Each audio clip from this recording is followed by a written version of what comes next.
Chapter 1. Entering the book. The melodious sound of the school bell rang, shattering the serene atmosphere of the campus, as youthful figures joyfully bounded out into the golden afterglow of the setting sun. Hey, Yunzhou, have you read the book I shared with you? On the sidewalk, a pair of boys and girls clad in blue and white uniforms, with backpacks slung over their shoulders, walked home side by side. Are you referring to Godslaying? Yes, I've read it. It's quite captivating. The boy immediately recognized the title and nodded in acknowledgement. Isn't it? I knew you would enjoy it. The girl's eyes sparkled with delight at the affirmation of her recommendation.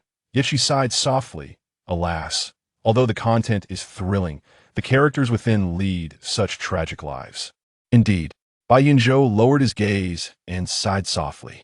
While it's exhilarating, the journey is undeniably brutal, especially for the protagonist, Lin Qiye. It seems he has never experienced a single day of peace in his life. The girl turned her head to gaze at the boy's handsome profile, the sunset casting a gentle halo over his flawless face, making him appear almost ethereal. So, do you wish to help them?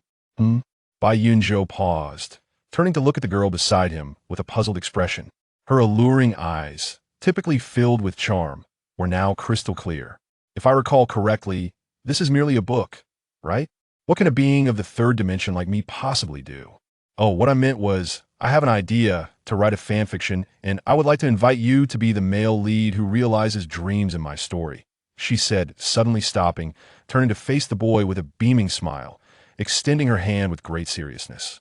So what do you say, Bai Yunzhou, the epitome of elegance and charm, adored by all? Are you willing? Upon hearing this, the boy couldn't help but chuckle, also coming to a halt. Is it really necessary? Su Xiaoru?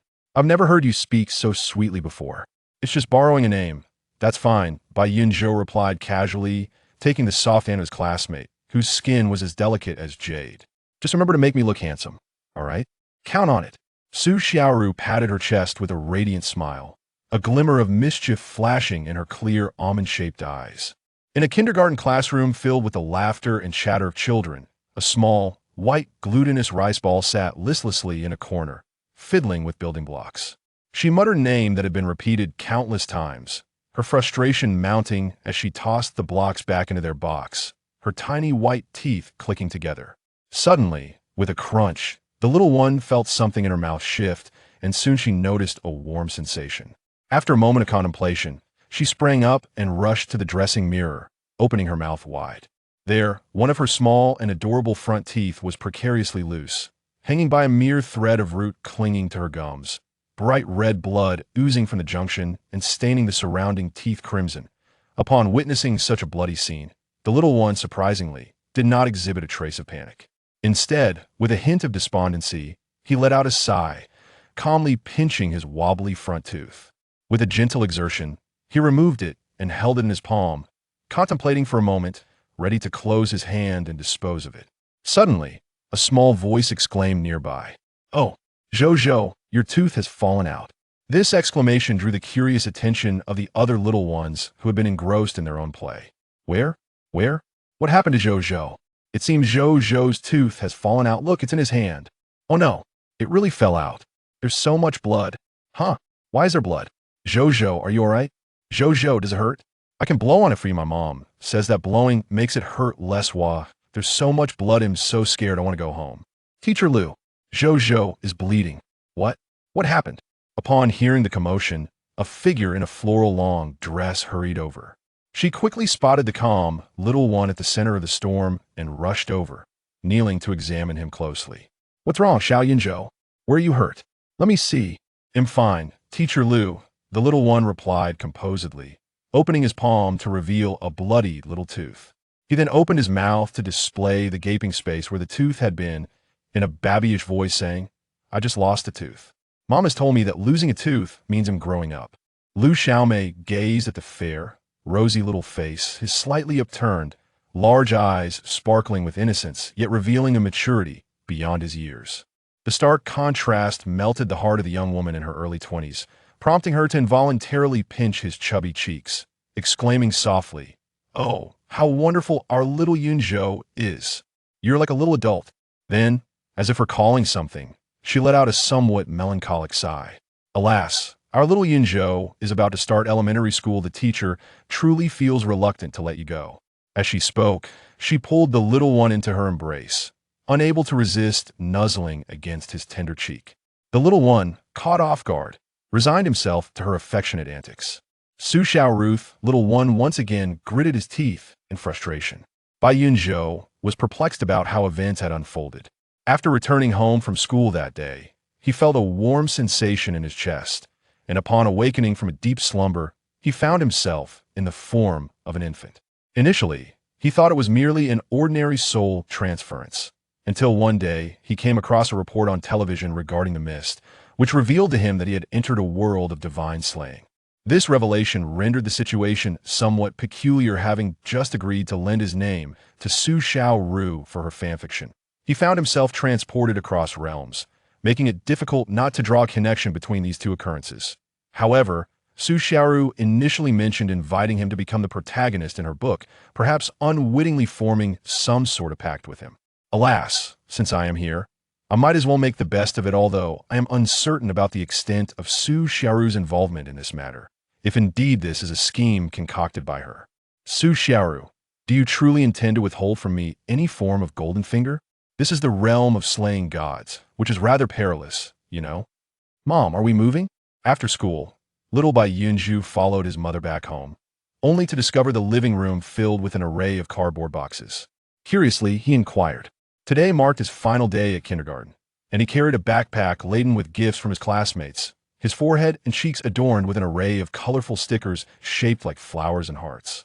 The woman, having just changed in her slippers, turned at his words, tenderly embracing Bai Yunzhou in her arms as she settled onto the shoe-changing stool, planting a kiss on her son's whimsically decorated face. Indeed, we must relocate due to your father's job transfer. We will be living in a different city now. As she spoke, she gently removed her son's shoes and replaced them with plush little fox slippers. Where are we going? To Tsangnan, she replied after changing his shoes, lifting him up and guiding him to the bathroom to wipe off the stickers in front of the mirror. I've heard it's a small city. Do you think you will feel scared in such a strange place? Zhou, Tsangnan? How fortuitous. That means I shall soon encounter the male protagonist. Bai Yunzhou felt a surge of excitement upon hearing this. Yet he pondered over the current stage of the storyline. Was it before the annihilation or after it? Based on the timeline, Lin Qiye should also be a child by now, though he was uncertain about the exact year and month the Shiva grudge incident transpired. If it is the latter, it would be a grave mistake. If it is the former, then it would be akin to courting death. Alas, when danger arises, one must meet it heed. It seems imperative to locate Lin Qiye swiftly upon arriving there to ascertain the timeline. If it is the latter scenario, then perhaps I can devise a plan to temporarily leave Tsangnan with my parents. Gazing at the woman's gentle visage in the mirror, Bai Yunzhou felt his heart soften. He turned to cradle her elegant face, pressing his freshly washed cheeks against hers. Zhou is not afraid. Wherever Daddy and Mommy go, Zhou will follow. Chapter 2. First Encounter 071. Old District of Tsangnan. Bai Yunzhou stared blankly at the small figure at the entrance of the building, one hand gripping a cane for the visually impaired, the other feeling the rough texture of the aged wall as it stumbled upward. A black ribbon was tied in a bow at the back of its head, with the excessively long ribbon trailing behind, swaying with each movement. What a remarkable coincidence. Mere moments ago, Bai Yunzhou was contemplating how to navigate this vast and unfamiliar city to find an unfamiliar face, and now he found himself standing at the foot of his new residence, face-to-face with that very individual. As for how Bai Yunzhou recognized this stranger, it would have been unrecognizable had the other party not been blind, but now, such a distinct portrayal of the male protagonist made it impossible not to recognize. What's wrong, Zhou? In a moment of bewilderment, a warm and melodious voice emerged beside him. A tall figure, as upright as a green pine, knelt down and gently grasped the delicate hand of Bai Yunzhou, expressing concern. Do you think our new home is too old? Worry not, this is merely temporary. Once your father finds a suitable house, we shall move again, all right? Bai Yunzhou, momentarily taken aback by the young and handsome visage, quickly responded, No, Daddy, this place is wonderful. I really like it here. Let's stay and not move, okay? What a stroke of fortune it was to become a neighbor of the male protagonist in such a rare occurrence. Of course, He wished to remain here. Alas, lacking any extraordinary abilities, he could only fantasize about joining the Night Brigade, embarking on grand adventures alongside the protagonist, and experiencing a life full of splendor. At this juncture, he couldn't help but reflect on his unreliable childhood friend. Nevertheless, even if he could not join the Night Brigade, spending a relatively stable childhood alongside Lin Qiye was a delightful prospect, considering how arduous his life had been. Moreover, who could truly predict the awakening of extraordinary abilities? It might very well occur on any given day. This revelation left Bai Yunzhou momentarily stunned. He found himself puzzled by his son's affection for such an antiquated building.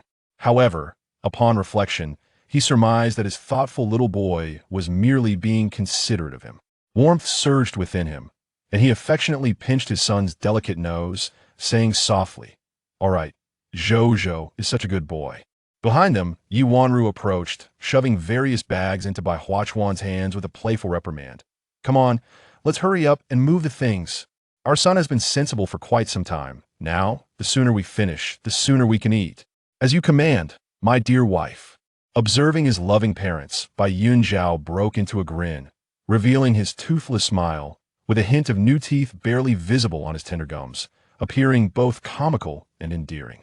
Just as the three basked in their warmth, a muffled grunt echoed from the direction of the staircase, followed by a series of crisp thuds as a black cane tumbled down the steps. Startled by the commotion, Bai Yunzhou hurriedly dashed forward to retrieve the cane.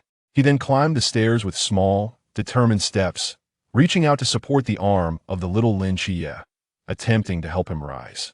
The couple, who had intended to assist upon hearing the noise, exchanged knowing smiles before shaking their heads in resignation. Their child was simply too considerate. "Are you all right?" "Yes, I'm fine," Lin Qiye replied, momentarily taken aback by the warmth at his elbow.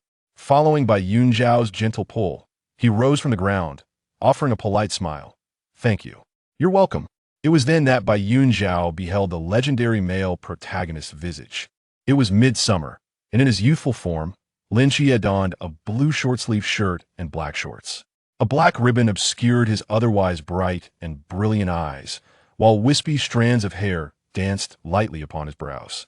Below were his refined features, with a straight nose and exquisitely sculpted lips. His figure was somewhat slender, yet his face was adorably plump.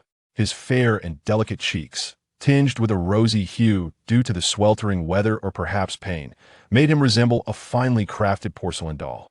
"How delightful!" Bai Yunzhou couldn't help but exclaim inwardly, thinking how fitting he was as the male lead. Amidst his stirring emotions, Bai Yunzhou made sure to assess Lin Qiye's injuries. His hands appeared relatively unscathed, bearing only minor abrasions, but his legs were quite another story. His knee was scraped and bleeding, and his left ankle seemed slightly swollen. In such circumstances, the young Bai Yunzhou realized he was ill-equipped to provide aid and decided to call for reinforcements. "Dad, could you come help? This young gentleman is injured." He turned to shout down the stairs before returning his concerned gaze to Lin Qiye, asking, "Which floor do you live on? I'll ask my dad to take you home." Upon hearing this, Lin Qiye hurriedly waved his hands, flustered. No, it's fine. I can manage on my own." As if eager to prove his independence, he attempted to take a step, only to misjudge the height of the step and nearly trip again. Fortunately, Bai Yunzhou was there to steady him, preventing further mishap. At that moment, Bai Yunzhou had also ascended the stairs. He gently scooped up Lin Qiye and said in a soothing voice, "Little friend, which apartment do you reside in? Let me take you home. It's quite hot, and we wouldn't want you to suffer from heat stroke." The sudden sensation of weightlessness caused Lin Qiye to instinctively clutch Bai Yunzhou's shirt. Once he regained his composure, he bit his lip and quietly replied, 302. "Then thank you, uncle." 302? What a coincidence, we live right across the hall. Bai Yunzhou exclaimed in surprise, stepping up the stairs, while Bai Yunzhou, with a cheerful exclamation, eagerly followed with his little legs. "Ah, how convenient this would be for visiting. Dear, please wait down there. I'll bring this young friend back and be right down." Bai Yunzhou suddenly recalled something and turned to speak to the gentle woman waiting downstairs. Yi Wanru smiled and nodded in response. "All right, go ahead. They'll be right here." After escorting Lin Qiye to his home, Bai Yunzhou gently placed the child on the sofa and glanced around, noticing the absence of any family members. Where's your family? They've all gone out. Lin Qiye hesitated, still a bit wary, and did not divulge details about his family. Thank you for today, uncle, and this. And Bai Yunzhou. You can call me Zhou. Bai Yunzhou interjected excitedly upon hearing his name mentioned. Your leg is still bleeding. Does your home have a first aid kit? I can help you treat it, Bai Yunzhou suggested, while also ushering his father out. Dad, I can handle it. You should go help Mom. Seeing his son's eagerness, Bai Huachuan suddenly felt a peculiar sense of being unceremoniously abandoned, leaving him both amused and bewildered. Are you sure you can manage? He eyed the little hands and feet with skepticism. Oh, don't worry. We learned this in kindergarten, Bai Yunzhou replied somewhat impatiently, pushing his father towards the door. Through Lin Qiye's expression, he keenly sensed a trace of wariness from the other party. Perhaps it was the presence of a stranger that instilled a sense of unease within him. Furthermore, he was uncertain when his aunt and younger brother would return. If the injury on his leg remained untreated, it could easily become inflamed, which would be quite troublesome. Very well then, once we have tidied up, we shall come to summon you. Tonight, we will indulge in a grand feast.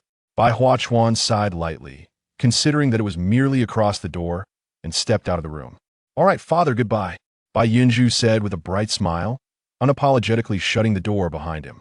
Bai Huachuan stood there, momentarily taken aback by the closed door.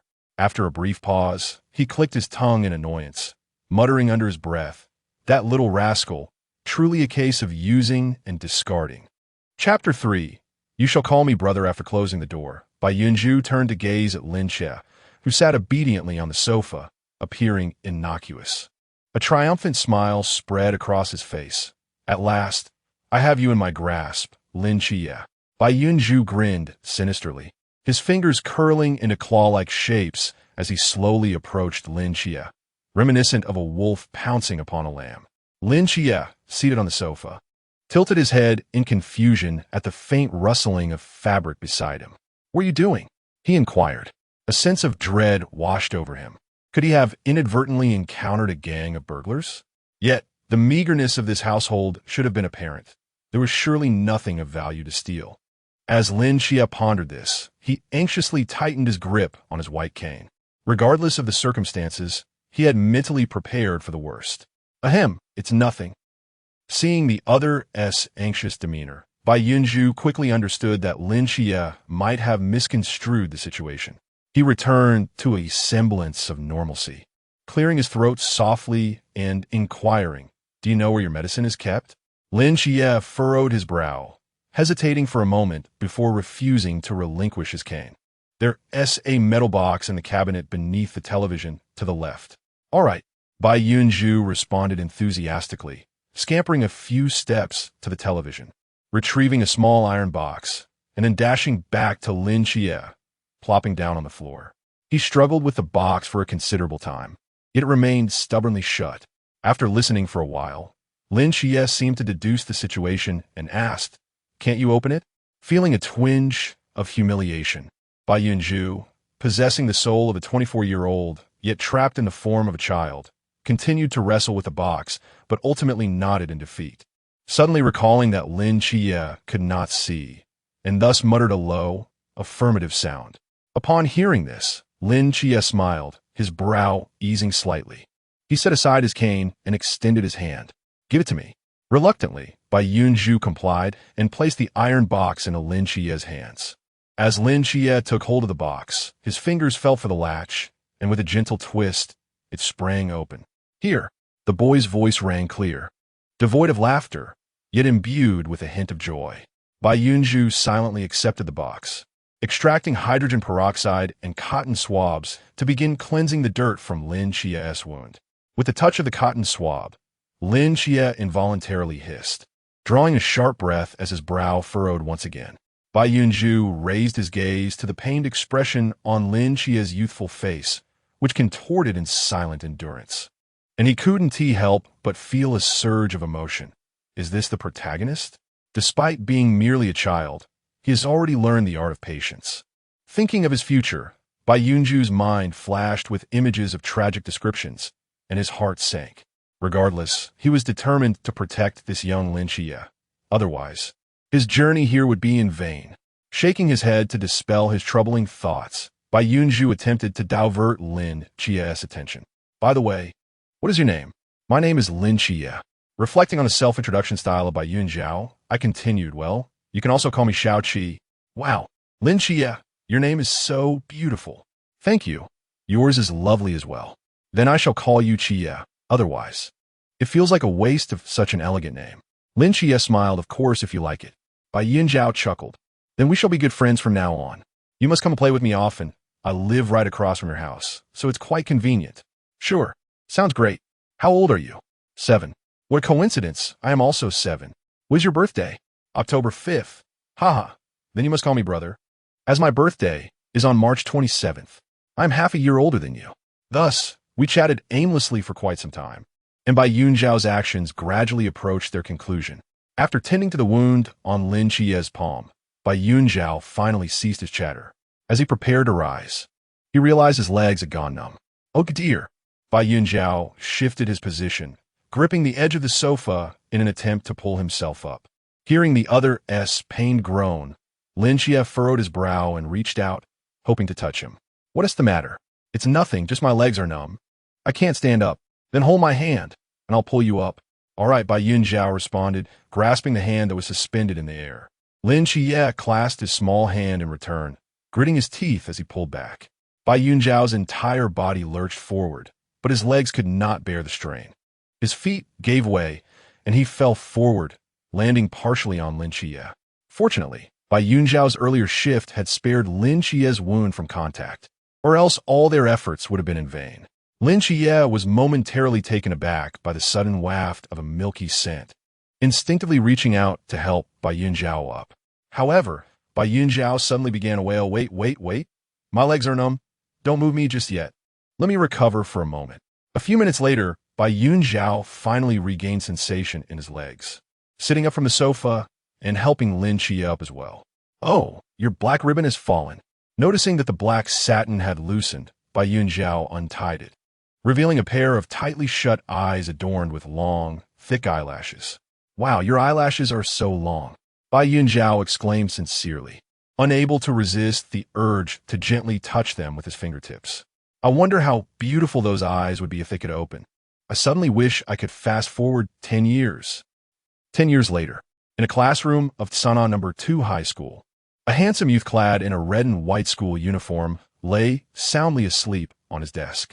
As the school bell rang, he stirred slightly, his long, curled eyelashes fluttering open, his sleepy eyes resembling those of a young fox just awakening. Is class over? The youth lifted his head, rubbing his bleary eyes, and glanced over at the boy beside him, whose eyes were covered by a black satin ribbon. No, school is already dismissed.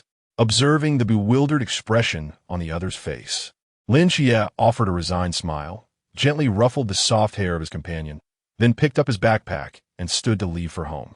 Bai Yunzhou stared momentarily at the decisive silhouette before hastily gathering a few books, shouldering his bag, and chasing after him. Hey, Qiye, wait for me. As night fell, two tall figures walked side by side along the aged street, the lamplight stretching and shortening their shadows. Over the past decade, Bai Yunzhou had accompanied Lin Qiye from a small, plump rice dumpling to a youth beginning to reveal his brilliance. He believed he had invested much, yet the emotional reciprocation he received was abundant, perhaps even exceeding his contributions. Bai Yunzhou tilted his head, gazing at the increasingly sharp jawline of the young man, suddenly struck by an overwhelming sense of a parent witnessing their child blossoming into maturity, involuntarily letting out a sigh. Lin Qiye, puzzled, asked, "Why are you sighing? Are you still asleep?"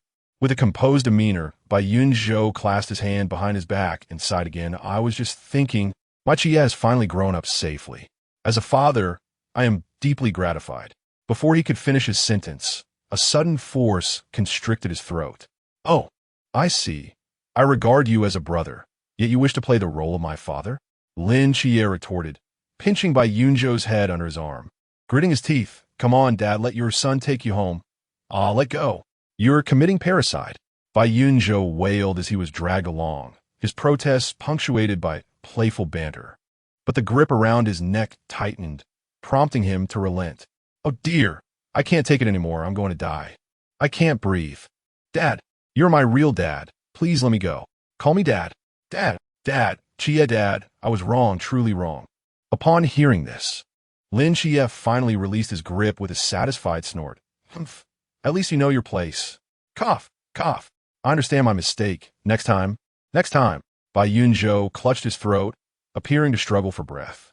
Next time what? Next time I dare. Bai Yunzhou's eyes darted mischievously before he suddenly dashed away. Lin Qiye stood momentarily in shock before promptly pursuing him, the long tail of his dark satin coat fluttering behind him. Stop right there. Huh. Only a fool would stop. Ow. Wait. How are you running so fast? Oomph. Who told you to feign illness during gym class? Ah. That was a mistake. I truly regret it. I promise I won't do it again. Ha.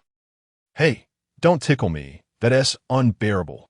As night deepened, the shadows of the trees under the streetlights danced sporadically, and a gentle breeze swept through, carrying the vibrant laughter of the boys, gradually fading into the distance. Chapter 4. The Faceless Ghost. What is that horrid stench? Amidst their playful banter, Bai Yunzhou suddenly twitched his nose and, perplexed, leaned closer to Lin Qiye, sniffing at his neck. Have you not bathed for several days? Lin Qiye chuckled, flicking the tip of Bai Yunzhou's twitching nose playfully. Nonsense. I just bathed last night. Indeed, it was not the scent emanating from him. Rather, it was. Bai Yunzhou furrowed his brows, his fox-like eyes momentarily narrowing as a realization struck him, causing his pupils to constrict. Oh no, at this hour. The Faceless Ghost. How could I have forgotten? I almost let it slip my mind that this world is one that devours the living. In a sudden rush, Bai Yunzhou stepped forward, instinctively shielding Lin Qiye behind him while casting a wary glance towards the dark alleyway beside them. What should we do? We cannot flee, nor can we fight. Without the right opportunity, what if Lin Qiye fails to awaken in time and disrupts the narrative? The stench intensified. Lin Qiye had no time to ponder Bai Yunzhou's sudden alertness when he too caught a whiff of the nauseating odor. Before long, his senses were met with the sight of a ghastly, faceless creature, its long, crimson tongue dragging on the ground, fixated hungrily on the two of them. Even without having encountered such a monster before, Lin Qiye felt an overwhelming sense of peril. Run, he shouted, seizing Bai Yunzhou's arm and sprinting away. Bai Yunzhou stumbled momentarily, but quickly regained his footing, matching Lin Qiye's pace. Yet, running seemed futile. He recalled that there was more than one of these creatures. Sure enough, not long after, another identical monster appeared ahead, clutching an unknown body part and gnawing at it with a sickening crunch. I should have packed a knife or a baseball bat, Lin Qiye lamented. The two were forced to halt, now trapped between a wolf and a tiger. With no escape in sight, Bai Yunzhou glanced around, picking up a broken broom from the roadside and removing its bristles, gripping the aluminum handle firmly. At least now, he had a makeshift weapon. With no retreat left, Bai Yunzhou extricated his hand from Lin Qiye's grasp, turning to face the faceless ghost behind them. Gritting his teeth, Qiye, let's take it down. Now, all hope rested on Lin Qiye awakening his powers swiftly to dominate the situation. He wondered if he could hold out until that moment. Yunzhou, realizing his companion's intention, Lin Qiye felt a surge of panic and instinctively reached out to stop him. But Bai Yunzhou had already launched himself forward like an arrow released from a bow. The creature roared and charged at him. Just as the boy raised the broom handle to strike, the monster swatted him aside effortlessly, pinning him beneath its weight, its massive jaws poised to bite down. Lin Qiye gasped, ready to intervene, but another monster lunged at him from behind. Bai Yunzhou desperately wedged the broom handle into the creature's maw, straining against its crushing force. The foul, viscous saliva dripped from the monster's gaping mouth onto the boy's pale neck and face, the repugnant odor making him nearly retch. How dreadful, so revolting. It was simply unbearable. The boy struggled fiercely to evade the dripping slime, his tightly shut eyes flickering with a glimmer of light. In a moment of unbearable frustration, the youth let out a furious roar, preparing to unleash a powerful kick.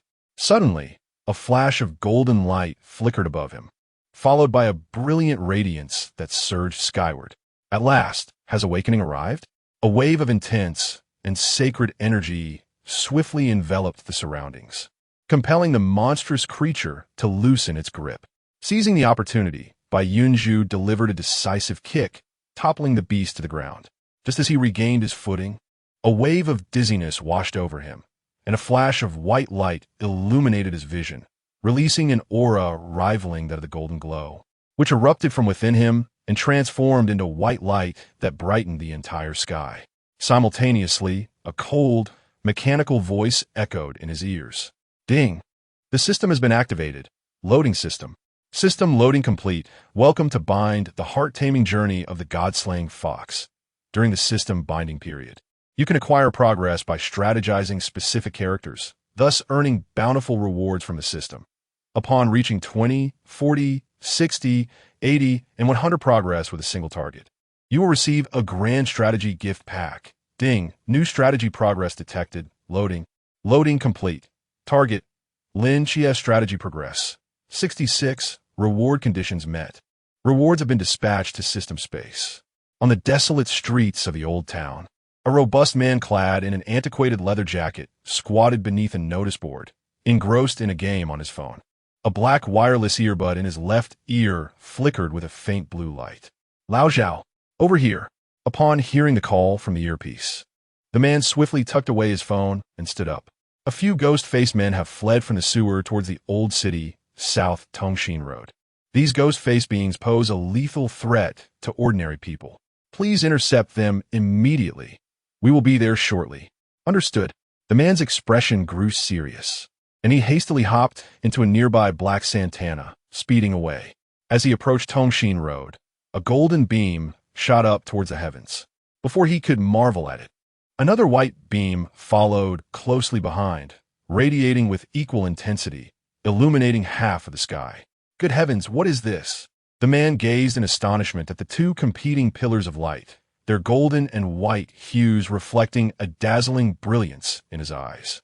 This is a divine ruin. A deep male voice resonated in his earpiece. And indeed, there are two divine ruins. Two divine ruins? Are divine ruins being mass-produced these days? Twins? A young female voice erupted from the earpiece, laced with disbelief. That seems unlikely. The golden one, sacred and fervent, must be divine ruin number 003, the Seraphim Michael. However, the white one, mysterious, amiable, and full of vitality. Another male voice mused, layered with uncertainty and gravity, is an unknown deity. Lao Zhao, you must bring both divine emissaries back. Yes, the man responded promptly, disembarking and racing towards the source of the light. The heart-taming journey of the god-slaying fox? What an inexplicably peculiar title. And a strategy system? Goodness, is it the kind of strategy I'm thinking of? After all, I am quite the straightforward man. As the radiance gradually dissipated, Bai Yunzhou's rationality began to resurface. He pressed his throbbing forehead, silently processing the information he had just acquired. Alas, regardless of the circumstances, it could be deemed a fortunate turn of fate. The pressing matter at hand was to swiftly examine the rewards bestowed by the system. Contemplating this, he glanced at the ghostly figure before him, which was regaining its mobility, along with the looming, menacing silhouettes advancing behind it. One could only hope for some offensive skills. System, open all gift packages. Ding! The strategy gift package has been opened in bulk. Obtained item Revitalizing Elixir 10. Possesses formidable healing properties. Capable of rapidly restoring the user's vitality. A restorative potion. Quite commendable indeed. Obtained Skill Charming Fox's Eye. Unleash a mesmerizing gaze that confounds enemies within range, diminishing their attack and defense, and compelling a single target to obey one's commands. Passive effect. Possesses an extraordinary affinity, enabling communication with all living beings. Bai Yunzhou. This skill feels rather peculiar. However, the ability to converse with all creatures. Does that imply I could engage in dialogue with cats and dogs? A boon for plush enthusiasts. How delightful. Obtain Skill Spirit Fox Illusion. After releasing an illusory doppelganger, the user transforms into the illusion, swiftly traversing the battlefield, temporarily enhancing movement speed and granting immunity to damage. Additionally, can morph into a beastly form, during which mental recovery is accelerated and movement speed bonuses are doubled. So, I can transform into something fluffy? That seems rather appealing. It appears to be a skill for evasion. When paired with some offensive tactics, it could yield impressive results. Yunzhou, are you alright? Lin Qiye rushed over as soon as he regained his composure, examining Bai Yunzhou's form with scrutiny. Bai Yunzhou, pulling himself from his thoughts at the sound of his name, offered a reassuring smile. I'm fine, just a few scratches. I'll apply some iodine later. Turning his gaze back to the encircled, ghostly figures, he spoke in a low voice. However, we are about to face a fierce battle. Unlike the previous anxiety, Bai Yunzhou now brimmed with fighting spirit, emboldened by his newfound advantages. Lin Qiye shot a peculiar glance at Bai Yunzhou's head, then at the blue ethereal silhouette hovering above him, which suddenly flickered. Target: Lin Qiye strategy progress. 67. Upon hearing the notification, Bai Yunzhou was momentarily taken aback, staring in confusion at Lin Qiye and the fading azure apparition above him. How could this be? Unexpectedly caught in the depth of Lin Qiye's clear and beautiful fox-like eyes, Bai Yunzhou felt an unbidden flutter in his heart. Instinctively averting his gaze to mask his embarrassment, his ears inexplicably warming. Ahem, let us rush out first. Indeed. Bai Yunzhou regained his composure, solemnly nodding. As soon as the words left his lips, both figures surged forth in unison, speeding away in the opposite direction. Chapter 5. Zhao Kongsheng. In stark contrast to the earlier arrogance, the ghost-faced man now exhibited a flicker of trepidation in his eyes. Yet, as a lowly specter, his capacity for contemplation was evidently limited, and his bloodthirsty instincts prevailed. Bai Yunzhou, wielding the handle of his broom, charged forward. Just as the ghost-faced man's claws were about to descend, he activated the spirit fox mirage, leaving a fleeting afterimage in his wake. He swiftly maneuvered behind the specter, driving the broom handle forcefully into its skull, extinguishing its life before yanking it out, leaving a trail of crimson and ivory matter, some of which, due to inertia, splattered onto Bai Yunzhou's body and face. Ugh, disgusting. How revolting. Before Bai Yunzhou could express his disdain further, he heard a sharp whistling sound behind him. He quickly dodged to the side, only to see several more ghost-faced figures lunging toward him.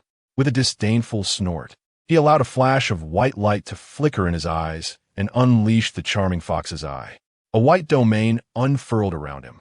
And seizing the moment while the specters were momentarily dazed, he propelled himself to the utmost limits of speed, leaving several more corpses in his wake.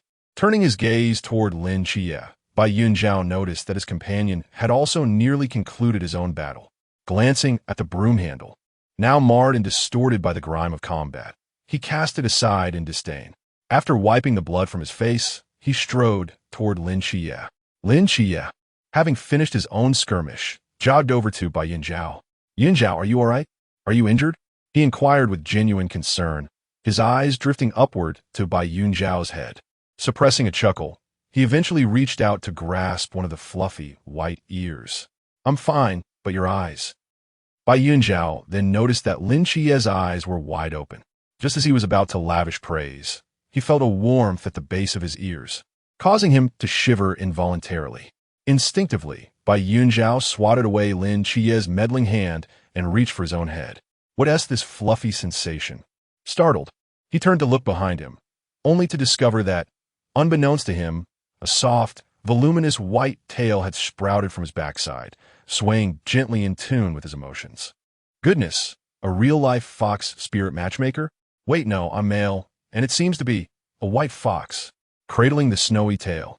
Bai Yunzhou found himself unable to resist its allure. Wow, it's so fluffy, so soft, so blissful. Observing Bai Yunzhou's rapturous expression, Lin Qiye felt a pang of envy and awkwardly rubbed his hands together. Yunzhou, could I? Bai Yunzhou glanced at him and immediately understood his intentions. As a good friend who had grown up together, he couldn't be stingy, so he graciously offered his tail. Here, but be gentle, I promise. Lin Qiye beamed with gratitude, wiping his hands on his garment before cautiously accepting the tail, inching closer, fearful of causing Bai Yunzhou discomfort. This is Bai Yunzhou's tail. As that thought crossed his mind, Lin Qiye felt a rush of warmth flooding his head as he reveled in the soft sensation beneath his palm. Objective: Lin Qiye's progress. 69. Bai Yunzhou let out a soft exclamation, lifting his gaze to the azure apparition hovering above Lin Qiye. Did he just leap 2 levels? It appears that Qiye has a fondness for fluffy things as well. As Bai Yunzhou mused, he lowered his head to observe Lin Qiye, who was earnestly grooming his own tail, and his heart inevitably softened. After all, he is merely a child. Bai Yunzhou reflected. Perhaps the pursuit of affection need not solely revolve around love. Familial bonds, friendships, and brotherhood can also be cherished. With a cheerful disposition, Bai Yunzhou's tail unconsciously swayed in tune with his thoughts, inadvertently causing a tickling sensation in Lin Qiye's palm. Instinctively, Lin Qiye pinched the curled tip of the tail, feeling it stiffen momentarily before it abruptly withdrew from his grasp, delivering a sharp slap onto Lin Qiye's palm before returning to its original position. "TSK a bit too rough," Bai Yunzhou grumbled in mild annoyance, yet his long lashes remained lowered, his fox ears perked in a playful manner, and his tail swept behind him as he pondered silently. With his palm now empty, Lin Qiye felt an inexplicable void within him. Noticing Bai Yunzhou's semblance of genuine anger, he was about to offer an apology when suddenly, his expression sharpened. He swiftly wrapped his arms around Bai Yunzhou's waist, lifting him slightly as he leaped back a considerable distance. Bai Yunzhou, caught off guard, instinctively clutched Lin Qiye's collar, only to be met with a foul gust of wind sweeping past him. Upon landing and turning to look, he saw a ghastly figure emerging from the shadows, its claw descending upon the very spot where he had just stood. Perhaps both had been too engrossed in their moment, failing to notice the lurking threat. Damn, that was a close call.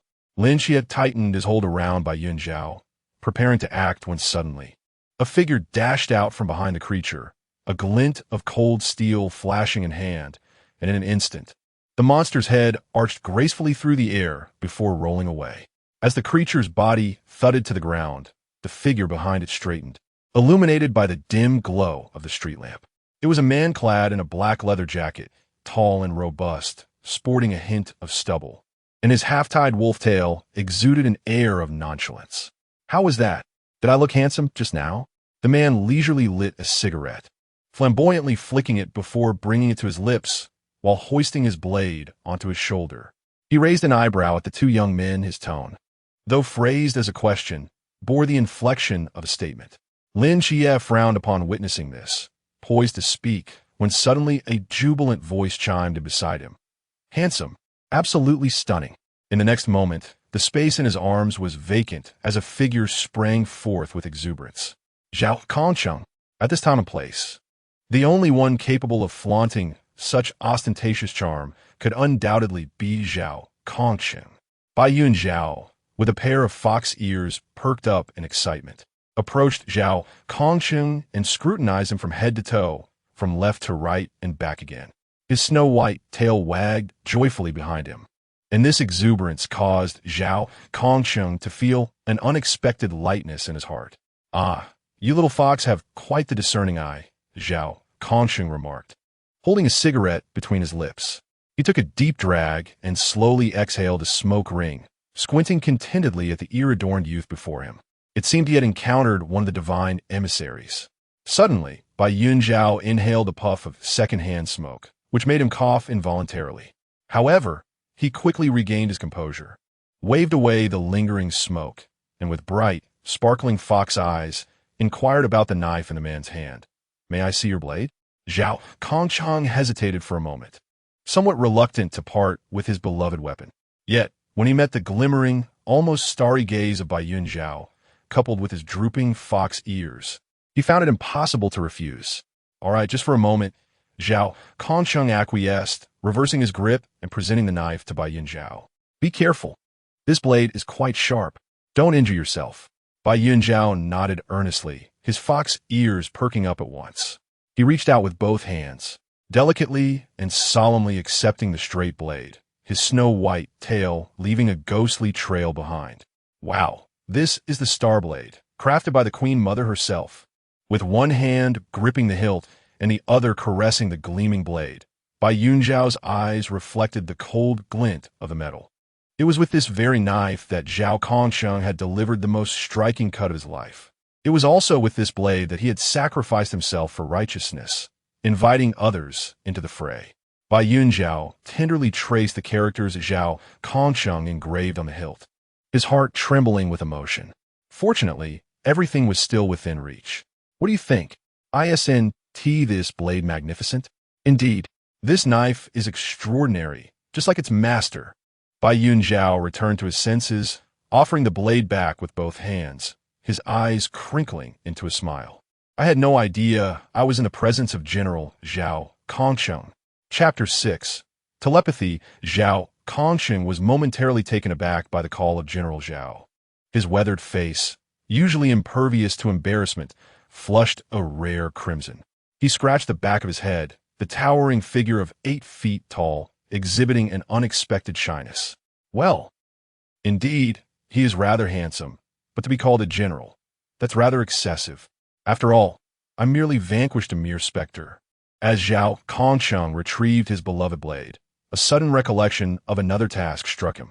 Clearing his throat, he spoke earnestly, "So, do you wish to be as handsome as I am?" "Ah, there it is." At this, Bai Yunzhou straightened with renewed enthusiasm. No, he did not wish for that. Unbeknownst to him, Lin Qiye had approached his side, covering Bai Yunzhou's mouth with one hand while smiling at Zhao Kongsheng. "Apologies, but we've misplaced our backpack and must take our leave for a moment." Without awaiting Zhao Kongsheng's response and disregarding Bai Yunzhou's struggles, he firmly grasped his waist and dragged him away. Zhao Kongsheng was momentarily stunned, presuming the two were merely having a private discussion and thus refrained from intervening. It was not until he crouched in the corner and finished his 4th cigarette that he suddenly realized, "Damn, I seem to have been played." In truth, aside from the initial moments of resistance, Bai Yunzhou had largely surrendered to Lin Qiye's lead, his snowy fox ears drooping and his fluffy tail rhythmically swaying against their bodies, exuding a mix of irritation and resignation. He understood that Zhao Kongsheng would soon find them again, and he was aware of Lin Qiye's intentions. Before long, they had moved out of Zhao Kongsheng's line of sight. "All right, you may release me now." A melodious and familiar youthful voice unexpectedly resonated within Lin Qiye's mind. He paused, glancing at Bai Yunzhou, who was trapped in his embrace with his mouth covered. Upon sensing Lin Qiye's gaze, Bai Yunzhou met his eyes and blinked, prompting another voice to emerge. "Did you hear that?" Lin Qiye was momentarily taken aback, finally confirming that the voice originated from the person beside him. He relaxed his grip and replied, "Yes, I heard it. Is that also your ability?" "Indeed," Bai Yunzhou responded while rubbing his slightly numb cheeks. "It seems I possess a skill to communicate with any living being. I decided to give it a try, and it appears to be quite effective." Lin Qiye pondered for a moment before nodding in agreement. "Yes, it is indeed impressive. Alas, now we are in a predicament. The backpack is gone, your cane is lost, and your school uniform is in utter disarray." Bai Yunzhou, while walking, lowered his gaze to tug at his blood-stained uniform, feeling quite vexed. "What should I do? So much blood. I dare not let my parents see this." Lin Qiye observed Bai Yunzhou's despondent demeanor and raised a hand, intending to ruffle his drooping fox ears, but Bai Yunzhou deftly evaded the gesture. "Not again. Those ears are off limits." Bai Yunzhou spoke, only to realize that he had forgotten to retract his fox ears and tail. Though they were adorably fluffy, they proved to be quite inconvenient in everyday life. Thus, he attempted to will them away, and with a sudden puff, they vanished. "Why, are you uncomfortable?"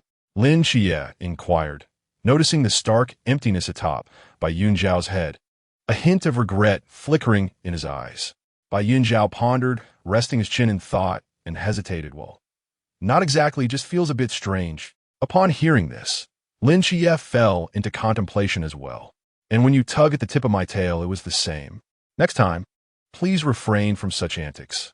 Otherwise, I shall deny you the pleasure of petting it again." "All right, rest assured, it won't happen again." Understanding the subtle threat in Lin Qiye's tone, Bai Yunzhou nodded earnestly. Subsequently, the duo conversed about their respective forbidden realms and the matters concerning Zhao Kongsheng. And before they knew it, they had arrived at the doorstep. "Please hand me your jacket," Auntie and Ajin are likely already asleep. I will wash it for you. Your pants are entirely red, so any stains should be unnoticeable. Okay, Bai Yunzhou replied without hesitation, promptly removing his school uniform and passing it to Lin Qiye. Leaning closer, he added, "Quick, check if there are any bloodstains on my face or neck." Following his request, Lin Qiye scrutinized him closely. "Rest assured, there are none." Satisfied, Bai Yunzhou nodded and then scrutinized Lin Qiye from head to toe. "Quite nice. You're looking clean yourself." "Indeed. See you tomorrow, Yunzhou." "See you tomorrow." After returning home, Lin Qiye completed his evening routine and diligently washed and hung up both school uniforms before comfortably sinking into the soft embrace of his blankets. Just as he was about to close his eyes and drift into slumber, a familiar voice echoed in his mind once more. "Qiye." Startled, Lin Qiye attempted to respond inwardly. "Yunzhou, wow, it truly works." The voice was clearly brimming with excitement upon receiving a reply. Lin Qiye couldn't help but smile slightly. "Are you conducting an experiment?" "Indeed. So far, as long as we establish an anchor point on the other person, a connection can be formed for mental communication. However, I am uncertain if there are limitations regarding distance, time, or the maximum number of communicable subjects. Then let us test it tomorrow." Yes. It's getting late. You should rest early. Good night, Qiye." "Good night, Yunzhou." After a brief silence, Lin Qiye contemplated and delved into the depths of the mental hospital. The following morning. "Good morning, Qiye. Are you awake?" Lin Qiye, foam filling his mouth from brushing his teeth, felt his spirits lift at the cheerful voice in his mind.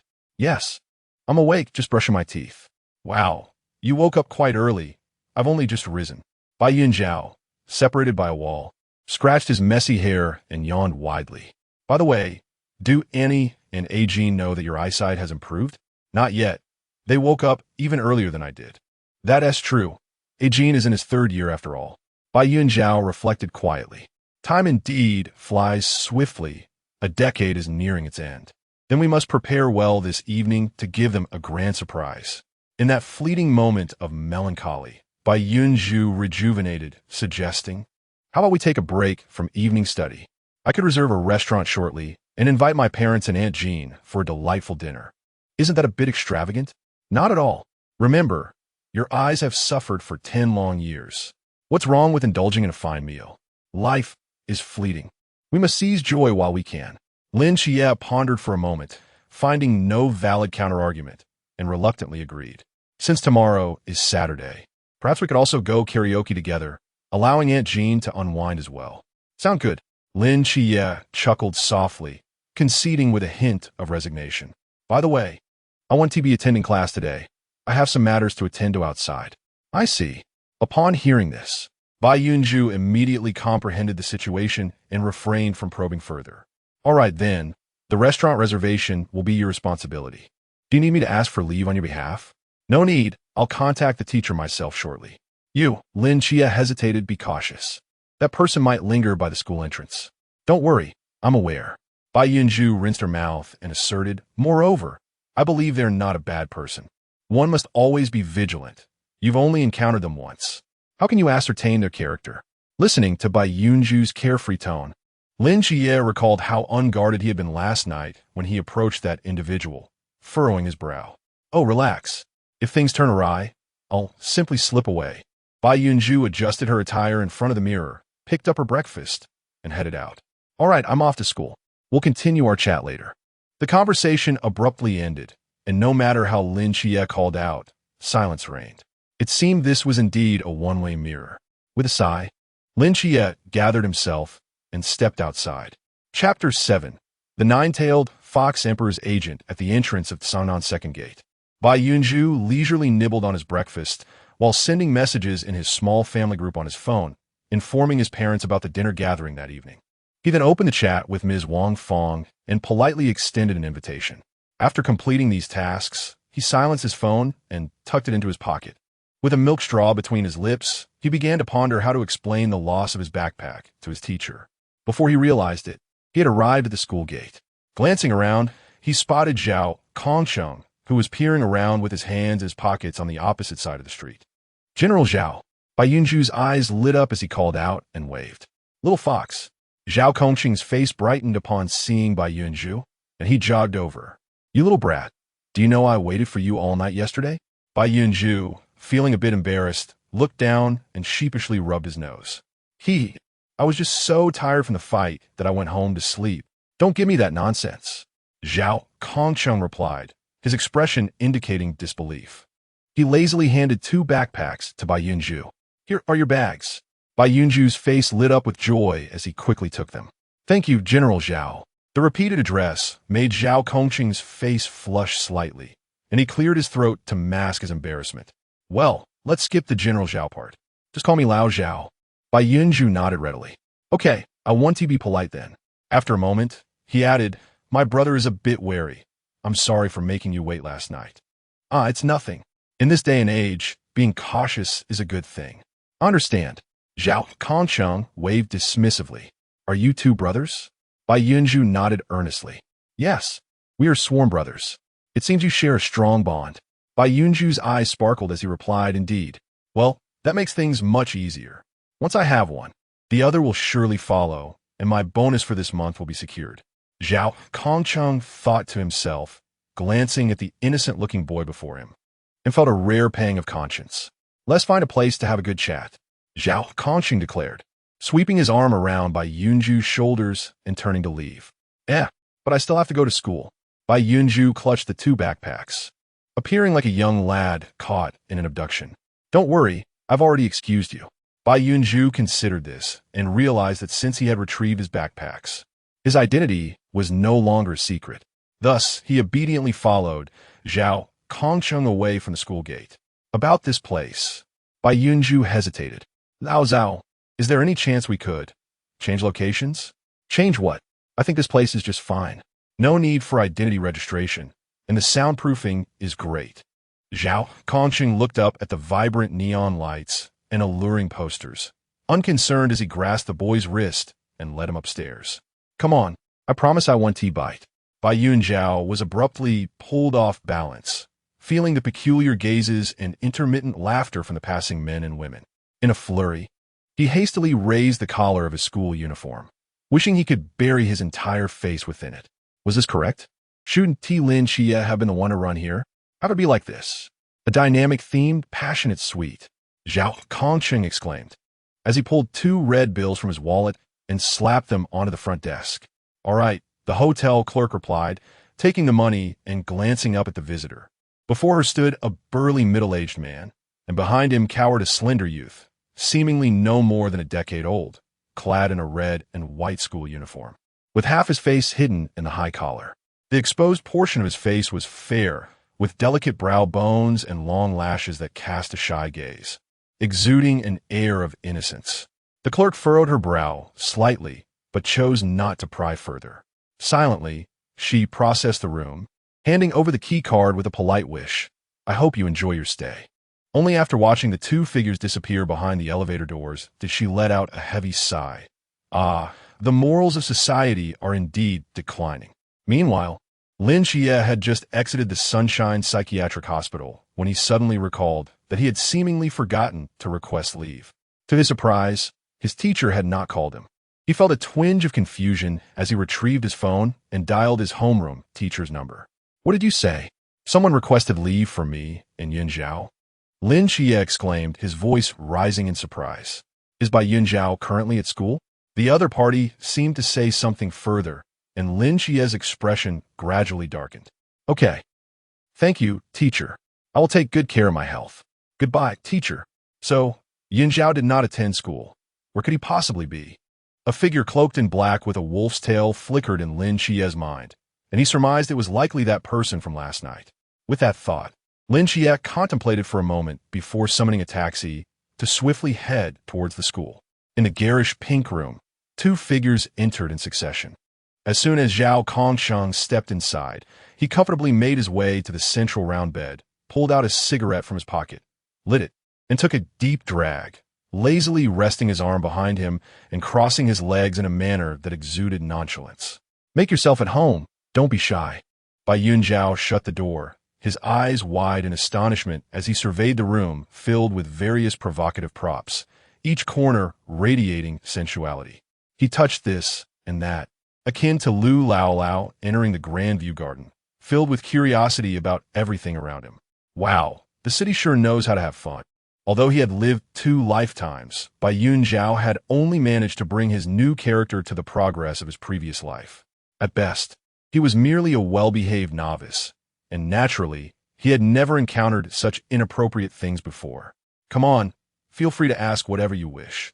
Are you saying that humanity has yet to observe the deities of the great Sigh, and based on the aura I awakened that day and the foxtail I manifested, it is highly likely that I am the agent of the legendary 9-tailed fox emperor of the great Sigh?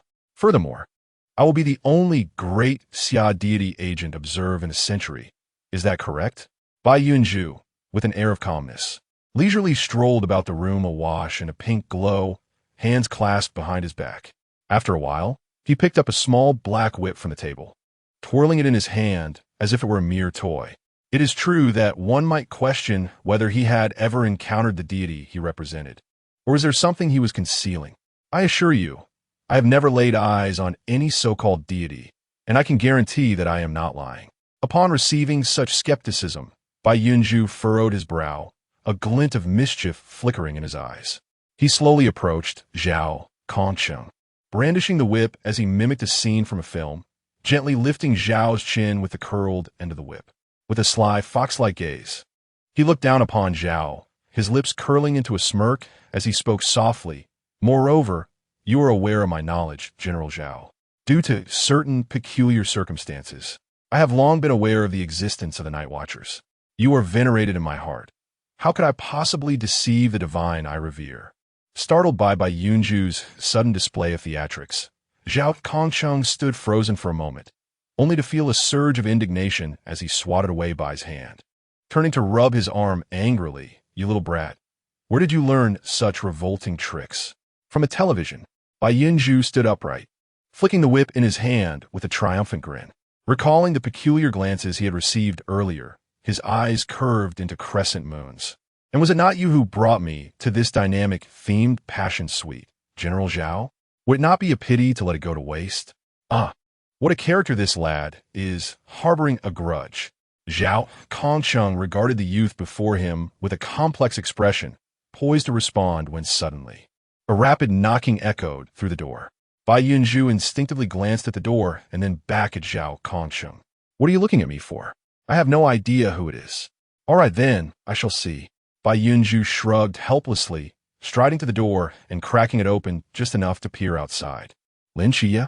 Upon recognizing the visitor, Bai Yunzhou was taken aback. "What brings you here?" "What brings me here?" I inquired all the way. Lin Qiye stood outside, breathless as if he had sprinted, his complexion as dark as a storm cloud.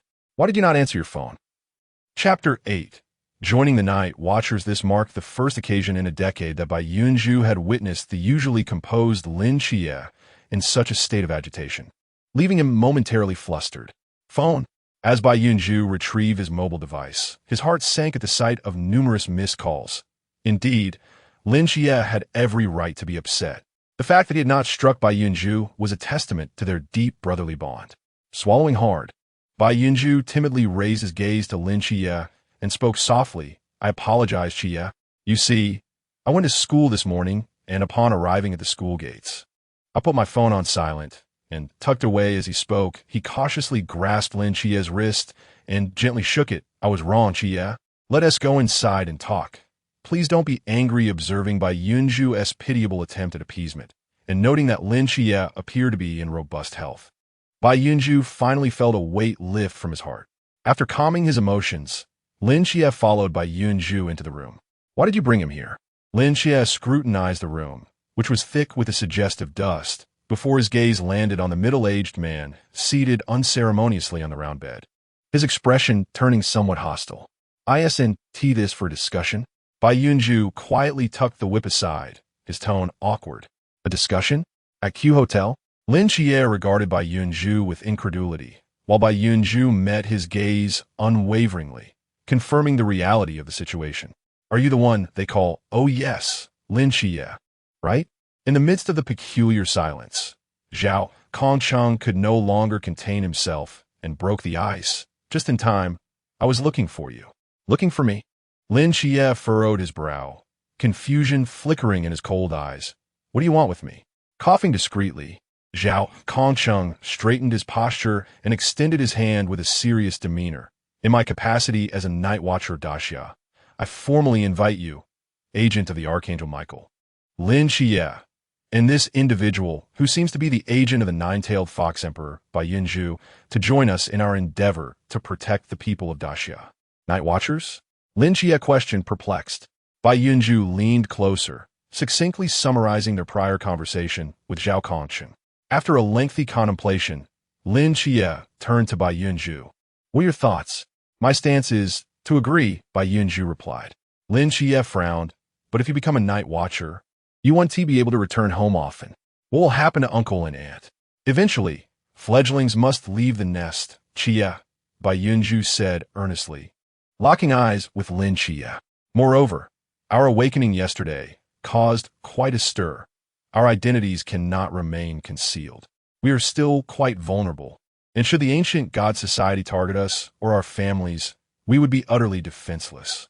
Rather than burden our families with regret in the future, it is wiser to join the Night Watchers now, while the ancient God society is still unaware, allowing us to strengthen ourselves swiftly and possess the power to protect them in due course. Moreover, the world is not solely plagued by the ancient cult. Should the day arrive when otherworldly beings invade, how shall we, as mere mortals, safeguard our families? Thus, it is only in a state of national stability that our personal homes can truly experience peace. Since we have acquired this rare power, why not harness it fully, sharpening our skills to the point where we can vanquish deities? Once we have triumphed over external foes and restored tranquility, we can return to our homes and cherish a serene existence. Would that not be preferable? Furthermore, I am resolutely convinced, Bai Yunzhou remarked, casting a trusting and determined glance toward Zhao Kongcheng. Before anything else, our nation will undoubtedly protect them on my behalf. Observing this, Zhao Kongcheng promptly stepped forward to affirm. Indeed, I can guarantee that. We, the Night Watchers, possess a forbidden object known as Weiyang, specifically designed to safeguard the families of the Night Watchers. Should there be any disturbances within the protective range, it triggers a defense mechanism, teleporting all individuals within the area to a designated location. Although this device is rather costly, our captain has procured one for each member's family, ensuring they are directly transported to the stronghold. My own family benefit from this as well. Allow me a moment to ponder, Lin Qiye said, casually pulling over a nearby wooden horse to sit upon it. After hearing this discourse, Lin Qiye felt a tumult of emotions.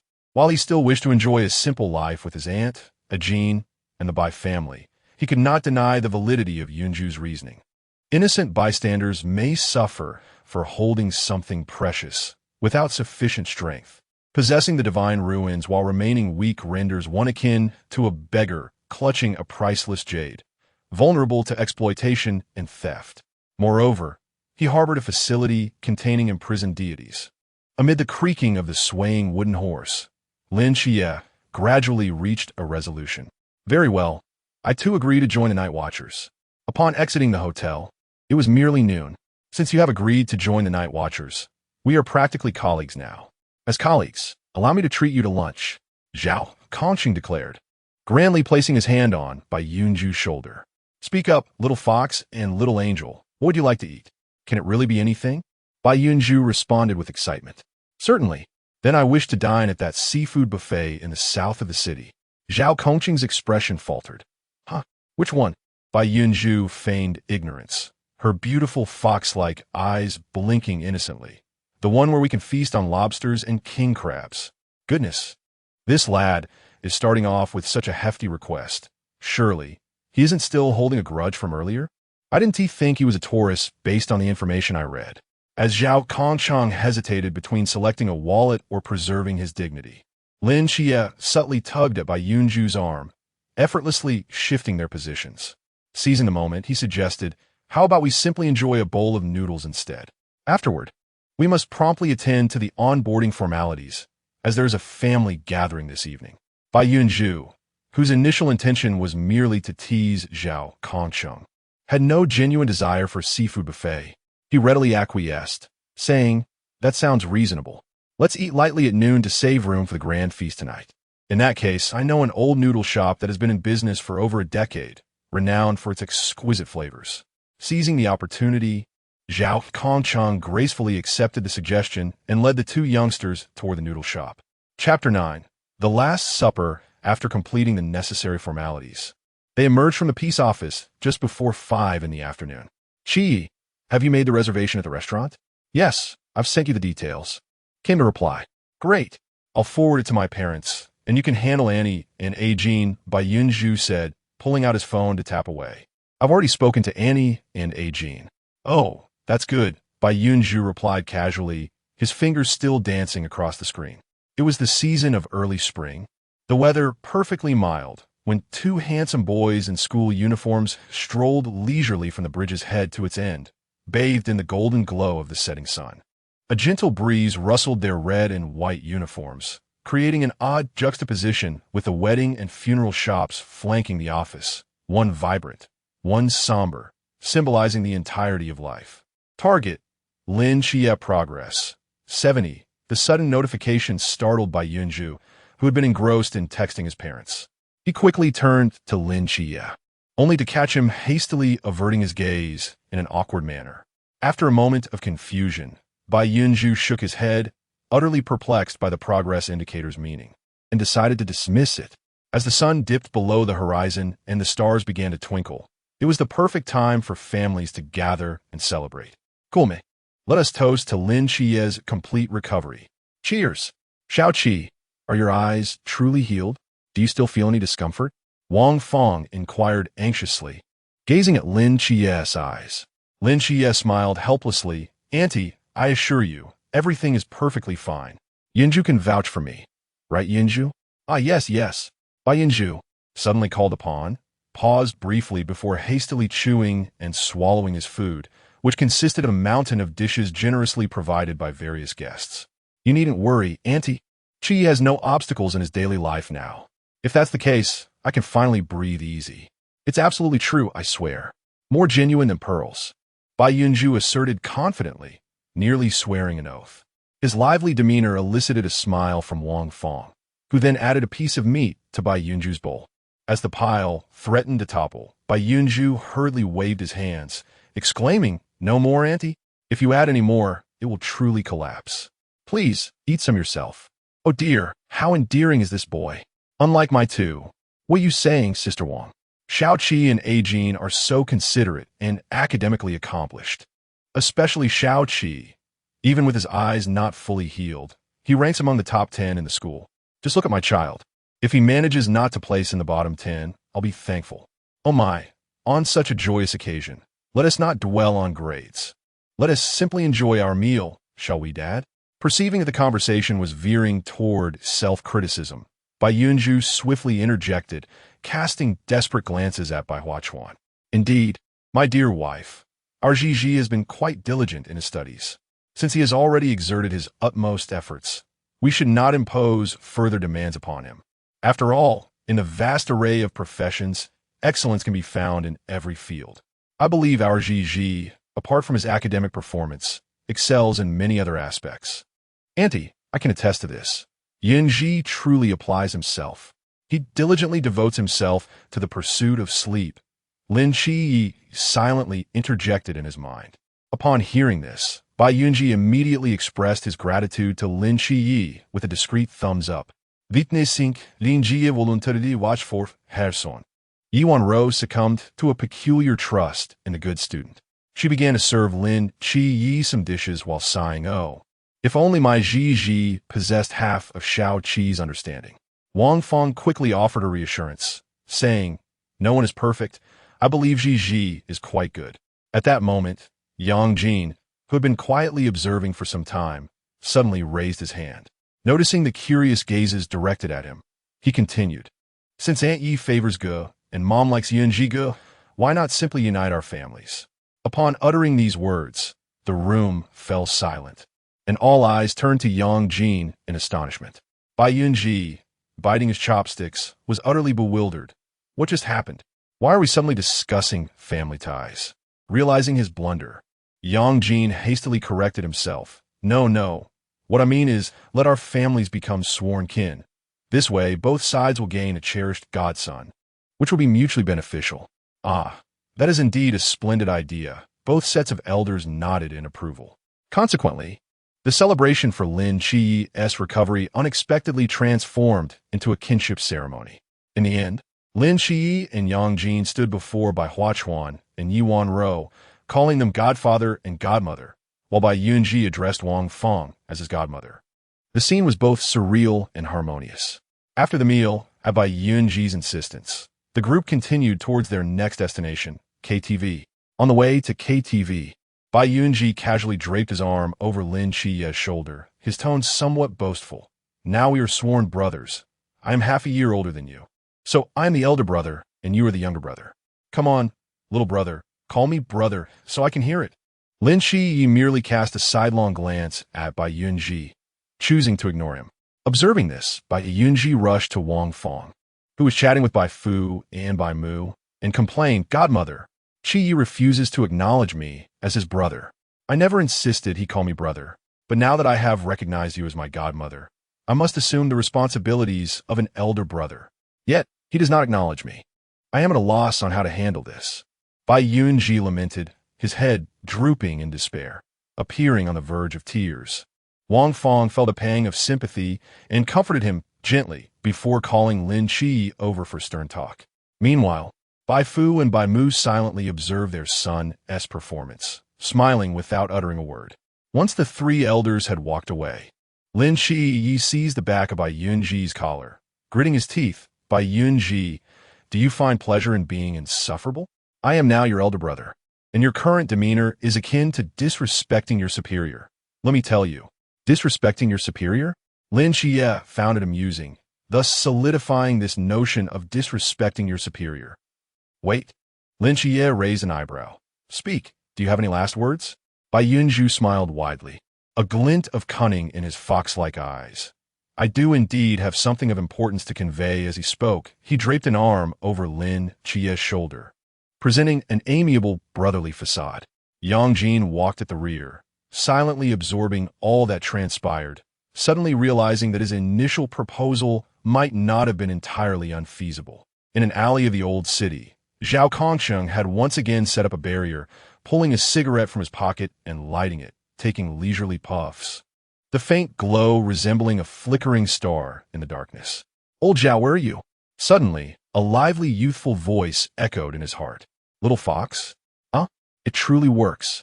Bai Yunzhou's face lit up with joy. It seems distance is no hindrance, though I wonder what the limit is. I must certainly test it when the opportunity arises. I must say, this ability is quite handy. Are you on a mission? Indeed, our captain is currently engaged in a hunt for the ghost-faced man, and I am on standby in the old city. Zhao Kongsheng replied, Didn't you guys go out for a meal? We've already finished eating.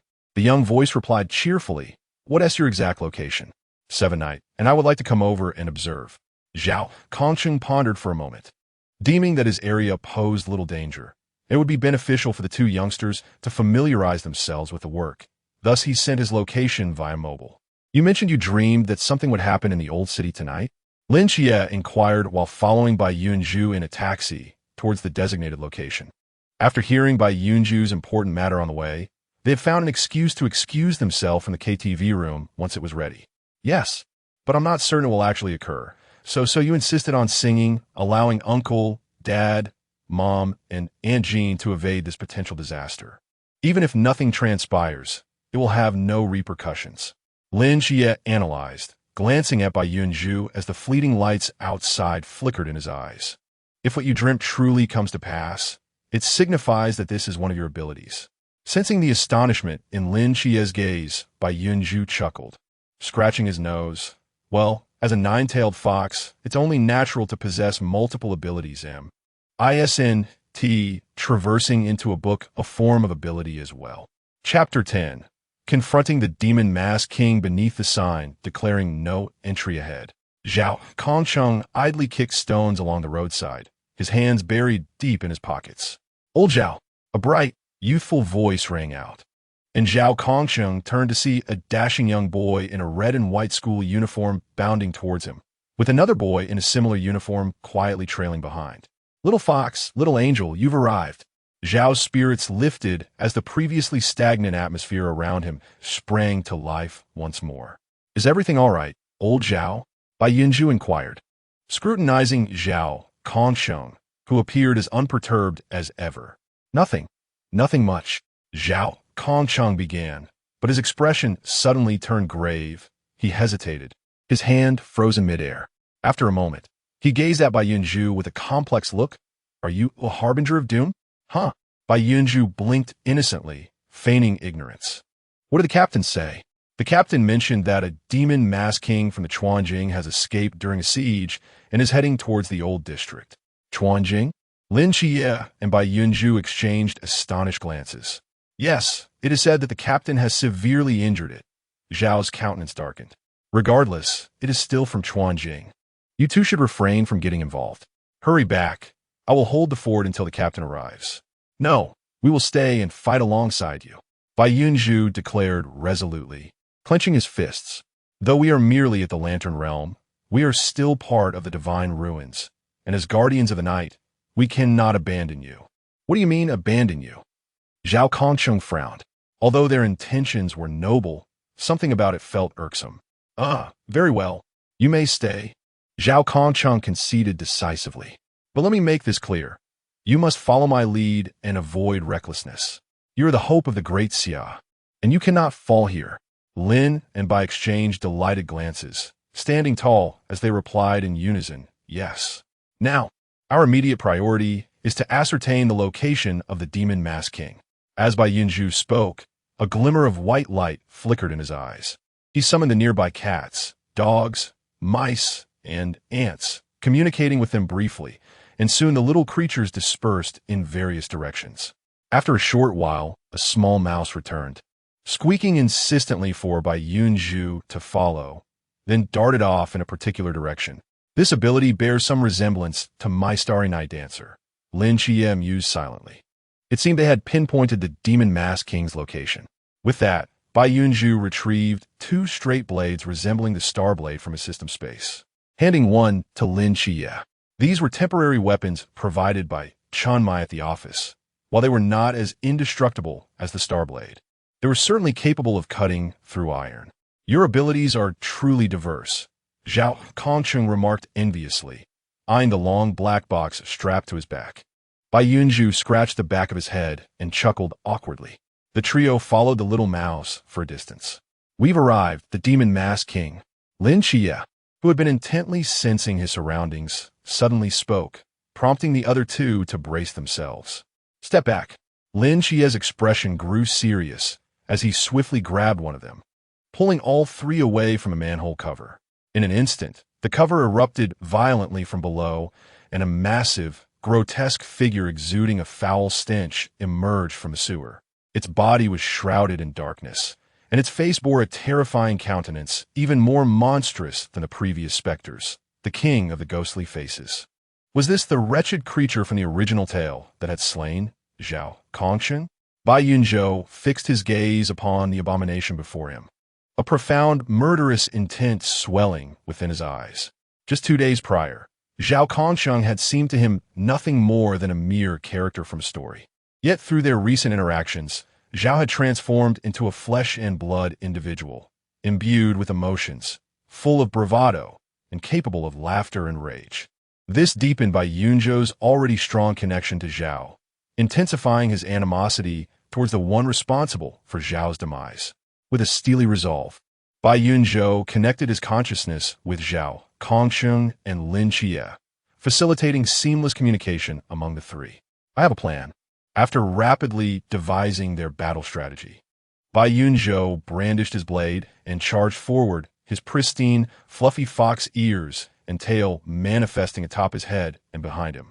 As the king of the ghostly faces launched its attack, he activated Spirit Fox Mirage, leaving behind an afterimage before darting to the creature's rear, delivering a decisive strike to its back that resonated with a clash of metal. Goodness, was this creature part tortoise? How resilient! Having failed to land a decisive blow, Bai Yunzhou did not linger, deftly retreating as the king of the ghostly face's claws narrowly grazed his nose. Simultaneously, a shadowy presence descended behind the king, and alongside the charging Zhao, Kongsheng, they both struck at the creature's arms. In an instant, blood erupted, and two repulsive limbs were severed, plummeting to the ground. The king of the ghostly faces howled in agony, black blood gushing from its massive wounds, cascading like a miniature waterfall to pool on the floor. Amidst its cries, the now disarmed creature retreated, glaring with its crimson eyes, suddenly prostrating itself before the trio, bowing its head to the ground.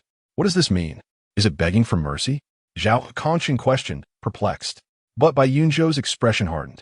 No, it is releasing the forbidden ruins. We must stop it. As the three prepared to advance with their blades, they were suddenly overcome by a wave of dizziness. An invisible domain radiated from the king of the ghostly faces, distorting their perception of the surrounding space. This is the Forbidden Ruins Sequence 176, Ghostly Face and Earth. Within the realm of the Forbidden Ruins, it can deceive the perceptions of all beings whose realm is less than or equal to its own, inverting the concept of space. Zhao Kongsheng pondered inwardly, swallowing hard. Young ones, you should leave. In this realm, combat prowess is significantly diminished, and you lack the requisite experience. Do not let your youthful lives be squandered here. No, we will not depart. At this juncture, fleeing would render us cowards, replied a voice of slightly more composed youth. Indeed, Lao Zhao, have you forgotten? We still possess the mortal realm divine domain. Bai Yunzhou declared with a light-hearted tone, his tail swaying behind him. Qiye, you will be responsible for sensing our location and revealing its true form. I shall disrupt its consciousness, and Lao Zhao, you will execute the beheading. I refuse to believe it. Without hands, how can it fight back? Agreed, Lin Qiye responded, focusing intently. He then swung his blade towards an empty space.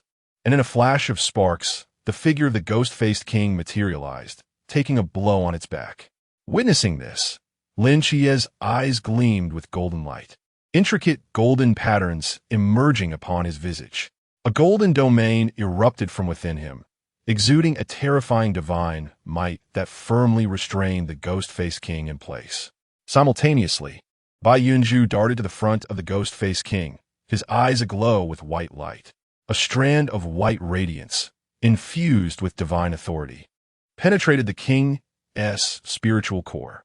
As the king's mental state began to unravel, the ghost-faced realm gradually dissipated, and the king's gaze became clear. Lao Zhao, the allure of the Chuanjing realm was somewhat overwhelming for Bai Yunzhou, who bore only the Zhanjing level. His brow furrowed tightly, beads of sweat forming on his forehead, even his fox ears trembling from exertion. At the moment the ghost-faced king was subdued, Zhao Kongsheng had already surged forward, his raised starry blade glinting with a chilling light. With a flash, a colossal and grotesque head flew through the air, leaving a graceful arc of crimson before landing on the ground, rolling aside with a dull thud. The three of them exhaled in unison, astonished that it was indeed over. Zhao Kongsheng stared at the head on the ground, disbelief etched across his features. From the persuasion to the execution, merely 3 minutes had elapsed. Everything concluded in a heartbeat. The divine agents truly possessed terrifying prowess. Bai Yunzhou wiped the sweat from his brow and stepped forward, casting a condescending glance at the still writhing head on the ground. With a cold snort, he drove his blade into the grotesque visage, ensuring the ghost-faced king's demise was absolute. Lin Qiye observed Bai Yunzhou's actions, appearing to comprehend the king's weaknesses profoundly. Lost in thought, was it also seen in the dream? Lao Zhao, a bright female voice rang from the other end of the street. The three turned to see a striking figure clad in a dark red cloak sprinting towards them, wielding a long spear. Qiye Yunzhou, what are you doing here? Sister Hongying. Oh, they are here to familiarize themselves with their duties, Zhao Kongsheng replied nonchalantly. Familiarize themselves? Hongying exclaimed, her gaze fixated on the massive corpse of the ghost-faced king. She paused, then added, so you just casually killed the ghost-faced king, did you? Hee, it's not that effortless. Bai Yunzhou scratched the back of his head shyly and said, everyone is working together, right? You all are impressive. Suddenly, Hong Ying noticed Bai Yunzhou's appearance, her eyes sparkling with excitement. Yunzhou, you have fox ears? And a fox tail. Oh, how adorable. Unable to contain her delight, she rushed to Bai Yunzhou's side, reaching out to touch his pair of snowy white fox ears, only to grasp at air. Big sister Hong Ying, you can't touch my ears. Bai Yunzhou quickly dodged, shifting his body to present his tail instead. Here, you can touch my tail. It's much better. Hong Ying felt a tinge of regret, but soon embraced the fluffy white tail, burying her face in its soft fur, a blissful expression gracing her features. Yunzhou, I truly adore you. Meanwhile, Lin Qiye observed the unfolding scene with an inscrutable expression, tightening his grip on the knife. Noticing him, Bai Yunzhou assumed he was envious and reassured him silently. It's all right, Qiye. I'll let you play with it too when I return. Lin Qiye paused momentarily, then pressed his lips together in acknowledgement, replying amidst him. Target. Lin Qiye's progress. 72-0? Has it jumped 2 levels again? Bai Yunzhou marveled at the progress bar, his eyes glimmering with intrigue. It seemed that Qiye genuinely adored fluffy things. Perhaps he could frequently bring them out for him to enjoy, and maybe he would reach 80 in no time. He wondered what the next gift pack would yield. He hoped for something that could save Songnan, or at the very least, an item that could resurrect the fallen. After all, it could potentially save his godmother and the captain. Bai Yunzhou couldn't help but let out a silent sigh. There was still 1 year left. Chapter 11. Fascination. Half an hour later, Lin Qiye and Bai Yunzhou returned to the KTV private room. Hey, Xiaoqi, Zhou, why have you both changed your clothes? The others were somewhat surprised by the pristine appearance of the two. Actually, we just went for an interview, and we thought wearing school uniforms was rather inappropriate. So we temporarily bought a new outfit at the mall, Bai Yunzhou explained, scratching his head as he contemplated the situation. Half an hour prior, in a rush to return home, Bai Yunzhou interrupted the still unfinished red ink, forcibly retracting the tail of her ear. After explaining the reason and repeatedly assuring her that he would transform into his beast form to make amends in the future, Red Ink finally relented.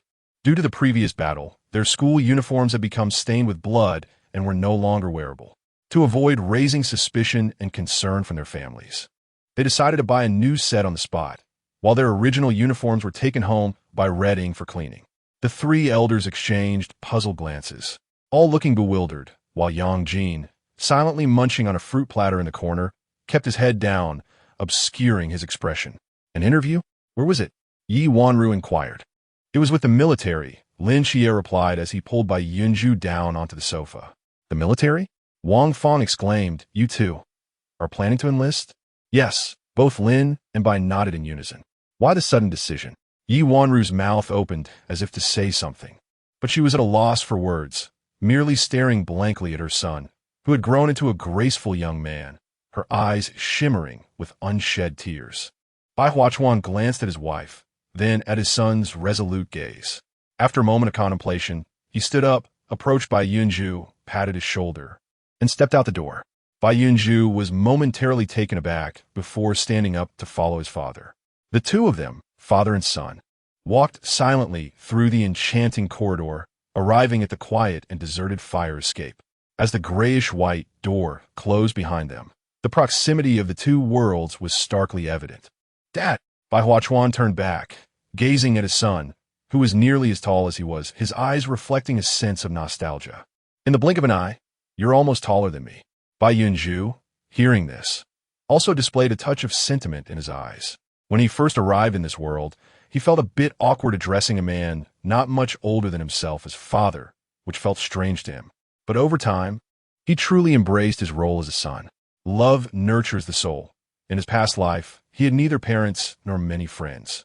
Yet in this life, a complete and happy family had consistently nourished him, allowing him to gradually become his most authentic self.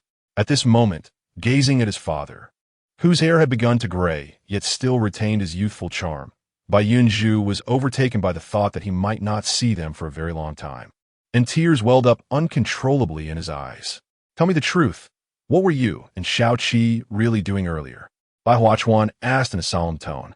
Bai Yunzhou opened his mouth, hesitated for a moment, then slowly closed it again, silently meeting his father's gaze. Is it something I cannot say? observing Bai Yunzhou's reaction. Bai Huachuan seemed to grasp something profound. Bai Yunzhou could only silently nod in acknowledgement. In response, Bai Huachuan let out a heavy sigh, bowed his head in silence for a considerable time, and then raised his gaze to meet his son's eyes. Pray tell, what you intend to do, is it a noble endeavor or a nefarious one? It is a noble endeavor. Bai Yunzhou met his father's gaze unwaveringly, his eyes filled with determination. All for the greater good of Daxia. Bai Huachuan scrutinized Bai Yunzhou for a long moment before slowly nodding in approval, patting his son's shoulder with commendation. Well done. You truly are my son. Rest assured to pursue your aspirations. I shall take care of matters at home. And as for Shao Qi, assure him that his title of godfather holds weight. Thank you, father. Bai Yunzhou exclaimed with gratitude, stepping forward to embrace the man, burying himself in his father's warm embrace as he did in his childhood. Thank you, father. Now, let's raise a toast to our successful enlistment. In the private room, amidst the lively music, Bai Yunzhou hoisted a bubbly glass of yellow liquid, exuberantly declaring his intentions. Bai Huachuan, Lin Qiye, and Yang Jin all raised their glasses in unison, while Yi Wanru and Wang Feng wiped their tears and also lifted their glasses, managing a strained smile. Cheers! The group tilted their heads back, downing their drinks in unison. When I met you, something enchanted me, a spirited child with eyes so clear. You gaze upon the stars, extolling the ideals of the world, reveling until dawn. Only turn away. The world is vibrant. There is no need for apologies. Amidst the flickering lights, Bai Yunzhou held a glass in one hand and a microphone in the other, his melodious voice singing an enchanting tune. You left behind your outer garment. Your kiss so deep, I use it to warm my body. I loathe myself for not loving completely. I respond to your innocence, expending my soul, melting in your embrace. Yet you are a wanderer, drifting into the mundane. Lin Qiye listened intently, her body unconsciously swaying rhythmically to the cheerful melody, tinged with a slight intoxication. As she gazed at the lyrics dancing across the screen, she felt, at that moment, her ears, eyes, and heart were all captivated by the sunlit, innocent, and vivacious figure before her, as if enchanted. Progress towards Lin Qiye's conquest. 74, a faint blue silhouette glimmered amidst the chaotic lights. Bai Yunzhou squinted, staring intently for a long while before realizing what it was, his face lighting up with joy. He handed the microphone to Yang Jin. Steigling o sit beside Lin Qiye. So what do you think? My singing is quite splendid, isn't it? Bai Yunzhou teased, playfully nudging Lin Qiye's shoulder with pride. Lin Qiye merely arched an eyebrow, responding nonchalantly, it's just mediocre. Ha, you are merely being coy, Bai Yunzhou replied dismissively, rolling his eyes as he reached for Lin Qiye's glass on the table, placing it in her hand and gently clinking it with his own, producing a clear, crisp sound. Starting tomorrow, we will transition from classmates to colleagues. Here's to our everlasting brotherhood. With that, he tilted his head back and drained the contents of his glass. Upon finishing, he turned around to find Lin Qiye still frozen in place, which instantly sparked his discontent. Why aren't you drinking? Are you raising fish? He exclaimed, seizing Lin Qiye's glass and forcing it to his lips. At the other end of the sofa, Bai Huachuan witnessed this scene and immediately interjected, Hey Zhouzhou, you can't bully Shao Qi. Bai Yunzhou turned back, noticing Bai Huachuan's irate expression, and hurriedly took his glass, rushing over. Lin Qiye glanced at the glass that originally belonged to Bai Yunzhou and then at the one in his hand. He opened his mouth, but then silently closed it again. Dad, I didn't bully him. As an older brother, how could I possibly bully my younger sibling? Bai Yunzhou said, filling both their glasses with wine, and playfully added, Come on, Dad, let us have a drink together. It's our first time drinking together, so you mustn't just sit there, raising fish. Where did you learn that? Bai Huachuan asked, chuckling as he tapped Bai Yunzhou on the head. He lifted his glass and clinked it with Bai Yunzhou's. All right, let us toast. Meanwhile, Yi Wanru watched the father and son duo with concern and gently advised, You both should drink less. Zhouzhou has to catch a train tomorrow. Don't worry, Mom. I'll be fine. I'll definitely get up in the morning. If not, I'll have Shao Qi carry me. Bai Yunzhou joked, pouring more wine. Here, Mom. I toast to you. Auntie, Godmother, you both should take Godfather back in one car. Ah, Jean, make sure to take care of the elders. Xiao Qi and I will follow shortly, he instructed. All right, brother. You two stay safe. Upon exiting the KTV, Lin Qiye half-supported the utterly intoxicated Bai Yunzhou, ensuring the elders were settled before helping Bai Yunzhou sit on the steps, waiting for the next ride. Just as they sat down, Bai Yunzhou seemed to lose all strength and nearly tumbled down the steps. Startled, Lin Qiye quickly caught him by the waist, pulling him into his embrace. Ha ha ha! Come on, Dad. Let us have another drink. Bai Yunzhou exclaimed. Lin Qiye sighed. You're still drinking? Look at how drunk you are. Qiye Bai Yunzhou gazed at him with hazy eyes, his alluring fox-like gaze oblivious to the world around him. He raised his hand to drape it around Lin Qiye's neck, leaning closer and teasing. You little rascal, why do you always raise fish? Do you look down on your elder brother? Lin Qiye narrowed his eyes slightly, capturing the errant hand in his grasp. I sent it so I can take care of you, my dear brother, he replied, leaning in a bit closer himself. He gazed intently into Bai Yunzhou's dazed eyes, where long lashes fluttered, and his slightly parted, crimson lips exhaled warm breaths laced with the scent of alcohol, intoxicating Lin Qiye to the point where he, too, felt a semblance of inebriation. Lin Qiye lowered his gaze to those flushed lips, inching closer until their breaths intertwined, their lips meeting in a tender, fluid embrace. The night was profound and tranquil, enveloped in silence, save for the occasional whisper of tires on the road as vehicles passed by in the distance. Only the rhythmic beating of two hearts echoed in Lin Qiye's ears. Objective: Lin Qiye's progress, 76, 78, 80. Reward conditions have been met. Rewards have been allocated to the system space. Chapter 12. The 9 rebirth soul-returning pill. On the following morning, a sliver of sunlight streamed through the window panes, illuminating the bed and causing the young man lying there to flutter his eyelashes and awaken gently. He reached for his phone, glanced at the time, then set it aside, closing his eyes again to nestle deeper into the covers for a few moments before finally throwing off the blanket and sitting up. Bai Yunzhou rubbed his throbbing forehead and quickly dressed before getting out of bed.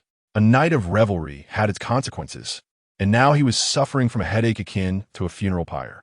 He trudged to the bathroom, ready to brush his teeth, when he suddenly felt a sharp pain in his lower lip. Upon closer inspection, he discovered that a cut had formed on his lip, though he could not recall how it had happened. Did I bump it somewhere last night? Frowning, Bai Yunzhou attempted to sift through his memories of the previous evening, but they faded away after he had been toasting around the room, leaving him with a complete blank thereafter. Jojo, it's time for breakfast. I'm coming. Not wanting to dwell on his lost memories, Bai Yunzhou was accustomed to forgiving himself.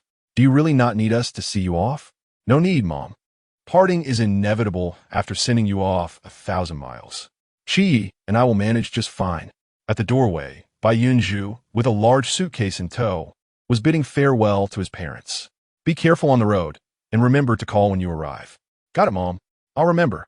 Bai Yunzhou reassured them, stepping forward to embrace his parents. Dad, Mom, I'll come back to visit when I can. Please take care of yourselves. All right, take care of yourself too. Don't overexert. Goodbye, Dad and Mom. Standing by the window, he watched as they gradually faded into the distance, illuminated by the morning sun. After holding back her emotions for so long, Yu Wanru could no longer restrain herself and turned to bury her face in her husband's embrace, sobbing uncontrollably. Captain Hongying. As they turned the corner, the duo spotted a black sedan, along with a tall, robust figure and a slender, graceful silhouette. Brother Yunzhou, Brother Qiye.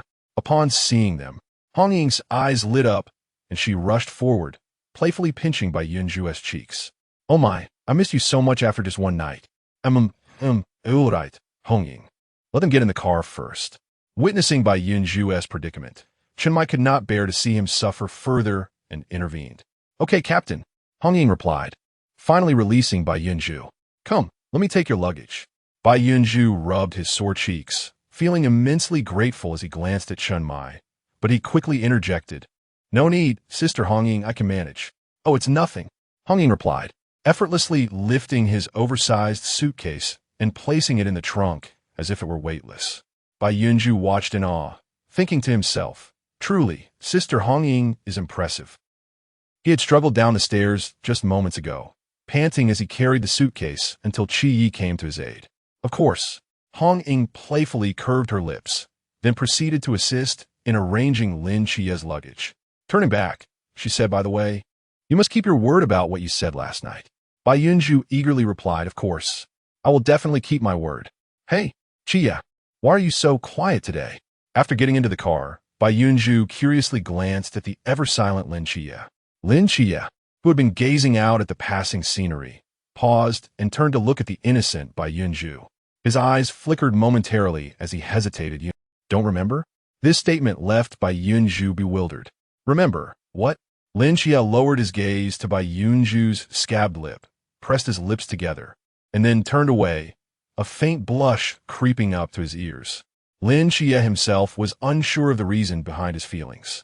Perhaps it was the influence of alcohol from the previous night, or some enchantment that had led him to share something intimate with his childhood friend. Yet, reflecting on it afterward, he felt no regret. Rather, there was a hint of nostalgia. His only concern was how to face Bai Yunzhou the next day. He had wrestled with this thought all night, only to discover that Bai Yunzhou did not remember.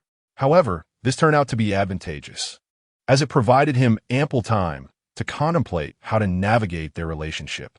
Faced with Bai Yunzhou's curiosity, Lin Qiye could only deflect. It's nothing. Objective. Lin Qiye's strategy progress. 81. What is this? When did the progress bar exceed 80? Bai Yunzhou's eyes widened in shock as he hastily summoned the system panel to confirm that indeed, the progress next to Lin Qiye's name was 81. What transpired last night? Bai Yunzhou's mind raced, yet he could not arrive at any substantial conclusions. Forget it. Let us first see what's in the gift package. With that thought, Bai Yunzhou opened the large gift. Congratulations, host. You have received a divine item. 9 Rebirth Soul, Pill 3. Oh, it's a golden inscription. It must be something valuable. Bai Yunzhou thought, clicking to view the details of the item. 9 Rebirth Soul Pill, one of the high-grade elixirs produced by Taishang Laojun, capable of resurrecting both gods and mortals. When used by ordinary people, it also aids in enhancing cultivation and stabilizing the soul. Resurrection? Does that mean? Bai Yunzhou's heart raced as he quickly inquired the system. System, can this be used for someone killed by the wrath of Shiva? 9 Rebirth Soul Pill is a divine elixir that can counteract the effects of Shiva's wrath. Bai Yunzhou was instantly filled with joy. How should it be used? Simply take it in advance, and when the user is on the brink of death, it will automatically activate. All right, I understand. Thank you, system. Bai Yunzhou replied gratefully. Just yesterday, he was fretting over the calamity of Songnan, and today the system had provided him with a crucial item. One could hardly call it anything less than a timely blessing. Upon hearing the thanks, the system remained silent for a moment before responding in its cold mechanical voice, "You're welcome." Immersed in joy, Bai Yunzhou remained oblivious to these matters. This means I can give one to the captain, one to my godmother, and still have one left. He gazed at the small elixir icon on the panel, his heart buoyant with thoughts, and recalled the original plot. It seems that Qiye might not truly need it, despite facing numerous calamities. He possesses an abundance of fortunate opportunities that allow him to evade danger time and again. With my presence beside him now, perhaps many difficulties could be circumvented. So, should this elixir be given to Lung Xian, Wu Xiangnan, Yi Fan, or Zhou Ping? TSK, it seems I should also consider Sister Xiaonan. Yunzhou, it's time to disembark. Why are you lost in thought? Oh, right. Bai Yunzhou snapped back to reality and opened the door to step out. Well, I'll ponder this later. Such matters surely require careful deliberation. Where am I? Upon exiting the vehicle, Bai Yunzhou realized that he was not at the office, but rather at an opulent villa. This is my home, Hong Ying announced as she opened the trunk and retrieved their luggage. My house has plenty of rooms, so you two can stay here for now. At her words, both Bai Yunzhou and Lin Qiye stood frozen in place. They knew Hong Ying was wealthy, but they had no idea she was this affluent. Wow, I never expected it, Sister Hong Ying. You're quite the little tycoon. Hong Ying proudly lifted her chin. So, what do you think? Would you like to cozy up to your sister? I promise you'll have golden chains and watches every day, with barbecues thrice a day. Bai Yunzhou's smile faltered. That's really not necessary. Ha ha, I'm just kidding. Hong Ying laughed heartily, playfully pinching Bai Yunzhou's cheek and grinning. Our little Yunzhou is simply adorable. Ahem, Sister Hong Ying, where's our room? Oh dear, I almost forgot about our little brother Qiye. Hong Ying turned and extended her playful grasp towards Lin Qiye. Pinching his delicate, fair face, yes, just as cute. After her playful antics, Hong Ying waved her hand, wrapping her arms around both young men as they made their way to the villa's grand entrance. Come on, let me show you around, she called out, then added, Captain, I'll leave the luggage to you. Chun Mai silently watched as the trio gradually disappeared beyond the door, shaking his head in resignation before shouldering the luggage and following them inside. Chapter 13. The Nanda, Serpent Demon. From today onward, you shall train in mental fortitude and agility with Xiao Nan and Qiemo in the mornings and in the afternoons. You will practice with me and Lung Xian in weaponry. In the evenings, you will study theory with Xiang Nan. In just 1 month, the new recruits training will commence, marked by an intensity that will be exceedingly rigorous. These exercises are designed to help you acclimatize swiftly to the rigors of the training camp.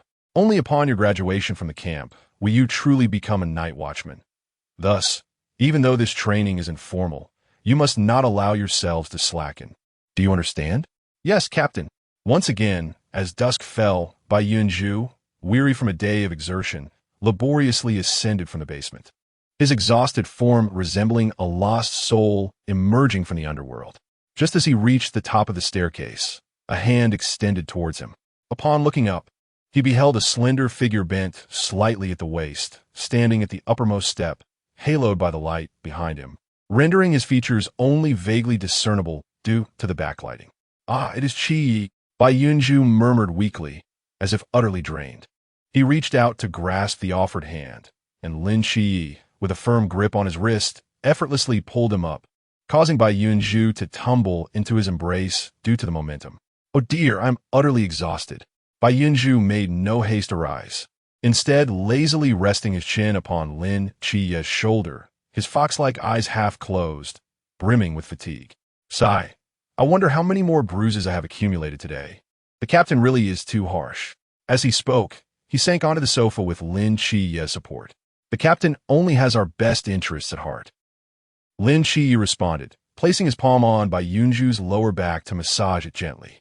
After a moment's hesitation, he tentatively suggested, how about I apply some medicinal alcohol for a rub-down later? Bai Yunzhou's eyes brightened at the suggestion, trusting wholeheartedly. Really? Thank you, Qiye. Oh dear, recently my shoulders, waist, and legs have been in such discomfort. Shall I massage all those areas for you later? Absolutely. Having a younger brother is truly wonderful, Bai Yunzhou thought contentedly. Lin Qiye lowered his head, a slight smile gracing his lips, concealing his achievements and merits. Greetings, welcome. A mechanical voice echoed, prompting both Lin Qiye and Bai Yunzhou to look up simultaneously. Whereupon they saw Zhao, Kongshun, and Wen Qima entering with a flustered young boy clad in a red and white school uniform. Jie, Yunzhou? The dazed boy immediately recognized the two seated on the sofa, his eyes widening in surprise. What are you doing here? Lin Qiye was momentarily taken aback. Li Yifei? What happened? He has come to report a case.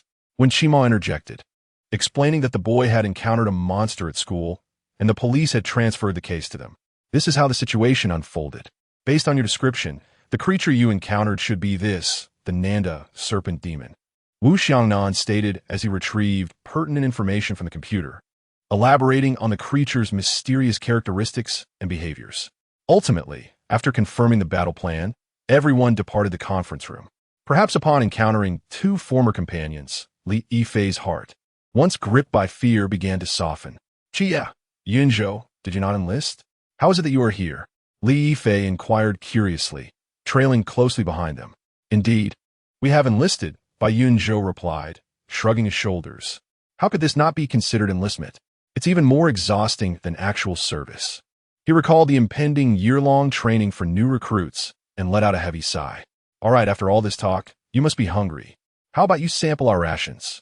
Lin Qiye suggested, patting Li Yifei on the shoulder. At this, Li Yifei's eyes brightened. Sure, that sounds great. After a satisfying meal and ensuring Li Yifei was settled at the office, Chen Mai, anticipating the following day's mission, waved his hand and dismissed Lin and Bai from their evening classes, allowing them to hitch a ride home with Hong Ying. No sooner had they entered the house than Hong Ying seized Bai Yunzhou, who was about to head to his room to freshen up, with a mischievous grin. Yunzhou, dear brother, have you forgotten something?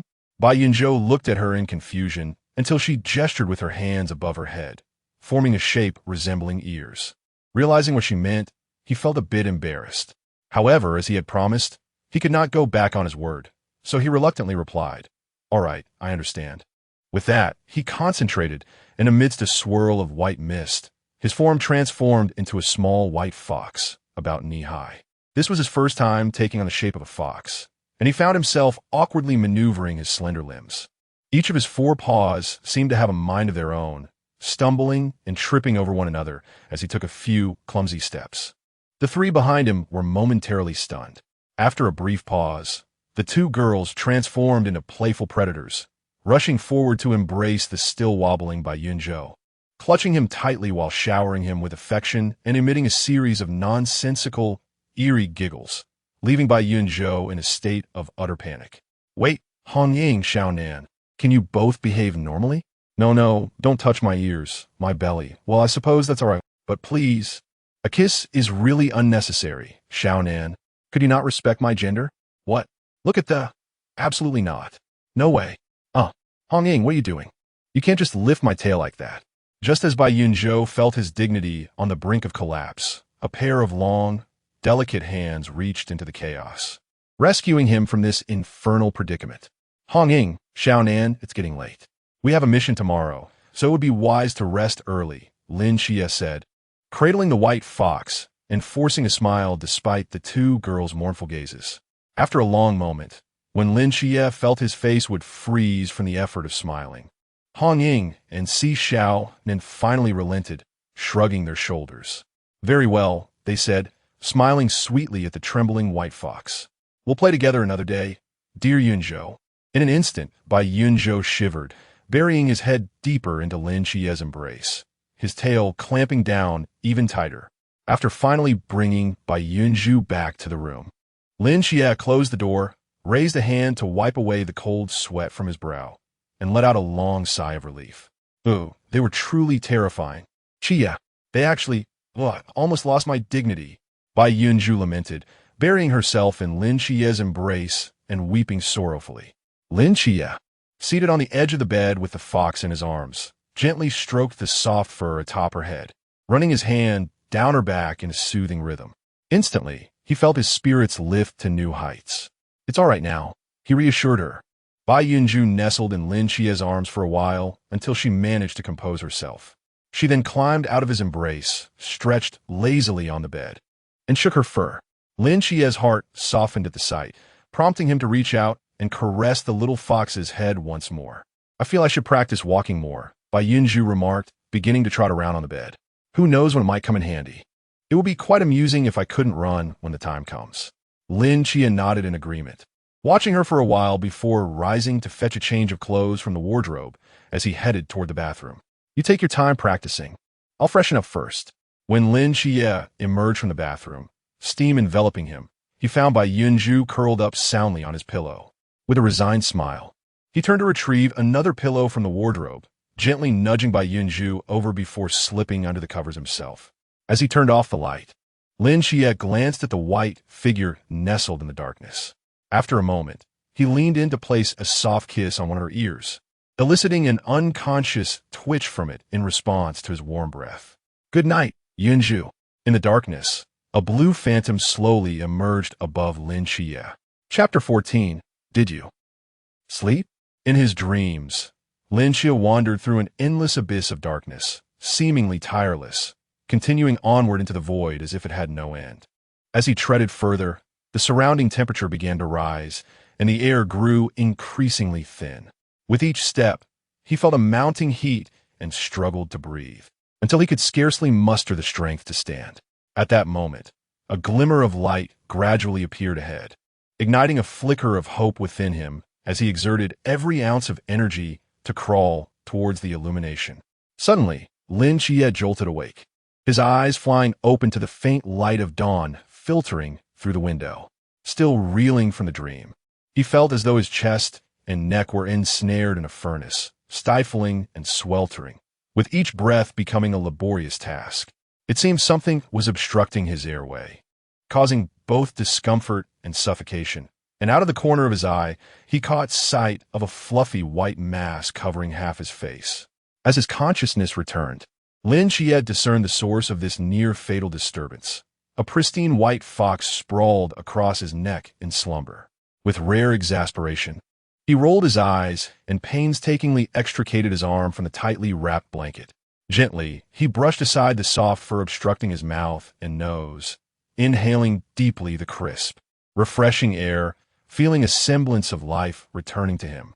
Then, with great care, he cradled the fox's head in one hand and its hindquarters in the other, maneuvering the slumbering Bai Yunzhou from his neck to the side of the bed, covering her with the blanket so that only her head remained visible. He let out a heavy sigh of relief. "Goodness, you nearly suffocated me," Lin Qiye thought indignantly, poking the fox lightly on the forehead. The fox stirred, twitching her ears, wriggling in a blanket before turning away from him and drifting back into a deep slumber. Lin Qiye smirked, noticing the dawn light was still dim, and decided to close his eyes and return to sleep. He fell into a deep slumber once more, waking up at 7 o'clock. "Yunzhou, it's time to rise." Dressed and ready, Lin Qiye stood at the edge of the bed, gently shaking the fox. She let out a soft whimper, reluctantly opening her drowsy eyes. "Qiye?" Bai Yunzhou inquired, confused. "What are you doing in my room?" Lin Qiye chuckled softly at her words. "You are in my room." Bai Yunzhou blinked, recalling the events of the previous night. Indeed, it seemed that was the case. "I'm sorry, Qiye, I must have been too exhausted last night," she said, her tone lacking genuine remorse as she dragged her fox body from the blankets, stretched languidly, and gracefully leapt off the bed. "I'll head back to freshen up now." Approaching the door, Bai Yunzhou looked up at the high doorknob, contemplating her options before opting to transform back into her human form instead of jumping to reach it. Thus, in the dining room, as Hong Ying and Si Xiaonan were enjoying their breakfast, they were greeted by the sight of a yawning Bai Yunzhou, radiant and ethereal, emerging from Lin Qiye's room. "You." Hong Ying glanced between Bai Yunzhou and Lin Qiye, a look of realization dawning upon her. "Did you sleep together?" Bai Yunzhou furrowed his brow, gazing quizzically at Hong Ying and her companion. After a moment of contemplation, he nodded in a somewhat dazed manner. "Hiss." Both individuals inhaled sharply, exchanging glances that sparkled with an eerie yet exhilarating light. "Qiye." Hong Ying regarded Lin Qiye, who appeared equally bewildered, with admiration, giving him a thumbs up. "Truly remarkable." Beneath the walls of Sangnan No. 2 High School, must we really scale the wall? Li Yifei stared at the towering 3-meter barrier, swallowing hard. "You could also enter through the main gate," Lin Qiye remarked nonchalantly. Before he could finish, a graceful figure flitted past, leaving behind the words, "I've always wanted to climb over during school," and vanished behind the wall. "Allow me to go first as a sign of respect soon after." Another elegant figure leaped over. "Well then, I shall follow suit," Bai Yunzhou declared, taking a few steps back before springing lightly over the wall, landing with a flourish. No sooner had he touched the ground than 2 girls hurriedly approached him, concern etched on their faces. "Yunzhou, are you all right?" Bai Yunzhou scratched his head in confusion. "I am fine." Observing their anxious expressions, he hesitated. "Should I be worried? If you're feeling unwell, it's perfectly understandable." Si Xiaonan said earnestly. What does this even mean?" Just as he was engulfed in confusion, Lin Qiye and Li Yifei also climbed over. "What's the matter?"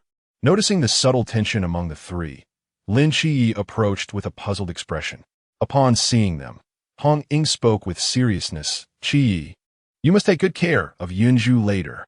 Lin Qiye frowned slightly, perplexed, yet responded sincerely, "Of course." "Satisfied?" Hong Ying nodded. "Then we shall head to the dormitory first. Remember to keep us informed of any developments." "All right, Sister Hong Ying, stay safe," Bai Yunzhou replied. After watching the 2 depart, Lin Qiye turned to the remaining duo. "Let us proceed to the teaching building."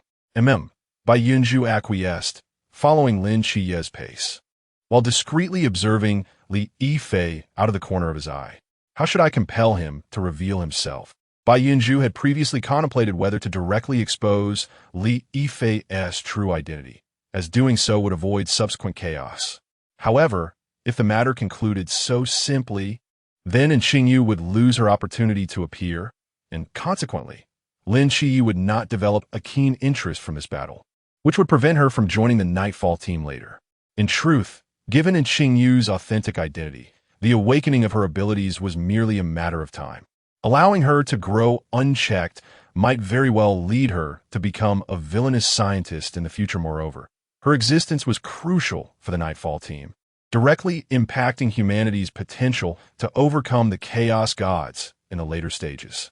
This intricate web of cause and effect was far too vast for Bai Yunzhou to dare alter lightly. Thus, it seemed he could only wait for the opportune moment to act. Report. At the entrance of the classroom, Bai Yunzhou and Lin Qiye reported their arrival simultaneously. The teacher at the podium glanced back at them and nonchalantly remarked, "Come in, but do not be late next time." "Yes." The two replied obediently as they took their seats. Meanwhile, Li Yifei approached the door and called out his report. However, the teacher's demeanor was starkly different, as he sternly ordered Li Yifei to stand at the door until he presented a leave note, which ultimately spared him from punishment. Observing this, Bai Yunzhou seized the opportunity to feign curiosity and asked Lin Qiye, Didn't he go straight to our place after reporting last night? Where did he get that leave note?" Lin Qiye pondered this inquiry deeply. Indeed, it is quite a conundrum. Just then, Li Yifei trudged in with a dejected expression and took a seat in front of the two. "Why is it that you two were not reprimanded for being late as well?" Li Yifei questioned with a hint of dissatisfaction. Bai Yunzhou chuckled. "Perhaps it is because we are rather good-looking?" Li Yifei was momentarily taken aback by this audacious remark, glancing at the faces of the two, and found himself at a loss for a rebuttal. Consequently, he felt even more disheartened. At that moment, a piece of chalk struck Li Yifei's head with precision.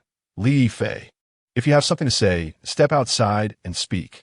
At this, even Lin Qiye could not help but cover his face, unable to suppress an immoral laugh. Chapter 15. A new strategic objective after conducting a preliminary assessment of the serpent species present on campus.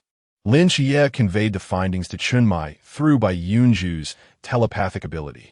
Earlier, during a tactical discussion, Bai Yunzhou had opportunely revealed this skill, and through practice, it became evident that the capacity for this mental connection appeared to be quite extensive, as long as Bai Yunzhou established an anchor point on each individual requiring contact. She could unilaterally communicate at any time and from any location, even forming temporary groups with remarkable flexibility. However, Bai Yunzhou remained uncertain about the effective range of this ability and whether it could function normally amidst the fog, all of which would require gradual verification.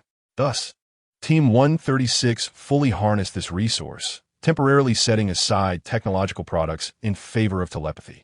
Upon receiving the order to eliminate the Nantua serpent demon, Hong Ying and Si Xiaonan had already taken the lead in action, with intermittent explosions emanating from the distant dormitory buildings. The boundless void had quietly been established even before Lin Qiye and the others entered the campus, going unnoticed by anyone. Upon hearing the commotion, Lin Qiye instinctively moved to assist, but Bai Yunzhou swiftly restrained him. "Have no fear. Sister Hong Ying and the others can handle it. We must ensure the safety of the teaching building and evacuate the students promptly to minimize casualties. Since sacrifice is now unavoidable, we should strive for the least possible loss." With a glint of inspiration, Bai Yunzhou devised a plan. Moments later, the campus broadcast crackled to life, followed by a standard announcement voice. "Emergency notification. Emergency notification. As per higher authorities' request, a fire drill is now being conducted. All class supervisors are to organize their students for an orderly evacuation to the Northgate Square." Repeat. Upon hearing the announcement, the initially curious and alarmed faculty and students settled down, beginning to leave the teaching building in an orderly fashion. Proceeding to the Northgate Square, Lin Qiye, Bai Yunzhou, and Li Yifei were already stationed there, prepared for the situation. "Impressive, Yunzhou. I never knew you possessed such skills. I must say, That broadcast voice was quite melodious, remarked Li Fei. Bai Yunzhou, hands on her hips and nose in the air, replied, of course. Just look at who I am. Once the last group of students arrived, a brilliant light shone in Bai Yunzhou's eyes, and the features of a fox emerged above her head and behind her. A white domain unfolded from within her, swiftly enveloping all present, leaving them with little time to react before their consciousness slipped into chaos. Simultaneously, Wen Qima entered through a corner of the boundless void, swiftly guiding the faculty and students towards safety alongside Lin Qiye and Li Fei. At the entrance, Zhao Kongcheng assisted while incessantly shaking a bell, erasing the memories of those present. Lin Qiye took the opportunity to identify the infected individuals, executing them on the spot. Such seamless execution left Li Fei in awe. Soon, the uninfected faculty and students were safely evacuated, while the entrance was littered with the grotesque remains of various monsters. Bai Yunzhou finally regained his composure, collapsing onto the ground and gasping for breath. Lin Qiye, noticing his distress, hurried over with concern. Yunzhou, are you all right? Bai Yunzhou waved his hand, his face pale. I'm fine, just exhausted my mental energy. I'll be all right after a brief rest. As he spoke, a sudden system notification echoed in his ears, detecting new strategy progress. Loading complete. Target and Qingyu strategy progress. 20. Reward acquisition conditions met. Reward has been allocated to the system space. And Qingyu? Bai Yunzhou raised his head in confusion, sensing something as he gazed toward the teaching building. There, on the tree-lined path leading to the square, stood an elegant youth clad in a red and white uniform, adorned with gold-rimmed glasses, shrouded in shadow, his expression indistinguishable. Above him, a blue phantom visibly displayed the 20 progress bar. How hasn't Qingyu become a strategy target? Bai Yunzhou pondered. Could it be that, as a future member of the Nightfall team, the so-called Protagonist group, he is included? If so, does that mean there are also Shen Qingzhu and Bai Li Pangpang? As Bai Yunzhou contemplated, a thought struck him. This could provide him with numerous opportunities for rewards. The prospect seemed rather appealing. Lin Qiye observed Bai Yunzhou, who was staring blankly at Qingyu from a distance, and frowned, rising to his feet. And Qingyu? Why are you standing there alone? Lin Qiye approached, extending his perception to assess the situation. Finding no abnormalities, he felt slightly relieved. And Qingyu, seemingly unresponsive, walked towards Lin Qiye, excitement evident on his face as he stepped out of the shadow. What's going on here? This world is indeed not as simple as it appears, is it? Who are you? How can you accurately identify monsters? Is it the golden light in your eyes? And the white light in Bai Yunzhou's eyes along with his fox ears and tail? Is that what he used to control everyone's minds? A barrage of questions struck Lin Qiye, leaving him equally bewildered. All right, and Qingyu, let us first deal with the lurking threats in the school, and I will explain everything to you afterward, Bai Yunzhou interjected, stepping forward with a resigned expression. In this life, due to Bai Yunzhou's intervention, Lin Qiye arrived at the second-year class earlier, and Bai Yunzhou, influenced by the original story, intentionally engaged with Qingyu.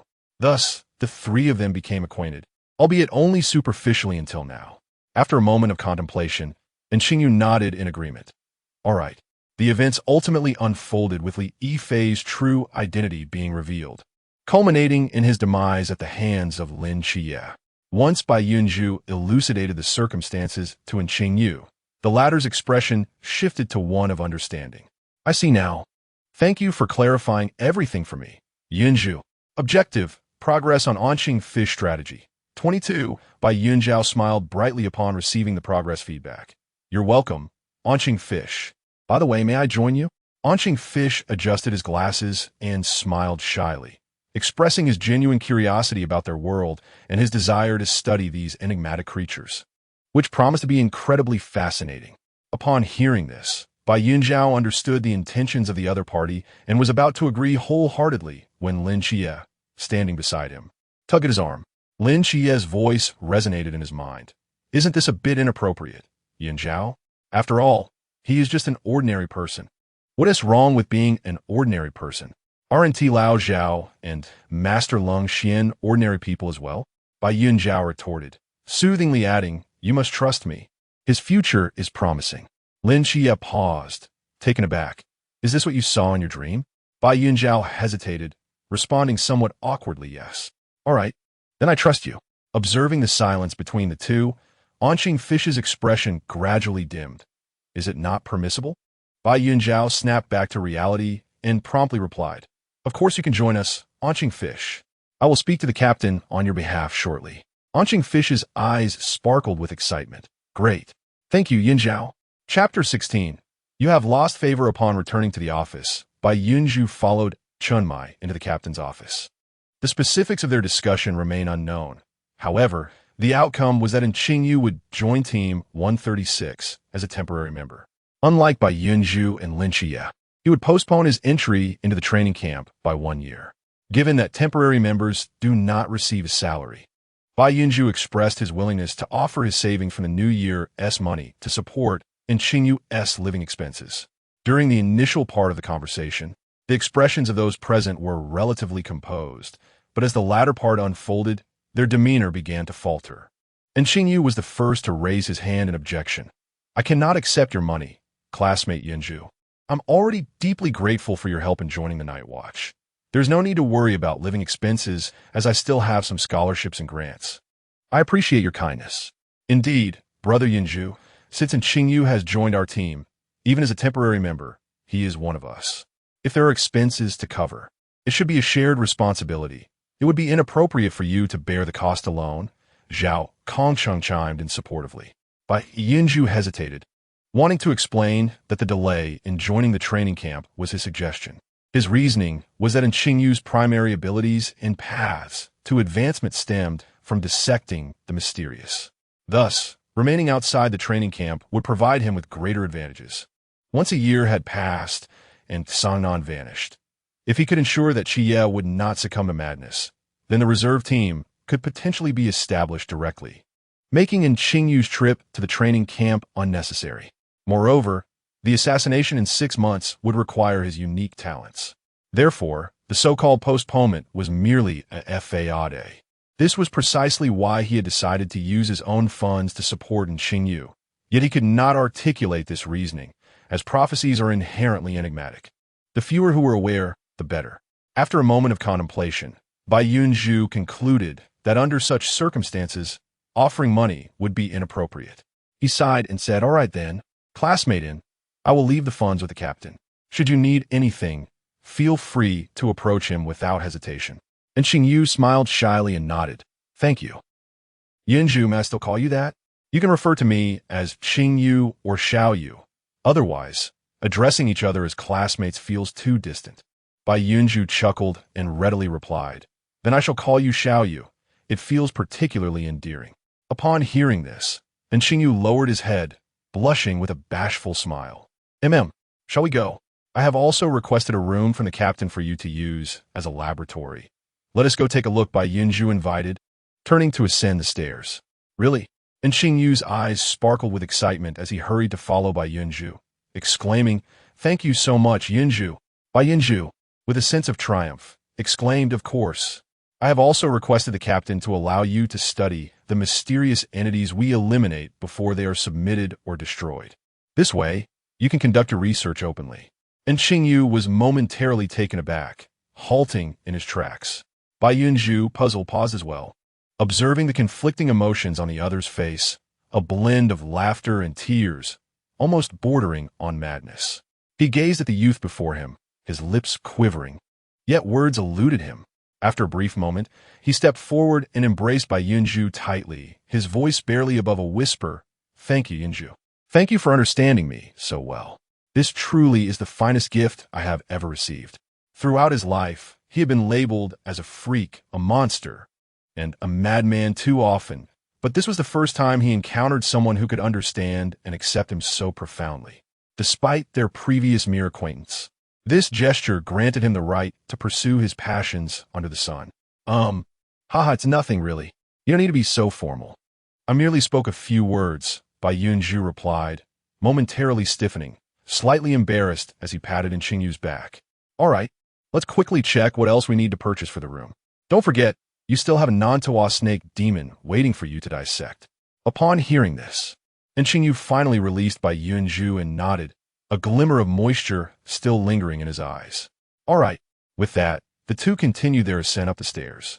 Objective in Qingyu's progress. 30 TSK, TSK, TSK. Hong Ying observed from the sidelines, munching on some sunflower seeds of unknown origin, and sauntered over to Lin Qiye, who bore an expression of bewilderment, gently nudging him with her shoulder, her tone laced with sympathy. Qiye, dear brother, I can't shake the feeling that you might be losing your charm. Si Xiaonan also rose from the sofa, approached Lin Qiye, and patted his shoulder, confidently clenching her fist. Don't worry, Qiye. No matter how handsome the new brother is, we will always be your strongest support.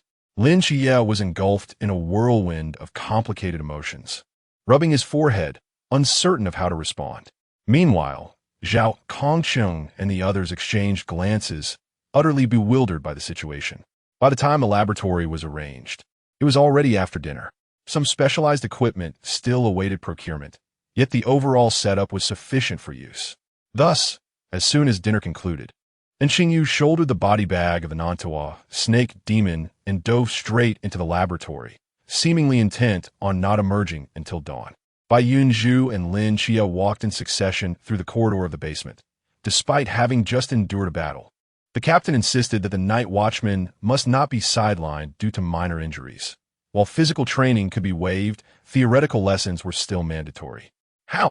Did you convince the captain to agree to giving Qingyu a laboratory? After much contemplation, Lin Qiye finally inquired. Bai Yunzhou, with his hands tucked casually in his pockets, shrugged nonchalantly. I just told him I had a dream in which Qingyu would awaken a particularly powerful ability through the analysis of the mysterious. This would be advantageous for the night watchman.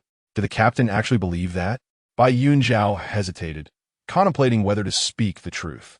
In reality, he bestowed the 9 turns soul-reviving pill upon Chun Mai, and, witnessing the astonishment in Chun Mai's eyes, he merely mentioned that he had dreamt of the cataclysm in Songnan a year hence, fearing that revealing too much might disrupt the narrative. He chose to disclose only the approximate timing, leaving the details shrouded in mystery, which prevented further inquiries from Chun Mai. Yet, this was sufficient to attest to the veracity of his words. Was he truly concealing? Bai Yunzhou pondered, deeming it premature to share such burdensome information at this moment. Perhaps it would be wiser to delay just a little longer. Thus, he shook his head and casually remarked, It's nothing. Just mention my earlier dream about the ghost-faced king, and the captain believed it. Is that so? Lin Qiye regarded Bai Yunzhou's profile, his expression a mix of skepticism and contemplation. Bai Yunzhou felt a twinge of guilt under Lin Qiye's gaze and hastily disrupted the eerie silence. All right, let us hasten to the classroom, lest Master Xiangnan be kept waiting. With that, he strode forward briskly. Lin Qiye observed Bai Yunzhou's hasty retreat, lost in thought. What exactly was he concealing? Chapter 17. The sole solution. Upon returning to his chamber in the evening, Bai Yunzhou finally had the opportunity to claim his reward. Acquired skill, elemental power, fire. Harness the strength of the fire element, enabling manipulation of all things related to fire, and allowing the creation of unique attacks or applications based on elemental characteristics. Goodness, it feels as though I've been handed a blank canvas to doodle upon. System, does this imply that there will be additional elemental powers in the future? As a being born of nature, you possess an innate affinity with all natural elements. As you progress on your journey, the system will gradually unlock the remaining elemental powers for you. Me? Born of nature? Surely this refers to that Fox Emperor. Bai Yunzhou murmured, glancing at the skill description that seemed to convey something, yet also nothing at all. Hesitantly, he inquired, by the way, is there any chance you could provide me with a manual or something? It's rather perplexing to create without guidance. After a brief silence, the system indeed provided him with a link containing detailed information regarding the fire element and its most rudimentary summoning methods. It was followed by 3 exemplary skills. Example Skill 1. Celestial Foxfire. Summons Foxfire that automatically tracks and strikes the target. Example Skill 2. Flame Arrow. Condenses fire into an arrow with formidable penetrating power. Example Skill 3. Inferno Array. Using fire as a guide. creates a fiery array at a designated location, capable of continuously scorching targets within. Accompanying each skill were the corresponding incantations and intricate gesture sequences. The third skill even included a detailed arrangement method for the array, reminiscent of the spell casting and hand signs found in celestial dramas. Although somewhat complex, it gave off an undeniably impressive aura.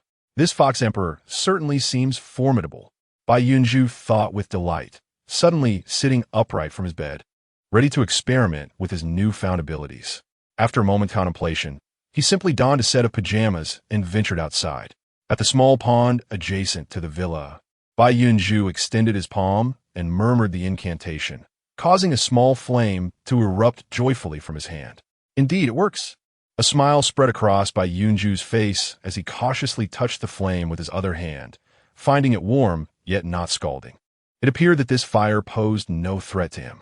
As he pondered, he formed the flame into his palm, manipulating it like clay, and to his astonishment, the flame morphed into little hearts, flowers, and even tiny rabbits and birds at his whim. Bai Yunzhou marveled. What a delightful and practical skill. With exuberance, he played for a while longer, then attempted to cast the other 3 skills upon the water surface. Though somewhat awkward, he ultimately succeeded in their execution. Finally, glancing at the encroaching darkness of the night, Bai Yunzhou yawned and returned to his room to sleep. The following morning, amidst the fragrant blooms of the villa garden, a sudden, piercing scream shattered the tranquility, startling a flock of birds. Bai Yunzhou, brushing his teeth, was taken aback and was about to step outside to investigate when the voice continued to wail, "Ah, my fish! Who on earth has cooked all my fish? As I finally grasp you, I shall shatter you into a myriad of pieces." Upon hearing this menacing declaration, Bai Yunzhou trembled slightly while gripping the doorknob, instinctively retracting his hand. If memory served him right, the target of his sparring session last night was none other than that very pond. Contemplating this, Bai Yunzhou swallowed hard and resolved to refrain from involving himself in this commotion. After a brief respite, the group gradually arrived at the pacifiers office to commence their work. Upon entering, they were greeted by the sound of almost manic laughter emanating from the upper floor. "Ha! I did it! I did it! Ha ha!" This sent a shiver down the spines of everyone present. What on earth is happening? Hong Ying could not help but rub her arms, shifting her gaze towards Chun Mai, who was seated on the sofa, perusing a newspaper. "Captain?" Chun Mai raised his head in response, observing the bewildered expressions of his companions, and nonchalantly remarked, "Oh, it's in Qingyu. It was like this when I arrived. He must have achieved some research breakthrough." Hong Ying was momentarily rendered speechless. "I should go take a look," Bai Yunzhou declared, striding towards the staircase. Lin Qiye, noticing this, promptly followed suit, stating, "I will accompany you." Upon reaching the second floor, the laughter grew increasingly distinct from a room at the end of the corridor, imbuing the dimly lit passageway with an eerie atmosphere. The two traversed the corridor and halted before the door. Bai Yunzhou raised his hand and politely knocked. "Xiao Yu, may I come in?" The laughter in the laboratory abruptly ceased, replaced by a warm male voice, laced with a hint of exuberance. "Ah, is it Yunzhou? Of course, you may." Having received permission, Bai Yunzhou pressed the lock and opened the door, revealing a room filled with cold instruments. In the center stood a slender youth clad in a white lab coat, wielding a bloodied scalpel before an operating table, which was meticulously arranged with the various body parts of a Nanda snake demon, alongside a transparent box containing a nest of white mice. On the desk behind him, several computer screens were densely recording experimental data. The youth lifted his head, a smile gracing his features as he regarded Bai Yunzhou, his eyes, framed by golden-rimmed glasses, shimmering with a faint gray hue. "Yunzhou, you have arrived," Qingyu remarked, rinsing the scalpel and setting it aside before discarding his gloves into the trash. He then approached, his gray-tinted gaze scanning Lin Qiye from top to bottom, before scrutinizing Bai Yunzhou closely, gradually returning to normality. After a moment of analysis, Qingyu emitted a soft sound of surprise, seemingly puzzled, as though sensing a difference despite the fact that they were both divine agents. Bai Yunzhou pondered for a moment. Perhaps it is due to the different pantheons we represent? Qingyu lowered his gaze, contemplating for a brief while, then nodded, perhaps. Suddenly, Bai Yunzhou appeared to have a revelation. Seizing in Qingyu's arm with excitement, "Xiao Yu, have you awakened the forbidden ruins?" Caught off guard by the sudden grip, and Qingyu blinked in surprise. Then smiled shyly at Bai Yunzhou. "Yes. My forbidden domain seems to possess the ability to dissect the enigmatic, thereby acquiring the capabilities of others, while also enabling the analysis of the composition of matter and its principles of usage. Thus I have named it the Soul Resolution," exclaimed Qingyu, adjusting his glasses, a glimmer of gray light flickering in his eyes. "Soul Resolution. Am I witnessing history?" Bai Yunzhou pondered, gazing intently at the composed and refined youth before him, his heart brimming with admiration. Is this the nascent key to the future Nightfall team's vice captain and strategist? A pivotal architect in determining humanity's fate amidst the pantheon of the K-system? How splendid! Lin Qiye, observing this, furrowed his brow and stepped forward, discreetly separating the two, seizing Bai Yunzhou's hand, which had been reaching for Qingyu. "Yunzhou, we ought to head to Sister Xiaonan's class now. Let's not keep anyone waiting." Only then did Bai Yunzhou regain his senses, redirecting his gaze to Lin Qiye, who had unwittingly grown a head taller. "Oh, right," he nodded, then turned to Qingyu. "We shall be off to class now, little fish." And Qingyu lowered his gaze at their clasped hands, adjusted his glasses. An unknowing expression crossed his face before he raised his eyes, smiling at Bai Yunzhou. "All right, Yunzhou. By the way, are you all set to attend the training camp in a few days?" Bai Yunzhou reflected for a moment before responding. "Indeed, if I calculate correctly, it should be less than half a month away. Then, if you have time during this period, do drop by often. I can concoct some potions tailored to your physique, which may enhance your physical prowess," and Qingyu suggested, adding, "Rest assured there will be no side effects." Upon hearing this, Bai Yunzhou's eyes lit up with joy. "Really? I cannot thank you enough, little fish. My greatest weakness lies in my physique, and the prospect of painless enhancement is simply splendid. Do not mention it, Yunzhou. You have aided me greatly. This is but my duty," and Qingyu smiled, then turned to Lin Qiye. "I believe Qiye's physique is already quite exceptional, so further enhancement may be unnecessary." Lin Qiye scrutinized the youth before him, whose eyes sparkled with mirth, his gaze narrowing instinctively, exuding an air of vigilance akin to a wolf guarding its territory. And Qingyu, however, remained undeterred, simply smiling back. Objective and Qingyu's progress. 32, Chapter 18. Are you jealous? As Lin Qiye made his way to the basement, he found himself hesitating several times. Words caught in his throat. "What is wrong, Qiye?" Ultimately, Bai Yunzhou noticed his unease and inquired. Lin Qiye was momentarily taken aback, then hesitantly replied, "About Qingyu. I think it would be wise for you to maintain some distance from him." "Why?" Bai Yunzhou turned to Lin Qiye, a look of surprise on his face.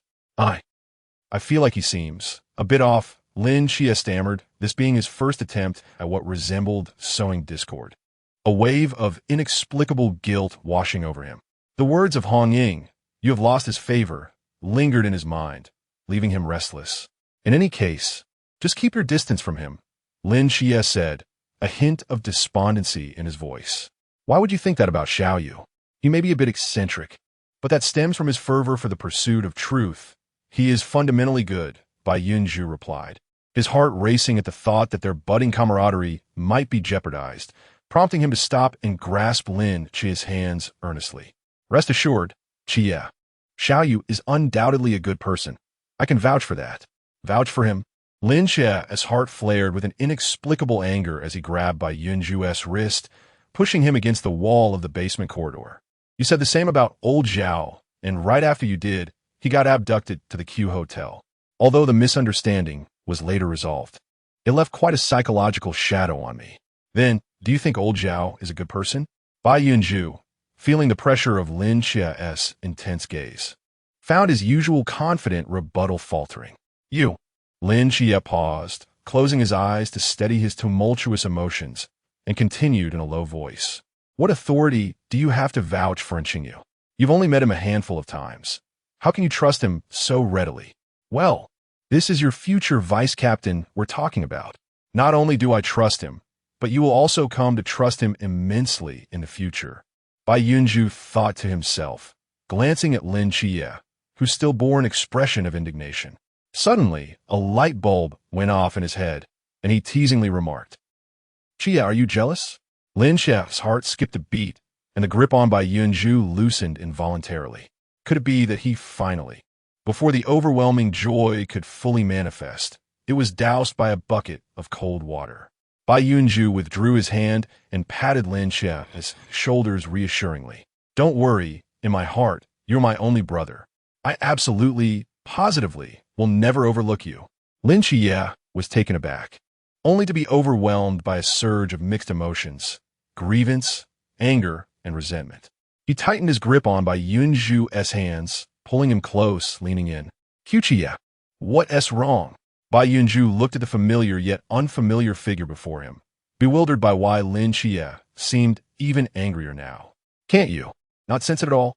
Lin Qiye gazed intently into Bai Yunzhou's bewildered eyes, words caught in his throat, his expression sorrowful. "I have no desire to play the role of your younger brother. Rather, I find myself yearning for something more profound." His gaze fell, tracing the elegant line of a delicate nose to those lips that perpetually wore a smile, soft and full like blooming petals. It seemed he was transported back to that enchanting night, recalling the intoxicating kiss. Just as Lin Qiye prepared to seize the moment and claim those lips, ready to embrace whatever disdain or aversion might follow, a sudden sound of the door opening broke the spell, accompanied by a sharp intake of breath. Both turned to see a slender, petite figure standing not far from them, hands clasped over her heart, watching with an uncontainable smile. Upon noticing their gaze, her expression shifted to one of surprise, and she hastily waved her hands. "Oh dear, I didn't see anything. Please continue," she exclaimed before retreating, closing the door gently behind her, as if to erase her presence entirely. This interruption jolted Lin Qiye back to reality. He closed his eyes, steadied his thoughts, and let his hands drop to his sides. "I apologize, Yunzhou. It was my inability to control my emotions." With that, he turned and walked to the room where Si Xiaonan had appeared moments before, stepping inside. Bai Yunzhou was about to reassure him that it was all right when he realized Lin Qiye had already departed. He rubbed his slightly sore wrist and sighed, a swirl of emotions within him. What to do? The child has grown, and his thoughts have become inscrutable. Bai Yunzhou pondered as he accessed the system panel. It was already 85 complete. In the days that followed, their relationship settled into a lukewarm state. It wasn't that Bai Yunzhou was unwilling to draw closer to Lin Qiye. Rather, Lin Qiye was deliberately avoiding him. This was evident in his solitary early mornings, preparing breakfast alone, dining in solitude, and even attending the office and training sessions while consciously steering clear of Bai Yunzhou. Yet, if one were to say he was cold, he would still leave a portion of breakfast for Bai Yunzhou, instinctively protect him when fatigue threatened to overwhelm, quietly assist with lecture notes when Bai Yunzhou struggled to stay awake, and arrange his favorite dishes before him during meals. Even at the laundry, upon seeing Bai Yunzhou's clothes, he would casually wash them. This left Bai Yunzhou with the peculiar sensation that Lin Qiye was both absent and ever-present. Sitting at the edge of the high surgical table, Bai Yunzhou swung his feet, his face clouded with melancholy. "Ah, little fish, what do you think? What is Qiye truly thinking?" And Qingyu, clad in a white coat and adjusting various instruments nearby, looked up, pushing his glasses as he pondered. Perhaps he is simply feeling down, not wishing to impact your mood. Perhaps. Bai Yunzhou reminisced about that day in the basement, murmuring to himself, perhaps I have indeed overlooked him in some aspect. Alas, it is somewhat shameful to admit, although I am his elder, it seems he has cared for me more throughout our lives. As Bai Yunzhou spoke, he let out a deep sigh. The result is that he is in a foul mood now, and I am at a loss as to how to remedy the situation. Over the past few days, he has tried various methods, whether it be acting coy or admitting fault, even transforming into a fox and burrowing into his embrace. Yet he remained unmoved, only to be lifted by the scruff of his neck and placed outside. Consequently, he fell prey to Hong Ying and Si Xiaonan, who seized the opportunity to indulge in a playful romp. Perhaps after some time, he will come to terms with it, and Qingyu remarked, approaching with several electrode patches in hand. Very well, lie down. Upon seeing this, Bai Yunzhou's expression fell. Do I really have to? Of course. And Qingyu replied with a playful smile, appearing harmless. You have only 5 days left before the training camp, so I must seize the moment to develop the potion Sigh. All right, Bai Yunzhou conceded with a sigh and obediently laid down on the operating table, which was covered with a layer of bedding. Pull your shirt up. Oh. Bai Yunzhou responded and dutifully rolled up his shirt to reveal his toned abdomen. A little higher. Oh. Bai Yunzhou hesitated for a moment before lifting his hand again, exposing his small pectorals. All right, arms and legs flat. Bai Yunzhou immediately complied, although summer was already upon them. Lying there exposed felt a bit chilly. He lay squarely on the operating table, his gaze fixed vacantly on the ceiling above, resembling a lamb resigned to its fate, at the mercy of others. And Qingyu took her time, first spraying a bit of alcohol on his chest, then affixing several electrode patches. The cold sensation made Bai Yunzhou shiver involuntarily. What's the matter? Is it too cold? As she secured a few more electrodes, and Qingyu returned to Bai Yunzhou's side, her voice soft and gentle. It's fine, just a bit chilly when they first touch. Bai Yunzhou replied honestly, glancing at Qingyu's eyes shimmering with a gray light and the progress bar pulsating above him. He genuinely had reason to suspect that she was using the pretense of potion development to study him. Nevertheless, whether it was potion development or research on himself, it seemed he was the one benefiting, for he had gained a new wood element, a primary healer and controller, an exceptionally useful element, complete with detailed usage instructions and 3 skill books. Thus, as long as they did not resort to dissection, he could accept it. Chapter 19. The unyielding plum blossom. Once the ordeal concluded, Bai Yunzhou rose from the operating table, adjusting his attire. How long until you recover?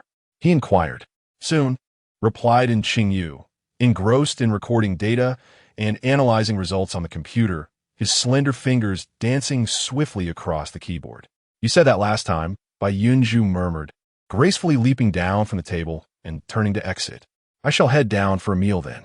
Wait, and Qingyu called. Bai Yunzhou halted and turned back, casually placing his hands in his pockets. And Qingyu, with a smile, approached him, one hand tucked into the pocket of his white coat, his long strides bringing him closer. Leaning in, he drew near, prompting Bai Yunzhou's pupils to flicker as he instinctively stepped back. Don't move, and Qingyu commanded, and Bai Yunzhou, having complied obediently for days, found himself unable to retreat any further. Sensing the shift, a glint of satisfaction crossed Qingyu's eyes behind his golden frames as he leaned closer, his hand gliding past Bai Yunzhou's shoulder and encircling him from behind, their proximity so intimate that Bai Yunzhou could discern the fresh scent of laundry detergent clinging to him, causing his heart to momentarily falter. In an instant, Qingyu withdrew, adjusting his glasses with a bashful smile. Your hat is on backwards. I just tidied it for you. Bai Yunzhou stood momentarily stunned, his hand reaching up to touch the back of his hood, a smile of embarrassment gracing his lips. Oh, thank you. I shall take my leave now. Without waiting for a response, he turned and hurriedly exited through the door. Watching him go, Qingyu smiled, a sense of delight washing over him as he returned to his research.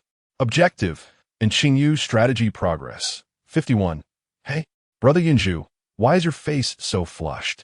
A graceful figure flitted by behind Bai Yunzhou in the lobby, casually dropping the remark as he was gulping down water. Bai Yunzhou suddenly choked, the tea rushing into his airway, causing him to splutter violently, doubled over in a fit of coughs. Meanwhile, Zhao Kongcheng, seated on the sofa and engrossed in his phone, found himself unexpectedly receiving a facial hydration service. Time passed, and 3 days slipped by. That night, Lin Qiye, exempted from classes due to the impending training camp, sat alone on a swing in the villa's garden, swaying gently, lost in thought. What are you doing here, Qiye? A melodious voice rang out from nearby. Lin Qiye turned to see a tall figure in cartoon pajamas approaching, holding 2 cups of milk. Sister Hongying, what brings you here? Lin Qiye asked instinctively. Just came to see you, she replied, drawing near and handing 1 cup to him before sitting down on a stone bench. But first I must ask you.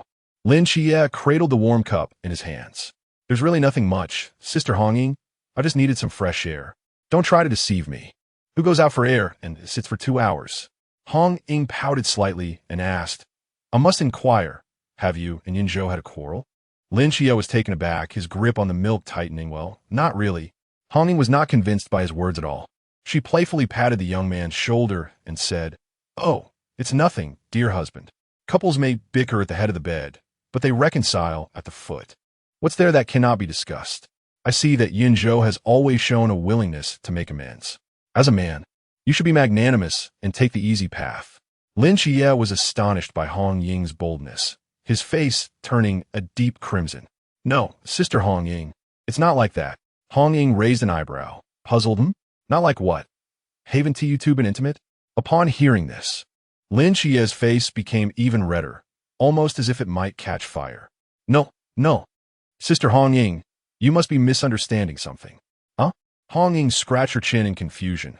Glancing at Lin Qiye's flushed visage, she hesitated and asked, Haven't yet captured his heart, have you? Not only that, but he hadn't even begun to pursue him. Lin Qiye lowered his head, silent and brooding. Observing this, Hongying clicked her tongue in frustration. Oh dear, your efficiency is rather lacking. By the way, you and Yunzhou have been childhood friends, right? Hongying shook her head and sighed dramatically. Qiye, have you ever heard the saying childhood sweethearts cannot compete with a sudden arrival? Lin Qiye paused, looking up at Hongying, intrigued. I find that new arrival, and Qingyu, quite remarkable. If you do not act quickly, Yunzhou might be swept away by someone else, Hongying remarked, shaking her head. However, I must admit that Qingyu seems delightful, with an elegant demeanor and gentle speech. Moreover, he is intelligent and excels in research. Entrusting our dear Yunzhou to him might not be such a bad idea. Sister Hongying, Lin Qiye suddenly interjected, gripping his cup so tightly his knuckles turned white. He lowered his head, his voice laced with desperation.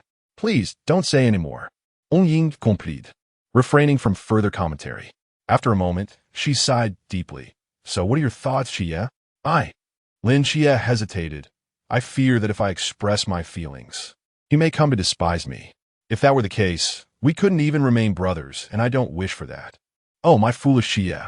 Hongying sighed, unable to resist ruffling Lin Qiye's hair. How can you know if you've never tried? Whether it is a boy or a girl, pursuit is essential. If you're afraid of scaring him off, why not start slowly, like cooking a frog in warm water?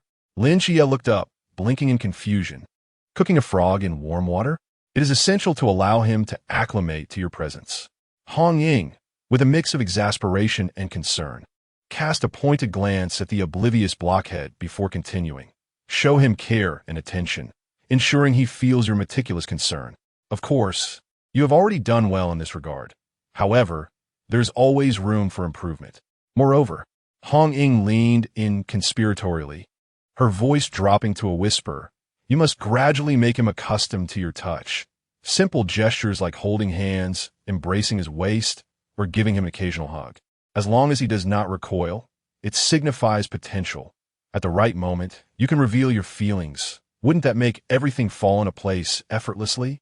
Upon hearing Hongying's suggestions, Lin Qiye experienced an epiphany, his expression one of awe as he gazed at her with admiration.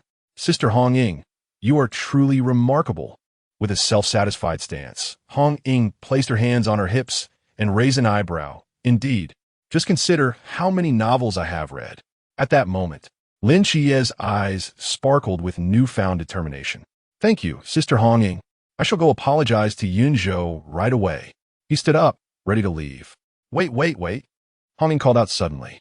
Just so, you know, this milk was brought to you by Lil Yunzhou. Lin Qiye's eyes brightened even more as he promptly finished the still warm milk in his hand, bowing deeply to Hongying. Thank you, Sister Hongying. Hongying waved her hand dismissively. Oh, no need for such formality. Just ensure I get to sit at the main table next time. Lin Qiye beamed, absolutely. Meanwhile, nestled in bed and engrossed in his phone, Bai Yunzhou sneezed thrice, pondering inwardly. Is someone speaking of me?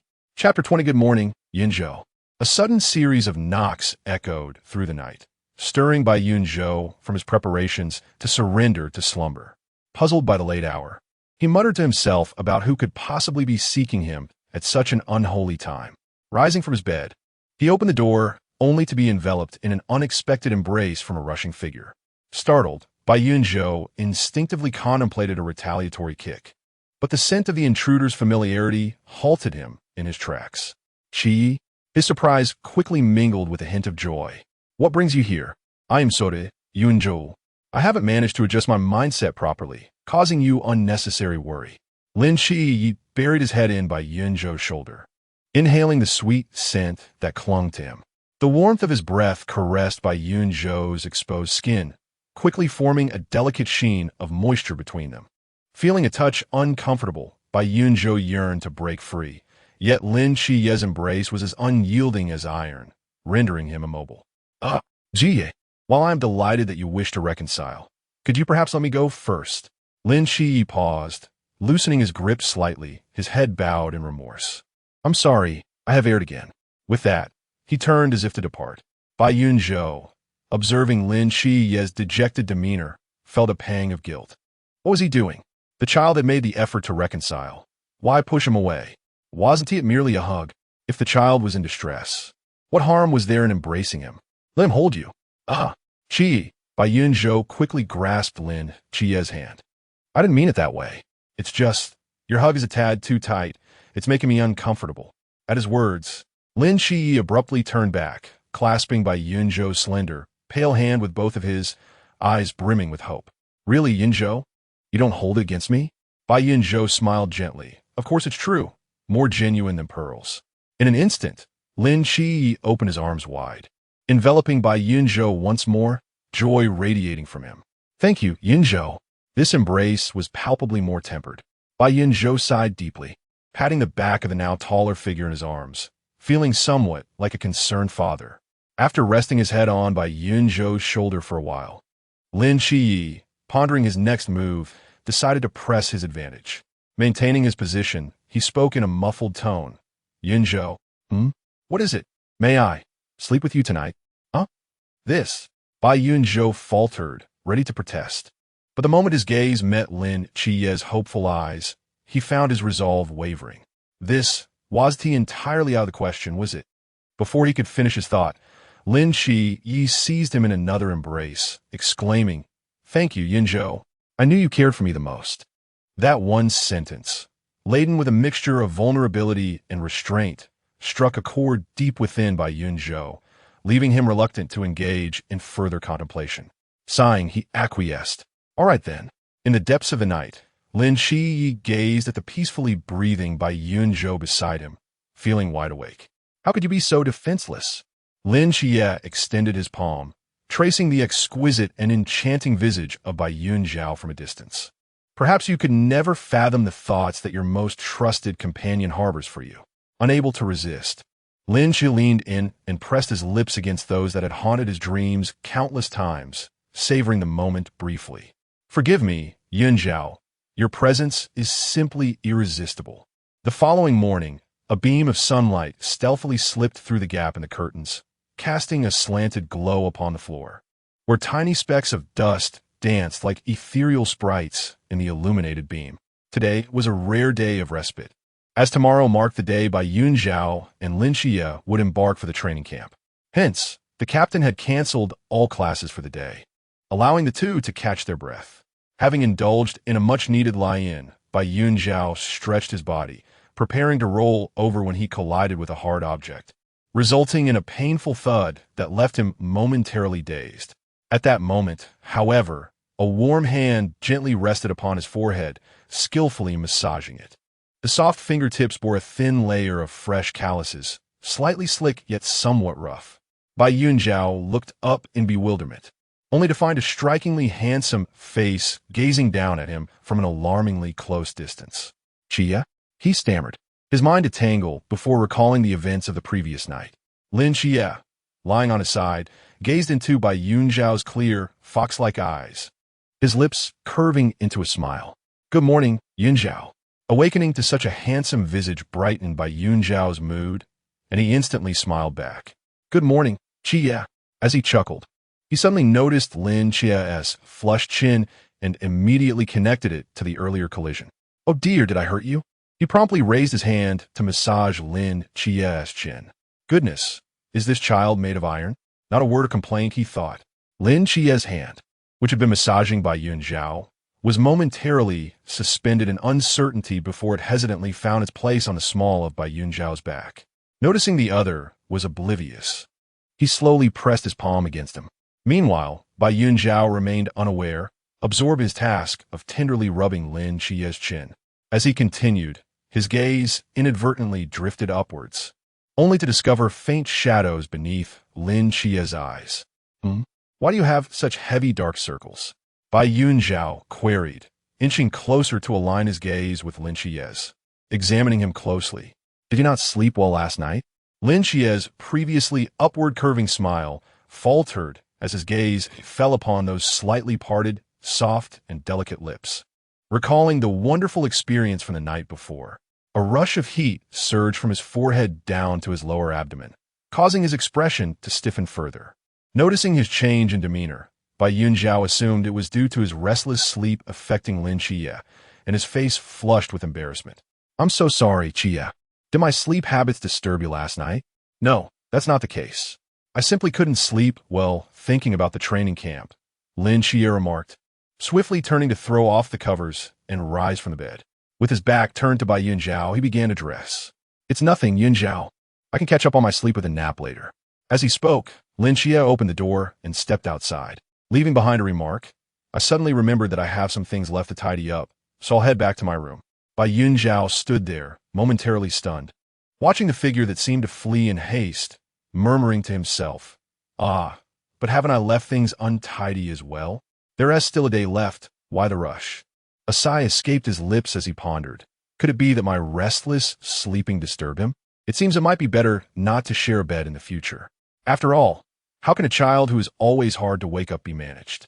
Chapter 21. I can assist you until 10 in the morning. The two of them lingered before finally arriving at the office. Yunzhou, you have finally arrived. As soon as he stepped through the door, a tall, slender figure clad in a white lab coat approached him. Your potion has been perfected. Come see it with me. And Xingyu smiled warmly, grasping Bai Yunzhou's hand to lead him away. Bai Yunzhou was momentarily taken aback, about to follow, when another hand firmly grasped his right hand. Turning back, he saw the handsome youth beside him watching the white-clad boy ahead with a guarded expression, while the boy across continued to smile, his gaze unwavering. Upon noticing Bai Yunzhou's attention, Lin Qiye turned to him, his previous sharp demeanor suddenly softened. If he had appeared like a wolf baring its fangs moments ago, he now resembled a docile puppy. Yunzhou, Lin Qiye bit his lip, his eyes filled with a pitiful longing that melted Bai Yunzhou's heart like wax. Bai Yunzhou withdrew his hand from Qingyu's grasp and turned to gently pat Lin Qiye, soothingly remarking, "It's all right, Qiye. Xiaoyu has devoted countless nights to perfecting this potion. It has finally succeeded, so I must take a look. Besides, we're going to the training camp tomorrow. I will just accompany Xiaoyu for a moment, and then we can head out for lunch together. All right?" "Okay," Lin Qiye obediently responded, his gaze drifting past Bai Yunzhou to Qingyu, who was staring blankly at his empty palm, lost in thought. A smirk of disdain crept upon Lin Qiye's lips. This fellow, how suddenly enlightened. And Qingyu cast a cold glance at Lin Qiye, who was subtly flaunting his superiority, his expression darkening. It seems this is the only way forward. In the laboratory, Bai Yunzhou took his customary seat on the operating table, swinging his legs as he observed Qingyu bustling about. "Didn't we agree on this?" "It is indeed ready. Just a final touch," Qingyu replied, holding a transparent glass vial containing a blue potion in one hand and a dropper in the other. With a deft flick of his slender fingers, a drop of pale pink liquid merged into the potion, gradually transforming it into a mesmerizing shade of blue-violet. All done, after ensuring the two substances were thoroughly combined. And Qingyu presented the vial to Bai Yunzhou. "Just drink it directly." "All right." Bai Yunzhou accepted the vial and tilted it to his lips, downing its contents in one swift motion. And Qingyu was taken aback by his decisiveness. After all, this was a chemical concoction, and even he would have hesitated before consuming it. Yet Bai Yunzhou had not even paused to question his own abilities or intentions. "You actually trust me this much?" Beneath the gold-rimmed glasses, his deep gray eyes gleamed with fervor. Objective and Qingyu's strategy progress. 56. After finishing the potion, Bai Yunzhou smacked his lips, nodding in satisfaction. Not bad, sweet. Before long, a warmth surged from his abdomen, radiating to his limbs, and Bai Yunzhou's cheeks visibly flushed from his neck upward. Why am I suddenly feeling so warm? As the effects of the medication began to manifest, and Qingyu adjusted his glasses and calmly remarked, "It is normal to feel a sense of heat, as it is honing your muscles through simulated physical exertion." "Is that so?" Bai Yunzhou gasped, nodding while drenched in perspiration. "But this is exceedingly hot," he complained, attempting to endure the discomfort. After a moment, he could no longer bear it, tugging at his collar and glancing around anxiously. "Where is the air conditioner remote? Xiao Yu, could you please turn on the air conditioning for me?" As he spoke, he grasped in Qingyu's arm, attempting to rise from the operating table in search of the remote. However, the moment his feet touched the ground, his legs gave way beneath him, and Qingyu swiftly caught him around the waist. "Given your current condition, it is inadvisable for you to be exposed to cold air," and Qingyu said gently, letting him lean against his shoulder. "Otherwise, the dilation and contraction of your blood vessels may become unbearable." "What should we do then?" Bai Yunzhou leaned against Qingyu's shoulder, his flushed cheek instinctively pressing against the coolness of his neck, his thoughts becoming increasingly muddled. "I feel as if I might explode from the heat." Sensing the heat emanating from Bai Yunzhou, a faint smile graced Qingyu's lips. "If you truly cannot endure it any longer, we may resort to the most primal method." Upon hearing this, Bai Yunzhou lifted his head, his eyes gleaming with hope as he gazed at the refined and handsome youth. "What method?" And Qingyu regarded him with calm composure, his gaze meeting the bloodshot yet tender eyes of Bai Yunzhou, and articulated each word deliberately. "The most primitive method of reproduction in the animal kingdom." At this, Bai Yunzhou stood frozen in place, and after a considerable pause, he slowly formed a question mark above his head. "You mean?" He hesitated, his mind flashing with inappropriate images, causing his already flushed face to redden even further. He quickly shook his head, insisting, No, that won't do." And Qingyu nodded, his expression unperturbed. "Oh, if that is the case, then we must simply wait for 3 hours until the effects of the medication dissipate on their own." "What? 3 hours?" The heat was nearly suffocating for Bai Yunzhou, and upon hearing this, darkness clouded his vision, nearly causing him to faint, only to be steadied by Qingyu's grasp. After contemplating for a moment, he licked his dry lips and stammered, then, "Could you please step out for a moment? I can manage." "Huh?" Bai Yunzhou was taken aback. "That really isn't necessary. I can handle on my own," he insisted, suddenly pushing Qingyu in an attempt to usher him out. But the force of his action caused him to stumble and fall to the ground. And Qingyu bent down once more, lifting him with ease, and sighed softly. "You see, in your current state, how could you possibly manage alone? Rest assured, to us biologists, whether male or female, we merely perceive bodies as vessels. There is no need for you to feel psychologically burdened." As he spoke, Qingyu gently placed him back onto the prepared operating table. But, Bai Yunzhou began to protest, yet hesitated, suddenly rendered speechless. "Hush, leave it to me." Objective, progress on Qingyu strategy. 57, 59, 61, 63, 65. Reward acquisition conditions met. Rewards have been allocated to the system space. "Yes, I apologize." Once the dust settles, Bai Yunzhou comes to his senses, noticing Qingyu in possession of, feeling an overwhelming sense of shame as he bows his head, his eyes still lingering with the remnants of youthful affection. Qingyu smiles gently, her eyes crescent-shaped. "No, there is no need for apologies. I am truly delighted to assist you." As she speaks, Qingyu rises and approaches the workbench, retrieving several tissues to meticulously clean her fingertips. Bai Yunzhou, seated at the surgical table and adjusting his attire, is suddenly reminded of how that delicate, fair hand had. His face flushes anew. "Well then, I shall take my leave." With that, he swiftly descends from the surgical table and makes his exit. Qingyu glances at the closed door, then lowers her head, inhaling the lingering scent that belongs to him on her hands. a smile gracing her lips as the blue, ethereal silhouette above her head leaps forward once more. Chapter 22. Training Camp at the Staircase. Bai Yunzhou took several deep breaths, managing to suppress the overwhelming restlessness within him. Today was truly, absurdly chaotic. The following morning, in the office, Chimai returned after a phone call, casting a complex glance at Bai Yunzhou.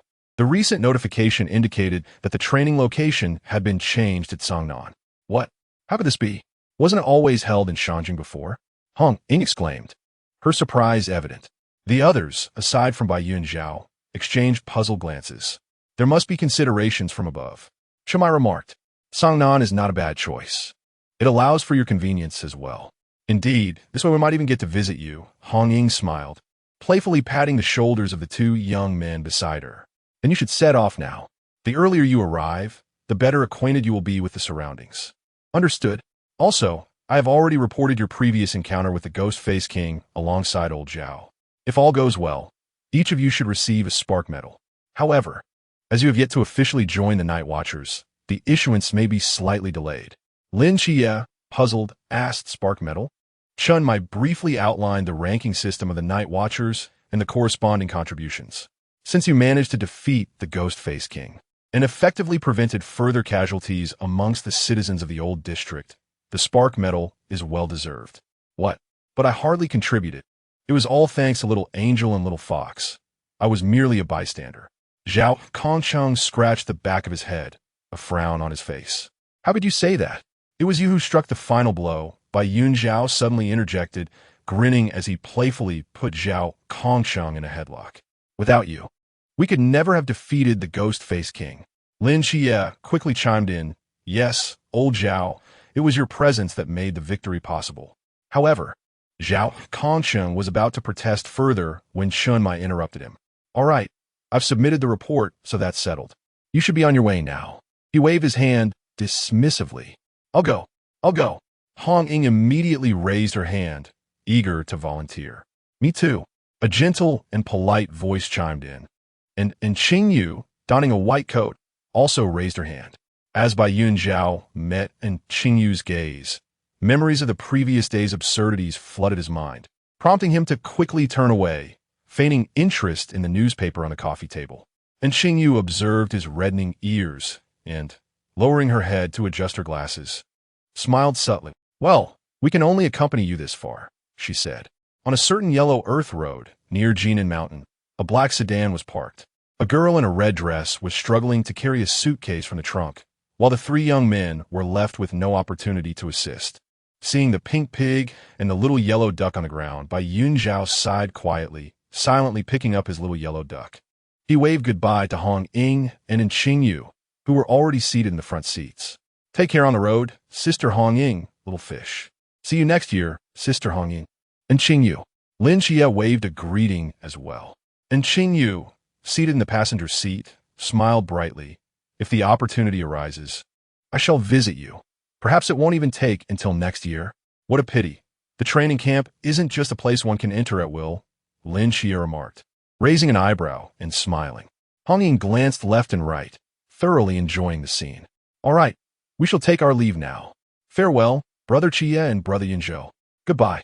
At the entrance of the training camp, the instructor, observing the two deity representatives dragging their pastel pink pig and little yellow duck suitcases, felt a moment of hesitation before leading them to the dormitory.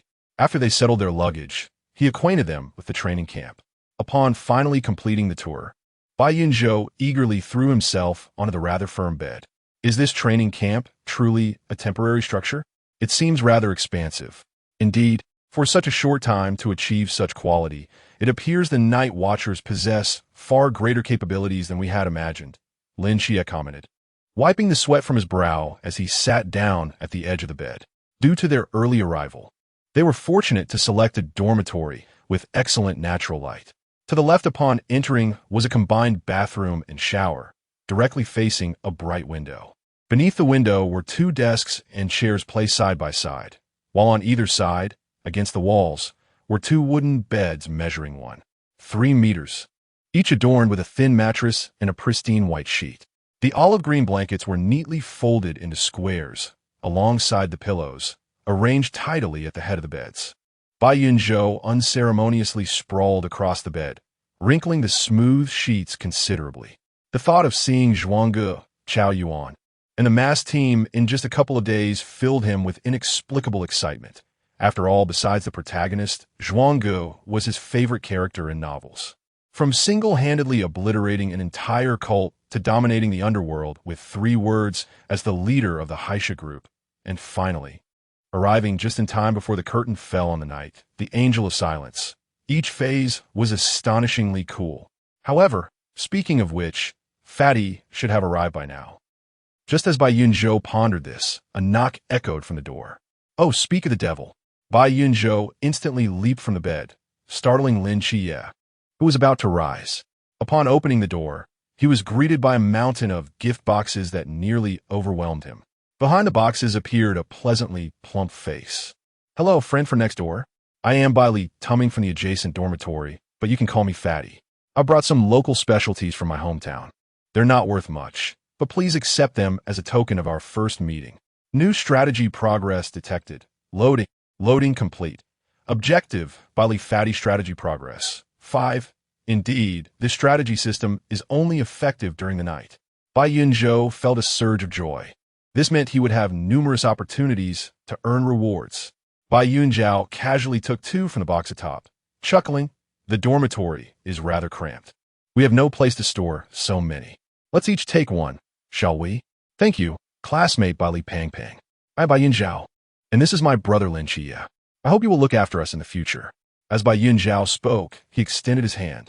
Observing this, Bai Li Pang hastily set the box aside and shook his hand with a cheerful demeanor, saying, Oh no, it should be I who asks you for your guidance. For I am merely a child from an ordinary family. Ah, splendid. Let's look out for one another. After exchanging a few words, Bai Yunzhou found himself quite fond of this affable son of a landlord. Greetings, I am Lin Qiye. I appreciate your gift. Lin Qiye politely extended his hand as well. Bai Li Pang eagerly reciprocated, saying, Hello, no need to stand on ceremony. We shall all be classmates from now on. If you need anything, feel free to ask. Although I come from a humble background, I will certainly help in any way I can. All right, then I shall seek your assistance if troubles arise. The 3 soon engaged in lively conversation. On the training ground before the martial arts stage, Yuan Gang stood clad in the standard night watchman uniform. Draped in a dark red cloak, his chest adorned with an array of medals, some gleaming like sparks, others radiant like stars. He gazed down at the dense throng of new recruits below, some youthful and naive, others composed and steady, and suddenly recalled his own days standing among them, brimming with vitality and curiosity about the future of his night watch career. Alas, he mused, he had unknowingly guided several batches of new recruits. These fresh sprouts emerged one after another, yet he pondered how many would falter on their path to becoming towering trees. As Yuan Gang reflected, his peripheral vision caught a figure moving restlessly. He turned his gaze to discover a fluffy head swiveling amidst the orderly ranks, seemingly searching for someone, its bobbing motion particularly conspicuous among the still crowd. Ahem! Yuan Gang feigned a cough, prompting the head to instinctively look up towards the stage. Upon meeting Yuan Gang's stern gaze, it startled and promptly lowered its eyes, standing at attention with a focused demeanor. Observing this, a hint of amusement flickered in Yuan Gang's eyes. This must be the representative of the 9-tailed Fox Emperor, indeed lively and animated. Chapter 23. The Charismatic Brother. Yunzhou, what are you searching for? Bai Li Pang, who had been observing for quite some time, inquired softly without averting his gaze. At that moment, Bai Li Pang, Bai Yunzhou, and Lin Qiye stood in a line from right to left within the group. A person, Bai Yunzhou replied in a hushed tone, his eyes sparkling with excitement. A remarkably handsome individual. Remarkably handsome? Bai Li Pang echoed, intrigued and eager to turn his head in search, only to be gently restrained by Bai Yunzhou's subtle touch on his arm. Don't look, the instructor is coming. Upon hearing this, Bai Li Ming immediately stood at attention. Lin Qiye, observing the surroundings with a furrowed brow, scrutinized each individual within range using his mental acuity. At that moment, Yuan Gang on the platform was delivering the customary admonitions to suppress the spirits of the new recruits. As he concluded with the words, "Are you convinced or not?" A figure in the crowd, wearing a military cap backwards and chewing gum, slowly raised his hand. "I am not convinced. Here it comes." The audaciously cool and flamboyant voice. Bai Yunzhou's heart soared with joy as he followed the sound, spotting a tall figure lounging in the back corner, casually standing with his hands in his pockets. In contrast to Lin Qiye's finely chiseled features, this young man possessed a strikingly sharp visage, with pronounced brow bones, a high nose, and thin lips that casually blew bubbles. His deep-set eyes, adorned with slightly upturned phoenix-like shapes, exuded an air of superiority, as if the world owed him a fortune. Simply put, Bai Yunzhou could only exclaim, "What a charismatic brother!" Perhaps sensing the intensity of Bai Yunzhou's gaze, Shunqing Zhu glanced over, taken aback by the boy's eager expression, and quickly turned away, a hint of perplexity stirring within her. "Why is he looking at me?" New strategy progress detected. Loading complete. Target, Shunqing Zhu strategy progress. 5. I am going to max out the charismatic brother's favorability. Lin Qiye, perceiving all of this, furrowed his brow deeper, an unsettling feeling brewing within him. On the training platform, Yuan Gang, observing the restless new recruits below, let out a cold scoff and spoke into the intercom, then mysteriously withdrew. The new recruits, bewildered, exchanged glances, staring at the now empty training platform. "Look up!" In the sky, someone shouted, and the crowd collectively gazed upward, witnessing 7 figures clad in gray cloaks plummeting from the sky at an alarming speed. Masks! Bai Yunzhou's heart surged once more, joining the others and looking skyward. As the 7 figures were about to land, one of them raised his hand, and they descended gracefully onto the training platform. After striking a formidable ending pose, the man wearing the royal mask spoke nonchalantly. "Hello everyone, we are." Bai Yunzhou, eyes gleaming with excitement, began to count down. 3. Bai Pang and Lin Qiye exchanged puzzled glances at him. 2. What are you saying? Yunzhou? Bai Pang asked aloud. 1. Thud. A muffled sound echoed through the air, prompting the two to turn and gaze back. There, upon the martial arts stage, one of the 7 figures adorned with a purple whirlpool mask was kneeling on the ground, surrounded by an eerie silence. Moments latte. The figure raised its head and bowed slightly towards the audience, proclaiming, "The masked squad, Whirlpool, wishes everyone a Happy New Year." Bai Yunzhou excitedly waved, "Happy New Year, Whirlpool Senior." The masked figure, having just straightened up to feign nonchalance, suddenly found himself under the scrutiny of the audience, who glanced up at the sun, though not scorching. It was certainly not warm, and the verdant trees nearby, lost in contemplation. "We are the special squad, masked." Wang Mian continued his unfinished lines, his gaze landing on the young man who had spoken earlier, a smile subtly curling at the corners of his lips, revealing his keen interest. "So, this is the agent of the 9-tailed fox emperor. Quite intriguing indeed." As he pondered this, his attention shifted to the slightly taller boy beside him, their eyes locking momentarily. Wang Mian was momentarily taken aback, his amusement deepening as he noted the other's caution and the faint protective instinct toward the younger boy. "This new batch of recruits is remarkably entertaining. My visit here has not been in vain." It was now 2:30 in the afternoon, before 9 o'clock tonight. Regardless of the means employed to unmask any member of Masked, if you succeed, victory would be yours, and you could graduate immediately. While Yuan Gang was still elucidating the rules of engagement, Bai Yunzhou had already pulled Lin Qiye and Bai Pang to the edge of the group, retreating quietly as soon as the masked figures began their onslaught. They're quick to flee, Wang Mian observed from a distance as the 3 gradually disappeared around corner. A significant portion of the new recruits, noticing their departure, hastily followed suit. Leading the 4 members of the masked squad, he advanced toward the direction the trio had taken. "Yue, you follow them and ascertain their strength, particularly those 2 divine agents." "Understood." No sooner had he spoken than the slender man with the blue crescent mask vanished from sight. Upon reaching the warehouse entrance, Bai Yunzhou swiftly conjured a massive fireball, which shattered the door with a resounding explosion. "Wow, Yunzhou, you're amazing." Bailey Pang Pang applauded in admiration. Just a small feat, Bai Yunzhou replied, basking in the praise as he dashed into the warehouse in search of suitable weapons. Qiye, hurry up. They'll be here soon, right? Lin Qiye responded, quickly approaching a box and retrieving 2 straight blades. He looked up at Bai Yunzhou and asked, do you want this?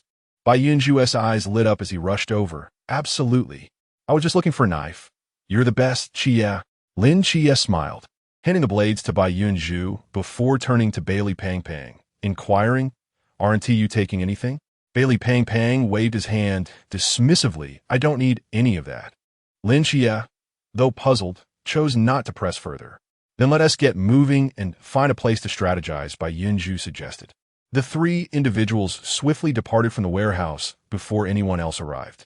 Just then, Zhang San rushed in, exclaiming, huh? Why is the door open, yet no one is here? Where did those 3 go? Wang Er followed closely, remarking, who knows? They might have already left. I had hoped to ingratiate myself with them, as it is said that 2 of them are agents of the deities. Never mind that. It saves us the trouble of opening the door. Let us grab some weapons first, Li Wu declared, rushing into the warehouse to search. Just as he found a suitable weapon, he felt a gust of wind behind him. A sharp pain struck the back of his neck, and he lost consciousness. In mere moments, half of the new recruits had collapsed to the ground, while the other half, sensing danger, made a decisive choice to flee. Hey, where are those 2 divine agents and the chubby one? On a vacant patch of the warehouse floor, fragmented light blue shadows flickered, and the figure of Yue Guwei materialized, looking somewhat perplexed. They left rather quickly, didn't they? Never mind. I should report back to the captain. Yue Guwei murmured, his form shimmering before vanishing once more. Shortly thereafter, a tall figure with red hair emerged from the shadows, revealing herself to be Molly, the possessor of the universal flux from the Forbidden Abyss. Earlier, when Yue Guwei had knocked out the first person, she had been deep within the warehouse, searching for suitable blades. Realizing she was outmatched, she had wisely concealed herself.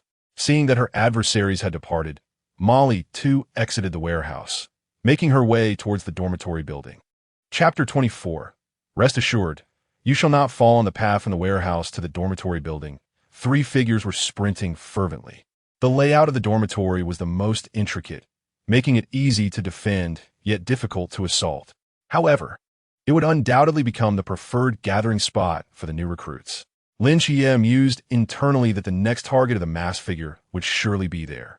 A Na'vi voice echoed in his mind. So, are we heading to the dormitory? No, we shall find a vantage point near the dormitory for observation. Lin Qiye replied calmly, lifting his gaze to survey the surrounding terrain and identifying a rooftop close to the dormitory. Let us proceed to that building, he declared, turning toward the structure, with Bailey Pang Pang and Bai Yunzhou closely following behind. Moments later, the trio reached the rooftop. Bailey Pang Pang plopped down on the ground, panting heavily. Oh my goodness, finally a moment to rest. Bai Yunzhou approached the edge of the rooftop, leaning over the railing to gaze in the direction of the dormitory, recognizing it indeed as an excellent place to observe the unfolding situation. The efficacy of Qingyu's potion was evident. After such an intense run, he would have undoubtedly collapsed like Bailey Pang Pang in the past, requiring time to recover before rising again. Yet now, aside from a light sheen of sweat and slightly labored breaths, he felt no discomfort whatsoever. Lin Qiye soon joined him, standing at his side. He had gleaned a rough understanding of the 4 individuals behind the mask during their earlier encounter at the training platform, particularly the one wearing the kingly mask who had yet to reveal his capabilities, remaining shrouded in mystery. Ah, the king mask, I am aware of it, Bailey Pang Pang exclaimed, rising to peer over the rooftop edge.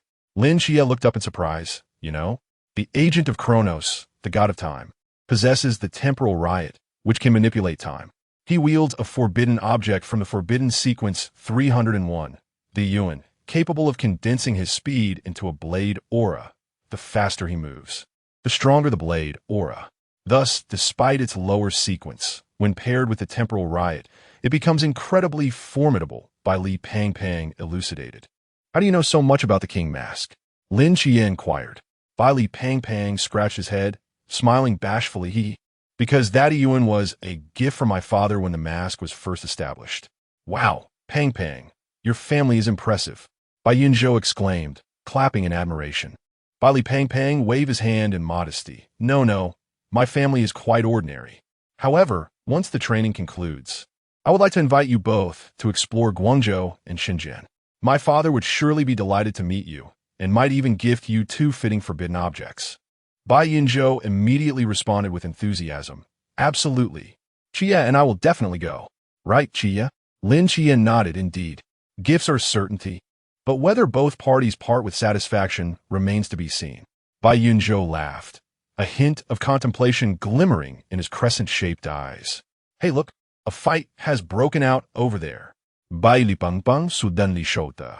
The 3 individuals gazed downwards, observing the opposite dormitory building, where a row of ominous black gun barrels was aimed directly at the central clearing occupied by the masked team. In front of the 5 stood the previously encountered youth, wearing a military cap backwards, his features sharply defined. He raised his right hand slightly, and from behind the masked figure, several other youths sprang forth. The instant their palms touched the ground, vines, earthen walls, protective shields, and spikes erupted from the earth, sealing off the masked team's escape route. Game over, masked. A languid voice echoed. Though soft, it resonated in the ears of all present. As the words fell, the guns positioned on 3 sides of the dormitory simultaneously opened fire. Bullets raining down like a torrential downpour, infused with terrifying kinetic energy, hurtling towards the 5 members of the masked team, only to be halted by a swirling purple vortex barrier. Wow, this is simply magnificent. Is the cool factor off the charts or what? Bai Yunzhou exclaimed, his excitement palpable as he repeatedly patted Lin Qiye's arm. Indeed, quite impressive, Lin Qiye admitted, albeit reluctantly, acknowledging the undeniable charisma of the individual. Yunzhou, is this the extraordinarily handsome person you mentioned? Yes, indeed. How do you find him? Isn't he incredibly cool?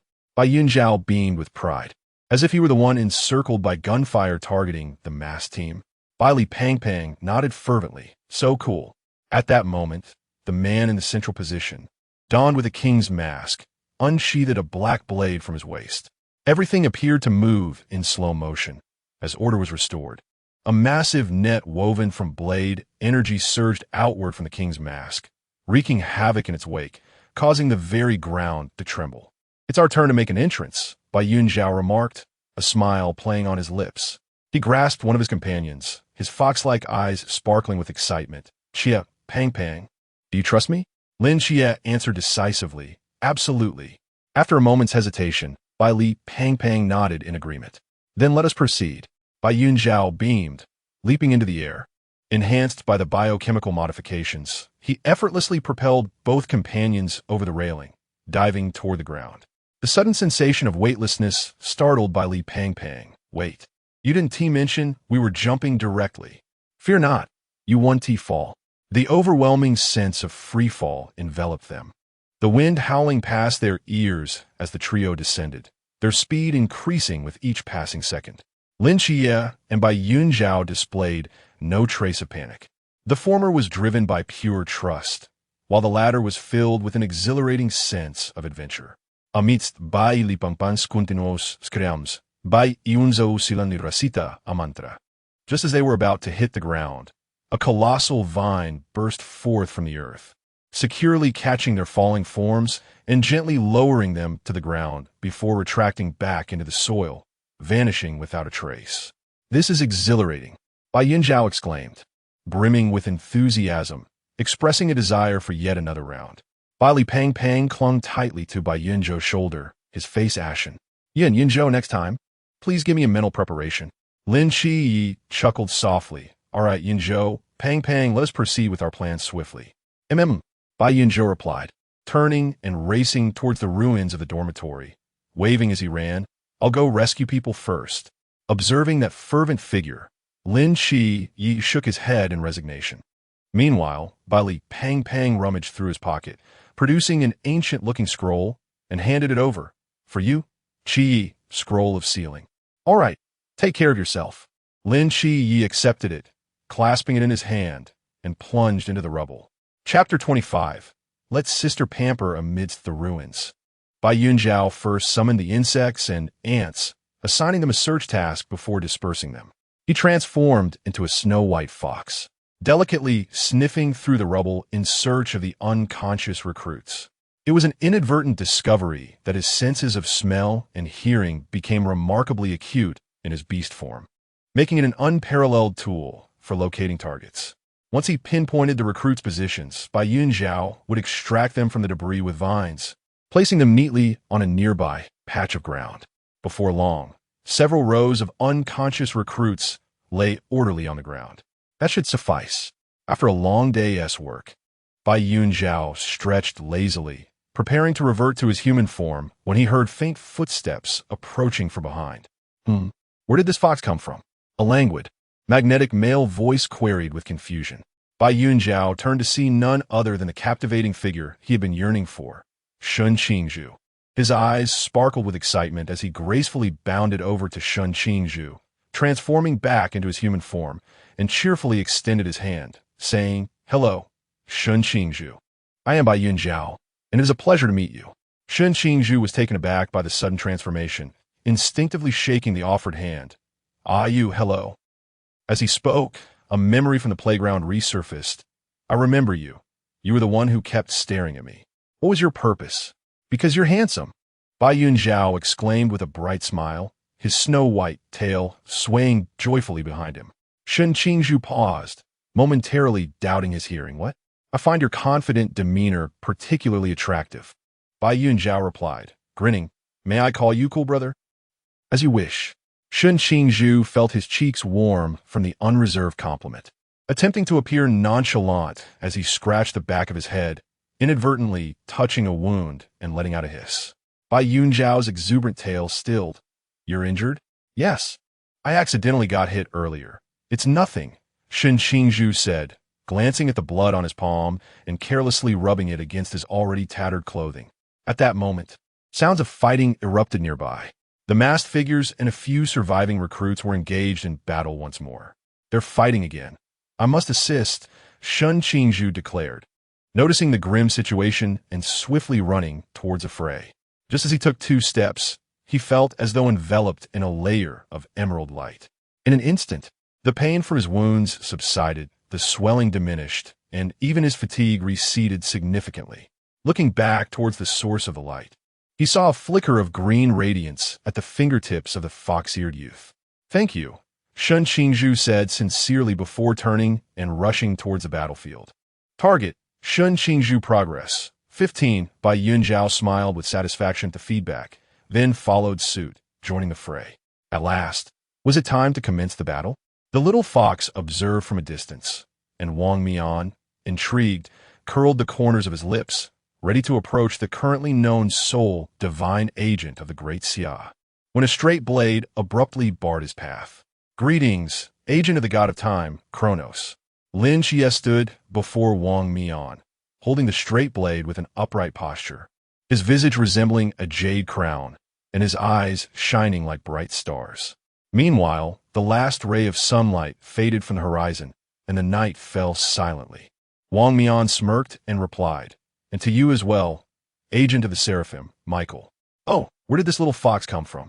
The woman in a pink rose mask, upon seeing Bai Yunzhou, instantly became intrigued, hefting the pink giant hammer in her hand. "Let me pamper you well." With that, she raised the giant hammer and charged forward. Bai Yunzhou prepared to activate the spirit fox mirage to evade, when suddenly a red-haired maiden dashed out from the side, lifting her katana to deflect the blow. "Is that Molly?" Bai Yunzhou glanced at the girl in surprise, then quickly seized the opportunity to leave the area, heading toward the vortex. Knowing this was an excellent chance to gain favor with the drag brother, the rose-clad woman took 2 steps back to steady herself, her interest undiminished by the red-haired girl's interference. Rather, it intensified. The red-haired lady is quite impressive." As Bai Yunzhou ran, he observed the current battle situation. Tianping darted about, taunting the grounded Heiwang Chao Yuan, while the vortex and the drag brother exchanged blows evenly. The Rose and Molly appeared evenly matched, and the moon demon was being overwhelmed by a plethora of whimsical cheating artifacts, occasionally intruding into the neighboring battlefield. Yet he remained elusive, evading capture. Wang Mian had already engaged in combat with Qiye, and everything had reached a delicate balance. Whichever battle he chose to join would surely disrupt the tranquil surface like a stone cast into water. Qiye must have discovered the secret to confronting Wang Mian, making the removal of the mask inevitable. As Bai Yunzhou pondered, he arrived near the vortex and Shun Qingzhu, a brilliant white light radiating from his eyes as a white domain unfolded. The vortex, focused on dodging Shun Qingzhu's explosive attacks, was suddenly struck by a mental assault, causing it to falter unexpectedly amidst the vividly colored purple whirlpool, plummeting towards the ground. Then, Bai Yunzhou formed a gesture and chanted an incantation. Vines caught the vortex, while the surrounding domain swiftly coalesced into a point of white light, penetrating the spiritual realm of the vortex with divine authority, rendering its gaze momentarily vacant. Shun Qingzhu, who had been controlling the firepower from a distance, was taken aback and looked over. The fox-eared youth brushed off the dust from his hands, leisurely approaching the motionless vortex, his fox-like eyes enveloped in white light, fixating on its own, the corners of his lips subtly curling upwards. With his full, red lips parting slightly, he spoke in a husky, alluring tone. "Your mask is so beautiful.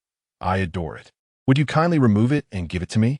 Upon witnessing this, Shun Qingzhu comprehended the youth's intentions and promptly snapped his fingers, enveloping the vicinity of the white cloud boat and the vortex with a barrier of air to shield them from the residual waves of others.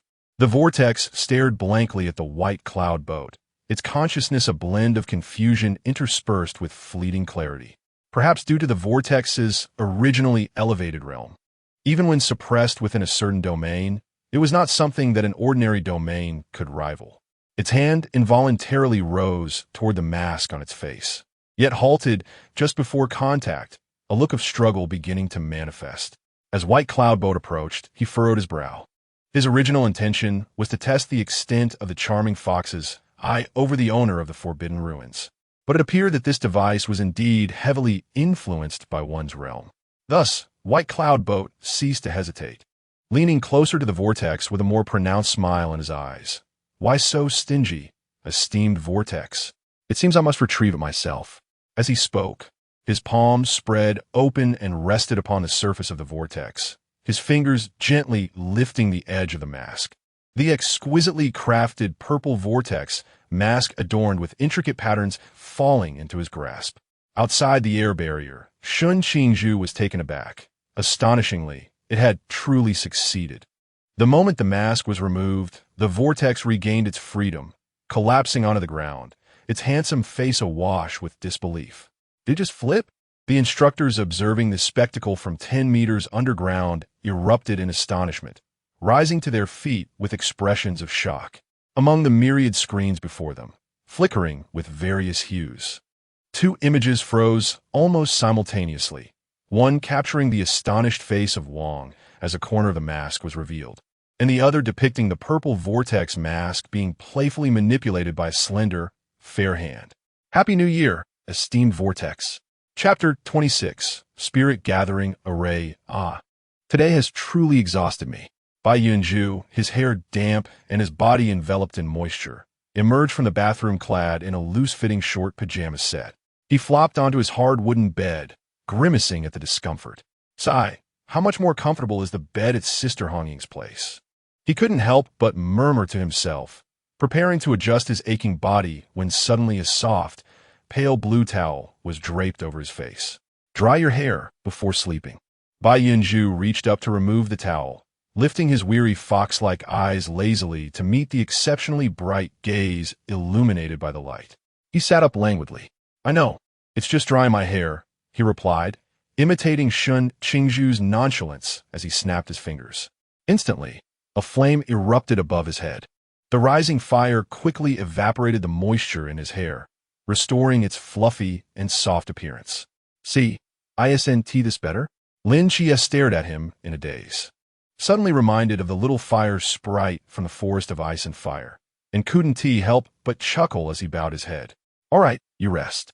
I'll go shower first. He bent down, snatching the pale blue towel from Bai Yunzhou's hands, giving his fluffy head a playful ruffle before retreating to the bathroom with a change of clothes. Bai Yunzhou pouted, watching Lin Qiye disappear into the bathroom. He climbed off the bed, retrieving several translucent stones wreathed in white mist from the system space. He approached a corner of the dormitory, discarding a previously dull stone into the trash bin, then proceeded to several other spots, repeating the process. Once arranged, Bai Yunzhou formed several intricate hand seals, softly murmuring the word open. In an instant, beams of white light illuminated the various corners of the room, converging towards the center as if drawn by an unseen force. Subsequently, a dense mist emanated from the center of the glow, filling every nook of the room before gradually dissipating. Bai Yunzhou inhaled deeply, savoring the seemingly rejuvenated air, feeling every pore in his body relax. This is the Spirit Gathering Array. The reward for reaching 60 completion of Qingyu's strategy was a diagram of the Spirit Gathering Array, along with 1, 2, 3, 99, 100. Bai Yunzhou gazed at the panel displaying 10 columns and over 100 rows, each marked with X99, categorized into 3 quality tiers and labeled with the icon of spirit stones, his eyes widening in astonishment. System, why are you suddenly being so generous? Yet the system offered no response. At the outset of acquiring the array diagram, being entirely unfamiliar with it, Bai Yunzhou had utilized only inferior spirit stones, leading to their depletion within merely 3 days. The stones he had just placed were superior quality, and he anticipated they would sustain the array for about a month. Contemplating this, Bai Yunzhou returned to his bed, sitting cross-legged. The diagram not only detailed the usage of the Spirit Gathering Array, but also included methods for drawing in qi, such as the uniqueness of the Daxia deity's approach to enhancing one's strength. As thoughts align with the flow of energy, and energy responds to the whims of the mind, Bai Yunzhou silently recites the incantation, drawing the ethereal essence from the air into his being. This spiritual energy gradually converges around him, eagerly penetrating his body, and, under the guidance of Bai Yunzhou's consciousness, meanders through his form before merging into his vital sea. The energy not yet absorbed coalesces into a gentle halo of white light surrounding him. However, is this system not overly generous? To simply bestow upon him such a vast fortune of spirit stones, numbering in the hundreds of thousands? If he is not mistaken, even in the heyday of the great Xia divine system, such a sum would have been considerable. Furthermore, thus far, the rewards bestowed by the system appear to be items that reasonably exist within this realm. The rejuvenation pill, the 9-turn soul returning pill, and, just recently, the purifying powder capable of counteracting myriad poisons, and the calming pill to stabilize the mind, obtained from the brawny fellow and the chubby one. Could it be that the system is utilizing the hidden treasures of the Fox Emperor as rewards for him? Regardless, to him, such gifts are undeniably advantageous. With this remarkable tool, perhaps he will have a greater chance of triumphing against those monstrous beings in the future. When Lin Qiye emerged from the bathroom after a shower, Bai Yunzhou had already succumbed to slumber while seated in a meditative posture. He sat upright, his long and well-proportioned legs elegantly crossed, arms relaxed at his sides, with delicate hands as white as jade resting gently upon his knees. The once vibrant amber eyes, usually brimming with life, were now concealed beneath long, slender lashes, and his expression bore a tranquil yet ethereal quality, enhanced by the wisps of spiritual energy flowing gracefully over his exquisite skin, akin to pearls emitting a soft radiance. Everything around him exuded serenity, as though he were destined to dwell among the clouds, exuding an otherworldly grace while gazing down upon the mortal realm. Though mere inches apart, Lin Qiye felt an inexplicable sense of untouchability emanating from him. After lingering in this reverie for some time, Lin Qiye finally regained his composure, suppressing a twinge of unease within him. He turned off the light and returned to his bed, adopting a cross-legged position akin to Bai Yunzhou's, and began to chant softly. Moments later, strands of spiritual energy began to coalesce from the void, surging towards Lin Qiye. Before dawn had fully arrived, a sharp whistle pierced the stillness of the night, abruptly rousing the new recruits from their sweet slumber. Lin Qiye and Bai Yunzhou awoke simultaneously, yet unlike the others. Their eyes bore no trace of fatigue. Rather, they sparkled with vitality, as though they had enjoyed a restful night's sleep. The two swiftly rose and commenced dressing. "What time is it?" Bai Yunzhou inquired, swiftly pulling off his shirt and immediately donning his training uniform. 3 o'clock. I just checked the time, Lin Qiye replied, momentarily distracted by a fleeting glimpse of white before resuming his task. Goodness, only 4 hours of sleep. The days of training are indeed grueling. But thankfully we have the spirit gathering array. Otherwise, by the end of this training, we would have bags under our eyes. Bai Yunzhou chattered as he finished putting on his shoes and stood up. "I'm ready, Qiye. I'm ready too. Let's hasten to the assembly." As they spoke, the two had already pushed the door open and stepped outside. Passing by the neighboring dormitory, Bai Yunzhou took a moment to knock on the door, calling out, "Pang Pang. Gao Duan, hu di yu." Immediately, Chao Yuan's voice echoed from within, coming right away. With this response, Bai Yunzhou, alongside Lin Qiye, raced towards the training ground. Empowered by Spirit Fox Mirage and Starry Night Dancer, the duo effortlessly emerged as the first recruits to arrive at the training site.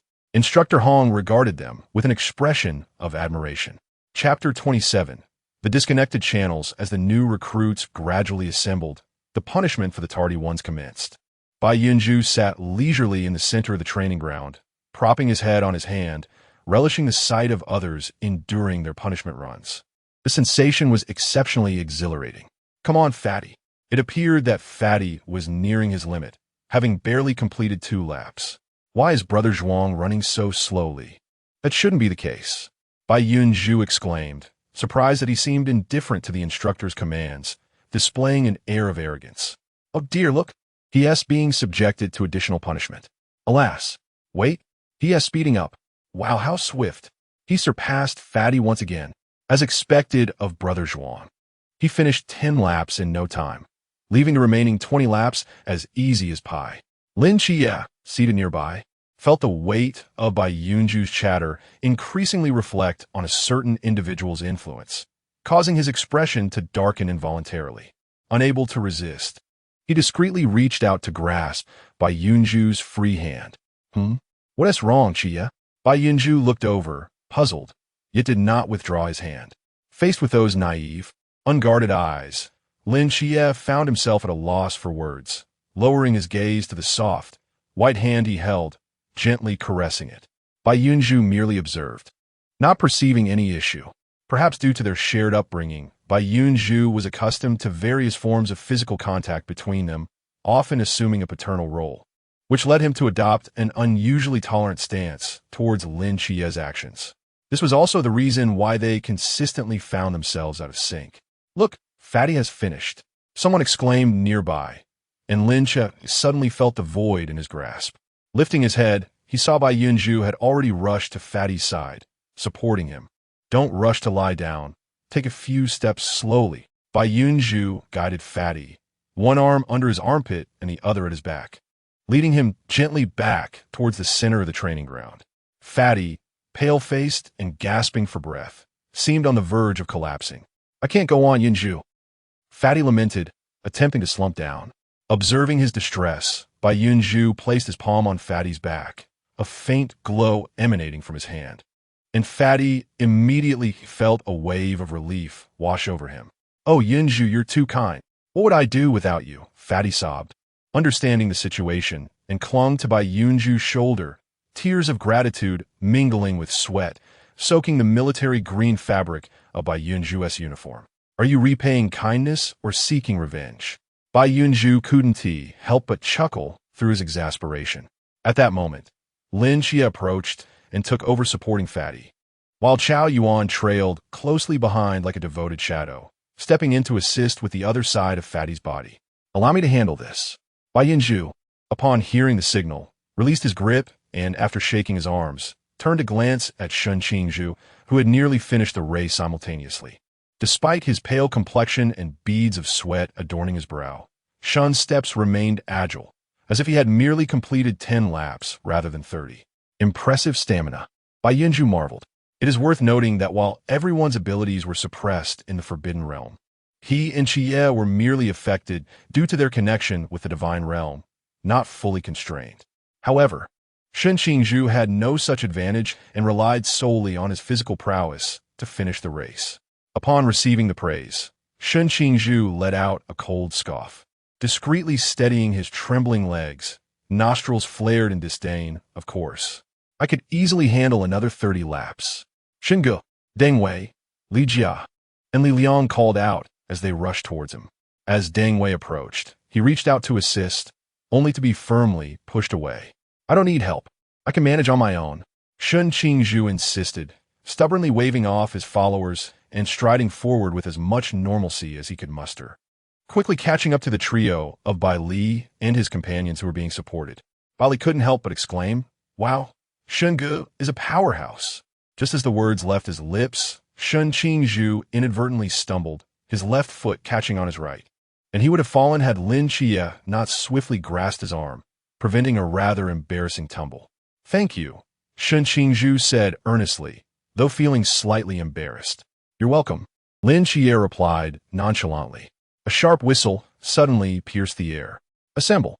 The three instructors stood tall on the training platform. Despite the exhaustion etched on the faces of the newly minted recruits, they gritted their teeth and quickly formed an orderly line. Instructor Hong surveyed the neatly arranged recruits with satisfaction before gesturing with a grand sweep of his hand. "Disperse." Instantly, the recruits scattered like birds, chattering as they made their way to the dormitory, with the exception of 9 figures. Instructor Hong stared at the group of boys and girls, puzzled.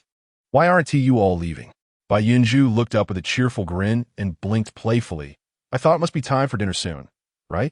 Instructor Hong was taken aback, then chuckled, "You little rascal, you're quite clever," and chose not to pursue the matter further. After a moment, estimating that most had likely reached the dormitory, Instructor Hong pulled out his whistle once again, blowing it with vigor. Molly, surprised by the occurrence, leaned closer to Bai Yunzhou and asked, "Is it really true?" "How did you know?" Bai Yunzhou grinned mischievously. "Of course, I just guessed." "Wow, Yunzhou, you're so smart," Bai Li exclaimed in admiration. "Absolutely," Bai Yunzhou declared proudly, hands on his hips, and Lin Qiye could almost envision a tail wagging triumphantly behind him, unable to resist ruffling his wonderfully fluffy hair. Lin Qiye was well aware of the underlying truths and knew that Bai Yunzhou harbored many secrets. But was he not in the same predicament? Just as Bai Yunzhou had never pried into his affairs, he too was unwilling to delve too deeply into them, especially considering that Bai Yunzhou had already been quite forthcoming in his presence. From the direction of the dormitory building, a group of new recruits hurried back, some even shedding their garments as they ran, struggling to dress themselves mid-stride, while others, lacking in physical stamina, collapsed directly onto the ground. Whisked away by the logistics team that seemed to emerge from nowhere, their peculiar smiles sending a shiver down one's spine, raising goosebumps. Hiss, what was wrong with these individuals? Were those being carried away truly all right? Molly touched her goose-flesh-tinged arm, feeling a tinge of apprehension. Lin Qiye hesitated, remarking they should be fine. TSK. Fortunately, Yunzhou was astute enough to alert us. Who would have anticipated that the instructor could be so malevolent? Li Liang leaned closer to the group, murmuring, "It appears we must remain vigilant in the future." Ahem. Sensing an almost imperceptible gaze, Instructor Hong glanced at the few youngsters huddled together, engaged in hushed conversation. Yet he felt certain it was nothing commendable. After clearing his throat, he surveyed the suddenly obedient youths and then the rapidly assembled new recruits, nodding in satisfaction. "Very well. There has been notable improvement this time. You may disperse and head to the dining hall." The recruits, who had anticipated further exertion, erupted in cheers and dashed towards the cafeteria. Chapter 28. What he was thinking when the group burst into the cafeteria and beheld the bowls of raw beef and the rather dry steamed buns laid out before them. They collectively froze in disbelief. Is this really meant for human consumption? Bai Li pang stared at the dining table, utterly at a loss for where to begin. In contrast, Bai Yunzhou was unfazed. He promptly approached the table, took a seat, and bit into the raw meat without hesitation. Bai Li Pang's eyes widened in shock. Yin Yunzhou, how can you eat that? Simultaneously, Lin Qiye and Xiao Yuan took their places at the table, also picking up the raw meat and steamed buns to eat. Bai Yunzhou chewed on the meat in his mouth, turning to look at Pang Pang and the others. What are you all staring at? Come on, eat up. We have training later. Bai Li Pang Pang swallowed hard. Can we really eat this? Of course we can. If you can't bear the raw meat, the steamed buns will suffice. Bai Yunzhou stuffed his cheeks with both raw meat and steamed buns, his words becoming somewhat muffled. Furthermore, I don't think it tastes that bad. At least it's beef. Remember, in the past, during the Great Famine, we couldn't even find roots or tree bark to eat. We're doing quite well now, Bai Yunzhou continued, stretching his neck and struggling a bit to swallow the dry bun. He took a breath and added, this must be a lesson for us to remember the hardships of the past. Moreover, this raw meat is undoubtedly more palatable than the dreadful fish cakes made by Qingyu. Speaking of Qingyu, Bai Yunzhou couldn't help but recall the day before entering the training camp. His face flushed involuntarily, and he quickly shook off those chaotic images, diving back into the raw meat. Sigh, I wonder how much he's grown by now. After finishing his thoughts, a heavy silence fell over the group. Even Shun Qingzhu, who intended to express his ire, calmed down. He observed Bai Yunzhou, who should have been pampered, taking the lead as an example, and for some inexplicable reason, his face felt a bit warm. Moments later, Shun Qingzhu was the first to approach, sitting beside Bai Yunzhou and silently picking up the raw meat and steamed buns to eat, followed by Mo Li and Deng Wei. With someone leading the way, the new recruits gradually settled at the table. Those willing to eat raw meat did so, while others who truly could not stomach it nibbled on the steamed buns.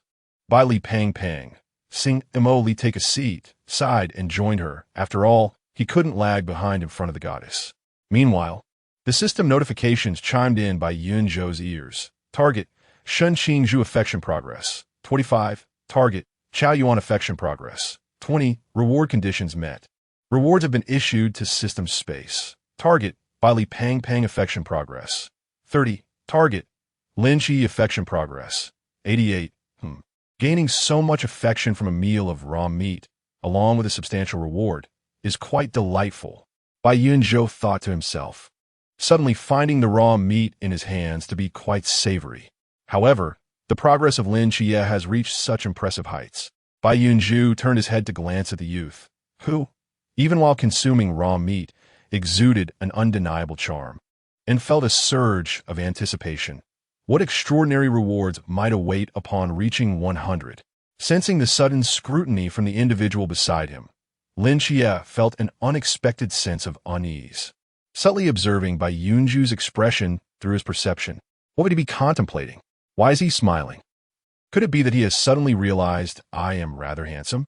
With this thought, Lin Qiye found his ears involuntarily flushing crimson. Instructor Hong stood on the second floor, his gaze toward Bai Yunzhou increasingly filled with admiration. This lad, though appearing delicate, is far from fragile. He possesses considerable insight, having directly grasped our intentions. Indeed, thanks to him, the proportion of new recruits consuming raw meat on the very first day has surpassed that of previous years. I must say, the ones beside him, Lin Qiye and Xiao Yuan, are quite commendable as well. Without hesitation, they sat down to partake. What surprised me most was the rebellious Shun Qingzhu, who astonishingly uttered not a single word. This cohort of newcomers truly brings unexpected delights. At this moment, the masked team entered the cafeteria, cloaked in gray robes, their waists adorned with masks and weapons, making their way directly to the round table at the far end.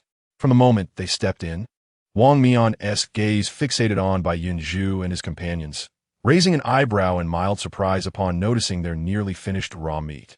These youngsters, after Old Sun warmly invited them to take a seat, he began bringing forth an array of delectable dishes from the kitchen, the enticing aromas of various savory, sweet, and spicy meals instantly enveloping the cafeteria. The new recruits, currently gnawing on bland raw meat and steamed buns, were instantly captivated, their eyes glistening with desire as they fixated on the sumptuous spread before them. Were it not for the masked team seated nearby and the vivid memory of their earlier dominance, they would likely have rushed forward. Once all the dishes were served and after expressing their gratitude to Old Sun, Wang Mian suddenly rose, waving toward Lin Qiye and the others. Bai Yunzhou, come join us for a bite.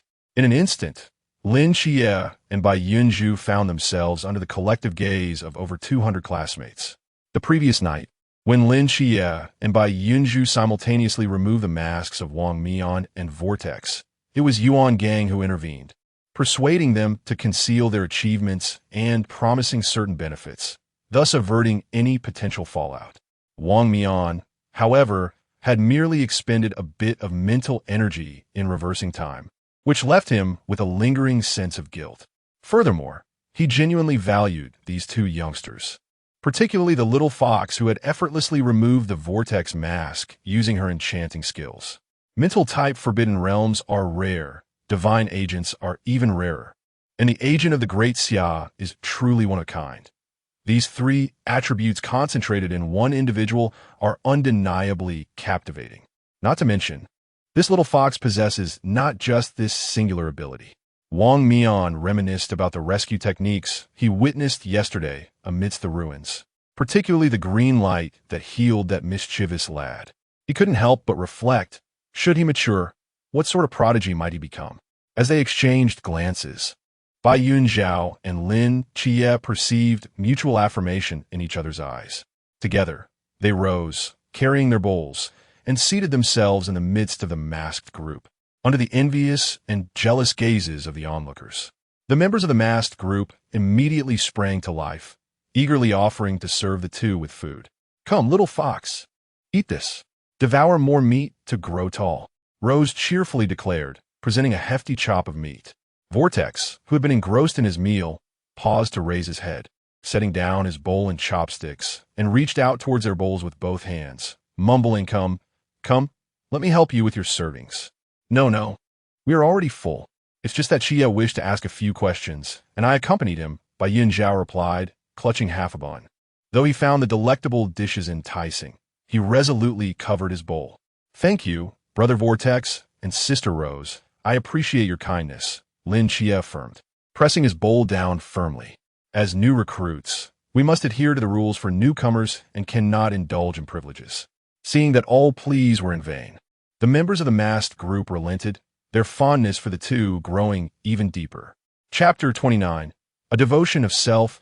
As Lin Qiye finished inquiring about the divine emissary, Bai Yunzhou was nearly at death's door, having been thoroughly tormented by the rose. Oh, dear little fox, come now, call out to Sister Rose one more time. I want to hear it. Do call out to Brother Moonghost. Upon noticing that Lin Qiye finally turned his gaze towards him, Bai Yunzhou immediately cast a desperate look for salvation, mumbling incoherently, Qiye, save me. Lin Qiye, witnessing this scene, wore a resigned smile and stood up, intending to extricate him from the encirclement of 6 individuals, only to discover there was not a single opening. Observing his teammate's utterly undignified infatuation, Wang Mian glanced around and noticed the curious stares of the new recruits directed at them, feeling his face flush with embarrassment. Consequently, he unsheathed the yuan from his waist and slammed it onto the table, instantly silencing the entire cafeteria, including the masked individuals. With everyone's attention now gathered upon him, Wang Mian cleared his throat and spoke with an air of authority. All right, everyone, can we not exhibit a semblance of decorum befitting our seniors? At his words, the group led by Rose retracted their claws and returned to their seats. Suddenly, a piercing whistle echoed from the training grounds. The new recruits hastily set down their bowls and food, rising to dash towards the training area.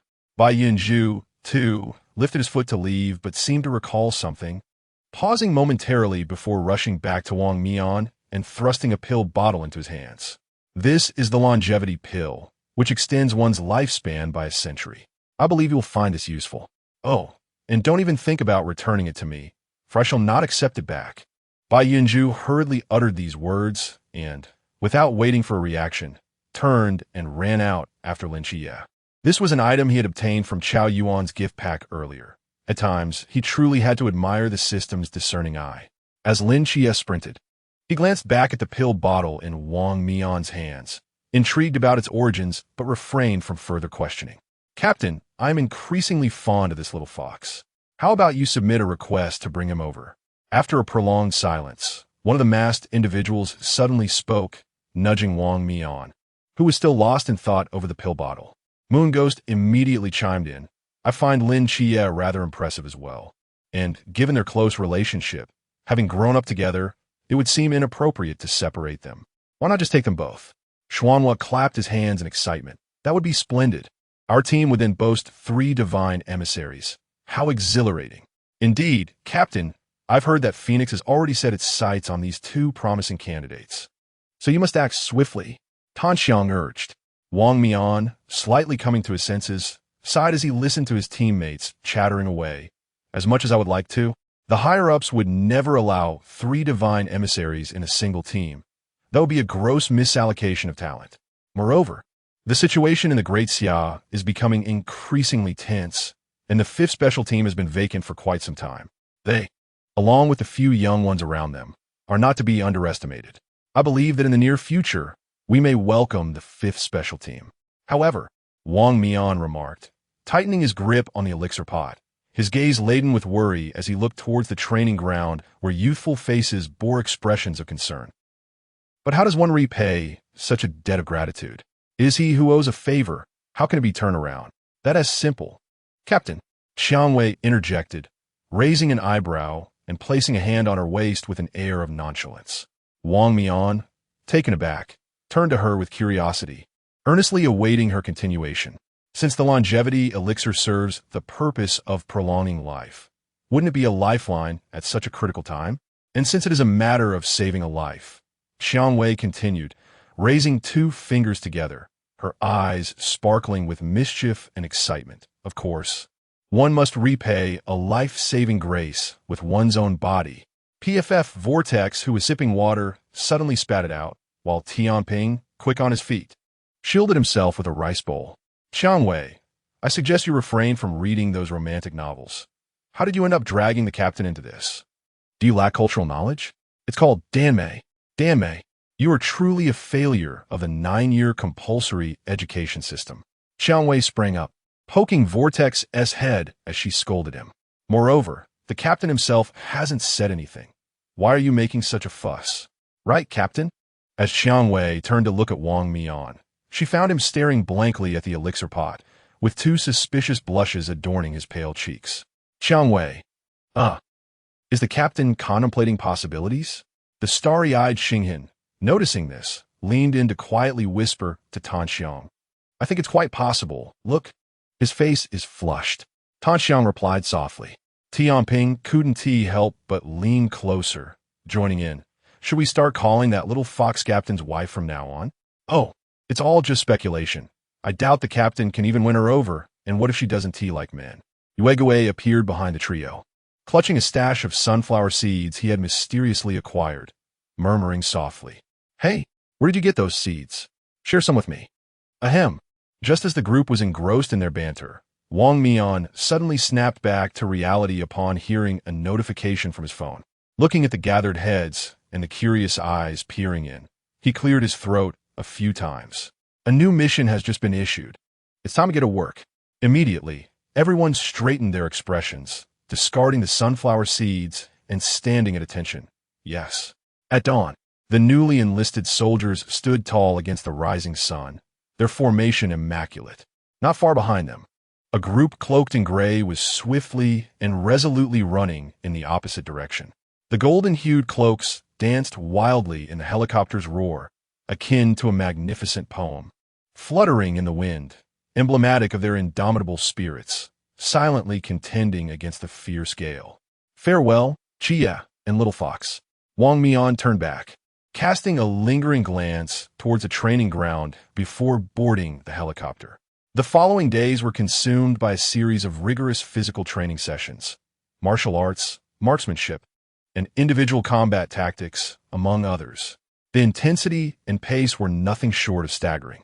Yet, despite the challenges, Lin Qiye and Bai Yunzhou remained remarkably spirited. No matter how much they endured the previous day, they stood resiliently in the weary ranks the next day, resembling steadfast poplars, their postures upright and their determination palpable, garnering admiration from the instructors.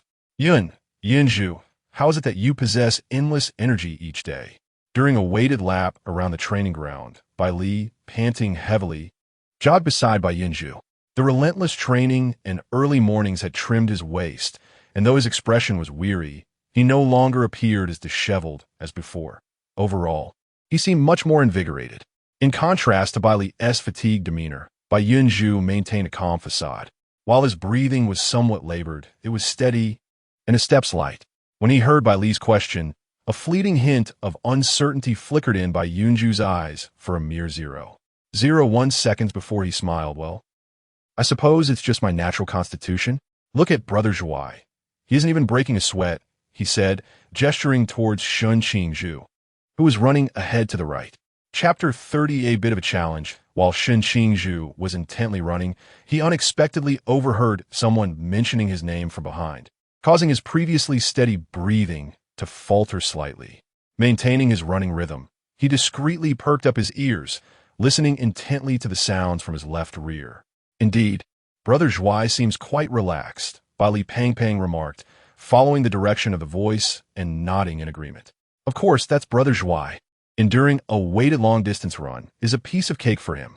Seeing that he had successfully diverted Bai Li Pang's attention, Bai Yunzhou began showering him with a stream of compliments. Sun Qingzhu absorbed every word, gradually feeling as if his steps had become much lighter, and his previously hunched back involuntarily straightened.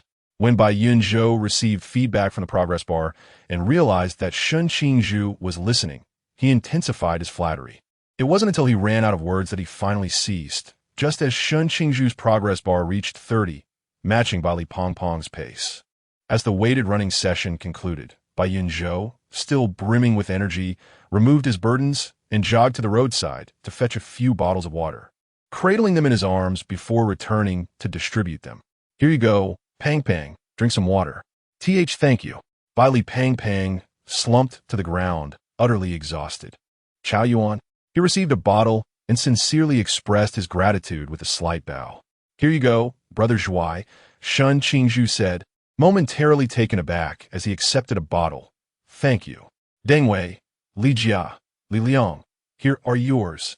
Deng Wei and the others, taken by surprise that they also had their share, awkwardly accepted. Thank you, sorry for the trouble. Bai Yunzhou beamed. We're all classmates, after all. At that moment, amidst this group of fatigued and disheveled recruits, Bai Yunzhou radiated like a little sun, distributing not only water, but also smiles that brightened the faces of those around him. Next, he handed 2 bottles to Molly and her roommate Lu Yi before finally returning to Lin Qiye's side with the last 2 bottles of water. Observing the not-so-pleased expression on Lin Qiye's face, Bai Yunzhou pondered for a moment, tucked 1 bottle into his embrace, and held the other in hand.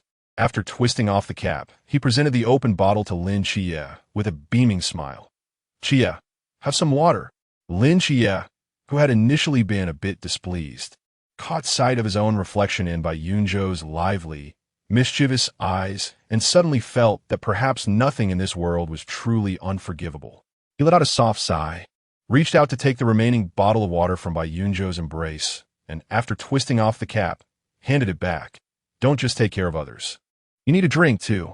Upon seeing this, Bai Yunzhou's smile deepened.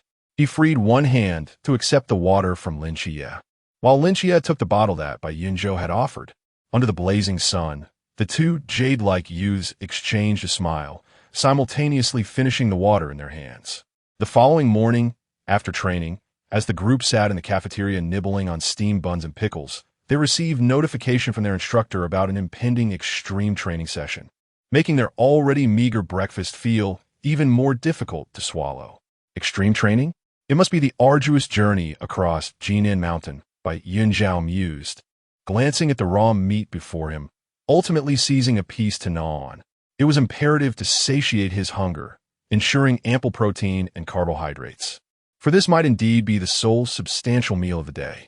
However, it was worth noting that there seemed to be a fire-veined earth dragon lurking within Jinan Mountain, one of the formidable allies of Zhuage in the future, and a significant factor contributing to his demise in the original narrative. The thought of Zhuage's tragic fate in the story stirred a sense of empathy within Bai Yunzhou. leading him to gaze at the living embodiment of joie sitting across from him, thus solidifying his resolve. Perhaps this opportunity could be seized to seek a solution to this looming threat. In the midst of chewing his food, Shen Qingzhu inadvertently glanced up, only to meet Bai Yunzhou's gaze, which sparkled with an odd emotion resembling compassion, causing a question mark to form on his forehead. Noticing Shen Qingzhu's attention, Bai Yunzhou hastily composed himself, masking his emotions with a smile as he pushed his plate of pickles towards him.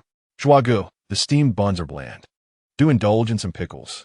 Shen Qingzhu was taken aback, intending to refuse, yet the expectant glimmer in Bai Yunzhou's eyes rendered him unable to voice his objection, resulting in a stiff nod as he accepted the offering.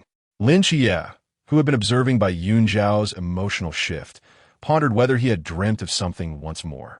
As he contemplated offering his own pickles to Bai Yunzhou, he noticed that another plate of pickles had already been placed before him, courtesy of Qiao Yuan. Why did you give your pickles to me instead of Qiye today? Bai Yunzhou queried, his fox-like eyes wide with surprise as he turned to Qiao Yuan. Qiao Yuan, standing awkwardly to the side, scratched the back of his head. If I don't give them to you, Qiye would simply offer his pickles to you as well. So, it's essentially the same. Ah, you seem to understand him quite well, Bai Yunzhou replied, nodding in agreement, his gaze flitting between Qiao Yuan and Lin Qiye, sparkling with curiosity. Previously, while perusing literature, Su Xiaoru had incessantly chattered about various pairings. Yuan Yi, Zhu Yi, Yi Yi, and the like. He had read a couple of pieces at the time, but had ceased due to an inability to accept them. However, he distinctly recalled one particular narrative that explored the relationship of salvation and redemption between Qiao Yuan and Qiye, which was rather compelling. Bai Yunzhou couldn't help but recall certain fragments from that story. Ahem. Indeed, it was somewhat addictive. Observing the peculiar smile gradually forming on Bai Yunzhou's face, Lin Qiye felt an urge to tease him, and in the next moment, a light flick struck Bai Yunzhou's forehead. What are you thinking? Smiling so wickedly. Bai Yunzhou exaggeratedly covered his forehead, though the skin beneath his hand bore no redness. It's nothing at all. He chuckled awkwardly, hastily inviting Qiao Yuan to sit down and addressing everyone. Let us eat quickly. We have extreme training to attend to shortly. In the clearing at the foot of Jinan Mountain, over 200 recruits stood in orderly formation, listening intently to the rules regarding the extreme training that lay ahead. Do you see the mountain range behind you? Instructor Hong inquired, gesturing dramatically with his hand. In a moment, I shall equip each of you with a burden of 35 kilograms. Your task is to traverse this mountainous expanse before dawn breaks tomorrow. As he spoke, a swarm of drones erupted from the truck behind him. The weights you carry are embedded with a tracking feature. Once the training commences, these drones will infiltrate the mountains, pursuing each of you relentlessly. Should you be struck by the paintball guns they are armed with, it signifies your failure, and failure will result in a punishment that is exceedingly severe. Exceedingly severe. Exceedingly severe. The repetition of the phrase sent shivers down the spines of the new recruits, while Instructor Hong's smile took on a more sinister edge. He proceeded to outline several critical rules, such as prohibitions against fighting among one another and attacking the drones. After distributing tactical knives to the recruits, he declared the training commenced. No sooner had the words left his lips than Bai Yunzhou surged forward, vanishing into the thicket before Lin Qiye could even react. Chapter 31. In search of the flame vein earth dragon as it was daytime, Lin Qiye was unable to activate the passive ability of Starry Night Dancer, rendering him incapable of catching up with the ever-available spirit fox illusion. Why did he not wait for me? After pursuing for a considerable while, Lin Qiye found himself gazing vacantly at the dense surrounding jungle, a sense of abandonment swelling within him. Since the fateful encounter at the age of 7, Bai Yunzhou had seemingly been a constant presence in his life. During the times when Lin Qiye could see nothing, Bai Yunzhou, despite being unable to accompany him during the day, would unerringly knock on his door after school, eager to engage in conversation and play with toys. Even homework was brought to Lin Qiye's home, where he would sit quietly, soothed by the sound of the pen gliding across the paper. As Lin Qiye began to perceive the tangible world around him, Bai Yunzhou took it upon himself to teach him to read and write, becoming his little mentor. Later, when Lin Qiye entered school, he directly joined Bai Yunzhou's class, sitting beside him, and thus began their inseparable bond, where they would always inform each other of their separate endeavors. Until now, as they both joined the night watchman and arrived at this training camp. They had shared every meal and moment together, never parting. This was the first time Bai Yunzhou had chosen to act independently, leaving Lin Qiye behind. Was there something that prevented him from bringing me along? Bai Yunzhou sprinted through the jungle for quite some time, only halting when he confirmed that Lin Qiye was not following. He crouched down in a crevice between the rocks, slightly panting as he activated the somewhat subdued divine ruins. Soon, the rustling sounds of the surroundings emerged as birds, squirrels, flying insects, and various rodents began to gather. After listening to Bai Yunzhou's instructions, they dispersed once more. Once this was accomplished, Bai Yunzhou released the divine ruins and leaned back against the ground, taking a moment to recuperate. Although passive skills were unaffected, forcing an active skill under the suppression of the town ruin stone was indeed quite taxing. After a brief pause, Bai Yunzhou seemed to recall something and quickly reached out to Lin Qiye in his mind. Qiye, Yunzhou? Lin Qiye, traversing the forest, felt a surge of mixed emotions upon hearing the voice. Where have you gone? Why didn't you wait for me? Sorry, Kai. Bai Yunzhou discerned the irritation in Lin Qiye's tone and promptly slid to his knees in apology. But I truly have urgent matters to attend to. Once I have confirmed everything, I will bring you along. At this moment, Bai Yunzhou was uncertain if he would be able to locate the flame vein earth dragon, nor did he know if the location would be safe. Therefore, even if he found it, he intended to scout the situation alone first. Furthermore, he had yet to devise a plan for taming the flame vein earth dragon, wishing to wait until he had a clear strategy before involving Lin Qiye. If possible, it would be best for him to personally slay the earth dragon. This way, not only would it eliminate the threat posed by the earth dragon's capture by the ancient god church and the demise of Qingzhou, but the dragon's soul could also be collected by Qiye to serve as a guardian. Furthermore, the corpse could be stored in the system space until Qiye acquires Merlin's summoning magic, at which point it could be exchanged for an impressive and formidable summoned beast. In this manner, it would be akin to hitting several targets with a single arrow, absolutely perfect. Alas, for now, it remains merely a thought. Listening to Bai Yunzhou's sincere yet practiced apologies, Lin Qiye closed his eyes to steady his mind, still feeling somewhat anxious as he inquired, "Is what you plan to do safe?" Bai Yunzhou promptly assured him, "Safe? Absolutely safe. You need not worry at all." "Very well. Just be sure to take care of yourself, Yunzhou." Lin Qiye understood that although Bai Yunzhou appeared easygoing, once he resolved to undertake something, he would not turn back. "Rest assured, do not forget that I am the agent of the nine-tailed fox emperor. Entering this mountain feels like returning home." Bai Yunzhou rose, brushing off the dirt from his clothes, and continued onward, eager to leave before the drone located him. "Do your best to, Qiye. We shall meet at the finish line." Upon hearing this, Lin Qiye smiled faintly. "All right, we shall meet at the finish line." After a considerable time, around midday, some new recruits had already exited, dragged away by grinning instructors. Soon after, the recruits were bombarded with the instructor's mischievous remarks, as the truth ring compelled each new recruit to divulge various embarrassing tales. Those who had yet to be eliminated laughed while urging their feet to move faster, fearing they might become the next joke in the speakers. Among them were Qingzhou and his companions.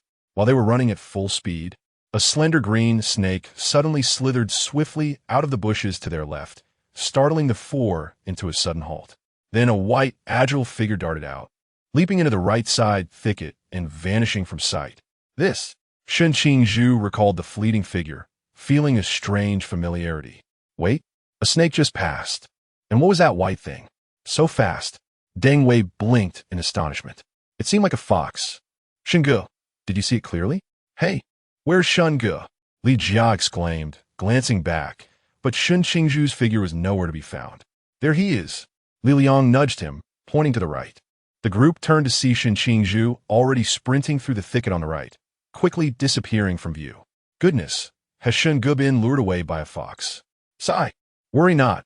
Shunge is not reckless. We should hasten our pace and avoid bringing shame to him." With that, The three resumed their original path, continuing their run. Meanwhile, the white fox they had seen was none other than Bai Yunzhou in his transformed state.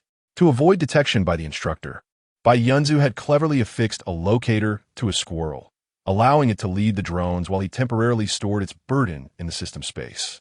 Meanwhile, he followed the returning Qing Shi, hastening towards the direction of the Yinmai Earth Dragon. Due to Qing Shi's limited speed, he was unable to unleash his full potential, which ultimately allowed Shun Qingzhu to pick up on his trail. Fearing discovery, Shun Qingzhu maintained a careful distance, closely trailing behind. However, after a short while, he noticed a fleeting white figure vanish behind a towering bush, and it seemed to have disappeared from sight. Had it been detected? A sense of urgency gripped Shun Qingzhu's heart as he quickened his pace to catch up, only to find a narrow, dimly lit cave concealed behind the thicket. Note: summoning creatures is an active skill, while mental communication, transformation, and acceleration are considered passive skills. Chapter 32. Disdained. As Shun Qingzhu calculated the width of the cave entrance, she determined that she could safely pass through sideways, and without hesitation, she ventured into the cavern. Initially, the rock tunnel was exceedingly narrow, with a ceiling height of approximately 175 meters, compelling the tall and long-legged Shun Qingzhu to stoop and bow her head to barely gain entry. Fortunately, this uncomfortable posture did not endure for long, as the cave gradually widened and the ceiling ascended, allowing Shun Qingzhu to stand upright and walk freely. Time seemed to stretch as she traversed deeper.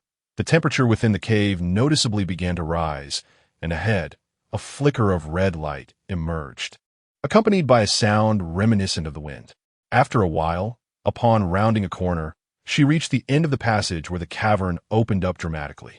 Before her lay a precipice of great height, and several hundred meters away, a colossal creature resembling a dragon, towering as high as 10 stories, lay at rest. The wind-like sound she had heard earlier was, in fact, its snores. This magnificent beast was adorned with an array of vibrant orange-red patterns, both stunning and fiery, while beneath it flowed a tranquil river of lava, with occasional bubbles rising to the surface, attesting to its searing heat. Meanwhile, a figure clad in a matching military uniform was crouched at the exit, furtively peering at the gargantuan creature. A pair of pristine white fox ears lay flat against its head, while a fox tail swayed lazily behind. Such a massive earth dragon must possess an exceptionally thick neck. She mused, contemplating borrowing the small blade from the stout one later. Just as Bai Yunzhou was lost in thought, a hand suddenly clapped onto his shoulder from behind, startling him and causing his fox ears and tail to bristle in alarm. He nearly gasped, but a somewhat rough hand swiftly covered his mouth. Turning his head, Bai Yunzhou met a pair of profound phoenix-like eyes, their crimson glow reflecting the fear etched across his face. Shun Qingzhu. Shun Qingzhu remained silent, merely gesturing for him to speak quietly to the side.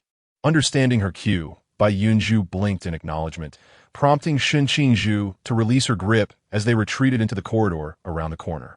As Shun Qingzhu was about to speak, Bai Yunzhou placed a finger to his lips, signaling her to hush.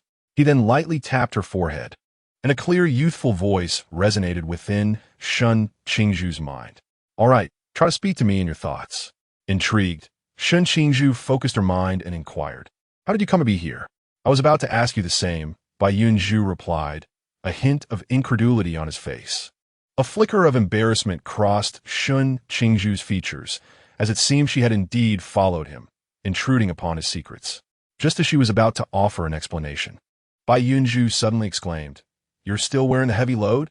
Quickly take it off and get it to me." Shun Qingzhu was momentarily taken aback, but promptly removed the burden, handing it to Bai Yunzhou.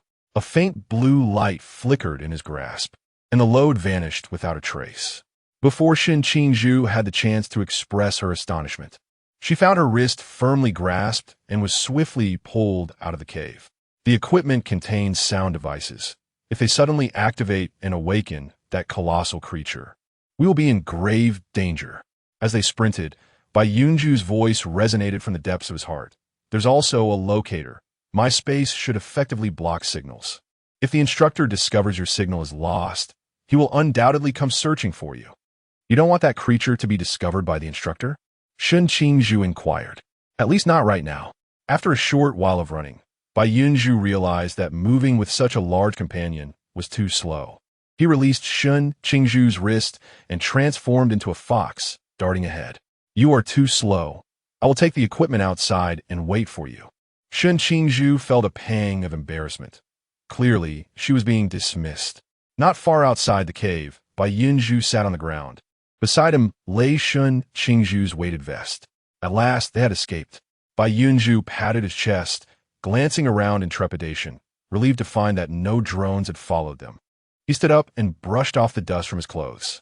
After a moment, Shun Qingzhu emerged cautiously from the cave. Upon seeing Bai Yunzhou's slightly disheveled appearance, she offered an apologetic expression, silently conveying her regret for the trouble she had caused. At that moment, any explanation seemed like an excuse, so she chose to remain silent. Bai Yunzhou waved his hand dismissively, responding nonchalantly, "It's fine. I've accomplished what I intended to do. Let us continue with our training." He then handed the vest back to Shun Qingzhu. "Put this on. I will need to wait here for a moment." Shun Qingzhu accepted the vest, her brow furrowing in confusion. Waiting for what? Bai Yunzhou proceeded to put on his own vest and, sensing something, lifted his chin to indicate a direction. "Look, it's coming." Following his gaze, Shun Qingzhu spotted an adorable squirrel leaping through the branches, its neck adorned with a locator. The creature bounded onto a nearby tree and leapt gently into Bai Yunzhou's open palm, chirping as if sharing a message with him. Bai Yunzhou smiled softly, lifting his other hand to stroke the squirrel's fluffy head, then removed the locator from its neck and placed it back into the weighted vest. "All right, I understand you've worked hard. Here's your reward." As he spoke, he retrieved a few pistachios from his system space, one of the snacks given to him before the training camp that he had forgotten to consume. The little squirrel's eyes sparkled with delight as it eagerly accepted the pistachios, stuffing them into its cheek pouches until its cheeks became pleasantly plump. After finishing, it happily leaped onto Bai Yunzhu's shoulder, chirping affectionately as it nuzzled against his neck, exuding a charmingly intimate demeanor. Well, there's one more thing I need to trouble you with." Bai Yunzhou has always had a fondness for soft and fluffy things. So he happily patted the little squirrel's plush tail and continued, "Later, we will need your guidance to find the end of this mountain range." Upon hearing this, the little squirrel immediately began to chirp excitedly, its tiny paws flailing in the air as if illustrating something. Bai Yunzhou listened for a moment and smiled. "So you only know farther out? No worries, I can ask other little friends for help when the time comes." As soon as he finished speaking, he noticed the squirrel's tail droop, seemingly disheartened. Observing this, Bai Yunzhou gently patted the little squirrel's head in comfort, saying, "It's all right. Next time there is an opportunity, I will come to find you again. After we finish, I will give you a few fruits." Upon hearing this, the little squirrel perked up instantly, affectionately rubbing against Bai Yunzhou's neck once more, then waved its tiny paw, pointing in a specific direction. Meanwhile, Shun Qingzhu watched in astonishment until Bai Yunzhou reminded him, snapping him back to reality as he hurried to catch up. Regarding height specifications, Shun Qingzhu Chao Yuan Lin Qiye and Qingyu Bai Yunzhou Fatty. Adult heights, Lin Qiye 1, 82 m, and Qingyu 1, 80 m, Shun Qingzhu 1. Damui Bai M, Gao Yuan Mo, 85 m, Bai Yunzhou 1, 78 m, Fatty 1, 75 m. The heights of the younger bodies are subject to change and are not fixed. Chapter 33. The gentle Shun Gu with the assistance of the little spirits in the mountains. Bai Yunzhou and Shun Qingzhu endured countless hardships and finally arrived near the end of the Jinan mountain range at dawn. Throughout their journey, Shun Qingzhu, with remarkable discernment, refrained from inquiring about the enormous creature in the cave, while Bai Yunzhou, seemingly carefree, incessantly probed into the details regarding Shun Qingzhu that had been inadvertently revealed by Deng Wei and others. "Pray tell the gentle Shun Gu, what was your mindset when you disregarded your own future to aid Li Jia in that fight?" Shun Qingzhu, with a stern expression, initially hesitated to respond. However, recalling how he had nearly caused significant trouble, he pursed his lips and spoke. "What else could it be? It was, of course, loyalty. The college entrance examination can be missed, but had I not helped him at that moment, his life would have been ruined. Oh, Bai Yunzhou seemed to understand and nodded knowingly. Despite being breathless and drenched in sweat from the long trek through the jungle, his spirits were evidently revived by the gossip. He then leaned closer with a mischievous expression, his eyes sparkling with curiosity. And what about the 114 love letters that Li Liang mentioned? Shen Qingzhu choked, his face turning a deep shade of crimson, and he quickened his pace, leaving Bai Yunzhou far behind. What in the world was happening? He was so close to the finish line, yet it was he who felt mortified. Bai Yunzhou laughed joyously and accelerated, quickly catching up to Shen Qingzhu, continuing their playful banter. Are you feeling shy now, my friend? What's there to be shy about? It's quite normal for a young person to have several crushes. Huh? You're asking me? I seem to not have anyone I like at the moment, by the way. It's the first time I've seen you shy. To be honest, you're rather adorable when you're shy. Hey, don't run away. As they playfully chased each other, the two soon arrived at the end of Jinan Mountain. In the distance, they spotted Lin Qiye standing against the light, accompanied by several instructors and a few military jeeps. Qiye, upon seeing that familiar figure, the exhausted Bai Yunzhou felt rejuvenated and sprinted several steps before throwing himself into Lin Qiye's embrace. I knew you would be waiting for me at the finish line. Witnessing the heartfelt reunion of these exceptionally talented youths, the instructors couldn't help but smile warmly. Lin Qiye, slightly exhausted, stumbled from the impact but managed to steady himself, wrapping his arms tightly around Bai Yunzhou. Next time, you mustn't leave me behind without a word. Absolutely, I promise. Due to his height, Bai Yunzhou could only bury half his face in Lin Qiye's shoulder as he spoke somewhat muffled, feeling a surge of indignation in his heart. How is it that this guy was growing taller? No, he needed to drink more milk when they returned. As dawn breaks, the horizon is tinged with a delicate hue of pale white, gradually giving way to a faint blush of red that seeps gently from the horizon. This soft light cascades like gossamer across the earth, cloaking all in a dreamlike golden glow, as if the world itself awakens from a deep slumber. Congratulations, Shen Qingzhu. In a bid to preserve the tender moment shared between the two, Yuan Gang strides towards Shen Qingzhu, who stands frozen nearby, and firmly claps a hand upon her shoulder. You, Lin Qiye, and Bai Yunzhou, you three are the first ever recruits of the Night Watch's training camp to have traversed the entire mountain range during an extreme training exercise. As Yuan Gang speaks, he turns to gaze at the gradually brightening skyline, his eyes shimmering with hope. You are the beacon of hope for the great Sigh in overcoming its challenges. In the dormitory, within the cramped confines of the bathroom, two wooden tubs are squeezed closely together, leaving only a narrow passage barely sufficient for one to squeeze through. Inside the tubs lies a pool of an unknown black liquid, along with two youths who are completely unclad. One of the young men suddenly awakens, as if from a dream, his eyes flying open. Upon witnessing their surroundings, he pauses momentarily, then glances around in a slight panic, seemingly searching for something. When he turns to see the other youth beside him, whose eyes are tightly shut, he lets out a deep sigh of relief. Presumably, this is some sort of medicinal bath meant to soothe the muscles. Lin Qiye, attuned to his body's condition, realizes that after a day and night of extreme training, he feels no discomfort whatsoever. Rather, he is filled with an overwhelming sense of ease. Steadying his nerves, he raises his gaze towards the tub beside him, where the black liquid reveals Bai Yunzhou's shoulders, strikingly pale against the darkness. His slightly damp hair clings to his porcelain-like cheeks, while the elegant lines of his neck extend from his chin to his collarbone, each curve reminiscent of a masterfully sculpted arc, showcasing the youth's clarity and vigor. Lin Qiye observes him, unable to resist the urge to disturb the tranquil surface of the water. As the gentle ripples sound softly around him, he gradually leans closer, resting his chin upon his arms, meticulously tracing the contours of Bai Yunzhou's visage, seemingly captivated beyond measure. It is not until he notices the delicate flutter of his long, lush eyelashes that Lin Qiye composes himself, adjusting his posture to sit upright. You are awake, Yunzhou. Qiye? What is this? Bai Yunzhou, still dazed, glances down at his unclad form and the mysterious black liquid, gradually regaining clarity of thought, and then checks his lower extremities.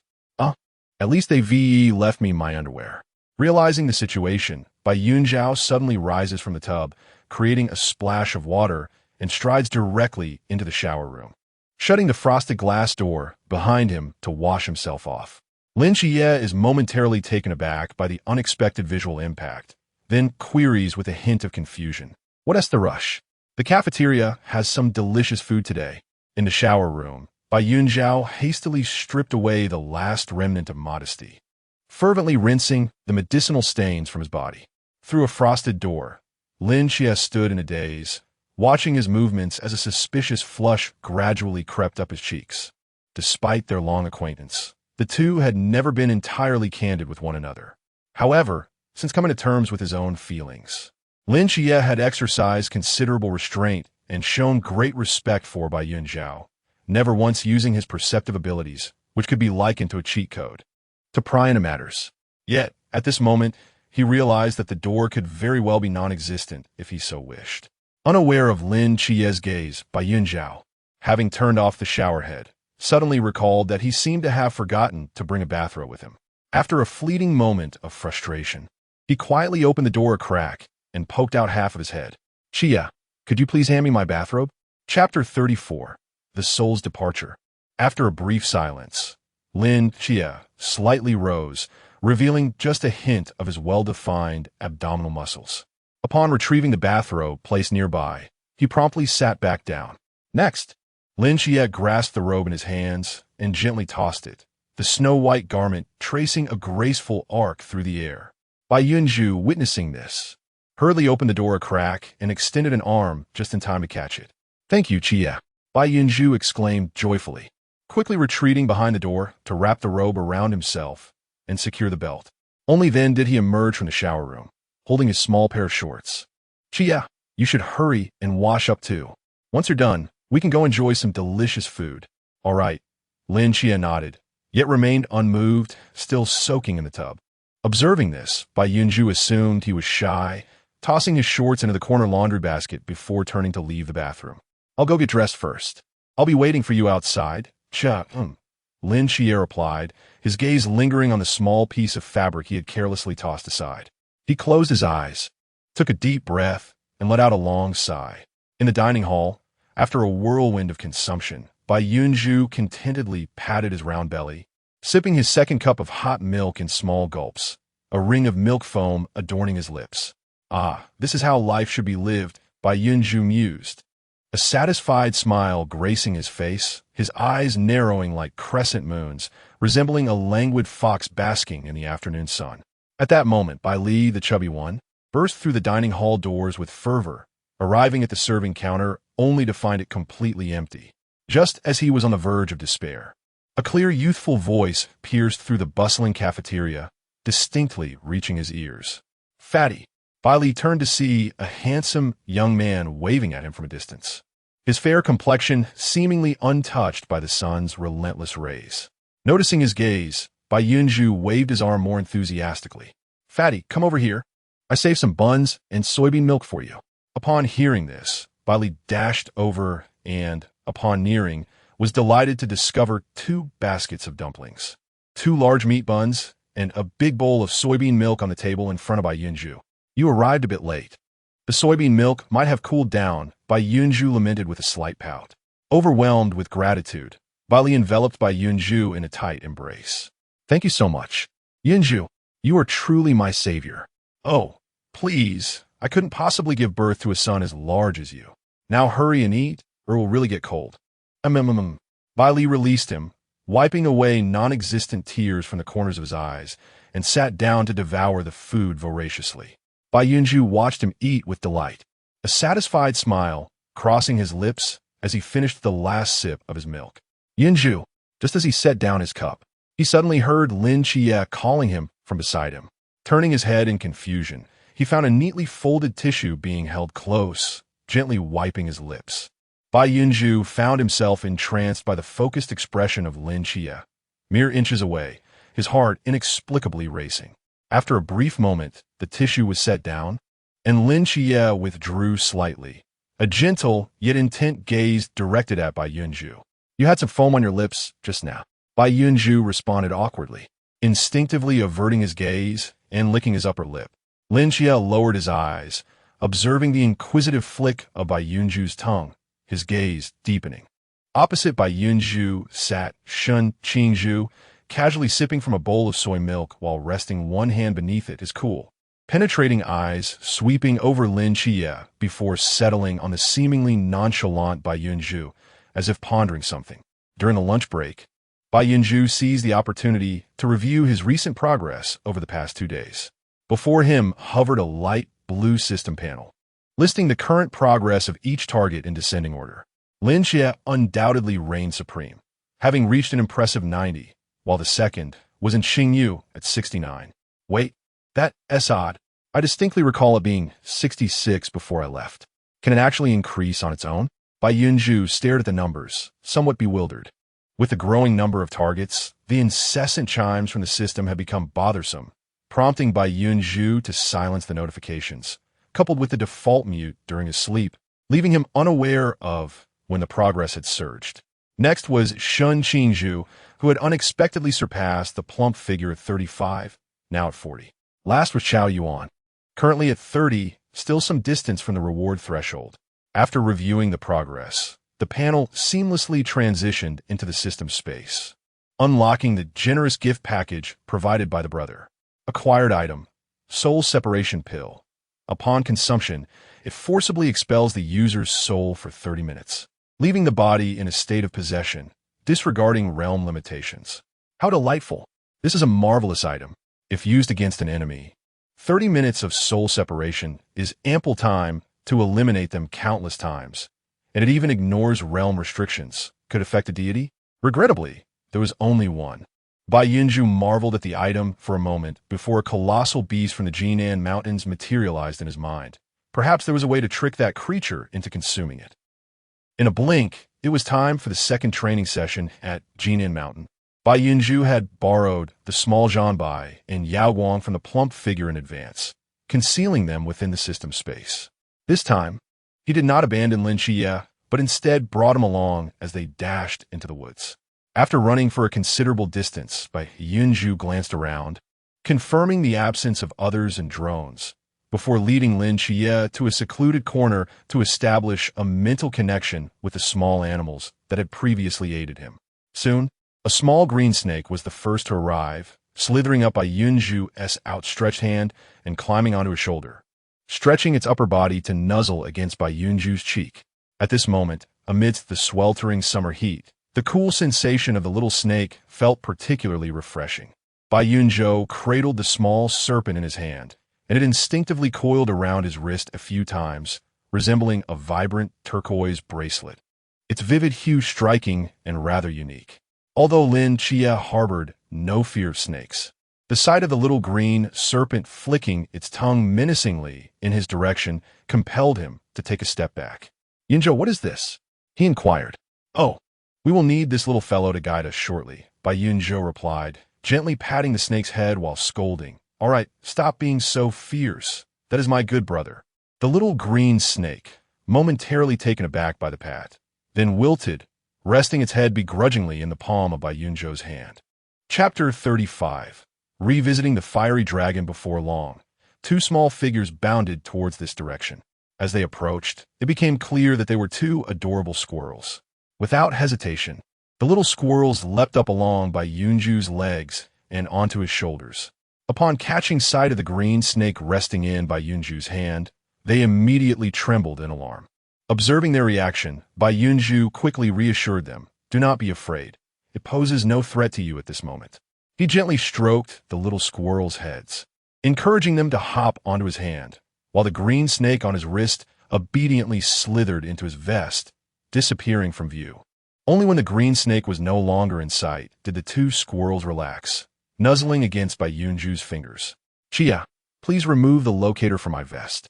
Bai Yunzhou instructed Lin Qiye, simultaneously reaching for his own locator. Lin Qiye, furrowing his brow as he gazed at Bai Yunzhou's collar, seemed lost in thought until Bai Yunzhou's voice roused him. prompting him to extract the locator from the vest and hand it over. After affixing the two locators onto the squirrels, Bai Yunzhou patted the little creatures on their heads, smiling as he said, "All right, I entrust you with this task. Once completed, I shall reward you both with a delightful treat of pistachios." How's that sound?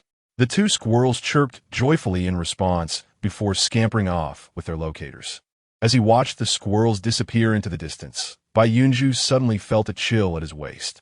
He quickly reached down to restrain the restless green snake. Yanking it out. "Hiss, your behavior is rather impolite, little one," Bai Yunzhou scolded, pinching the snake gently yet firmly, while the green snake remained unfazed, flicking its tongue and gazing innocently with its small, bead-like eyes. "What was it just doing?" Lin Qiye inquired. It attempted to crawl into my pants." Bai Yunzhou gritted his teeth, shaking the little green snake lightly. The snake's head bobbed along with his movements, displaying an air of indifference. "You troublesome creature." Upon hearing this, Lin Qiye regarded the seemingly ordinary green snake with a serious expression, pondering the possibility of it being something mysterious.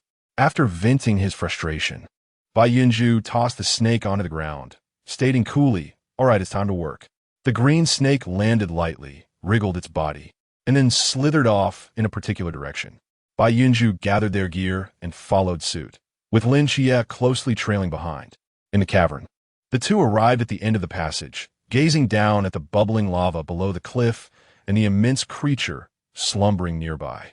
The green snake had already halted at the cave's entrance, as the scorching and arid environment was quite unbearable for it. Before departing, it coiled around Bai Yunzhou's neck, seeking a kiss as compensation. However, when Bai Yunzhou hesitated, Lin Qiye, unable to endure any longer, yanked it down and tossed it into the bushes. The green snake nestled among the foliage, glaring fiercely at Lin Qiye with its bead-like eyes before turning away and slithering off. "Why are you being so fierce? It's merely a small snake. What harm would a kiss do?" Observing the pitifully fleeing little green serpent, Bai Yunzhou remarked with a hint of disapproval. "Besides, it has assisted us, and the little squirrel even had a handful of nuts without asking for anything in return. What could possibly happen? I've grown up alongside you since childhood, so why have you never kissed me?" Lin Qiye mumbled, his voice gradually diminishing until it was swallowed back. "What?" Bai Yunzhou fiddled with his ears, doubting whether he had misheard. "It's nothing." Lin Qiye turned his face away, striding towards the cave. "Didn't you say you wanted to show me something? Let us hurry inside." Seeing this, Bai Yunzhou shrugged, perplexed, and followed him in. Lin Qiye gazed at the colossal beast that resembled a small mountain, his heart trembling with awe. "Is this what you wanted to show me? What is it?" "This is the flame pulse earth dragon," Bai Yunzhou explained inwardly.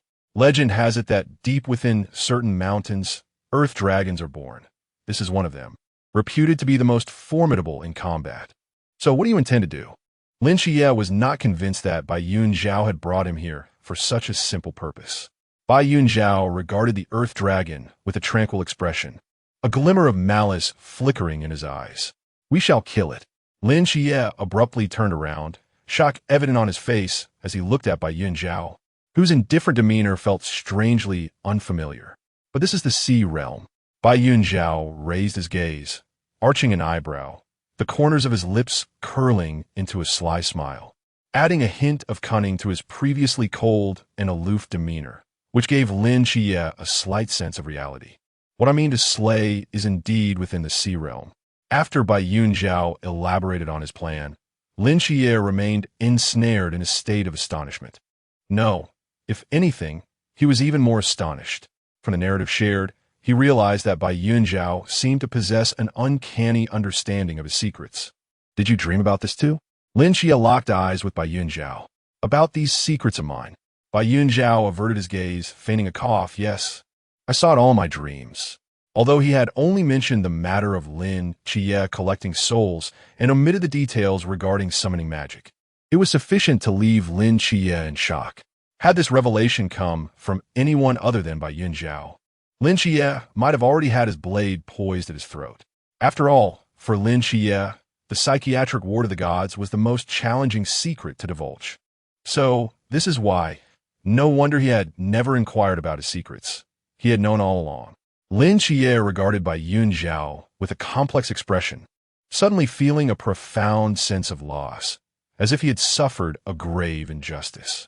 If given the opportunity, he would certainly reclaim what was rightfully his, with interest. Time waits for no one. To avoid raising the instructor's suspicions, we should act swiftly and decisively. Bai Yunzhou scratched his face, struggling to divert the topic. Retrieving Yaoguang and Zaya Zanbai from the system space, placing the latter into Lin Qiye's hands. If I manage to deceive it into consuming the soul-departing pill, you must swiftly strike and slay it. Should I fail, we shall make our escape and let the instructors handle it. Lin Qiye discerned the gravity of the situation with clarity. Gripping the blade, Zanbai, he nodded solemnly, understood. With that, Bai Yunzhou began to channel Yaoguang, and a stream of golden light emerged from the pendant hanging on his chest, transforming into a magnificent golden sword that gently lifted the two towards the formidable beast not far away. As they approached the fire vein earth dragon, the ambient temperature sword. Thanks to the affinity granted by his skills, Bai Yunzhou found it bearable. However, Lin Qiye was not as fortunate. He placed his hand over Lin Qiye's waist, using a subtle elemental force to regulate the temperature around him, thus providing some relief. Chapter 36. Capture the two companions aboard the ethereal vessel Yaoguang. Stealthily approached the colossal beast's head. Bai Yunzhou raised his hand and gently tapped its forehead, successfully establishing a connection. Had the divine ruins not been suppressed, this intricate process would have been unnecessary. A mere touch would suffice. He then maneuvered Yaoguang to withdraw slightly, attempting to converse with the flame vein earth dragon. Little dragon, dragon awaken. I bring you delightful offerings. Bai Yunzhou softly called out, as if soothing a child in kindergarten. The young creature, previously enveloped in a deep slumber, was abruptly stirred by the gentle yet persistent calls resonating within its mind, disrupting its peace. The flame vein earth dragon groggily opened its eyes, raising its head in bewilderment to regard the two diminutive humans. Gradually, clarity returned, and its enormous eyes filled with a palpable wariness. With a mighty roar, a wave of scorching air surged forth, causing the two to stagger precariously on Yaoguang, nearly toppling off. Lin Qiye swiftly harnessed his mental energy to stabilize the sword's form while tightening his grip on Bai Yunzhou. In the meantime, the flame vein earth dragon had begun to rise, its surroundings bubbling with molten rock. Bai Yunzhou gazed up at its increasingly towering form, swallowing hard and mustering his courage. He called out, "Wait! We harbored no malice. We merely wish to befriend you."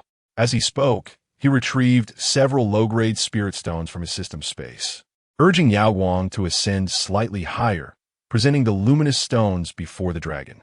As a mythical creature of the great Sigh, the flame vein earth dragon possessed an innate yearning for spiritual energy. Since the disappearance of the great Sigh deity, the spiritual essence in the world seemed to gradually dissipate, compelling the dragon to rely on slumber to slowly augment its strength. The dragon, momentarily taken aback, lowered its head to scrutinize the crystalline stones in Bai Yunzhou's outstretched arm, its massive nostrils flaring as it eagerly inhaled the emanating spiritual energy. "This, me?" Suddenly, a youthful female voice resonated within Bai Yunzhou's heart, sounding somewhat unpracticed in speech. Sensing an opportunity, Bai Yunzhou raised his arm a little higher, smiling warmly. "Of course, all of these are yours." Although the flame vein earth dragon had gained sentience, its thoughts remained rather simplistic, reminiscent of a toddler just learning to speak. Upon hearing Bai Yunzhou's promise to bestow the entire handful of spirit stones upon it, the dragon's fierce gaze softened considerably. It cautiously lifted a paw, delicately picking up a few spirit stones to consume, closing its eyes in bliss as it savored the influx of spiritual energy coursing through its being. Though the amount of spiritual energy was but a drop in the ocean for its massive form, it had not experienced such a gratifying sensation in quite some time. "Thank you." Bai Yunzhou, hearing the unmistakable joy in the youthful voice, felt a pang of conscience, albeit fleeting. "I apologize, dear one. For the sake of Qiye, and for the sake of our dear friend, please bear with this slight inconvenience for now." This modest offering of spiritual energy might indeed be insufficient for you. Here, I have something even better, Bai Yunzhou remarked as he retrieved a soul departure pill, which he had enveloped in a thick layer of spiritual energy from the system space and raised it high before the flame vein earth dragon. The flame vein earth dragon, with a look of curiosity, leaned closer to examine the black pill suffused with rich spiritual energy. Under Bai Yunzhou's slightly anxious gaze, it sniffed the soul departure pill several times before. Just as Bai Yunzhou's arm was about to give way, it deftly grasped the pill and swallowed it whole. Bai Yunzhou was instantly filled with joy. It worked. In but a moment, the colossal body, towering 10 stories high, swayed and collapsed with a thunderous crash. Quick, Qiye, it's your turn. Seeing this, Bai Yunzhou swiftly commanded Yaoguang to ascend above the dragon's head. Lin Qiye leaped down, landing on the dragon's neck, gripping the blade Zhanbai to strike. Though the diminutive Zhanbai possessed the ability to unleash a blade aura that could cut through 5 meters, this stroke only severed a third of the neck, warm blood gushing forth and splattering onto Lin Qiye. Observing this, Lin Qiye continued to strike several more times until he felt a warm current rise up through his palm, ultimately merging with his body. He then flicked the blood from his blade and sheathed it, noticing that the bright crimson patterns upon the flame vein earth dragon had dimmed. Bai Yunzhou understood that the task was accomplished and the tension he had held was finally released. He urged Yaoguang to approach Lin Qiye, saying, "Come aboard, Qiye." Lin Qiye glanced at his blood-soaked body and, after some contemplation, removed his shirt to wipe the blood from his hair and pants until they were nearly dry. He then bunched the garment in his hand and stepped onto Yaoguang. "I'm a bit dirty, so I won't get too close to you." Bai Yunzhou casually grasped his hand and placed it on his waist. "It's fine, we can wash up later. Although my divine ruins are suppressed, drying clothes is still manageable. Steady yourself, don't fall off."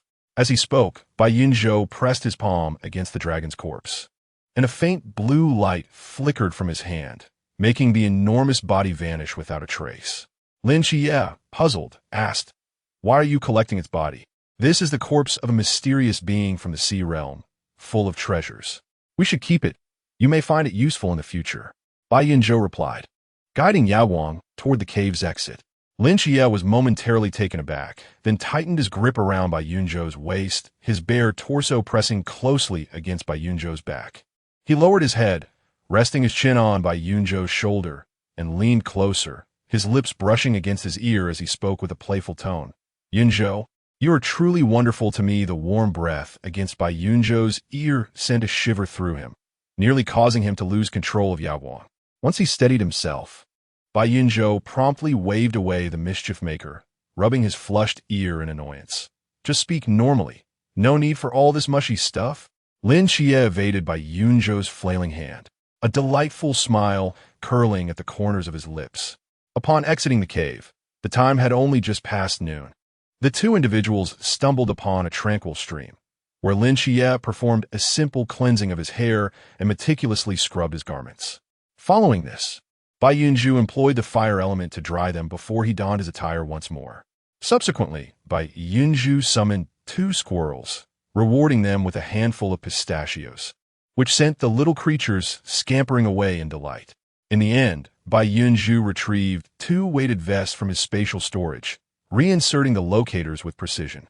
With everything in order, a significant burden lifted from his mind, Bai Yunzhou appeared particularly joyful as he approached Lin Qiye, personally assisting him in putting on the vest before donning his own. Just then, the speakers within the weights blared to life once more. Amidst the amusing blunders of the new recruits and the unabashed laughter of the instructors, the 2 young men set forth once again on their journey across the Jinan Mountains. Chapter 37. Happy birthday. The chorus of cicadas gradually waned, and the clamor of summer slowly receded, with the oppressive heat dissipating after a series of rain showers. The once vibrant Jinan Mountain now bore a subtle yellow hue, and the cool air carried the faint fragrance of osmanthus, all heralding the arrival of autumn. Beneath the leaves, the golden blossoms flourished, embodying a unique charm and beauty. After yet another morning training session, Bai Yunzhou deliberately chose a seat by the window in the cafeteria.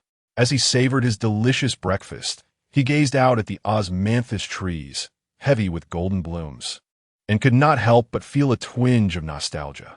It is often said that the days of rigorous training are arduous, but after enduring for over 3 months, one might wonder, Lin Qiye's birthday approaching? Bai Yunzhou's eyes brightened momentarily, only to dim with a sigh. Alas, there is nothing in this camp to celebrate with. How could one possibly mark the occasion? Resting his chin on his hand, he poked dejectedly at the bun in his bowl with his chopsticks. Bai Li, ever the jovial companion, noticed his discontent and remarked, "Hey Yunzhou, if you don't want to eat that bun, just give it to me instead of tormenting it." At this, Bai Yunzhou lifted the bun with his chopsticks and offered it to him. "Oh, then you may have it." Bai Li's eyes widened in surprise. "You really aren't eating it?" Bai Yunzhou, lacking enthusiasm, replied, "Go ahead and eat." Instantly, Bai Li's face lit up with delight. "Then I shan't be polite." He seized the bun and stuffed it into his mouth.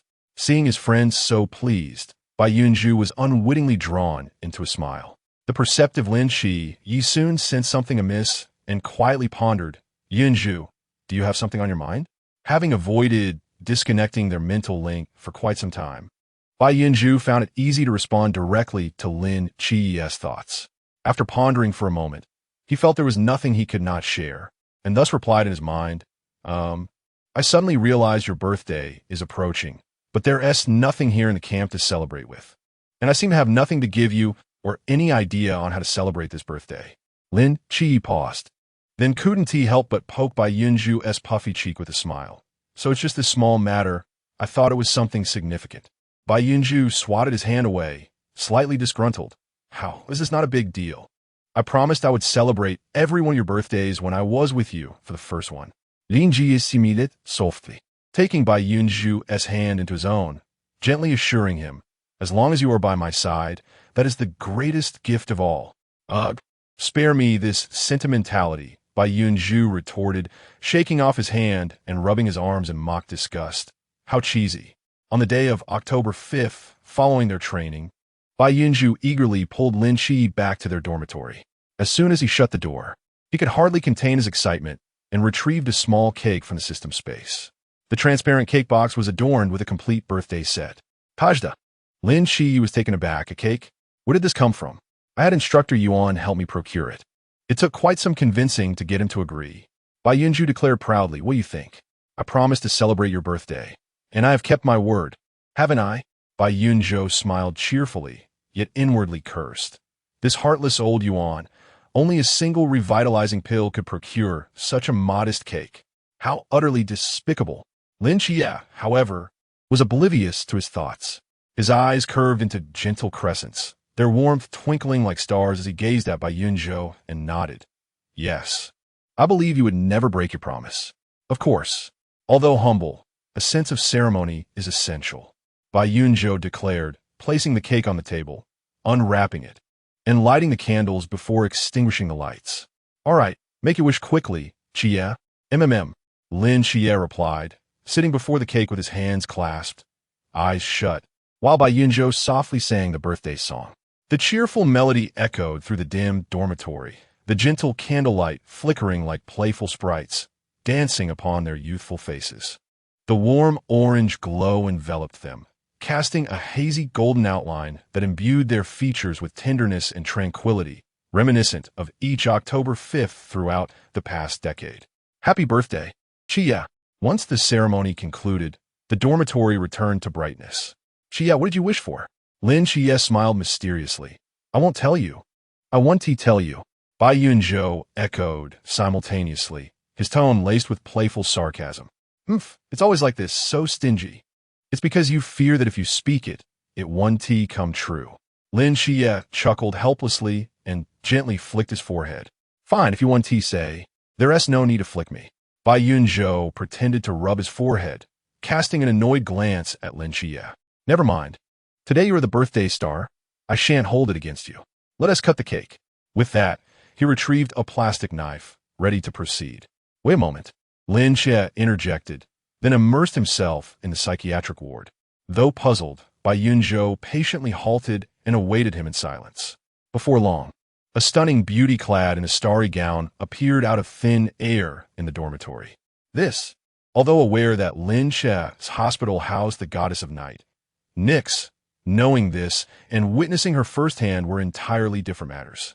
She possessed a cascade of ebony hair that flowed like a waterfall down her back, resembling a stream of night.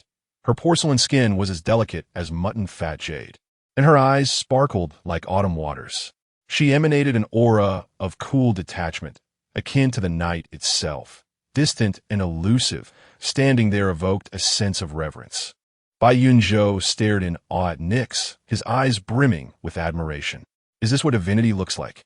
Danados, my child. Nyx and Bai Yunzhou exchanged a glance, and upon seeing Lin Qiye open his eyes, she stepped closer and gently inquired, "Is this your partner?" Still captivated by Nyx's beauty, Bai Yunzhou exclaimed, "Huh? Are you serious?" Lin Qiye was taken aback as well. After casting a swift glance at Bai Yunzhou, he stepped forward and grasped Nike's hand, saying, "No, mother. We are brothers." Bai Yunzhou interjected, "Brothers?" Nike's, hearing this, looked at Lin Qiye with a hint of confusion. "But you said, mother." Noticing that Nike's was about to speak out, Lin Qiye quickly led her to the cake. "Mother, today is my birthday, and I wish to share this cake with you."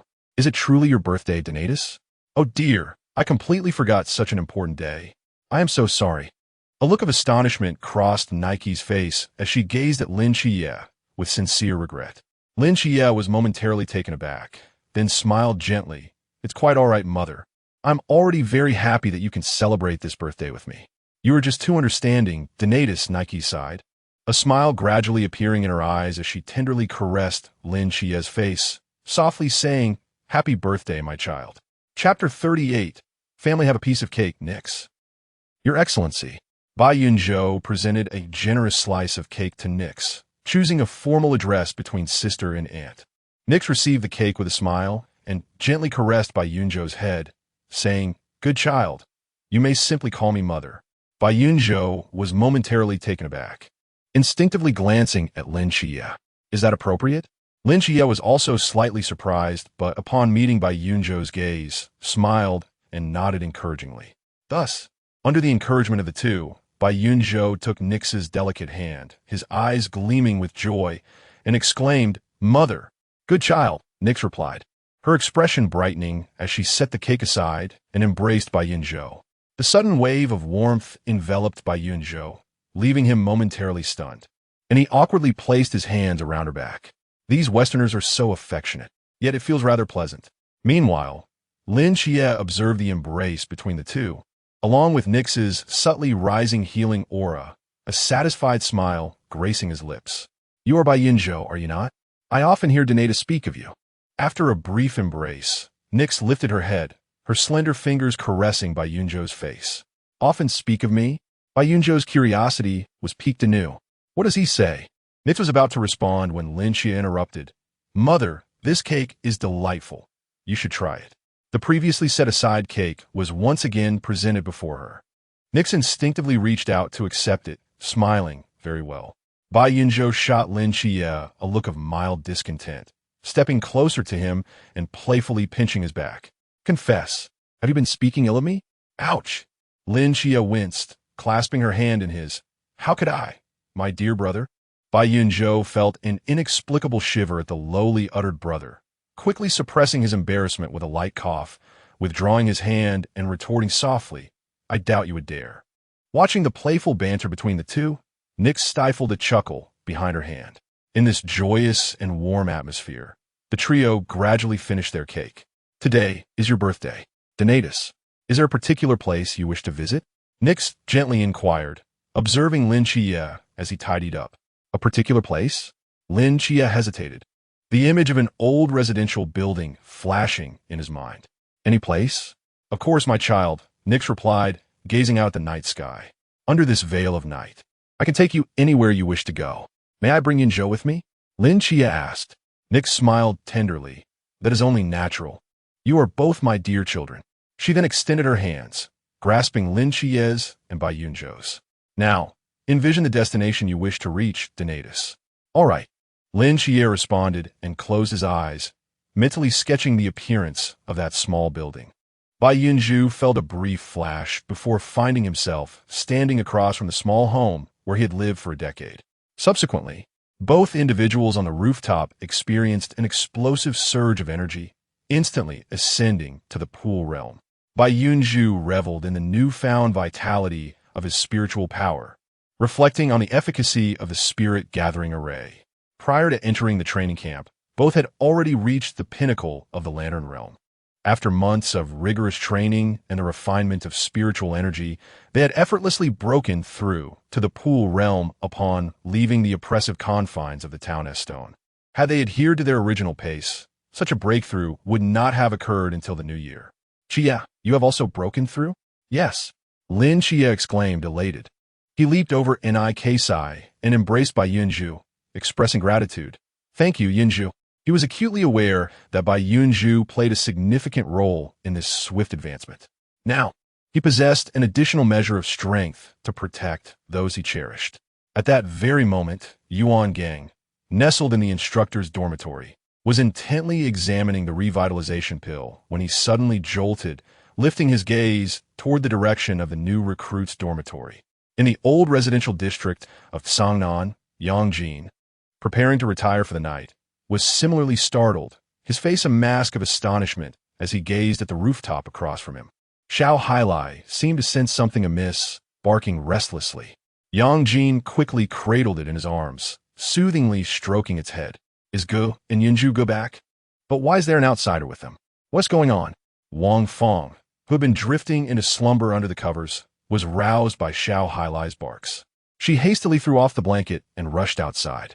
"It's nothing, Mom," Yang Jin reassured her. "Xiao Hailai was just being mischievous, and I had to discipline it." Wang Feng sighed in relief upon hearing this, then playfully poked Xiao Hailai's forehead, chiding, "Oh dear, you little rascal, your temper seems to be growing lately. Can't your brother scold you a bit?" Xiao Hailai whimpered lightly, its ears drooping in a display of innocence. After scolding it for a while, Wang Feng suddenly sighed. "Ah, today is October 5th, isn't it? I wonder if Xiao Qi is having a good birthday, and whether his eyes are doing well, if there's been a relapse. Don't worry, Mom. With Yunzhou Gu around, he'll take good care of Gu," Yang Jin said, glancing out the window with a smile. "All right, Mom. It's chilly outside. You should head back in and rest." "Indeed, with Zhu there, I feel much more at ease," Wang Feng sighed again. "I'll go to sleep now. You should also turn early. We have an early morning tomorrow." "Okay, Mom. I'll head to bed now." On the rooftop across the residential building, three figures stood silently.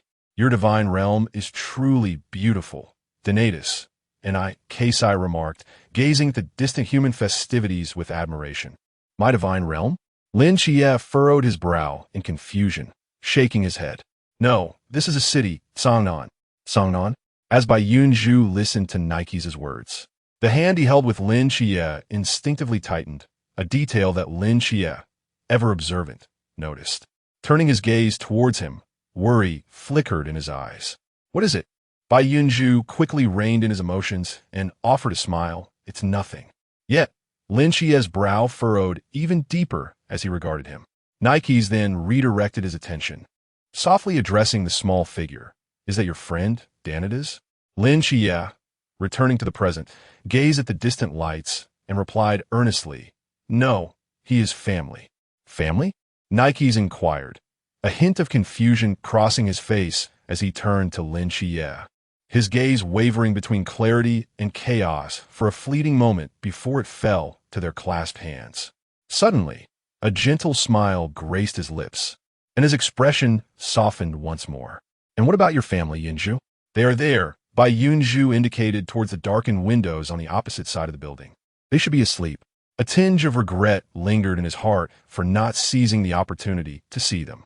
"Indeed, they are likely asleep," Lin Qiye acknowledged, his spiritual perception having expanded to 100 meters now that he had ascended to the pond realm, and the distances between buildings in the old district were quite small. "That's good," Bai Yunzhou smiled faintly. "Please take us back now, Mother." Nike's nodded with a smile. "Very well." As the night gradually enveloped the trio, in an instant, they found themselves back in the small dormitory of the training camp. There, a towering figure clad in the night watchman's standard military uniform awaited anxiously. Chapter 39. a satisfied departure upon the sudden appearance of the three figures. Yuan Gang immediately rose from his chair, his sharp gaze filled with vigilance as he regarded Nix, one hand resting on the hilt of his dagger at his waist. I am Yuan Gang, the vice captain of the 006 squad of the Great Sigh Night Watch. May I inquire your esteemed name?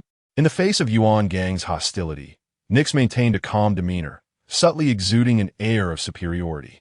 Nix, the goddess of night, one of the primordial deities in Greek mythology. Yuan Gang's heart trembled at the revelation, and his expression grew more solemn. Instinctively, he reached for his blade, but only drew it half an inch before resolutely sheathing it again. Steadying his mind, he asked in a deep voice, May I ask what brings you to our Great Sigh? She seeks an agent. Bai Yunzhou interjected hastily, fearful that Nix might mention anything about celebrating her son's birthday, which would spell disaster. An agent? Yuan Gang was taken aback, turning his gaze toward Nix as if awaiting her response. Nix remained unfazed. Indeed, my son speaks the truth. Yuan Gang was stunned. Son? Cough. Lady Nix, since you have found what you seek, perhaps you should return now, Lin Qiye said at an opportune moment. Nix turned to Lin Qiye, the coldness in her eyes vanishing, replaced by a warm softness. Very well, Donatus. Remember, we shall report to you in a timely manner. Lady Nix, Bai Yunzhou added. Nix paused, offering a gentle smile as she brought the hands of both men together, giving them a light pat before vanishing without a trace. After Nix's departure, Yuan Gang seemed still lost in shock. She seeks an agent? Lin Qiye remained composed. Indeed. Has she found one? Lin Qiye nodded. Yes. Where's the agent? Lin Qiye pointed to himself. It's me. Yuan Gang was no longer composed. This a dual deity agent? There has never been one in the history of Great Sigh. But wasn't he there a prior agent of Great Sigh? Bai Yunzhou blinked. Can they possibly be the same? Yuan Gang's eyes widened in disbelief. How can they not be different? Bai Yunzhou mimicked his expression, eyes wide as well, insisting that the lack of precedent made them unique. We are the precedent. Yuan Gang was left speechless. Then what was that son remark about? Perhaps it is merely her quirk, to affectionately refer to her agents as sons? Bai Yunzhou remarked nonsensically yet confidently. Yuan Gang was exasperated. But she was referring to you. Well, Bai Yunzhou hesitated, his gaze momentarily evasive, but he quickly regained his confidence. It could be that she admires my good looks and wishes to claim me as her son. Yuan Gang retorted, What? I have never encountered such brazen shamelessness. What, am I not handsome? Bai Yunzhou placed his hands on his hips, defiantly glaring at Yuan Gang. Seeing Yuan Gang's unyielding demeanor, he nudged Lin Qiye. Qiye, what do you think? Lin Qiye couldn't help but chuckle and nodded earnestly. Indeed, handsome. Bai Yunzhou immediately perked up. See, the eyes of the masses are discerning. Yuan Gang stared at him with a look of disbelief, while Bai Yunzhou's demeanor softened, half in reassurance and half in playful affection. He said, Oh, come now. Old Yuan, however, upon catching the intense gaze of Yuan Gang, whose eyes were as wide as copper bells, he quickly altered his words. Instructor Yuan, ISNT, it's splendid that Qi Yi has become a dual deity agent. Why must we dwell on how it came to be? Yuan Gang closed his eyes momentarily to compose himself before responding in a grave tone. What are her needs? Lin Qi Yi promptly replied. She mentioned that she lost her bracelet and asked for my assistance in locating it. Is it a matter of search and retrieval? That manageable Yuan Gang pinched the bridge of his nose, feeling somewhat fatigued. All right then, you all should rest. I shall take my leave. As Yuan Gang spoke, he strode toward the door, his rough, large hand pressed against the doorknob, and suddenly recalling something, he turned to Bai Yunzhou. By the way, that elixir of yours is indeed quite precious. I will convert its excess value into cash and provide it to you along with your previous compensation. All right, thank you. Instructor Yuan. Bai Yunzhou responded with a nod as Yuan Gang opened the door and exited. Once the door was closed, Lin Qiye immediately looked at Bai Yunzhou with suspicion. Elixir? What is going on? Oh, I'm so tired. I'm off to take a shower. Bai Yunzhou pretended not to hear, turning to the wardrobe to fetch clean clothes before heading toward the bathroom, only to be abruptly seized by the wrist. You haven't answered me yet. Oh, don't be like that. I need a shower. Bai Yunzhou attempted to pull away, but to no avail.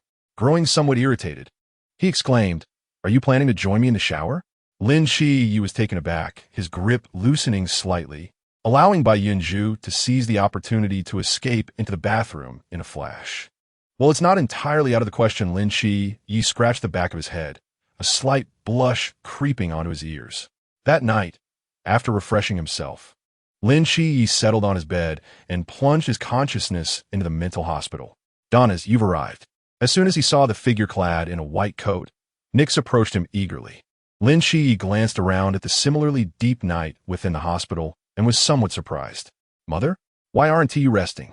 I wanted to inquire when you and Yunzhou might become partners. I truly like this child." Lin Qiye coughed lightly into his hand. "Ahem, that is not something to rush, mother." "Ah, well," Nix sighed, a hint of disappointment in her voice. "I was hoping to hold my grandchild sooner." Coughing again. Lin Qiye was suddenly caught off guard, his face flushing crimson, and his eyes, glimmering with unshed tears, appeared especially innocent beneath his black-framed glasses. "But even if it wouldn't be possible to have, would it?" Lin Qiye paused for a moment, suddenly recalling a particular ability of Nix. His mind conjured an image of Yunzhou bearing his child, her belly gradually swelling, followed by the miracle of birth, nursing, and ultimately the three of them living together in blissful harmony. He could almost envision Yunzhou's exquisite and radiant face, filled with shyness and tenderness, as she called out to him. In that instant, he even conceived a name for their child. Lin Yunzhou, or perhaps adopting Yunzhou's surname, Bai Yunzhou, would be equally delightful. After a long while, Lin Qiye, returning to his senses, grasped Nix's hand with utmost sincerity and declared, "Mother, I shall strive with all my might." Beneath the resplendent starry sky, Lin Qiye sat beside Nix on the swing in the garden, lost in dreams of a splendid future until the early hours of the night. It was only after Nix's gentle urging that he reluctantly rose to leave the hospital, completely forgetting the purpose of his visit. Only when he regained his awareness outside the hospital did he suddenly remember. Wasn't he supposed to open the second door? Sighing, he thought, "Well, I can always do it tomorrow." Glancing at the person across the room who had already fallen asleep, he was once again reminded of the delightful visions he had shared with Nix. His heart swelled with emotion, and after a moment's hesitation, he quietly slipped out of bed and stole a sweet kiss from his beloved before contentedly returning to his own bed, closing his eyes in tranquility. Chapter 40. Sharing months have swiftly passed, and before one realizes it, winter has arrived, with merely a month and a half remaining until the new year. During this interval, the progress bars of various objectives have once again seen an uptick. Perhaps, as the progress increases, so does the difficulty in advancing. Lin Qiye's progress bar has stagnated at a mere 92 for quite some time. Although Qingyu has yet to make an appearance, her progress has been steadily climbing, now reaching a commendable 70. Since reaching the 50 mark, Pang Pang seems to have hit a plateau, making no further headway. In contrast, Zhuagu has made remarkable strides, surmounting the 60 threshold and contributing another substantial gift. Currently, Chao Yuan has just crossed the 50 milestone as well, leaving one to ponder whether he might also become stuck like Pang Pang. The gifts from Zhuagu, Pang Pang, and Chao Yuan correspond to the elements of gold, water, and earth, respectively, thus completing the elemental powers in Bai Yunzhou's possession. With the new year approaching, the assassination plot targeting Pang Pang and Qiye from the original narrative is imminent, although Bai Yunzhou is confident that they will navigate through the ordeal unscathed.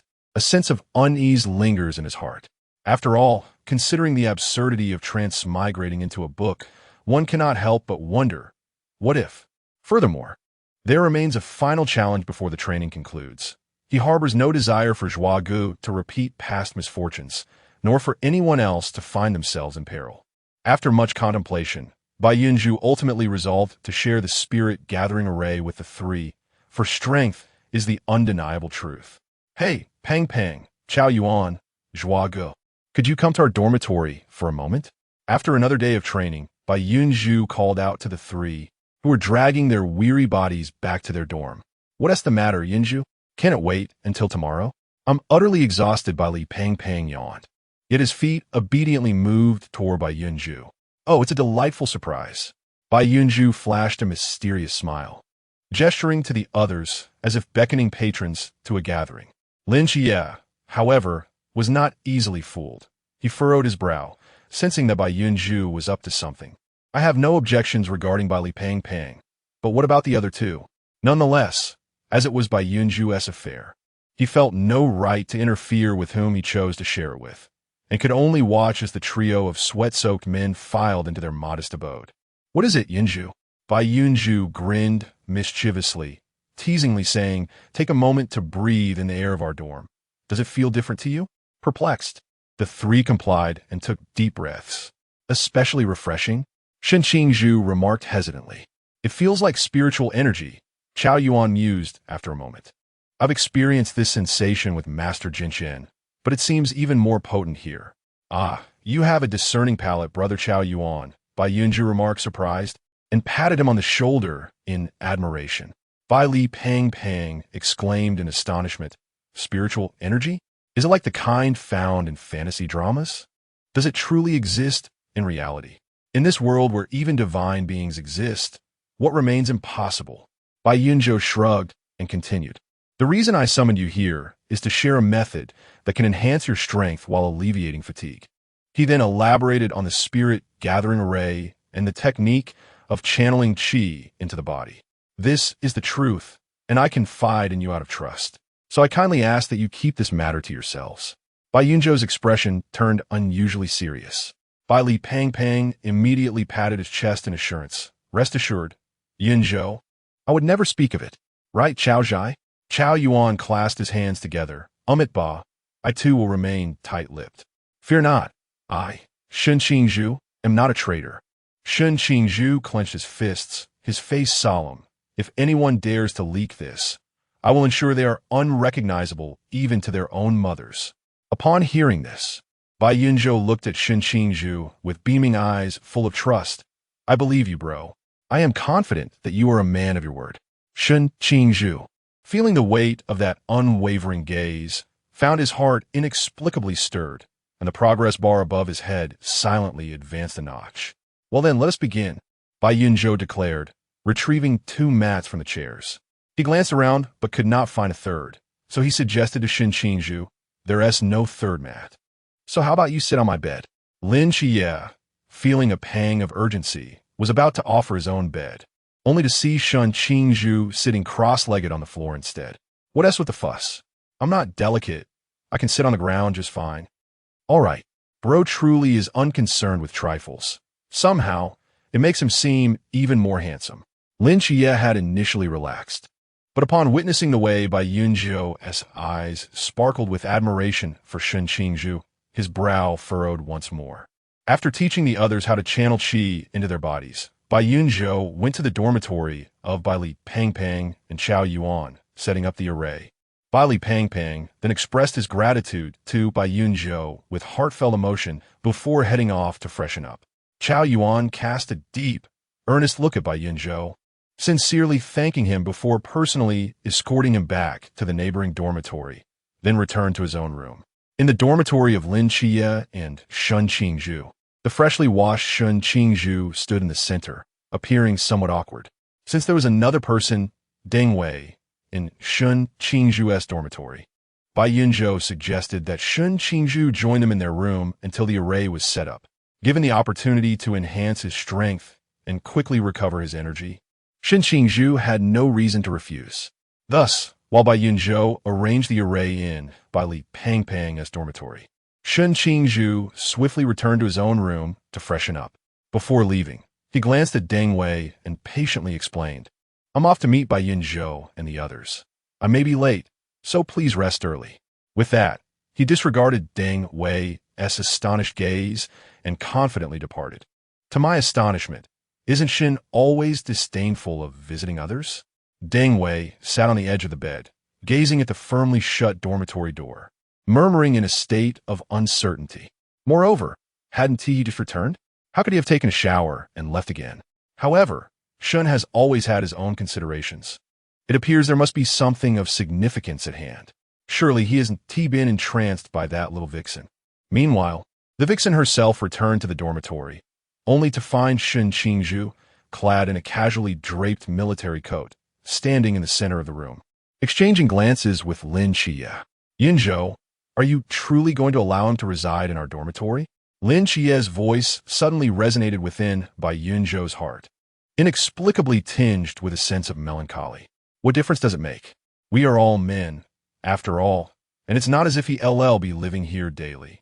Bai Yunzhou mentally replied. Moreover, we're simply sitting together, not sharing a bed.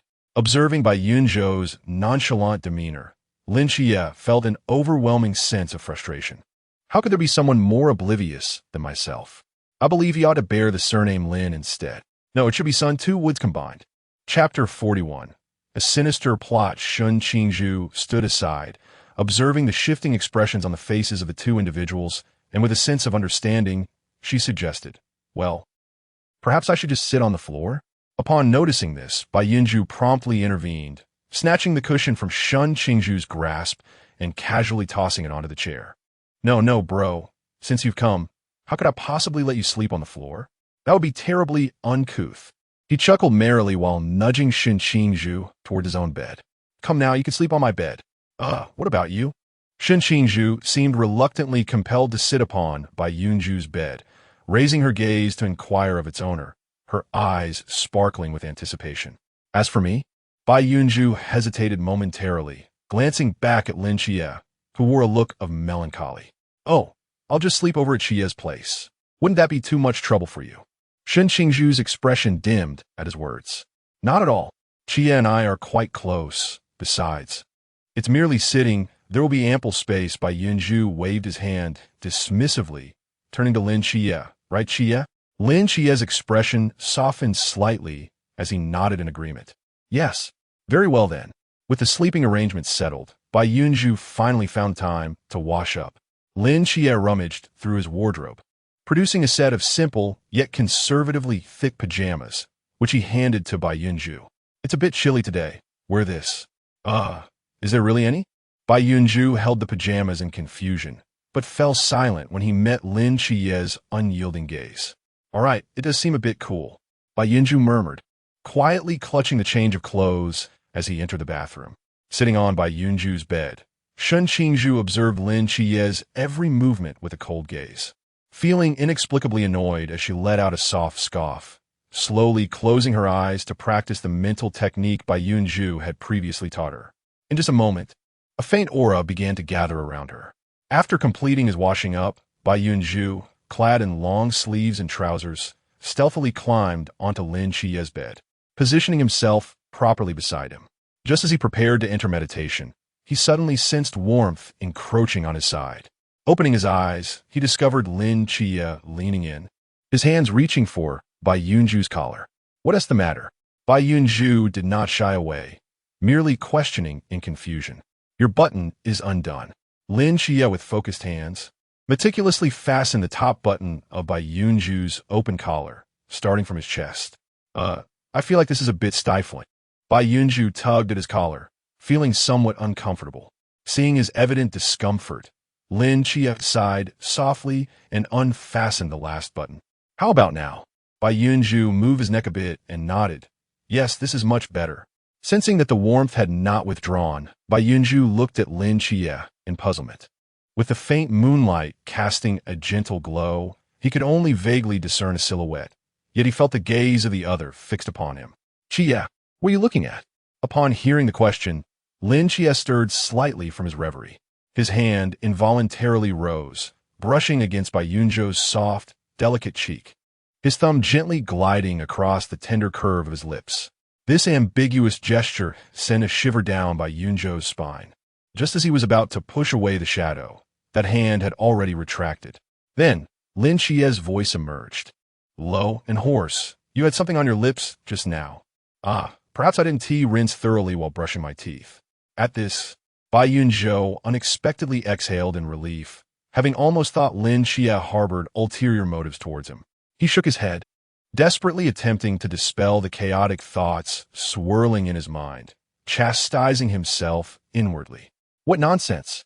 Lin Qiye is a staunch and straightforward man, and he has an official match. In the future, I too shall become the elder brother. It was merely a matter of wiping his mouth. Why was I indulging in such wild fantasies? Bai Yunzhou scorned himself, banishing the distractions, and gradually settled his mind. Meanwhile, Lin Qiye straightened his posture, yet his awareness remained transfixed on the person who was so near yet felt galaxies away. During this time, he had indulged in countless intimate gestures, embraces, hand-holding, waist-hugging, face-touching, sharing a pillow. Yet, aside from amplifying his insatiable desires, it seemed utterly futile. He hadn't even experienced the flutter of a heartbeat or the flush of his cheeks. In the darkness, Lin Qiye gazed at the spiritual energy gradually coalescing around him, his eyes reflecting boundless despair. What on earth am I to do with you? The following day, before the whistle blew, Sun Qingzhu awoke. Though he had only rested for 5 hours, he felt more invigorated than after 10. Moreover, he sensed a subtle enhancement in his mental fortitude. Had he not been restrained by the confines of the Forbidden Ruins, this sensation would likely have been even more pronounced. He truly shared such a precious opportunity with me. After a moment of contemplating his body's transformation, he lifted his gaze to the opposite bed, where Bai Yunzhou sat in serene meditation, bathed in the lingering moonlight. The typically vivacious individual now exuded an unusual tranquility. The gentle droop of his brows hinted at an inexplicable sorrow, and the thick lashes cast a delicate shadow across his cheek. His figure, shrouded in the swirling mist, appeared almost ethereal, akin to a celestial being descended from the heavens. Too sacred to be profaned. From the very first glance, Sun Qingzhu recognized Bai Yunzhou's striking beauty. Yet in this tranquil moment, as his gaze fell upon him anew, it felt as if time itself had quietly suspended. Despite the chill of winter, his heart was stirred by the gentlest breath of spring, rippling with layers of emotion. Sun Qingzhu pressed his hand to his heart, more fervently stirred than ever before, realizing he might have succumbed once more. He sensed that this time, should he fall, it may be a struggle to rise again. As the light outside gradually dimmed, he understood that dawn was approaching. Before departing, he cast one last lingering glance at Lin Qiye, then swiftly descended from the bed and exited through the door. As the wooden door of the dormitory gently closed, Lin Qiye, who had previously kept his eyes tightly shut, slowly opened them, his gaze complex as he glanced at the door, then turned to observe the unaware individual beside him, a hint of sorrow etched between his brows. Upon returning to the dormitory, Sun Qingzhu quietly twisted the doorknob, pulling the door open just a crack. He intended to slip in silently, pretending he had merely just risen from his bed to conceal the reality of his night away. However, at that moment, the blaring whistle abruptly pierced the air, rousing the slumbering Deng waiting from his bed, who happened to catch sight of Sun Qingzhu, frozen in the door's narrow opening, attempting to be discreet. Shingu, Deng Wei, still bleary-eyed, almost doubted his own senses. He rubbed his eyes and glanced at the neatly stacked blankets and pillows on the opposite bed. You, didn't T return all night? Ah, yes. Is there a problem? Faced with exposure, Sun Qingzhu decided to abandon all pretense, swinging the door open wide and entering with nonchalance. He hastily retrieved his training uniform from the wardrobe, beginning to don it. If you don't hurry up, do you want to be punished with laps again? Oh. At Sun Qingzhu's prompt, Deng Wei suddenly realized, leaping up to change clothes in a flurry, though his mind was still a whirl of confusion. What could possibly have led the usually composed Shingu to stay out overnight? Was it Lin Qiye? Or perhaps Bai Yunzhou? Images of the two otherworldly representatives from Dormitory 301 danced in Deng Wei's mind. Indeed, they were both strikingly handsome.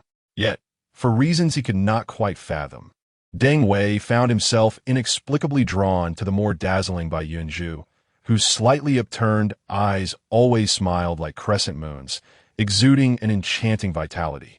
Moreover, as the representative of the nine-tailed fox emperor, one could only imagine how effortlessly he could ensnare a soul. Once this thought crossed his mind, Deng Wei could almost envision Sun Qingzhu appearing utterly lost in front of him, sighing as he ran towards the training ground. Deng Wei cast a deep glance at Sun Qingzhu. What? Sun Qingzhu inquired, puzzled. Chapter 42. The sky is falling. Thus, several days passed. On this particular day, having concluded training early, Sun Qingzhu returned to the dormitory and sat down at his desk, retrieving a few delicate sheets of paper from the drawer. He resumed, writing the previous content. Deng Wei glided over from behind, quietly marveling. Truly, as the proxy of the nine-tailed fox emperor, it was no wonder that Brother Shun had begun to compose love letters. However, the atmosphere in the dormitory seemed to have cleared significantly over the past few days. Even the odor of old socks was no longer detectable. After a day of training, Bai Yunzhou hummed a cheerful tune while washing away the sweat beneath the showerhead. Once he had donned snug undergarments, he wrapped himself in a bathrobe and hurriedly slipped out of the bathroom, shivering slightly as he rummaged through his wardrobe for his casual clothes. Hastily shedding the bathrobe to get dressed, Lin Qiye, who was seated on the bed engrossed in a book, looked up in surprise. "Are you going out?" "Uh-huh," Bai Yunzhou replied, not turning back as he continued to dress. It was only when the final coat enveloped him that he felt sufficiently warm and let out a sigh of relief. Zhuge said he needed to see me. I suspect it might be about the spirit-gathering array. Lin Qiye, upon hearing this, stood up with a hint of caution. "Is there something that cannot be discussed in the dormitory? Why must he summon you outside?" Bai Yunzhou, prompted by Lin Qiye's words, also found the situation somewhat peculiar. He stroked his chin in contemplation. Indeed, what could be so urgent that it required a private discussion? After pondering for a while without arriving at a conclusion, he decided to dismiss the thought, reassuring himself, "Oh well, I'll find out when I see him." With that, he moved to open the door. However, just as the door cracked open, a sudden hand pressed it back shut. Bai Yunzhou turned in confusion to see Lin Qiye, his face etched with anger, casting a shadow that startled him into an instinctive flinch. He instinctively attempted to sidestep, only to be blocked by another hand. "Qiye, what's wrong?" In the posture of pushing the door, Lin Qiye ensnared Bai Yunzhou within the confines of his arms. He gazed down at the person who evoked both love and ire within him.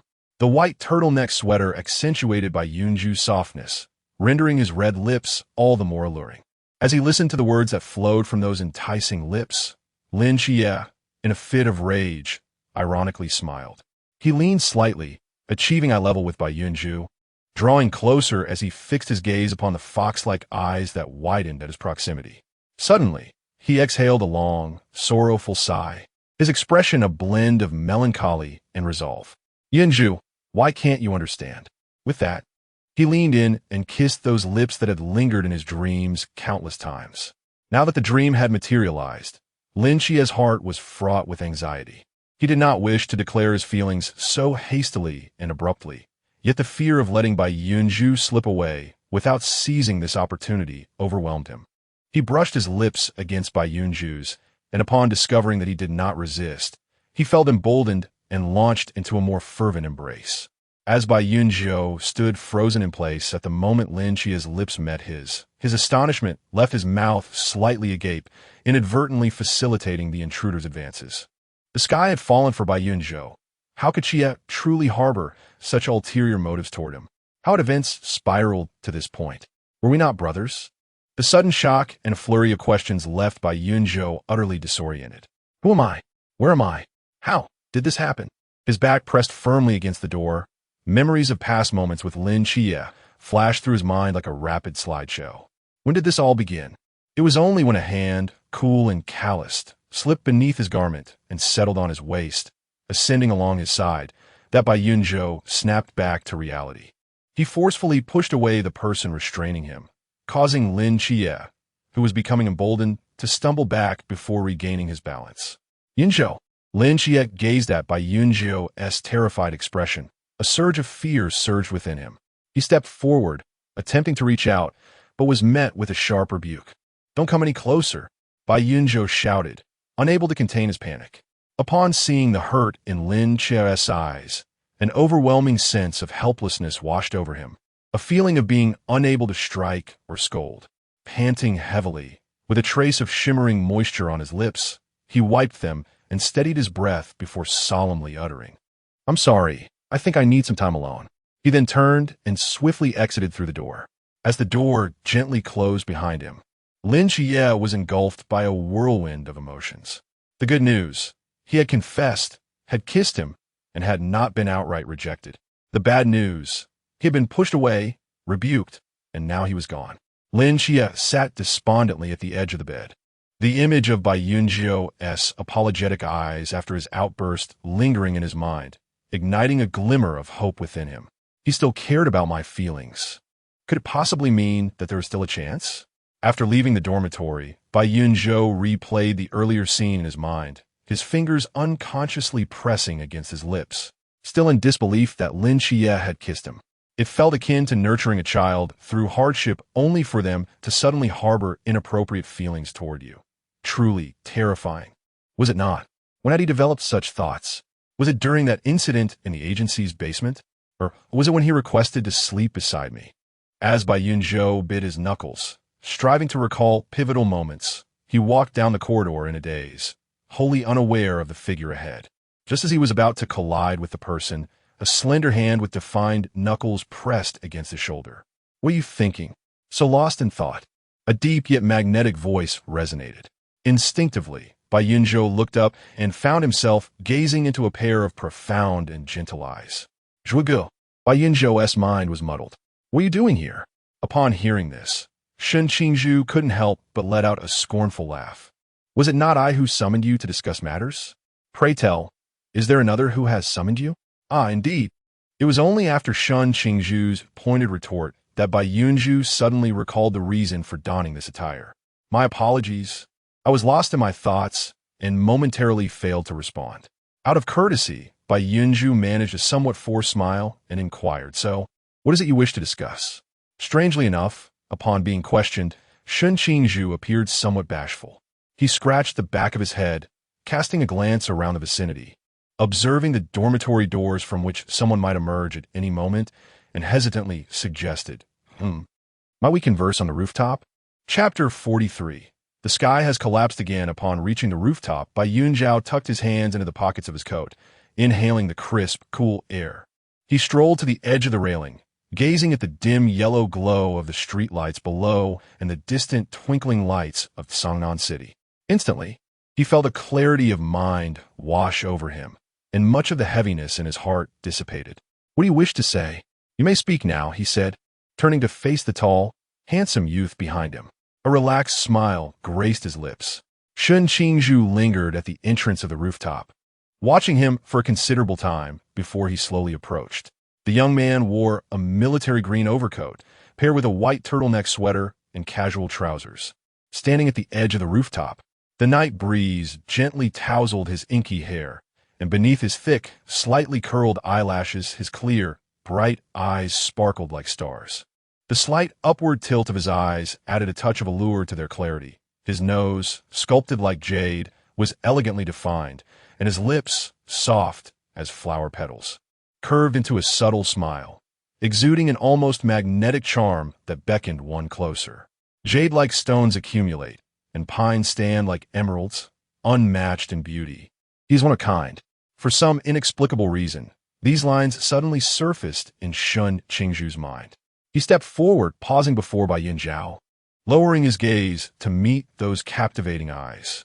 As the thought of what he was about to do crossed his mind, a blush of embarrassment and apprehension crept onto his face. Raising his hand, Shen Qingzhu, under Bai Yunzhou's puzzled gaze, reached into the inner pocket of his coat and retrieved an envelope. He examined it for a moment, as if making a resolution, before extending both hands towards Bai Yunzhou. Bai Yunzhou's smile faltered, and an ominous premonition stirred within him. Staring blankly at the somewhat unevenly sealed white envelope, reminiscent of something hastily crafted from A4 paper, he accepted it. There weren't any envelopes at the camp, so I made one myself. It's a bit unsightly, Shen Qingzhu said, scratching his head, his usual rebellious demeanor replaced with a mixture of eagerness and unease. "Go on, open it," he urged. Bai Yunzhou, momentarily lost in thought, held the envelope in a daze. Following Shen Qingzhu's suggestion, he instinctively pulled out a neatly folded stack of white paper and unfolded it. The pages revealed a series of powerful and earnest words, conveying heartfelt sentiments. He read through them in a daze, his gaze fixating on the signature, Shen Qingzhu. It felt as if a thunderbolt had struck him, leaving him both shaken and profoundly affected. Having spent over a decade in this world, today he realized he may have never truly comprehended his feelings. Beside him, Shen Qingzhu anxiously observed his expression. Seeing that he appeared to have finished reading, he hesitantly spoke. Regarding those love letters, I presume you've heard everything from Li Liang's loose tongue. She and those matters were merely the foolishness of youth. It's all in the past now, and I have completely moved on. He touched his flushed ears, his words tumbling out in a flurry. This, though it marks the 115th letter I have penned, is undoubtedly the first I have composed with true understanding and sincerity. It is also the first I have dared to send forth into the world. I have spoken at length, hoping you do not perceive me as frivolous. As Shen Qingzhu spoke, he gently and reverently took Bai Yunzhou's hand that clutched the letter, his voice soft and hushed, as if afraid of disturbing him. I like you, Yunzhou. Will you grant me a chance? Bai Yunzhou trembled at the warmth radiating from Shen Qingzhu's palm, lifting his gaze to meet Shen Qingzhu's earnest eyes. The pale blue specter reflected within them, pulsing rhythmically. A progress bar, a strategy. So that is how it is. Shen Qingzhu lowered his gaze, entranced by those captivating eyes, and felt as though his very soul was being drawn closer, slowly inclining his head. In this gradual approach, he could distinctly hear the rapid thrum of his heart echoing within his chest. Thump, thump, thump, thump. However, just as their lips were about to meet, Bai Yunzhou suddenly stepped back, leaving the kiss, filled with anticipation, suspended in the air, along with Shen Qingzhu's heart, which plummeted. Bai Yunzhou withdrew his hand from Shen Qingzhu's grasp, and the enveloped letter slipped from his fingers, cascading to the ground. Yes, I am sorry. Avoiding Shen Qingzhu's gaze, Bai Yunzhou stared intently at the scattered papers on the floor, the heartfelt words still vivid in his mind, while the imminent rejection lodged painfully in his throat. This is a bit sudden for me. He clenched his fist, carefully choosing his words, hoping they would not sound too harsh, yet they felt almost unbearable. I'm wanting to think this over. Upon hearing this, a flicker of hope ignited in Shen Qingzhu's eyes, and he promptly replied, "That's all right. I can wait for you to gather your thoughts."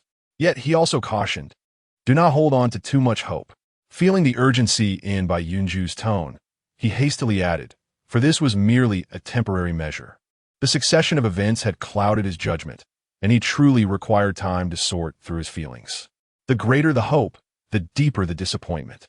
He did not wish to witness the proud and carefree figure of the cool guy reduced to such distress. And then there was Qiye. The thought of the person he had shared a decade of companionship with in their dormitory deepened the turmoil within Bai Yunzhou, suffocating him further. Then, I shall take my leave. Without casting another glance at Shen Qingzhu, Bai Yunzhou lowered his gaze to the floor, crouched down to collect the scattered letters, and returned them to Shen Qingzhu's hand. Here, I'll return this to you. He tucked his hands back into his pockets and stepped off the rooftop. What should I do now? Bai Yunzhou walked to the staircase on the 3rd floor, paused for a moment, and ultimately turned back, continuing his descent. How did it suddenly come to this? Feeling homeless? With his hands in his pockets, Bai Yunzhou wandered aimlessly through the training camp, his mind a chaotic tempest. What to do? What should I do? I am but a straight man. Moreover, does not the 7th night have an official pairing? If we were to unite, what would become of Jiaolan? After lying dormant for 2 millennia, only to awaken and find that their beloved has vanished, and worse still, has turned to another? Such a transgression would be grave indeed. With a heart heavy with despair, Bai Yunzhou sought refuge in a sheltered corner of the training ground, curling up with her knees drawn to her chest, burying her face in the crook of her arm, her countenance shrouded in gloom. Yet, I initially had no intention of entangling myself in their affairs. It is all the fault of this system that has dug such a deep pit for me. How am I to fill it? Had I known this would be the case, I would have gladly foregone this golden opportunity. But now that I find myself in this predicament, I must summon the courage to confront the challenge ahead. After all, every action in this world has its consequences, and they wield significant influence over it.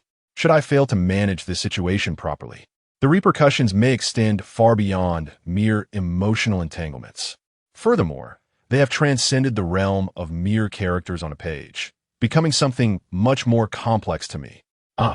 If only someone could come forth and guide me on how to navigate this turmoil. Lost in her thoughts, Bai Yunzhou gradually succumbed to slumber in her curled-up position. Chapter 44. The sky has collapsed again the following morning, as the familiar sound of the morning whistle echoed. Bai Yunzhou abruptly sat up, eyes still closed, and began to dress.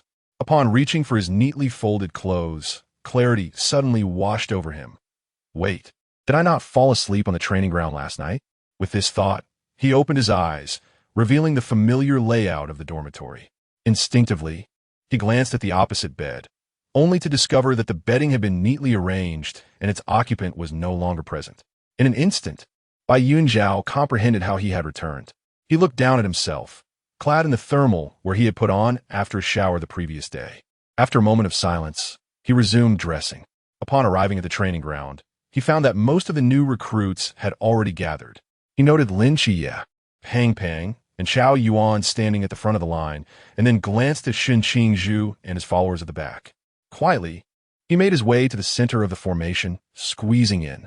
The recruit who had been jostled was about to voice his displeasure, but, upon recognizing Bai Yunzhou, promptly stepped aside, urging those around him to make way while casting curious glances in his direction, thus creating a space for him.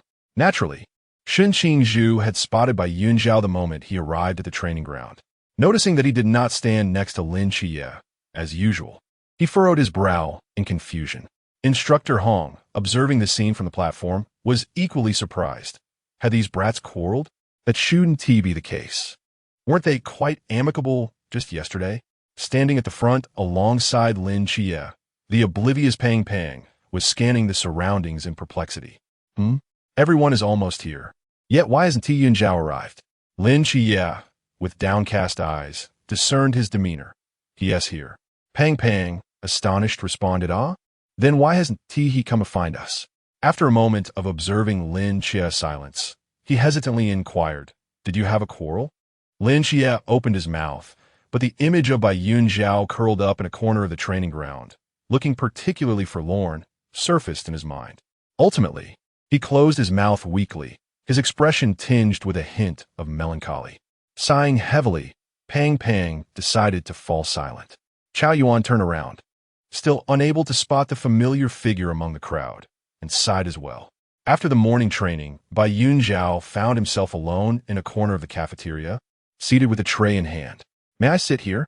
A composed voice inquired. He looked up to see Xiao Yuan quietly regarding him with his own tray.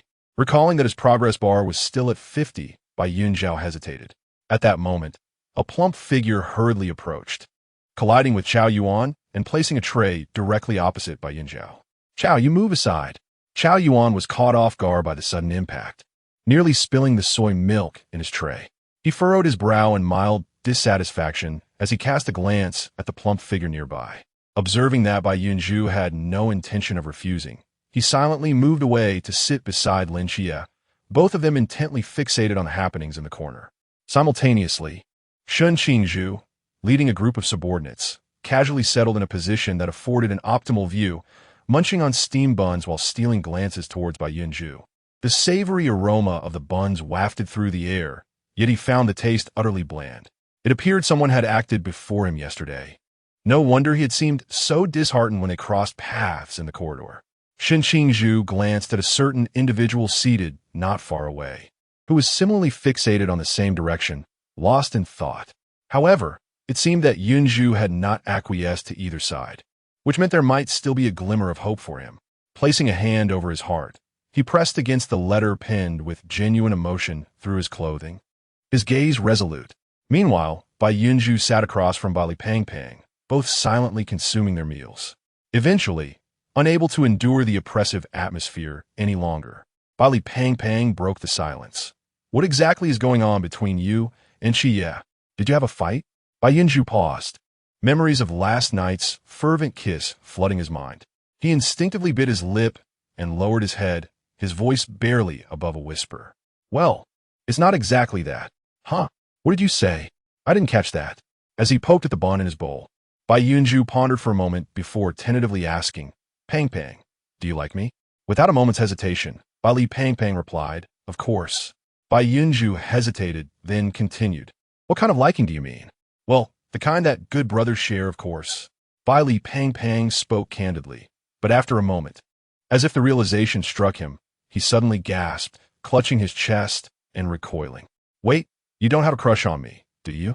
Although I am quite the dashing figure, charming and handsome, I am forever devoted to Miss Molly. You might as well give up. No, keep your voice down.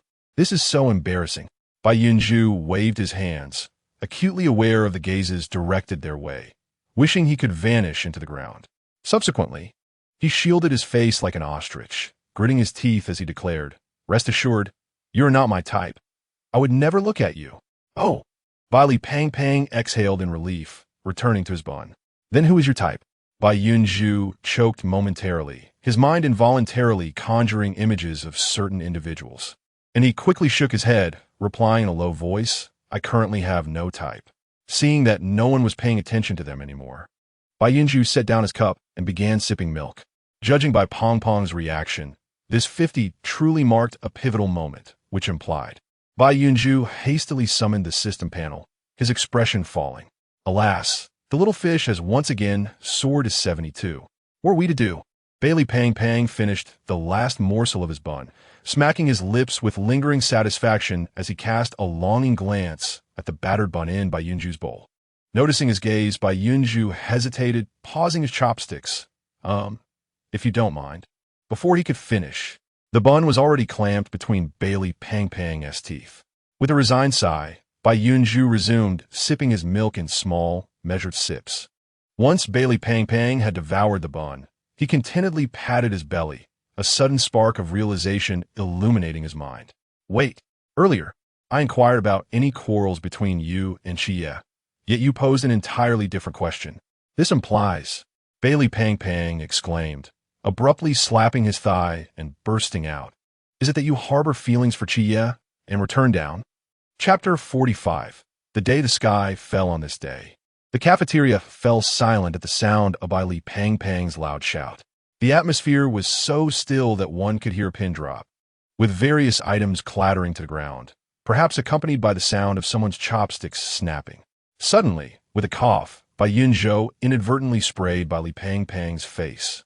While he coughed and waved his hands in protest, his fair complexion flushing a deep crimson.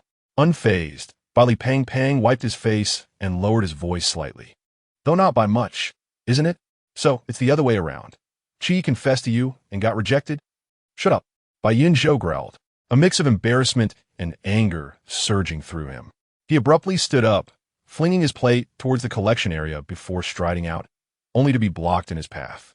Upon looking up, he was taken aback to find a somewhat familiar, yet not well-acquainted face. The individual fidgeted, their rather handsome face flushed. Yunzhou, I've liked you for a long time. Would you consider me? Bai Yunzhou's lips curled in a sardonic smile as he took 2 steps back. His expression blank. I must decline. With that, he attempted to bypass the person and leave, only to be intercepted by a second, then a third, and a fourth individual. The commotion instigated by Bai Pang's proclamation rippled through the crowd, and those who had long harbored feelings for Bai Yunzhou suddenly felt emboldened at the prospect of chance. They emerged from the woodwork, eager to express their affections, and amidst them were those merely seeking entertainment. Bai Yunzhou found himself encircled by a throng of admirers. The cafeteria erupted into a cacophony of chatter. Wow, I always thought they would make a great couple. I can't believe it's true. That doesn't necessarily mean anything. Didn't he just get rejected? Hey, who was it that rejected whom? I don't care. Yizhou must be reciprocating feelings. My ship must sail true. Why not Bai Yi? The adorable, fluffy little fox is obviously the right choice. Just look at their height. It's clear who plays which role. Exactly. Just a warning.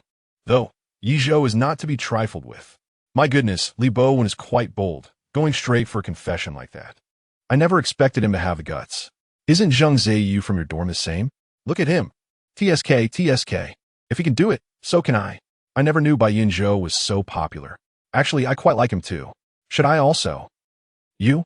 He wouldn't even look at someone like Lin Qiye, let alone you. Have you looked in a mirror? But really, who could resist a bright, lively, kind, and beautiful little fox? I heard he was the one who dug me out from the rubble that day. Yes. I was a witness. It was indeed him. And just think about it. He has fox ears and a tail. How adorable. What? You actually saw that? I never got a glimpse. On the day I faced that counterfeit, before being knocked unconscious, I caught a glimpse of something extraordinary. How marvelous! The thought alone sends shivers down my spine. May the heavens grant me the privilege of beholding this unparalleled masterpiece before I depart from this world. Meanwhile, the instructors dining on the second floor gathered in the corridor to witness the spectacle. Is it true that today youth indulge in such brazen displays? Alas, the realm of the young is beyond our comprehension. Old bones like ours cannot keep pace. Yet, I find it rather admirable. To love fiercely and hate passionately is truly the essence of youth, is it not? Instructor Hong surveyed the chaos below and mused. No wonder those two youngsters did not stand together this morning. It appears this was the reason. Amidst the clamor, Bai Yunzhou, overwhelmed, transformed into his fox form to escape, igniting yet another wave of gasps and discussions. Bailey, realizing he had gravely erred, slapped himself in frustration and hurriedly pursued. Lin Qiye had intended to reach him as soon as the first person approached, but the crowd surged swiftly and he hesitated to push through his own comrades. Eventually, when he managed to inch closer, he discovered Bai Yunzhou had already extricated himself. On the other side, Shun Qingzhu grasped a broken chopstick, his expression darkening as he regarded it. Deng Wei and the others, sensing the impending storm, quietly lifted their trays and retreated. Indeed, moments later, a thunderous crash echoed, plunging the cafeteria into silence. All eyes turned toward the source of the sound, revealing a table that had met a catastrophic end, shattered and strewn across the floor. Standing beside its wreckage was a tall youth, his chiseled features cast in a menacing shadow, his expression so grim it seemed to exude malice. He then raised his gaze to the corridor above. Time for training? Instructors? His piercing stare sent a shiver of unease through the instructors, all except for Instructor Hong, who remained composed. Attention! His authoritative voice resonated throughout the cafeteria, prompting the new recruits below to stand at attention. Gather at the training ground. In the midst of the throng, Lin Qiye gazed towards Shun Qingzhu, a complex expression in his eyes. In terms of strength, he believed himself to be equally matched, if not superior, in the near future. Yet, when it came to audacity, he found himself too easily restrained by various constraints, afraid to step beyond the rules, thus ensnaring himself as he had done today. As if sensing his gaze, Shun Qingzhu locked onto his position amidst the crowd. Lin Qiye nodded in acknowledgement, but Shun Qingzhu merely scoffed, raising an eyebrow in disdain before turning away, followed closely by Deng Wei and the others. Thus, the days unfolded in this manner. In the evenings, Bai Yunzhou would return to the dormitory to meditate and sleep, and his interactions with Lin Qiye were reduced to mere necessities. Never again would he reveal himself so openly in front of Lin Qiye. All changing would be done discreetly in the bathroom. Each morning, Bai Yunzhou would gaze at the empty bed across from him and the neatly folded training uniform beside him, and in those moments, an indescribable unease would settle in his heart. Upon arriving at the training grounds, Bai Yunzhou typically finds himself the object of fervent contention among various parties regarding who should stand beside him. In such instances, Shun Qingzhu often descends like a celestial deity, resolutely pulling him to her side, while her minions intimidate others with force. After several encounters, few dare to provoke him further. However, once he is freed from their clutches, Shun Qingzhu does not insist on his presence. He is free to choose where he wishes to stand. During mealtimes, it is usually Bai Li Pangpang who sits beside him.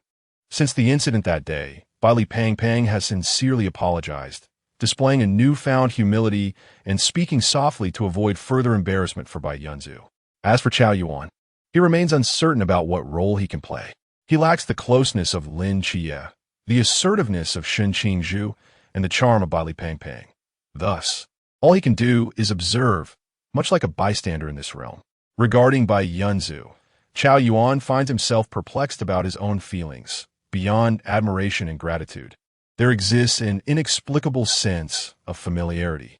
Indeed, familiarity, particularly on the day of the battle against the Masked One, when his strength was depleted and he teetered on the brink of reason and madness. He distinctly felt that the moment Bai Yunzhou appeared, The struggles of the Black King within him intensified markedly, accompanied by a sudden surge of familiarity.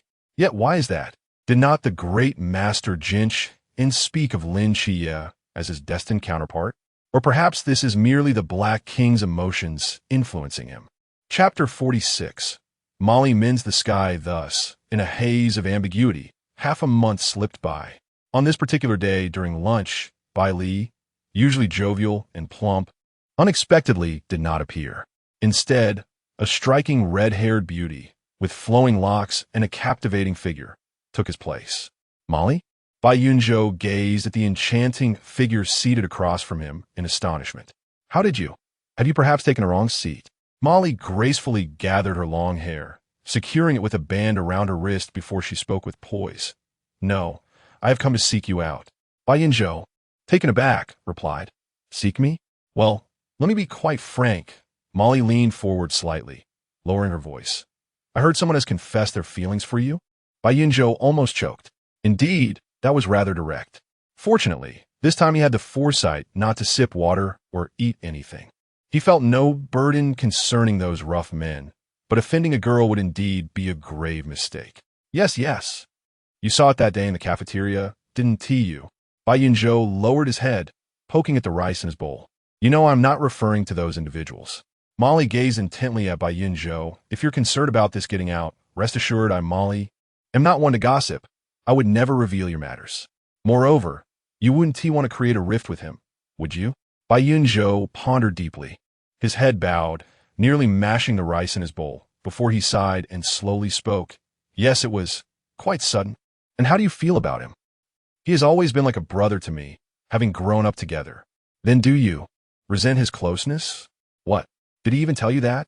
No, but you two have always been rather inseparable. Haven't you? Have you never noticed? Bai Yunzhou reflected on his interactions with Lin Qiye. Now that I think about it, there might be a hint of that. Molly rolled her eyes in exasperation. If that is the case, it seems you have grown accustomed to his affection. Bai Yunzhou hung his head, rendered speechless.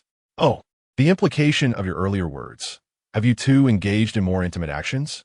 Molly's eyes sparkled with intrigue. Did he kiss you? Bai Yunzhou remained silent, burying his face deeper. What are your thoughts on this? Do you feel resistant? There is still some reluctance. After all, I never imagined having such a relationship with my brother. Bai Yunzhou reflected on his feelings at the time, resolutely stating, perhaps from this moment on, you should earnestly contemplate it, Molly said with a serious demeanor. Since the question has been laid bare, you ought to provide an answer, wouldn't you? To refuse or accept, take your time to think it through. An answer? An answer? If I were to refuse, could we still continue as brothers? Molly rested her chin on her hand, contemplating. That may depend on how deeply he feels for you. If his feelings run too deep, it might not be so easily resolved. Upon hearing this, Bai Yunzhou glanced at the panel displaying a progress of 94 and sighed in exasperation. This truly is a colossal pitfall. However, if it were Brother Zhuai and Little Yu, there might still be room for negotiation. Yet, even so, Bai Yunzhou felt a tinge of hesitation. But what if he already had a destined one? Molly questioned destined one. How do you know who his destined one is? It was calculated? You can tell fortunes as well? Bai Yunzhou scratched his nose. While being a deity of the great Sigh, I possess certain divinatory abilities. All right then, Molly replied, somewhat skeptical, before pausing for a moment and slowly continuing. Actually, I believe there's no such thing as a destined one. Emotions are inherently subjective and idealistic. If he is already infatuated with you, then surely, even if that so-called destined one were to appear before him, he would not spare her a glance. By the way, when you calculated this destined one, did you include yourself in the equation? No, I cannot predict my own fate. Well, that settles it, Molly remarked, stroking her chin. Perhaps, after you appeared, this SC Char Dinger's destined one became you? Listening to her words, Bai Yunzhou pondered deeply for a long while before exhaling a weary sigh. I suppose. I know what I should do now. Thank you, Molly. Molly smiled gently. You're welcome. It's good that you've come to terms with it. I wouldn't want to see you two like this. It's quite disheartening. Bai Yunzhou couldn't help but chuckle. I didn't expect you to be a master of emotional analysis. Not at all. It's just that those obnoxious men are as wooden as can be, after all these days. They haven't made any progress whatsoever, which is why I had to step in. Regardless, I am still a girl. I should be more attentive than they are, right? As she spoke, it seemed she suddenly realized something and gave Bai Yunzhou an apologetic smile. Of course, I'm not referring to you. You are a sweet, soft little fox, unlike them. Watching Molly blink playfully, Bai Yunzhou was momentarily taken aback. She was far from the aloof, cool woman he had imagined. She was clearly a pure and adorable young girl. However, she was still quite young. Despite her well-developed figure, she was merely a girl in her early teens. Moreover, humans are inherently complex beings. One should not judge a person solely based on their appearance. With this thought in mind, Bai Yunzhou blinked back and nodded with a smile. That night, after the training, Bai Yunzhou wandered outside, engaging in mental preparation for a long time before returning to the dormitory. He cautiously pushed the door open and found Lin Qiye already finished with his washing. Sitting on the bed, he quietly closed the door and slowly approached him. "Qiye, are you asleep?" As soon as the words left his mouth, the white halo enveloping Lin Qiye dissipated, and his tightly shut eyes opened, revealing a gaze filled with a mix of hope and trepidation. The future captain of the Nightfall Squad, the agent of the Seven Gods, the seventh commander of the Daxian Night Watch, the god of causality, the god of miracles and darkness, the will of the fifth universe. Fear enveloped him. Bai Yunzhao's heart suddenly tightened. "Do you remember your original intention, Bai Yunzhou? You vowed that since you had come, you would ensure he would endure no suffering in this lifetime. You pledged to do everything within your power to eradicate all his hardships. Yet now, he trembles in fear because of you, all for such trivial matters. How could it have come to this? I have pondered for many days regarding what you said that day." Bai Yunzhou lowered his gaze, unable to meet his eyes, his fingers unconsciously clenching the hem of his garment. "I'm sorry, I still find it difficult to accept this relationship." Lin Qiye's pupils quivered, his heart felt as if it were being torn apart, and an overwhelming sorrow surged forth from the wound, spreading infinitely. However, Bai Yunzhou suddenly looked up, momentarily stunned by the pain reflected in those eyes, and then earnestly said, "I believe we can take some time to get to know each other, perhaps." Before he could finish, Bai Yunzhou found himself enveloped in that familiar embrace. Lin Qiye held him tightly, as if he were embracing the entirety of the world. All the waiting, all the striving, reached its most exquisite reward in that instant. "Thank you for being willing to accept me, Yunzhou." His eyes sparkled with crystalline tears, reminiscent of the brightest stars in the night sky, swaying and shimmering amidst waves of joy. The corners of his lips trembled slightly, forming an involuntary smile, a manifestation of the most sincere emotions blossoming from deep within his heart. After a brief moment of astonishment, Bai Yunzhou reciprocated the embrace, the burdens he had carried for days dissipating in that moment. "I didn't say I would accept you. I merely suggested we try spending time together." Bai Yunzhou murmured awkwardly against his shoulder. "All right, whatever you say is fine. As long as you don't push me away, I can do anything." Lin Qiye replied, lifting his head, his hands gently cradling Bai Yunzhou's face, as if holding a rare treasure, speaking with utmost caution. "May I kiss you?" Chapter 47. The Gentle Deity, absolutely not. The moment the words left his lips, Bai Yunzhou instinctively took a large step back, his face etched with resistance. However, upon encountering the sudden despondence in those eyes, his heart inexplicably tightened. What I meant was, Bai Yunzhou averted his gaze, awkwardly twisting his fingers, his ears gradually reddening. "No, but other things are permissible." Lin Qiye's eyes instantly sparkled with brightness as he stepped closer, a cryptic smile gracing his lips. "Really? Are all places acceptable?" Bai Yunzhou, feeling a sense of unease as Lin Qiye approached, nodded honestly, albeit with a hint of trepidation. "Yes." Lin Qiye drew near, lowering his head to meticulously examine him, seemingly in search of the most suitable spot. Just as Bai Yunzhou's anxiety reached its peak, Lin Qiye suddenly bowed his head and swiftly pressed his lips against the already crimson earlobe, even daring to lick it. The sudden warmth and moist sensation sent a wave of crimson from Bai Yunzhou's toes to the crown of his head. Even his fox ears and tail manifested uncontrollably. Bai Yunzhou froze for a moment. Then, in shock, retreated repeatedly until the back of his legs hit the edge of the bed, leaving him with nowhere to escape. Why you? He covered his flushed fox ear, his entire tail flaring out in indignation as he pointed an accusing finger at the instigator, the lingering warmth causing his heart to race wildly in his chest. Lin Qiye, secretly delighted, feigned innocence, lowering his gaze with a pitiful expression. Did you not say that anywhere but the mouth was permissible? I was simply following your words. Bai Yunzhou was momentarily speechless, unsure how to retort. After a prolonged silence, he could only let out a nonchalant huff, turning away in frustration as he retrieved a change of clothes from the wardrobe and stormed into the bathroom. Meanwhile, Lin Qiye remained behind, his gaze fixed on the retreating figure until the door obstructed his view. What should I do? I truly adore you, a gentle deity.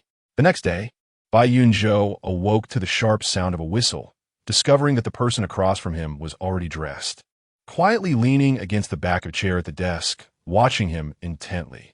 Upon noticing Bai Yunzhou had woken, Lin Qiye immediately smiled, his eyes radiating warmth. Good morning, Yunzhou. Good morning.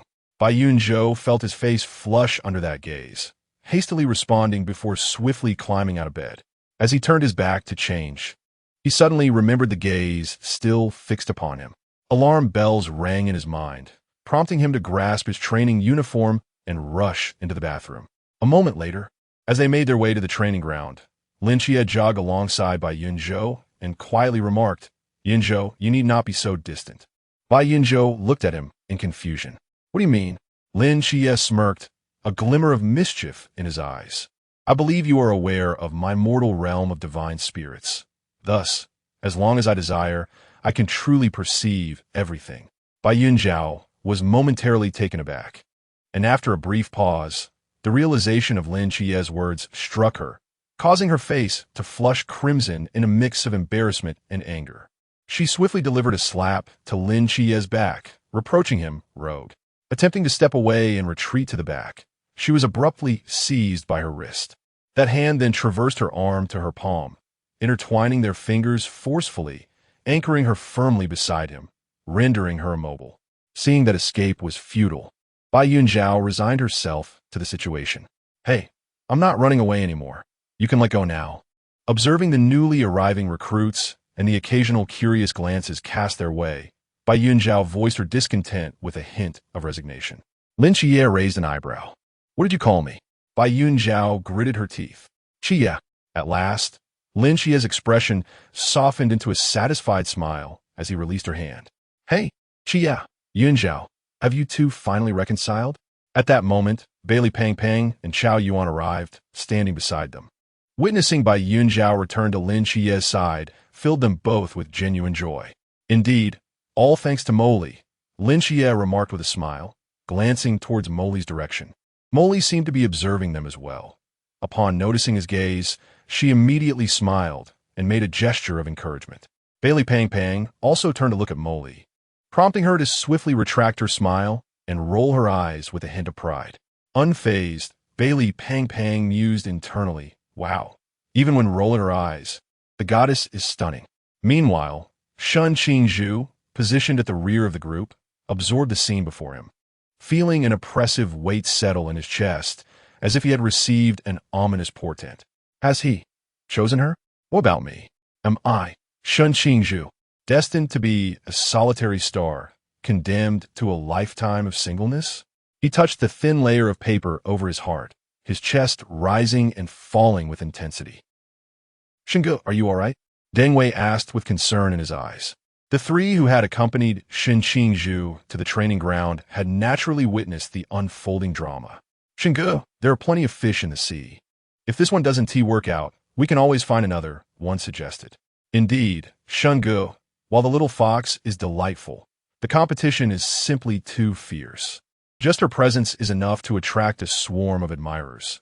Bringing her home would be a cause for endless worry. After a brief moment, Shun Qingzhu exhaled deeply, his gaze cutting through the crowd to rest upon that figure. I think I should ask him first. Later that evening, Shun Qingzhu awaited Bai Yunzhou at the third-floor staircase, where she was returning to the dormitory with Lin Qiye. May we talk? Shen Qingzhu glanced at Lin Qiye before fixing his earnest gaze upon Bai Yunzhou. The instant Lin Qiye saw him, he instinctively claimed Bai Yunzhou's hand as if to assert his right, their fingers still intertwined. The sight deepened the gloom in Shen Qingzhu's eyes. Noticing his expression, Bai Yunzhou furrowed her brow and turned to gently pat Lin Qiye's hand that grasped hers, offering reassurance. "Qiye, perhaps you should return first? I have a few words to exchange with Brother Zhuai." Lin Qiye remained silent, steadfastly gazing at him, unwilling to relent. Bai Yunzhou let out a sigh, mentally conceding, "I shall compensate you when we return, all right?" Instantly, a glimmer of joy sparkled in Lin Qiye's eyes as he silently responded, "Okay." Beside them, Shen Qingzhu observed the subtle shifts in their expressions. Having experienced the enigmatic efficacy of Bai Yunzhou's abilities, he surmised that they were undoubtedly communicating unspoken sentiments. Without needing to deliberate, he could easily deduce that Bai Yunzhou must have compromised with Lin Qiye, which was why the latter appeared so visibly elated. He had always been rather soft-hearted. Perhaps I might attempt to exploit this trait myself. With this thought, Shen Qingzhu's mood lifted slightly. He regarded Lin Qiye's concealed delight with a smirk in his heart. What does it matter if they are together? As long as there is no marriage certificate, everything remains up for contention. I, Shen Qingzhu, have never been one to concede defeat. Once he finally saw Lin Qiye off, Bai Yunzhou exhaled in relief and turned to Shen Qingzhu. "I was just about to seek you out. Shall we head to the rooftop?" "Indeed," Shen Qingzhu replied, nodding, his expression reverting to one of melancholy before Bai Yunzhou turned away. Chapter 48. Destruction. It was still the same rooftop, still enveloped in the gentle embrace of the night, and still those two familiar figures. At the tender age of adolescence, particularly during this phase of intensive training, the boys were experiencing an extraordinary growth spurt, as if they had been infused with hormones. Bai Yunzhou had also grown considerably, while he could barely meet Lin Qiye's gaze. He found himself needing to tilt his head upward to maintain eye contact with Shen Qingzhu. With a slight lift of his chin, he recalled the progress bar he had glimpsed earlier, 66, a number that felt oddly familiar. Bai Yunzhou remembered when he first acquired this system. Lin Qiye's progress bar had also displayed this very figure. In this shared experience, some were bewildered, others had already expressed their feelings, and some. The image of the elegant figure adorned with gold-rimmed glasses, always smiling warmly at him, resurfaced in Bai Yunzhou's mind, causing him to cover his face in despair, tears unshed. Had he known it would come to this, he would have never sought that confounded potion. "What's wrong?" Shen Qingzhu inquired, a mixture of curiosity and concern in his voice. "Nothing." Bai Yunzhou removed his hand, turned away, and took a deep breath to steady his emotions. After pressing his lips together, he continued, "Regarding what you mentioned the other day, I have pondered it for quite some time and considered the possibility." He chose his words with care, his long fingers unconsciously entwined. "Although I do like you, it remains within the realm of friendship, a mutual appreciation that falls far short of romantic feelings. Moreover, isn't it always depicted in dramas and films? Only friendship can endure the test of time. Once it crosses into the realm of love, what if we were to fall out in the future? That would lead to a complete severance of ties. And I certainly do not wish to lose you as a friend." The more he spoke, the more he felt the validity of his theory, his voice growing increasingly resolute as he turned back to face Shen Qingzhu. "Therefore, I believe we should remain as we are." Just as he was about to deliver his final conclusion, he was suddenly enveloped in a not-so-spacious, yet profoundly reassuring embrace. "I like you too, Yunzhou." Shen Qingzhu's deep, magnetic voice resonated in Bai Yunzhou's ears, imbued with delight and joy. Bai Yunzhou's mind momentarily went blank. "What?" "Rest assured, I will cherish this opportunity you have given me and will perform well," Shen Qingzhu exclaimed, his usually carefree face glowing with the innocence of a child who had just received candy. He then lifted his head, cupping Bai Yunzhou's face and quickly imprinting a kiss on his forehead. "Good night, Yunzhou. See you tomorrow." With that, he turned and left the rooftop before Bai Yunzhou could grasp what had transpired. "Wait, is this right?" Bai Yunzhou stood there, dumbfounded, his hand instinctively moving to his forehead. This was not how he had envisioned it. He recalled the ephemeral shadow hovering above Shen Qingzhu's head, slowly descending into a frenzy. It had grown again and again. System, I wish to forego this objective. Could you please retract the rewards previously granted? We apologize, but your request cannot be processed at this time. Please revise and resubmit. Bai Yunzhou. Let be destroyed. I am weary. Upon returning to his dormitory, devoid of any hope, Bai Yunzhou was met with a piercing gaze that made him wish to end his own existence. Lin Qiye quickly noticed his distress, immediately suppressing his smile and approaching him with genuine concern. Yunzhou, what is troubling you? Bai Yunzhou forced a smile, attempting to mask his turmoil. Do not worry, I am fine. Lin Qiye furrowed his brow and tentatively inquired, Did you reject him? Bai Yunzhou looked at him, astonished. How did you know what he intended to say? Lin Qiye shrugged. Isn't it obvious? Bai Yunzhou averted his gaze, contemplating this revelation. You have yet to answer my question. Upon hearing this, Bai Yunzhou's expression fell, caught in a web of conflict as he nodded, then shook his head, ultimately exhaling a deep sigh. He irritably unbuttoned a few of his garments and turned away from Lin Qiye, heading toward the wardrobe. This matter is rather complicated. I shall take a shower first. Just as he opened the cabinet to retrieve his belongings, the door slammed shut with a resounding thud. Recognizing this familiar scene, Bai Yunzhou instinctively stepped aside, only to be pulled back by a firm embrace pressed against the door. What are you doing? As he gazed at the handsome visage drawing nearer, Bai Yunzhou felt a flutter of anxiety and swallowed hard. Lin Qiye, sensing his unease, couldn't help but smile. One hand braced against the door, the other resting on Bai Yunzhou's waist. He adopted a seemingly aggrieved expression and spoke in a tone laced with feigned sorrow. Did you not promise to compensate me? Have you forgotten me now that you have encountered someone else? Brother. Bai Yunzhou's heart skipped a beat, causing him to stammer. I have not forgotten, and you need not call me brother at this moment. Did you not instruct me to call you brother? I recall you even reported me to Auntie over this matter. Why do you dislike it now? Bai Yunzhou. Goodness. The boomerang he had cast months ago had struck him squarely between the eyes. In that instant, Bai Yunzhou finally comprehended the true essence of the phrase, what goes around comes around. Finding himself unable to argue further and feeling exasperated, Bai Yunzhou closed his eyes, surrendering with a defiant tone. If you wish to kiss me, then do so. Spare me the excess chatter. Although he spoke with bravado, his trembling lashes and tightly pressed lips betrayed his anxious heart. Observing his demeanor, Lin Qiye felt a surge of joy. He chuckled softly and leaned down, gently kissing the lips of the one he cherished. This marked the first time he kissed him with consent, an experience unlike any prior. A blend of joy, tension, exhilaration, and relief washed over him. In that moment, time seemed to freeze. The world around them faded into obscurity, leaving only the rhythmic thumping of their hearts echoing in each other's ears. Lin Qiye pressed his lips lightly for a moment, yet he could not find a breach to advance. He softly coaxed, Relax a little, brother. In a fit of anger, Bai Yunzhou was about to unleash a tirade, inadvertently providing an opportunity for the observer, causing him to lose his composure and retreat in disarray. It was not until a chill brushed against his waist, accompanied by the warmth of a fingertip that ignited waves of sensation, that Bai Yunzhou regained his awareness and swiftly restrained that hand. As time passed, he slightly tilted his head, his chest rising and falling dramatically with each breath. His fox-like eyes, slightly uplifted, held a dazed expression, yet the warning in his tone was unmistakable and not to be disregarded.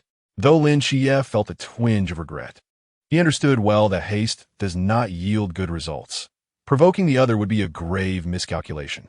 Thus, he obediently withdrew his hand, adjusted his clothing, and gazed at the person's glistening, crimson lips before kissing him again.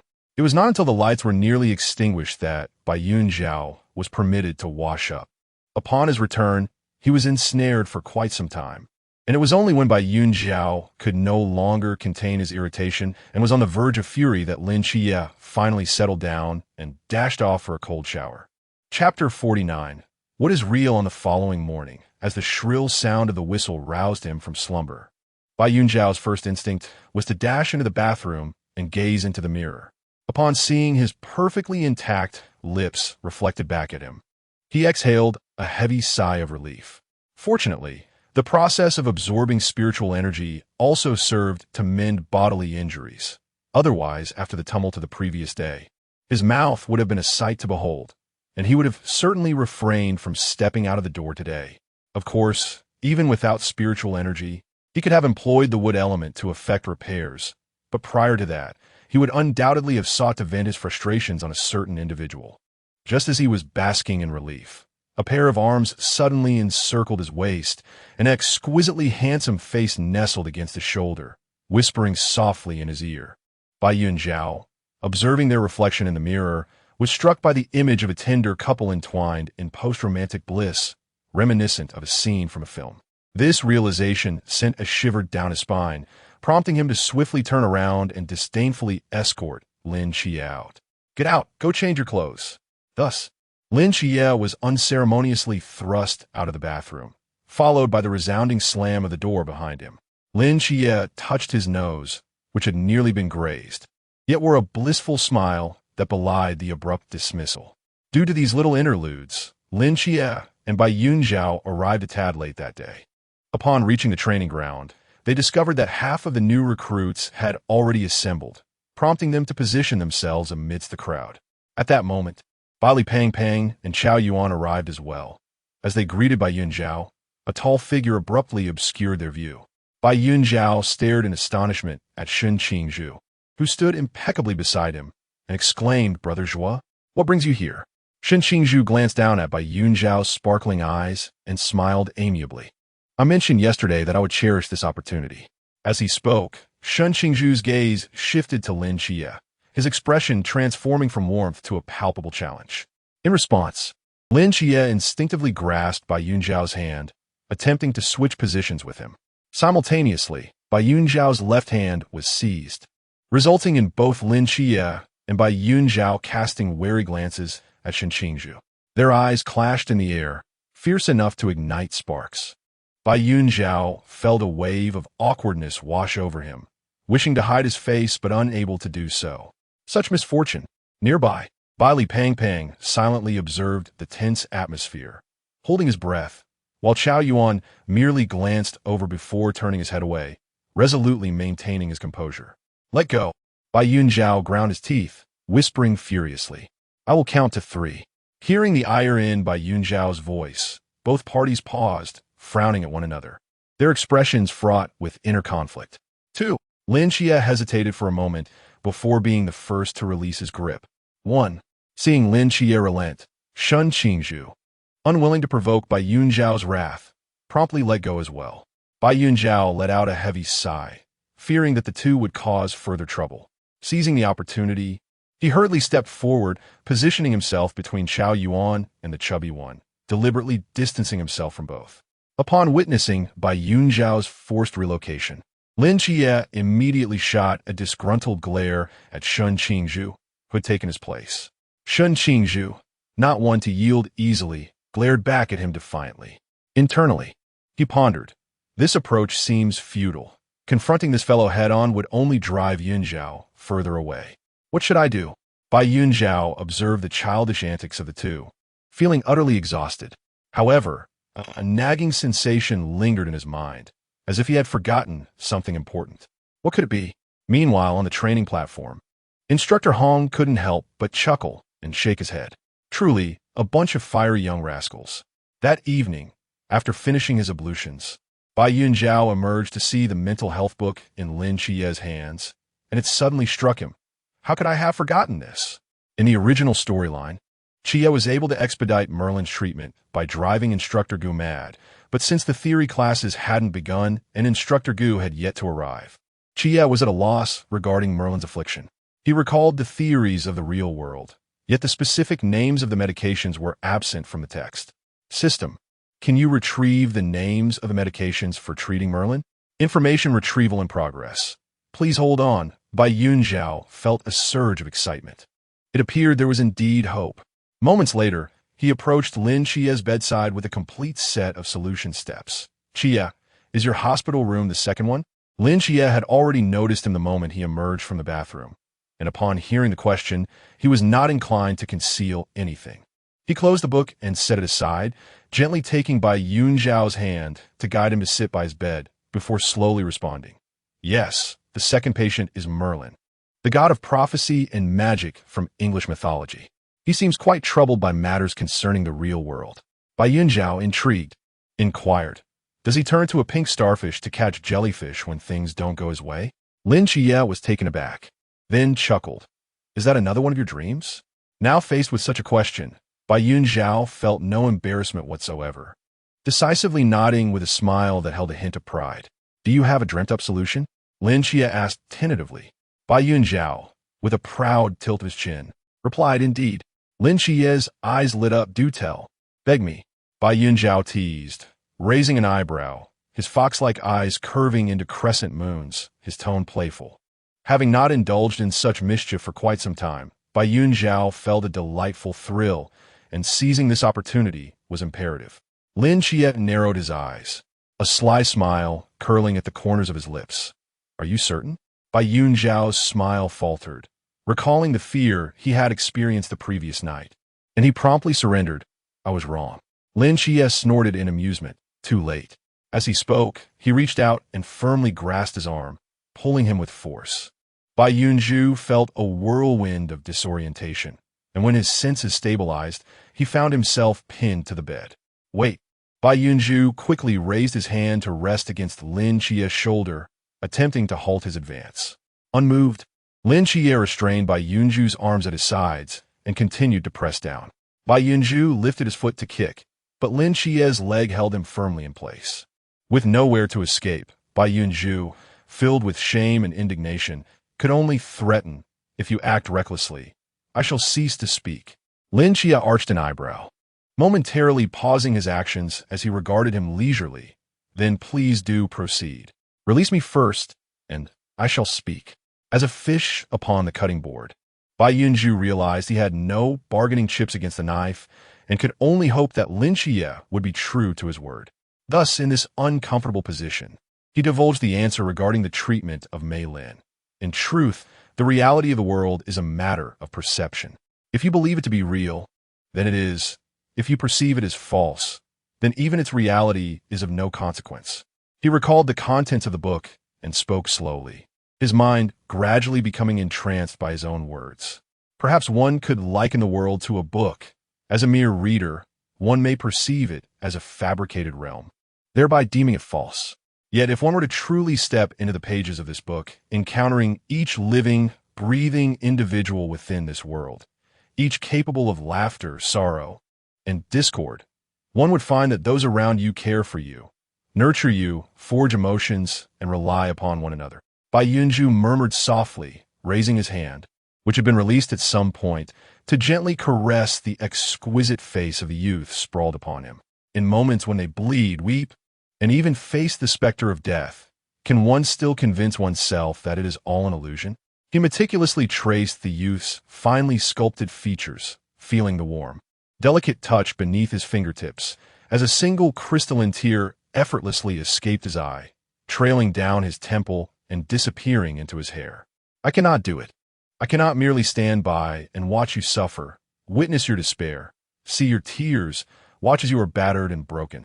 Even knowing you will ultimately rise from the ashes, reborn, I still find it impossible. The mere thought is enough to rend my heart asunder. In these two lifetimes, which is true and which is false, I can no longer discern.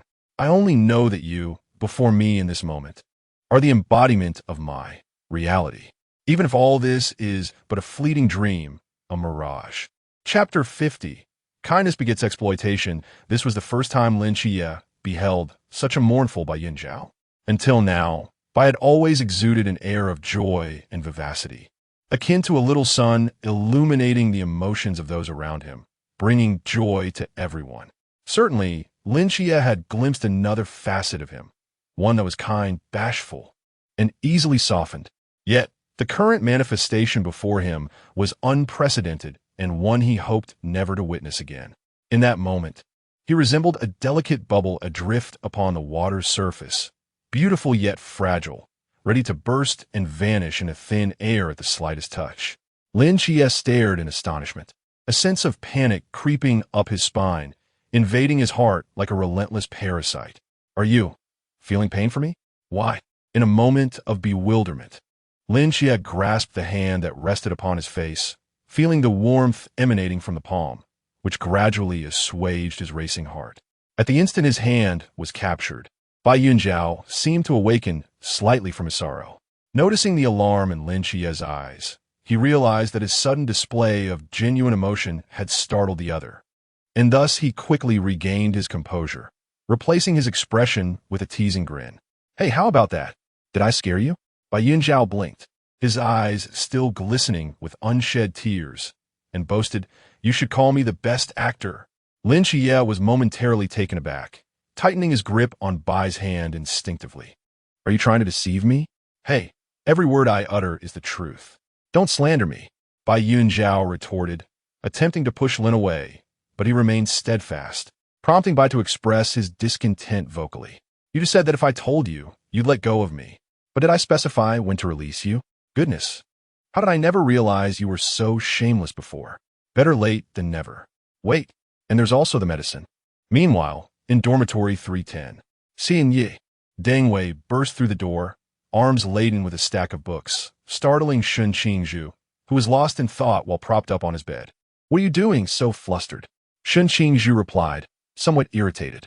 Hee, Shun Gu, I borrowed a multitude of military books for you. Deng Wei grinned, proudly presenting the trove of books upon Shun's bed. Military books? Shun Qingzhu inquired, curiosity piqued as he picked one up. The 99 Escapes of the Heiress? The sweet wife you can't escape from? The more he read, the more absurd it seemed, leading him to kick the books away in exasperation. What is all this nonsense? Hey, Shungu, be careful. I painstakingly borrowed these from the girls' dormitory, and I need to return them once we're done. Deng Wei lamented, watching the colorful books scatter across the floor, and he squatted down to pick them up one by one. Shun Qingzhu furrowed his brow. What purpose do these serve? They're incredibly useful. Deng Wei chuckled. The older sister said that once you comprehend these, you'll be able to capture anyone effortlessly. Shun Qingzhu regarded him skeptically. Is it really that effective? Absolutely. Just leave them there. Shun Qingzhu hesitated for a moment before finally saying, all right. Deng Wei cheerfully responded, piling a stack of books on Shun Qingzhu's bedside. Take your time reading, Brother Shun. If it's not enough, I can borrow more. Shun Qingzhu had already extracted a book from the pile, wearing an expression of disdain as he forced himself to read. With a wave of his hand, he impatiently replied, all right, hurry and wash up.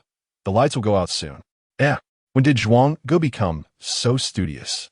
In the cafeteria, Bai Li Pang sat down in front of Bai Yunzhou with a tray in hand, his gaze falling behind him in surprise. Hearing this, Lin Qiye and Bai Yunzhou turned to look, only to find Shun Qingzhu sitting not far behind them, one hand holding a book with focused intensity while the other idly fed himself with chopsticks, occasionally frowning as if lost in thought. Indeed, what could he be reading so seriously? Bai Yunzhou mused, wanting to glimpse the title of the book. However, he discovered that the cover was pristine white, seemingly wrapped in a layer of protective paper, rendering him unable to discern anything despite his attempts to peer closer. Yet, if Shun Qingzhu chose to direct his attention toward the book rather than himself, it could be considered a fortunate distraction. With a soft sigh, Bai Yunzhou turned back. He couldn't help but wonder if things were going as smoothly for Xiaoyu. This thought caused a wave of worry to wash over him, making his eating appear somewhat distracted. Hey, Yunzhou, what's that on your neck? Bai Yunzhou, caught off guard with a mouthful of rice, replied, what? Bai Li Pang pointed to a small, red spot on the left side of his neck. Bai Yunzhou instinctively touched the corresponding area, his eyes widening in realization. A small red mark on his neck. Oh no! He immediately turned and shot a furious glare at Lin Qiye, who seemed oblivious to the situation, calmly taking a bite of rice before finally noticing Bai Yunzhou's intense gaze and innocently asking what was wrong. The previous night's playful antics had led to a restless night, but under Bai Yunzhou's unwavering resolve, he had managed to maintain his boundaries and collapsed in a bed, disregarding any meditation. This spot was sufficiently concealed that he hadn't even noticed it while brushing his teeth that morning. Had he not turned to look at Shun Qingzhu just now, he might have gone several days without realizing. watching Lin Qiye feign innocence without a hint of guilt. Bai Yunzhou's fox-like eyes narrowed slightly. He had never imagined that this person could be so skillful in deception. Could it be a mosquito bite? Bai Li Pang speculated, completely unaware. Meanwhile, Chao Yuan glanced at the mark on Bai Yunzhou's neck, and then at the expressions of the two across from him, shifting away slightly in disdain, distancing himself from what seemed to be a rather dim-witted individual. That shouldn't be possible. Where would mosquitoes come from in winter? As Bai Li Pang prepared to continue guessing, fearing further embarrassment, Bai Yunzhou swiftly shoved a lion's head meatball from his plate into his mouth. Bai Li Pang's face immediately brightened as he caught the falling lion's head with his chopsticks and took a satisfying bite. Delicious. Thank you, Yunzhou. Bai Yunzhou was momentarily taken aback, and upon seeing the triumphant smile on the chubby face, he realized he had been tricked. Ah, you deliberately deceived me for the meat. Who told you that the lion's head is only for one person? Bai Li Pang joyfully savored the lion's head, continuing to mutter, I advise you young folks to exercise some restraint. After all, your health is your own, and even if feelings are strong, one cannot indulge excessively. Just as Bai Li Pang was passionately expressing his thoughts, he suddenly caught sight of Lin Qiye's icy glare, prompting him to swiftly change his tune. Indulge wisely, for youth is fleeting and life is short. One must seize the moment to enjoy.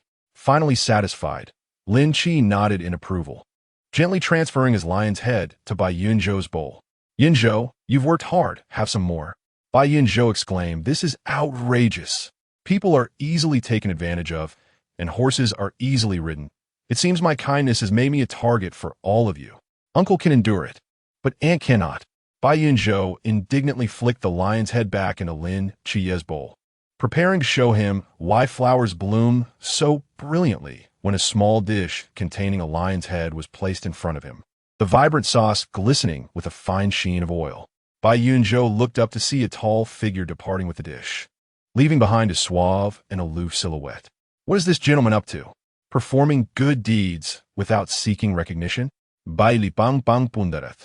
With determination, Bai Yunzhou pierced the lion's head with his chopsticks and took a hearty bite. No matter what, it's certainly better than your deceitful ploy for meat. Chapter 51. The Green Snake. As the new year approached, couplets began to adorn various locations in the training camp, and lanterns were hung at the entrance of the dining hall, gradually creating a festive atmosphere. One evening, while returning to the dormitory, Bai Li Pang, feeling somewhat disheartened by this scene, remarked, Goodness, does this mean we won't be allowed to go home for the new year? What are you thinking? Do you still hope to go out after entering the training camp? That's impossible. Chao Yuan glanced at him sideways. Perhaps there's a chance, Bai Yunzhou suddenly interjected. Really? Bai Li Pang's spirits lifted immediately. Why?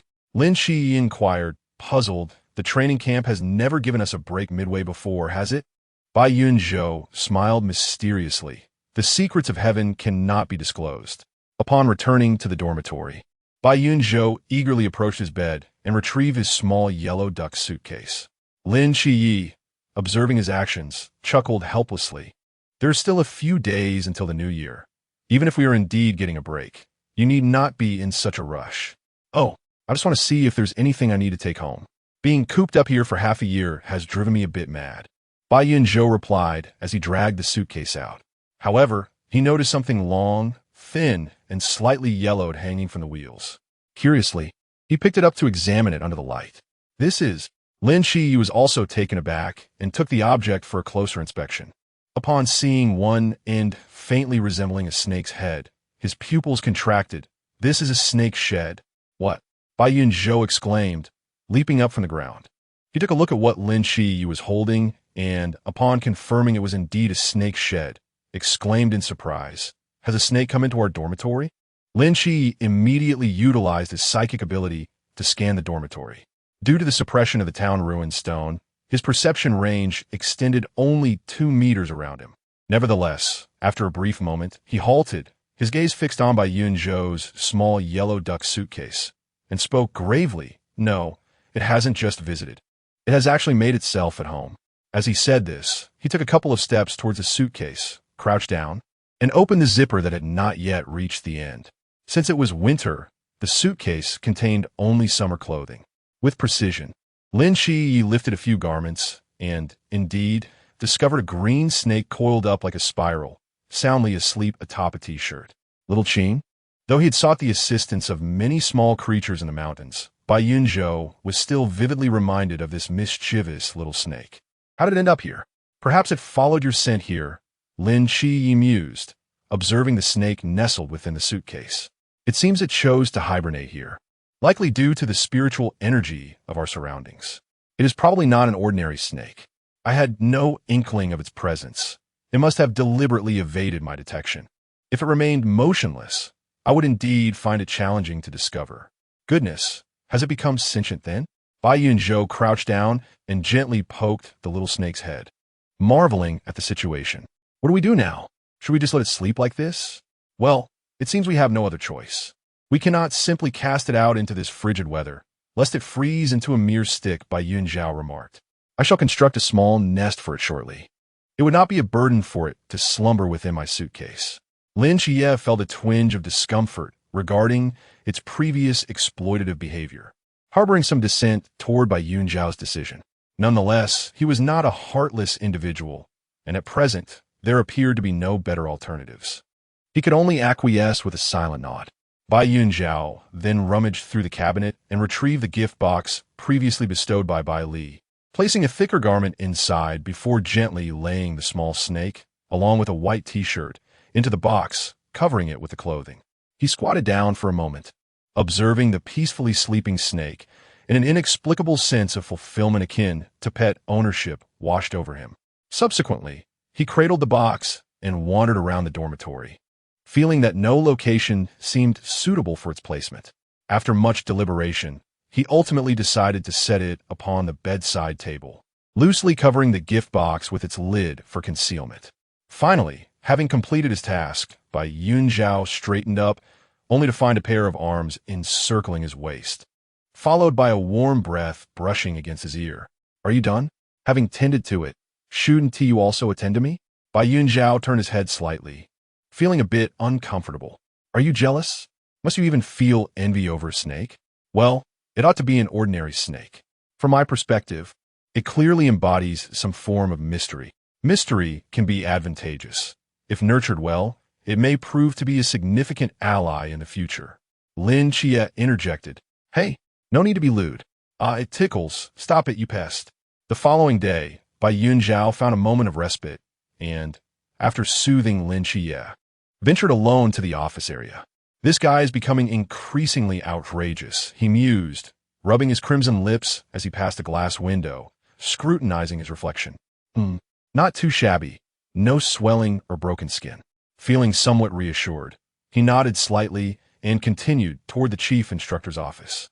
Yet, reflecting upon his relationship with Qiye, which had long since pierced that proverbial veil, he noted that their progress had remained stagnantly at 98, not advancing an inch. The sight of that nearly complete progress bar triggered his obsessive tendencies. Must it truly culminate in that moment? This system is quite the trap. No matter what, I must retain control. Bai Yunzhou clenched his fist, his gaze resolute. It seemed he would need to delve into relevant literature. He could not afford to appear timid. If all else fails, he could always resort to drugging him. The thought of such a scenario caused a wave of embarrassment to wash over him. Oh no, I can't do that. I need to plan this carefully. As Bai Yunzhou walked, he found himself in a state of turmoil, ultimately arriving at the top floor of the office building, floor 4. Yunzhou, a melodious voice, imbued with surprise, suddenly resonated from the far end of the corridor. Bai Yunzhou turned towards the sound and beheld a tall, slender youth, adorned with gold-rimmed spectacles, who stood a short distance away, visibly elated as he gazed at him. Dressed in a warm, soft gray wool coat, complemented by a crisp white turtleneck that added a touch of refreshing elegance, his black trousers exuded a sense of quiet sophistication. A delicate gold chain around his neck infused the ensemble with an air of refinement and leisure, rendering him both understated and dignified. Xiaoyu? Upon recognizing him, Bai Yunzhou's eyes brightened instantly, prompting him to quicken his pace and joyfully trot towards the figure. And Xingyu, his face alight with delight, watched as this buoyant figure approached, already preparing to embrace him. Yet, just as Bai Yunzhou reached him, he halted, beaming as he gently patted in Qingyu's shoulder. "Xiaoyu, it's been half a year, and you've grown taller." And Qingyu silently withdrew his arms, a flicker of disappointment passing through his eyes behind the lenses. Nevertheless, he quickly responded with a smile. "You've grown quite a bit too, Yunzhou." "Ah, what good is growing taller if I still can't match you all?" Bai Yunzhou pouted before turning to inquire. "By the way, what brings you here?" "It was the captain who brought me," and Qingyu replied. "He is inside, discussing matters with General Yuan." "I see." Bai Yunzhou nodded knowingly. He was well aware of Chun Mai's purpose for being there, and fortuitously, the matter he wished to discuss was related. Chun Mai's presence would serve as a reliable endorsement. Thus, he approached the office of the general instructor and raised his hand to knock. "Reporting. Bai Yunzhou has an important matter to report." A moment later, a deep voice resonated from within. "Come in." Chapter 52. Vacation time. "Hey, little fish, I'm heading in first." "I'll talk to you later," Bai Yunzhou said, smiling. And Qingyu nodded in agreement. "All right." Receiving permission, Bai Yunzhou turned back to wave at Qingyu with a smile before pushing the door open. Upon seeing the familiar figure, Bai Yunzhou exclaimed joyfully, "Captain!" "Yunzhou!" Chun Mai stood up in surprise. "What brings you here?" "I've come to report some crucial information to Instructor Yuan," Bai Yunzhou replied, his gaze settling on Yuan Gang, who was seated behind the desk. "What? You mean there are traitors from the ancient god church in our training camp?" After listening to Bai Yunzhou's account, Yuan Gang slammed his hand on the table, standing up in shock. "Indeed, Instructor Yuan," Bai Yunzhou affirmed, locking eyes with the sharp gaze of the instructor. He then turned to Chun Mai with a playful smile. "I assume the captain is here for this matter as well?" "Exactly. Recently, we've captured several mice in Sangnan City," Chun Mai replied, clearly unfazed by the revelation, seamlessly continuing the conversation. "During the interrogations, we found that some are affiliated with the ancient god church, while others are mere rogues. Their targets must be Qiye and Yunzhou, or perhaps the young master of the Bailey group, Bailey Pang Pang." "Did you foresee all of this?" Yuan Gang inquired, furrowing his brow at Bai Yunzhou, seemingly questioning the authenticity of his claims. "More like a dream. Through some practice, I've found my dreams to be quite reliable. Wouldn't you agree, Captain?" Bai Yunzhou said, patting his chest confidently. Chun Mai nodded solemnly. "Yes, I can attest to that." After a moment of contemplation, Yuan Gang asked, "Did you dream of any specific individuals, or the type of force they might use to assassinate you?" Bai Yunzhou hesitated to divulge details, but caught Chun Mai's eye, deciding it prudent to withhold specifics. After all, when Chun Mai had previously inquired about the details of the Sangnan heist, he had been vague.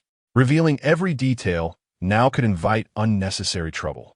Moreover, although the current crisis was perilous, it had not yet resulted in any losses. Feigning deep thought, he sighed and said, "I'm sorry, Instructor Yuan, but my dreams seem unable to yield such specifics. However, I can say with certainty," Bai Yunzhou's expression grew serious as he looked at Yuan Gang. "You should keep a close watch on missile launch base number 39. The only casualties in this incident were the soldiers guarding that base. If possible, I would like to save them." "Missile launch base?" Yuan Gang echoed, frowning. "Are you suggesting that the ancient god church might infiltrate the base to bombard the training camp?" Bai Yunzhou nodded yes. "When?" Bai Yunzhou pondered for a moment, recalling the events in the original narrative, based on the timeline of Chun Mai's arrival. "It should be in the afternoon. Then we must immediately dispatch personnel to secure missile launch base number 39, Chun Mai said in a grave tone. Yuan Gong, hands clasped behind his back, strolled slowly to the window, gazing down at the clusters of new recruits making their way to the dormitories, a frown etched upon his face. If the identity of the traitor remained elusive, then the overarching objective of the entire training camp was undeniably vast. It seemed that this dilemma could not be avoided. Suddenly, a sharp whistle pierced the air, and the new recruits hurriedly sprinted from the dormitory building, forming lines at the drill platform in less than 3 minutes. Observing this scene, Instructor Hong nodded in satisfaction, offering rare praise. "Well done. After 6 months of training, you all finally bear some semblance of soldiers." He then announced that the physical training phase had concluded and that they would proceed with tactical instruction, theoretical training, and the usage of forbidden zones, much to the recruits' relief and delight. When he declared a 4-day holiday, the atmosphere erupted with excitement. Wow, we really get a break. Yunzhou, you are truly a genius. Bai Li, round and jovial, immediately shook Bai Yunzhou's arm in excitement. Oh, enough already. You're going to dislocate my arm. Bai Yunzhou replied, somewhat helplessly extricating his limb. Unfazed, Bai Li continued, beaming, I'll call the steward shortly to arrange a flight. I'll take you and Qiye back to Guangshan for the new year. Chao Yuan silently raised his hand. What about me? Bai Li glanced at him, disdainfully rolling his eyes. You, go with your own group. Chao Yuan. However, in the next moment, Instructor Hong doused him with cold water. But one thing is certain. You are not permitted to leave Songnan City. Bai Li instantly wilted like a rose deprived of sustenance. Having anticipated this, Bai Yunzhou chuckled as he patted Bai Li's shoulder. Oh well, spending the new year in Songnan is still quite pleasant. When the time comes, you all should come to Team 136 for the reunion dinner. Let Qiye and me extend our hospitality. Indeed, if it's the new year, I, along with Yunzhou, would prefer to remain in Songnan, Lin Qiye remarked, seemingly addressing Bai Li, yet her gleaming eyes remained fixed on Bai Yunzhou. Sensing her gaze, Bai Yunzhou turned to meet her exquisitely beautiful eyes, offering a radiant smile. How wonderful it would be. Perhaps he could seize the opportunity to visit his family. Perfect in every way. Having dispatched the makeshift weapon, the Star Blade, and returned to the dormitory to tidy up, the group gathered their belongings and boarded the bus leaving the camp. With only a few days left and still some clothing at Hong Ying's home, Bai Yunzhou and Lin Qiye merely carried backpacks. The small green serpent was tucked inside Bai Yunzhou's bag, along with the spirit stones, which he had temporarily stowed away, making a special trip to the dormitory of the others. After all, he could not guarantee that the dormitory would remain intact after their departure. However, to avoid any awkwardness, he waited until the others had left before going to the room, only to find that the spirit stones were no longer in their designated spots. Could it be that the aloof gentleman has tucked away his demeanor? Bai Yunzhou pondered this possibility, deciding to let go. Due to this series of events, by the time the two arrived at the docking point, they could only board the last vehicle. However, to his surprise, the four individuals, including Shun Qingshu, who had long since departed from the dormitory, were also present on this bus. Upon noticing Bai Yunzhou's arrival, Shun Qingshu seemingly casually lifted his head and offered a slight nod in his direction. Observing this, Bai Yunzhou thought to himself that the aloof gentleman truly possessed an easygoing nature. Having let go, he had indeed moved on. In a moment of elevated spirits, Bai Yunzhou responded with a radiant smile. Yet, Shun Qingshu suddenly froze, and then, feeling a bit awkward, turned his gaze toward the window. His hand, tucked in his pocket, absent-mindedly caressed several spirit stones, and a healthy flush appeared upon his sun-kissed skin. That was close. He almost lost his composure. Chapter 53. Farewell to the mask. As everyone gathered, the last bus slowly departed, gradually leaving the training camp behind.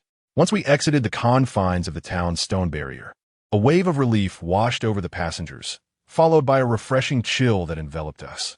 I've broken through. Me too. I have finally reached the pool realm. Ha ha ha. Instantly, the entire bus erupted in exuberance. Instructor Hong rose with a beaming smile, elucidating the remarkable properties of the town's stone and the earnest intentions of the instructors. In no time, heartfelt expressions of gratitude towards the instructors filled the air, bringing a radiant smile to Instructor Hong's face. Naturally, Bai Yunzhou and Lin Qiye, having previously exited the camp, had not achieved a breakthrough, especially since ascending to the river realm could not be accomplished in merely a few months through the spirit gathering array. However, they both sensed their spiritual energy surging significantly, having reached the pinnacle of the pool realm, indicating that a breakthrough to the river realm was not far off. Yunzhou, what is the reason for this holiday? Taking advantage of this rare moment of respite, Lin Qiye inquired within his mind. Bai Yunzhou, having no intention to conceal the truth, candidly recounted the events. You mean to say that members of the ancient gods' church sought to assassinate us in Fatty, and there is a traitor in the camp? Lin Qiye was taken aback. A traitor among the Watchers? As long as the incentive is alluring enough, no organization is impervious to betrayal. Bai Yunzhou sighed softly. Moreover, among their high-ranking members is a divine agent known as Murmur. His divine domain is Dreams Crossing, which not only has the power to manifest nightmares into reality, but also the ability to forge soul contracts with others. Soul contracts? What are those? They are akin to draconian clauses. Once signed, the signatory must obey the commands of the contractor unconditionally.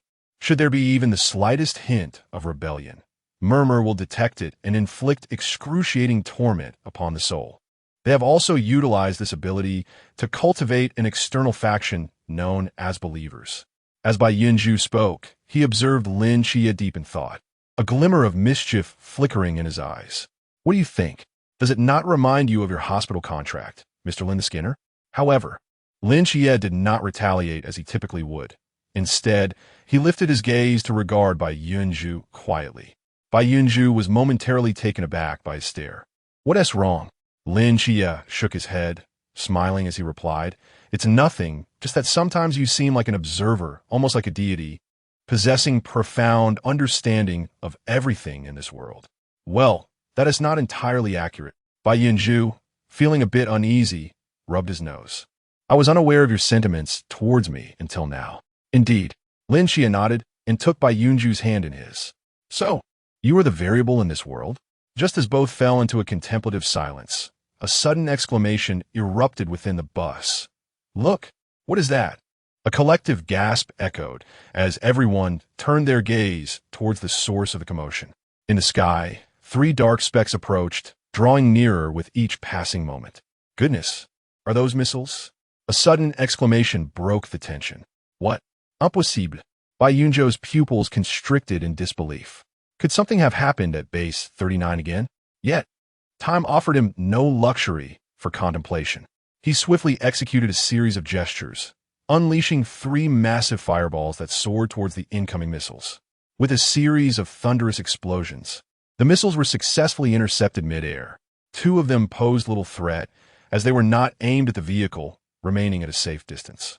However, the last one was alarmingly close, sending a cascade of metallic debris hurtling towards the vehicle in the explosion's wake. Instinctively, Bai Yunzhou summoned an ice-blue shield around the vehicle. Yet a profound darkness swept forth, preemptively scattering in all directions. Simultaneously, every fragment that entered this realm of darkness experienced a sudden deceleration in its descent. Almost instantaneously, a transparent air barrier and a broader violet vortex enveloped the entire vehicle, creating a mesmerizing interplay of 4 distinct colors that danced around its exterior, resplendent and radiant. Under the protection of these 4 luminous shields, the metallic shards clattered harmlessly to the ground, embedding themselves into the earth. As the night, vortex, air barrier, and ice shield dissipated, the bus remained unscathed, its occupants, new recruits, still in a state of shock. The vortex? How did it arrive here? Recognizing the familiar power, a wave of astonishment washed over them as they collectively gazed skyward. Descending swiftly from above was a young figure adorned with a purple vortex mask, who, upon nearing the ground, effortlessly landed on one hand, his gray standard cloak billowing behind him. After a brief moment, he rose to his full height, delicately tracing the edge of his mask with his elongated fingers, revealing a handsome visage adorned with a gentle smile. The vortex of the masked squad had arrived to assist. Silence enveloped the scene. This isn't the dramatic entrance I envisioned. After a moment of stillness, the vortex could no longer contain his exuberance. Aren't you going to give me a round of applause or cheer? I just saved your lives. Bai Li, the stout one among them, scratched his head, speaking plainly. But even without you, Qiye, Yunzhou, and even my brother Zhuai could have protected us. Shun Qingzhu's expression darkened. What do you mean, even me? The vortex retorted. Let us not put it that way. Regardless, I did arrive just in time to save you. Although perplexed by his unexpected presence, Bai Yunzhou quickly interjected to ease the tension. With someone defending him, the vortex sprang back to life. Ah, little fox knows how to appreciate kindness. Did you see that? I was incredibly dashing. Indeed, Bai Yunzhou mused, stroking his chin thoughtfully. The 3-point landing was indeed an improvement over the previous greeting style. With a sudden burst of laughter, Lin Qiye unabashedly chuckled at the remark. Bai Li, unrestrained, joined in with a hearty laugh, prompting a ripple of laughter throughout the carriage as others followed suit. I don't want to play anymore.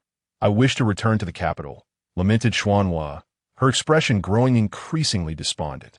Sensing the atmosphere shift, Bai Yunzhou quickly intervened, saying, "Oh, come now, I was merely jesting.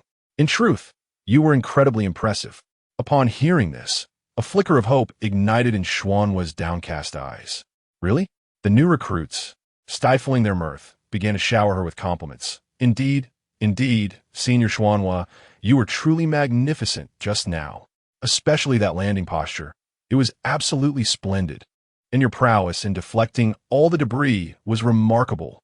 We are grateful for your life-saving intervention. Wait, how did Senior Xuanhua suddenly appear? Does this imply that the masked one has arrived too? Indeed, we're the others from the masked one, like a stone cast into water. The carriage erupted into a lively chatter once more. Listening to the chorus of praises for her, Xuanhua felt herself gradually lift from her earlier gloom. Oh, no need for such flattery. It is merely what I ought to do. Honestly, it was just a tad bit impressive, she replied, modestly downplaying her achievements. Chapter 54. The world as a vast arena. As the vortex basked in accolades from all directions, 6 figures descended from the sky at great speed, only to suddenly slow down just before landing, gracefully alighting beside the vortex. Wang Mian and the others did not engage in any theatrics. Their masks were securely fastened at their waists. Consequently, the atmosphere within the carriage grew increasingly animated. Oh wow, all the masks are truly here. They are all so handsome and beautiful. The excitement bubbled forth. Why has everyone come? Is there something particularly troublesome about Songnan? Seeing his limelight stolen by his own teammates. The vortex immediately expressed dissatisfaction. Captain, why did you all come down so quickly? Didn't Tiwi agree to wait for my signal? Rose, equally displeased, shot him a glare. Wait. I've been waiting so long I could wither away, and you're here showing off, leaving me to drink the northwest wind. Huh. Then, she looked up and waved joyfully at Bai Yunzhou, little fox. Upon catching sight of a tall, graceful figure with red hair, her smile blossomed even brighter. Her greeting more enthusiastic. Little Jasmine. Molly was momentarily taken aback by her fervor, but soon responded with a polite smile and a nod. Sister Rose. Bai Yunzhou first reciprocated the warm greetings from the masked individuals, before turning to Wang Mian. Senior Wang Mian, what brings you here? Bai Yunzhou was genuinely curious about their arrival, as this twist was not present in the original narrative. We have a few days off with the upcoming new year, so we thought we'd come and see you, Wang Mian replied, his handsome features radiating joy. Yu Gui immediately chimed in, animatedly. Indeed, little fox.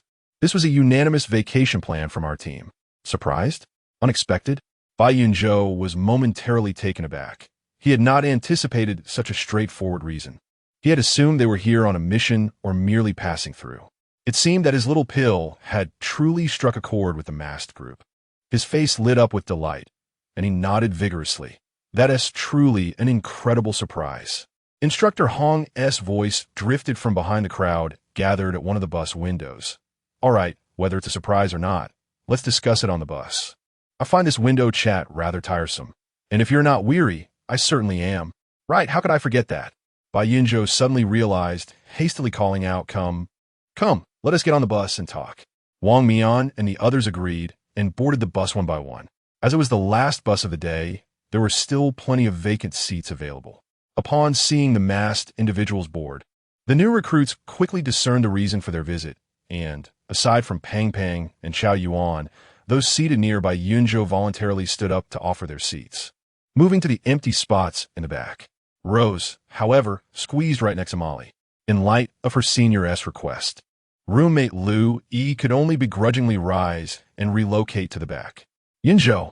At that moment, a melodious voice rang out urgently, and a black sedan came to a halt behind the bus. As the car door swung open, a refined young man clad in a gray coat briskly emerged, hastening towards the bus with an anxious demeanor. Yunzhou, are you all right? He implored. We are fine, Bai Yunzhou replied, gesturing towards the shards scattered on the ground. Look, it's all been resolved. and Xingyu surveyed the debris and clenched his fist weakly. Moments ago, he had been in the training camp assisting Yuan Gang in restoring deleted surveillance footage. Just as he completed his task, he was startled by 3 thunderous explosions that echoed from afar, prompting him and Chun Mai to drive over. Faced with the aftermath, and Xingyu recognized that even if he had been present, he would have been powerless to rectify the situation. His current abilities felt woefully inadequate. Chun Mai soon exited the vehicle, startled by the sight of the masked figure. Yet reassured that the matter had been addressed, he relaxed and called out to Xingyu. Xingyu, let us get in the car. We can discuss everything later. And Xingyu snapped back to reality and looked up at Bai Yunzhou. Yunzhou, is there still room on the bus? Bai Yunzhou paused momentarily, but then dutifully glanced back. There's one seat left. And Xingyu nodded and turned to Chun Mai, saying, Captain, you can head back on your own. I'd like to catch a ride with the training camp bus. He then smiled at Bai Yunzhou. Is that all right, Yunzhou? Bai Yunzhou instinctively glanced at Instructor Hong, who nodded in affirmation, of course. And Xingyu then happily boarded the bus. Chun Mai could only watch in silence. The bus resumed its journey along the mountain road towards Songnan City, with Chun Mai trailing closely behind in his car. Once aboard, and Xingyu approached Bai Litu, who was seated just across the aisle, and politely extended his hand. Hello, I am Xingyu, a temporary member of Team 136 and a good friend of Yunzhou. Bai Litu, momentarily taken aback, shook his hand.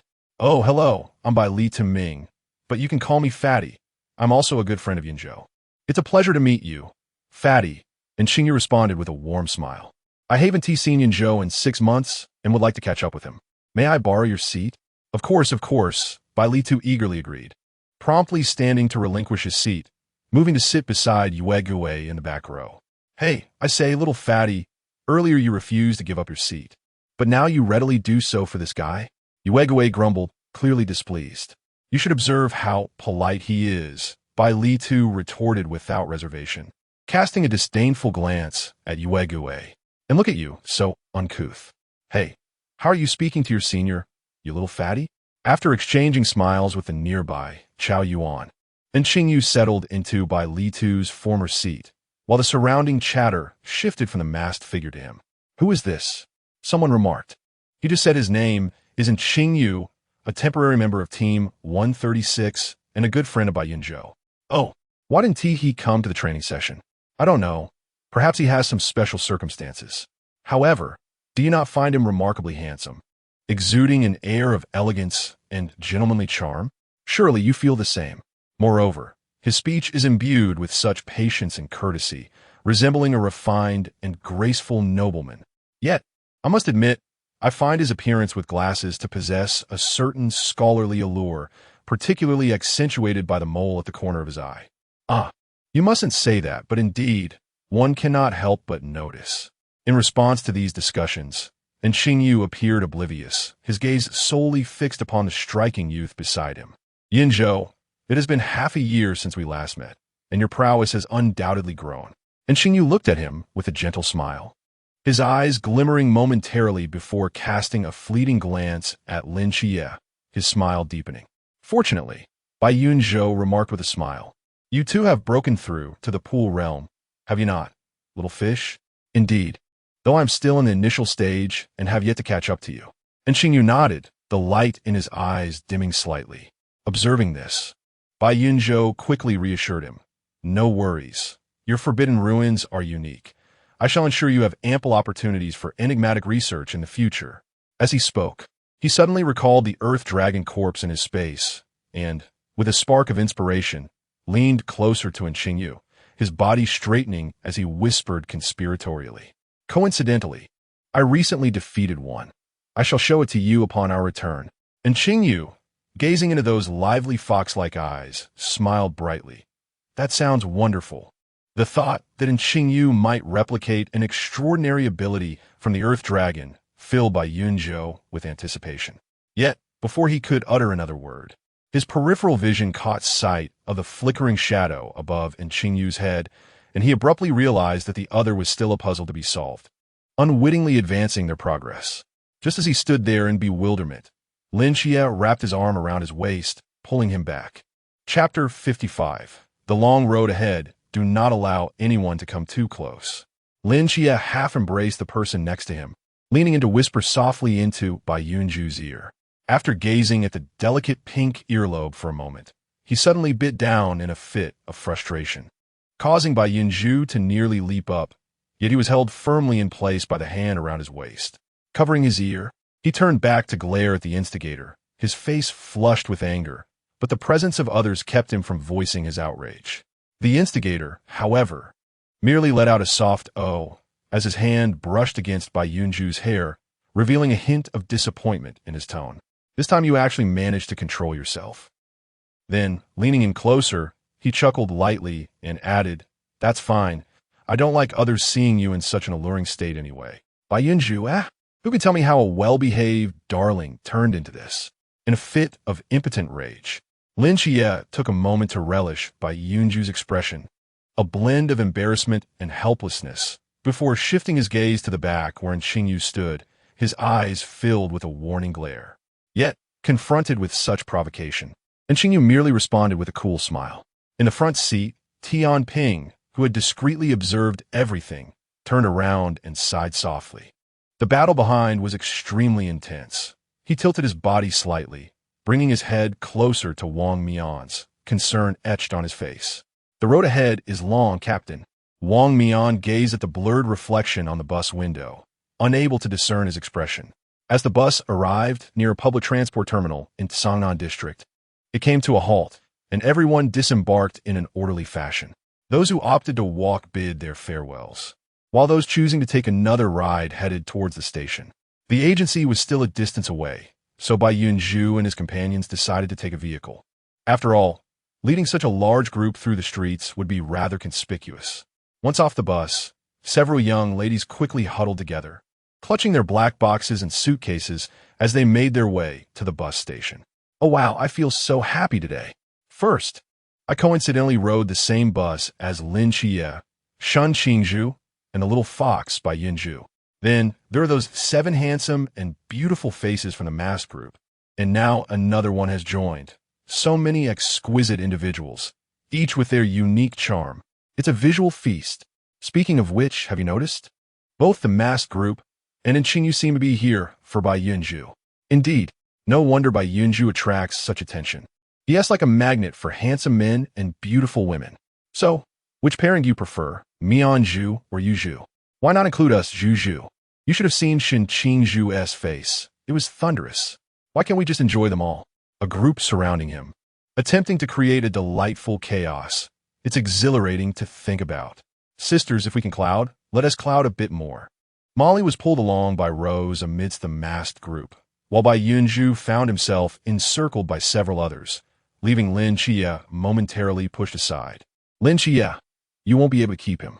And Qingyu had somehow appeared beside him, sighing lightly. Lin Qiye frowned. "What do you mean? He has always been quite the center of attention, hasn't he?" And Qingyu mused to himself, and this was not solely due to his appearance and demeanor, but rather a characteristic inherent to his role as the Fox Emperor's envoy. He spoke softly, his gaze resting upon the individual who shone like a moon surrounded by stars, exuding a gentle yet helpless charm, a unique allure that drew others in almost imperceptibly. Despite his awareness of this trait, he found himself unable to resist being swayed by every gesture, every frown, and every smile. Yet, wasn't this rather amusing? Dismissing the thought, he fell silent for a moment before suddenly suggesting, "Let us discuss something else of interest." Lin Qiye, seemingly still enveloped in his own melancholy, glanced at him with impatience and asked, "What? About your family?" "My family?" Lin Qiye's pupils constricted suddenly. "What has happened to them?" "Fear not. All is well." And Qingyu replied, unfazed by his reaction, his tone calm. "I acquired the ability to infect other beings and manipulate their actions through the analysis of the Nantua serpent demon. Although this power currently extends only to animals, it allows me to control the movements of the entire Sangnan area through vast swarms of rats. I have dubbed this ability fish species." With his hands tucked into the pockets of his coat, and Qingyu walked leisurely alongside Lin Qiye, their figures fading into the crowd, his expression placid. "Through this ability, I discovered numerous nefarious infiltrators in Sangnan City and together with the captain and the others, we apprehended them, including individuals lurking near your home. He turned his head to Lin Qiye. They belong to the long-disbanded mercenary organization Mad Scorpion, devotees of the ancient god church, whose original intent was to guard the stake in the old city, waiting for you and Yunzhou, the two rabbits. Should they fail to find you, they would resort to kidnapping your family to coerce you into submission. And Xingyu spoke with an air of nonchalance, but that issue has been resolved now. Hearing this, Lin Qiye's previous impatience and unease dissipated, his heart finally at ease.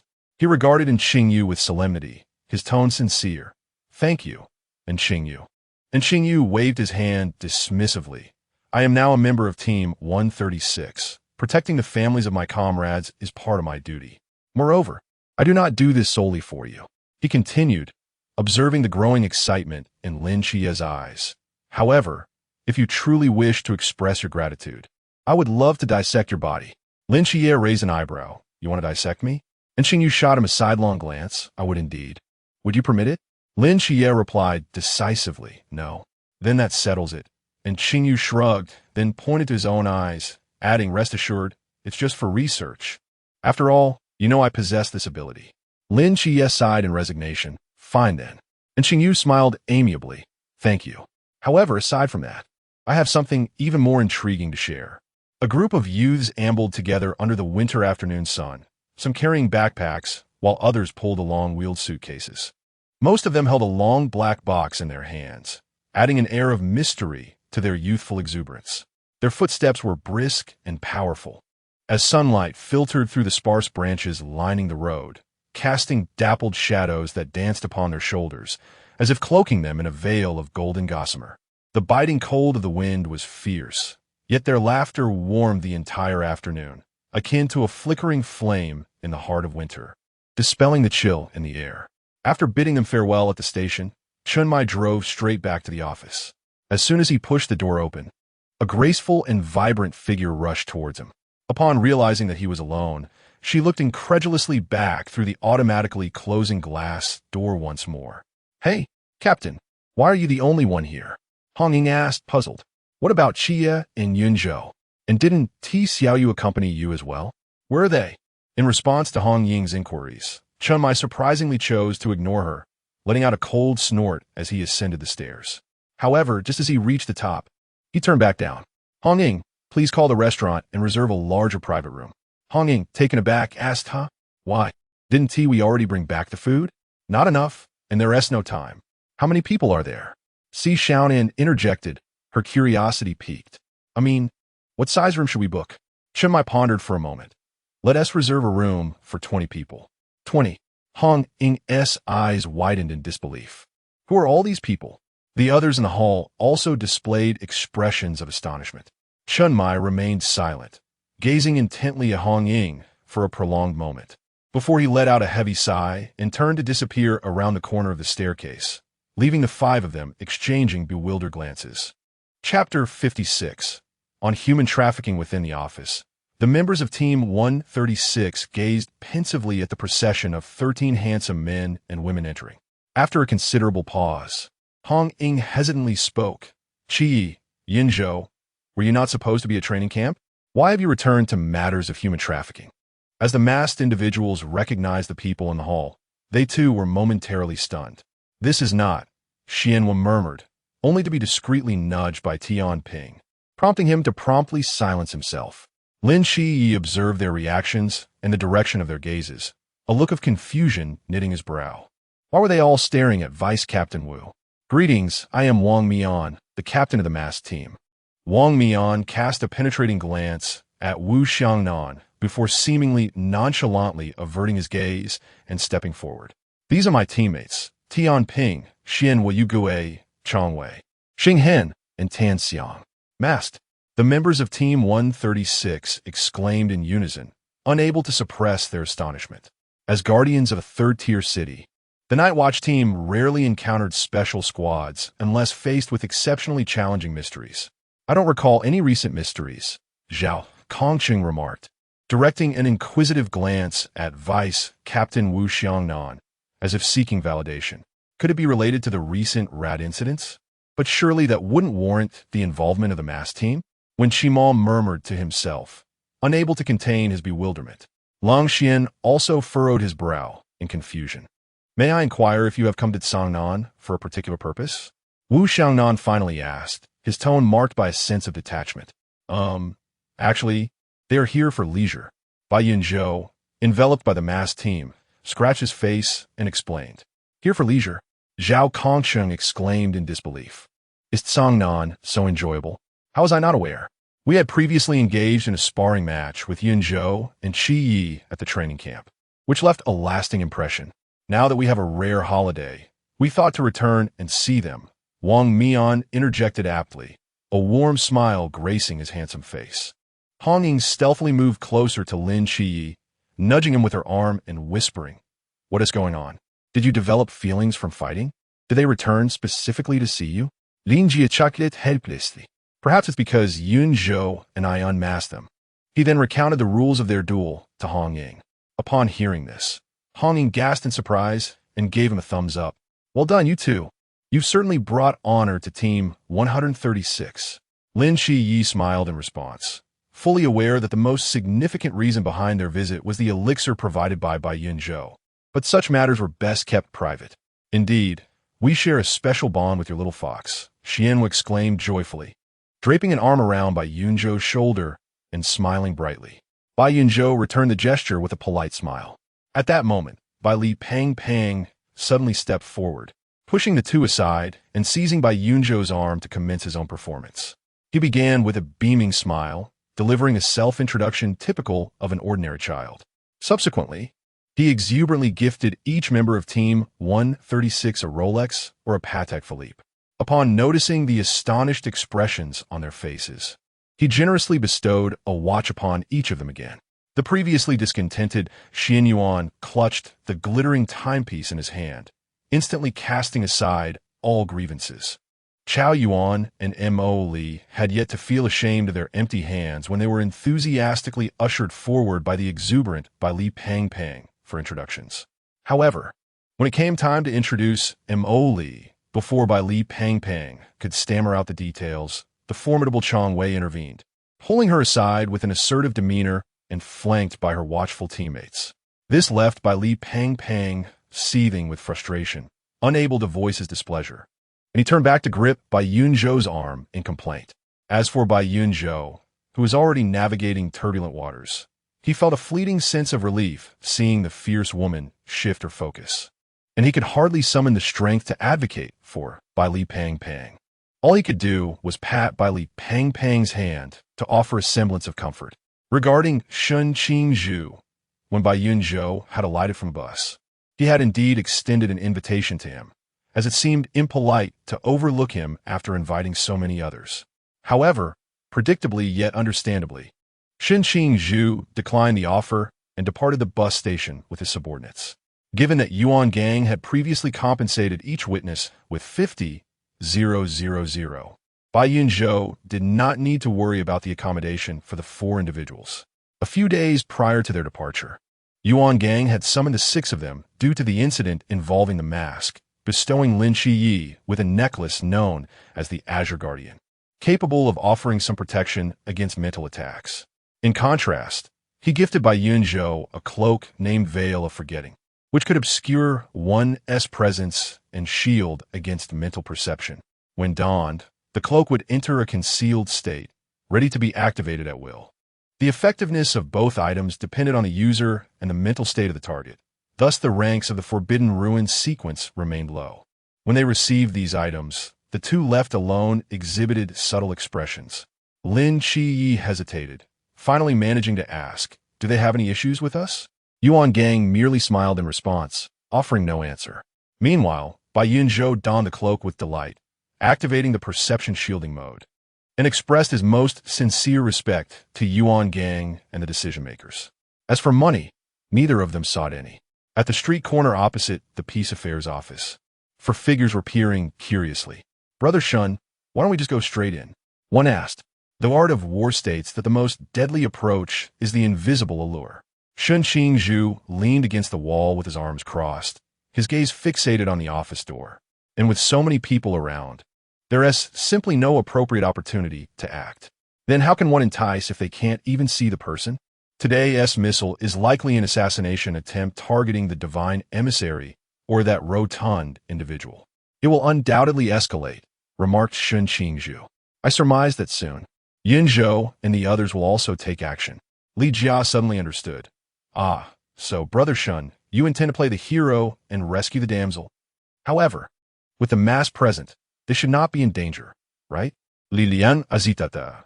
Leaning against the rough wall, Shun Qingzhu gently stroked his chin, his brows slightly furrowed. Perhaps I could approach this differently. In the captain's office of the agency, Chen Mai, Wang Mian, Lin Qiye, Bai Yunzhou, and Qingyu were engaged in discussion. Captain, what was the situation with today's missile? Has base 39 fallen as well? Upon entering the office, Bai Yunzhou eagerly inquired. No, base 39 is safe. Chen Mai replied solemnly. The incident occurred at base 33. Hearing this, Bai Yunzhou abruptly rose from the sofa, his complexion pale. My dream was wrong. That cannot be. Isn't this world supposed to operate exactly as described in the book? When our team arrived, we indeed discovered that the cult of the ancient gods had infiltrated base 39, and coincidentally, there was missile maintenance occurring there, with only a single layer of security, making it quite vulnerable. Chen Mai stood up, circled the desk, and placed a comforting hand on Bai Yunzhou's shoulder. Thus, this is not an issue with your dream. The cult of the ancient gods has many hidden layers. Do not blame yourself. Please sit down. Bai Yunzhou, still in shock, complied with Chen Mai's gentle pressure and sat down, his hands clasped within the warm grasp of Lin Qiye beside him. As warmth flowed between them, Bai Yunzhou began to regain some composure. So, what became of base 33? Chen Mai's expression darkened, his fists clenching involuntarily. The scene was strewn with petrified limbs and severed arms, adorned with serpentine eye patterns. Those two who possessed the keys were tortured beyond recognition. Not a single soul survived at base 33. Chapter 57. The coming storm, petrified corpses? Serpent's eyes? Lin Qiye was filled with suspicion. Could this be Medusa? Indeed. Was it the ancient cult at play once more? On the opposite side of the white cloud boat, Wang Mian wore a grim expression. Having suffered greatly from this malevolent organization in his earlier years, he harbored an intense loathing for it. He gazed at the pale-faced white cloud boat with a gentle yet profound look. Do you require my assistance? After a moment of contemplation, the white cloud boat lifted its gaze.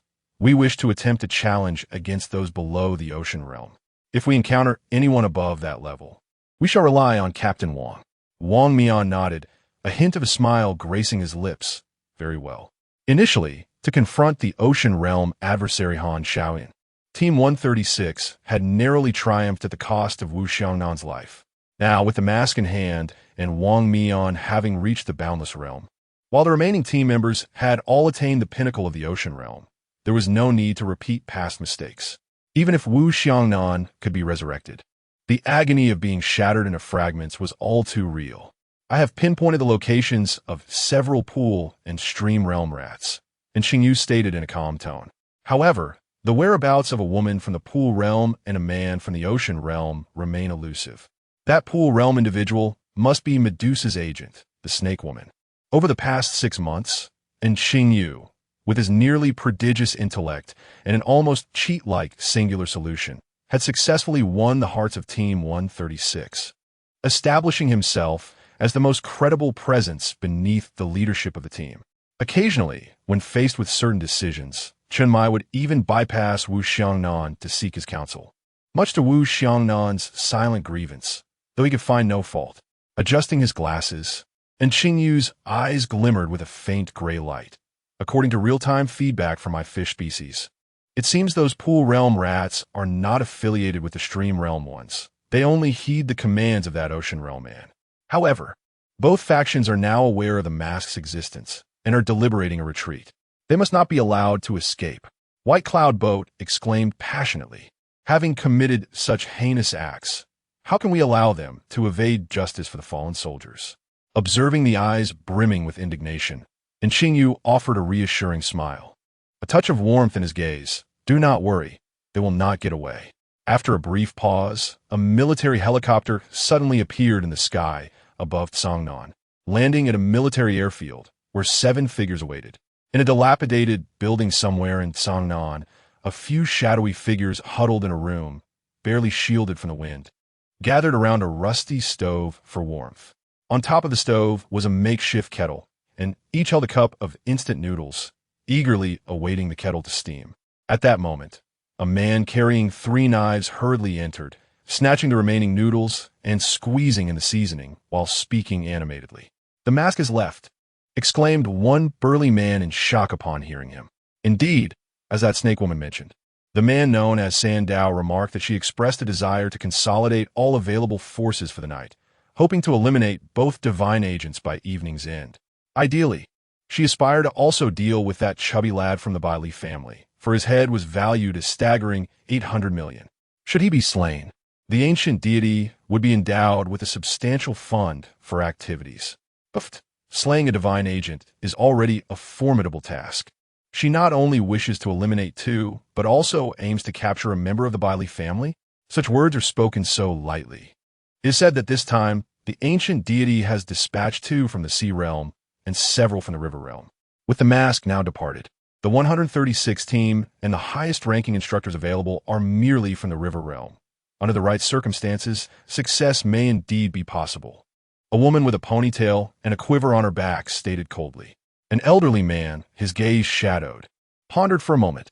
What did Han Xiaoyun have to say? What else could he say? As a mere acolyte, he had no room for decision-making. Sandow smirked and poured the freshly boiled water from the kettle into a box. After all, he was merely a pawn of the ancient deity. As the last words hung in the air, the room descended into silence, save for the sound of water pouring into the instant noodle box. Outside the bare window, as the final rays of sunlight faded, darkness enveloped the surroundings. Nearby, the streets illuminated with a warm glow of street lamps and vibrant neon lights, while vehicles flowed continuously. Yet, just a street apart lay 2 distinct worlds. In truth, they were all merely unseen rats scurrying in the dark. The burly man sighed as he observed the scurrying mice in the shadows. "Ah, pour me some too. I'm starving here." Due to the departure of the masked figure, the prearranged dinner was cancelled, and the remaining individuals made do with a few bites of noodles to address their hunger. "Let us endure this evening. We shall prepare a splendid feast tomorrow on the eve of the new year." At the dining table, Chun Mai glanced at his companions, engrossed in their noodles, and spoke apologetically.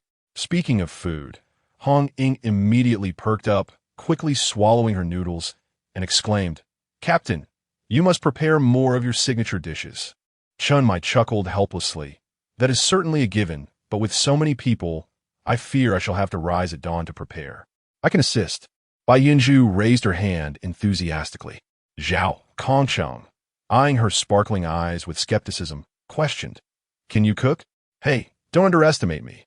My culinary skills are top-notch," Bai Yunzhou retorted, feeling indignant at the doubt, and nudged Lin Qiye beside her. "Qiye, tell them." Lin Qiye nodded repeatedly. "Indeed, I can vouch for her. See? With Qiye's endorsement, it must be exquisite." Bai Yunzhou beamed with pride. "Really? Then I shall have to savor it tomorrow."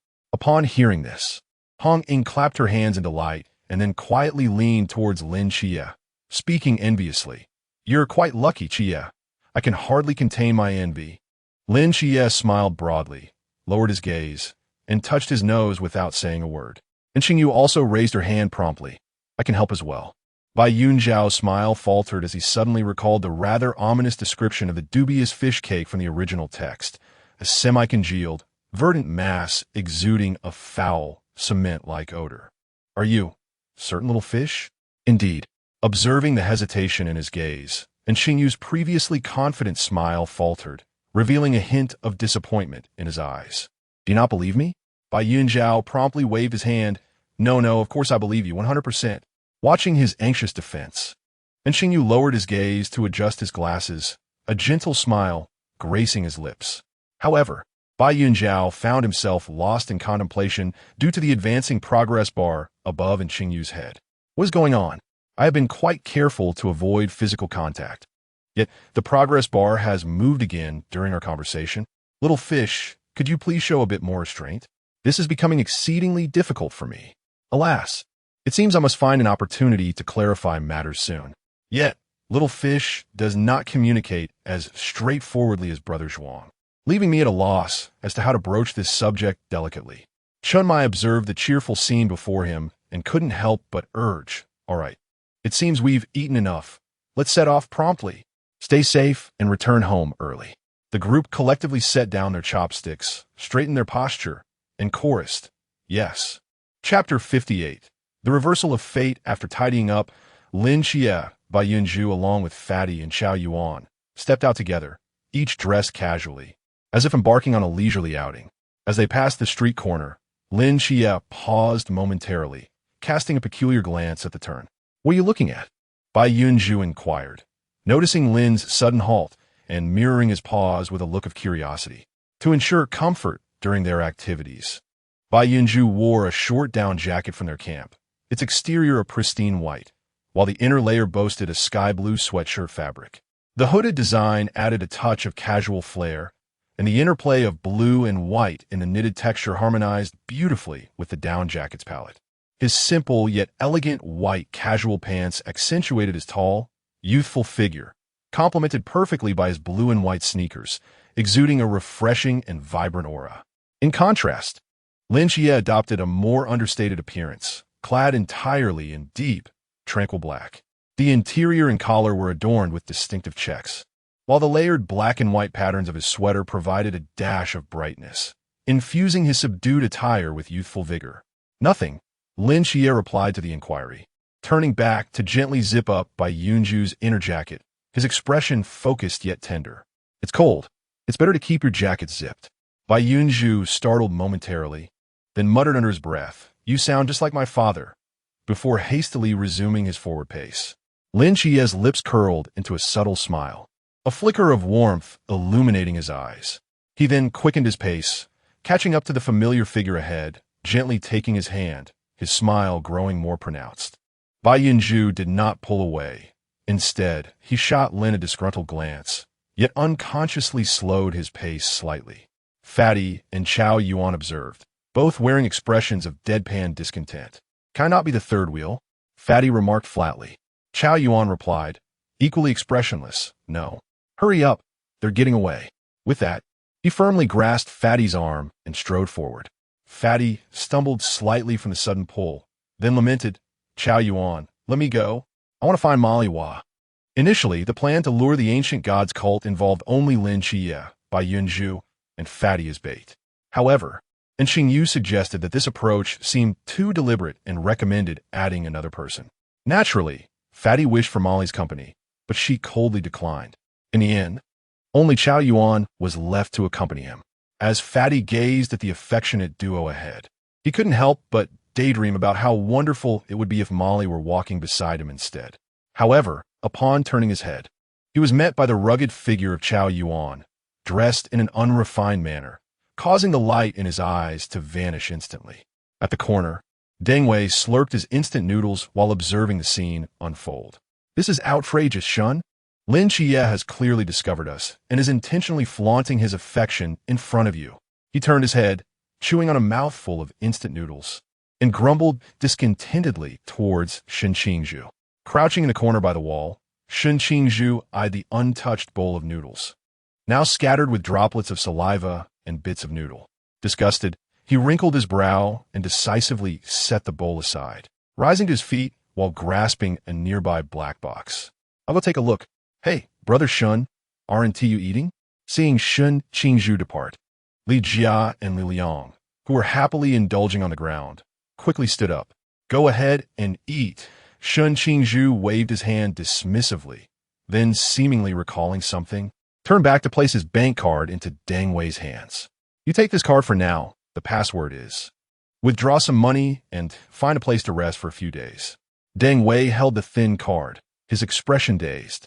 "Wait, Brother Shun, aren't you bringing us along? Why would I take you when I'm pursuing my girlfriend?"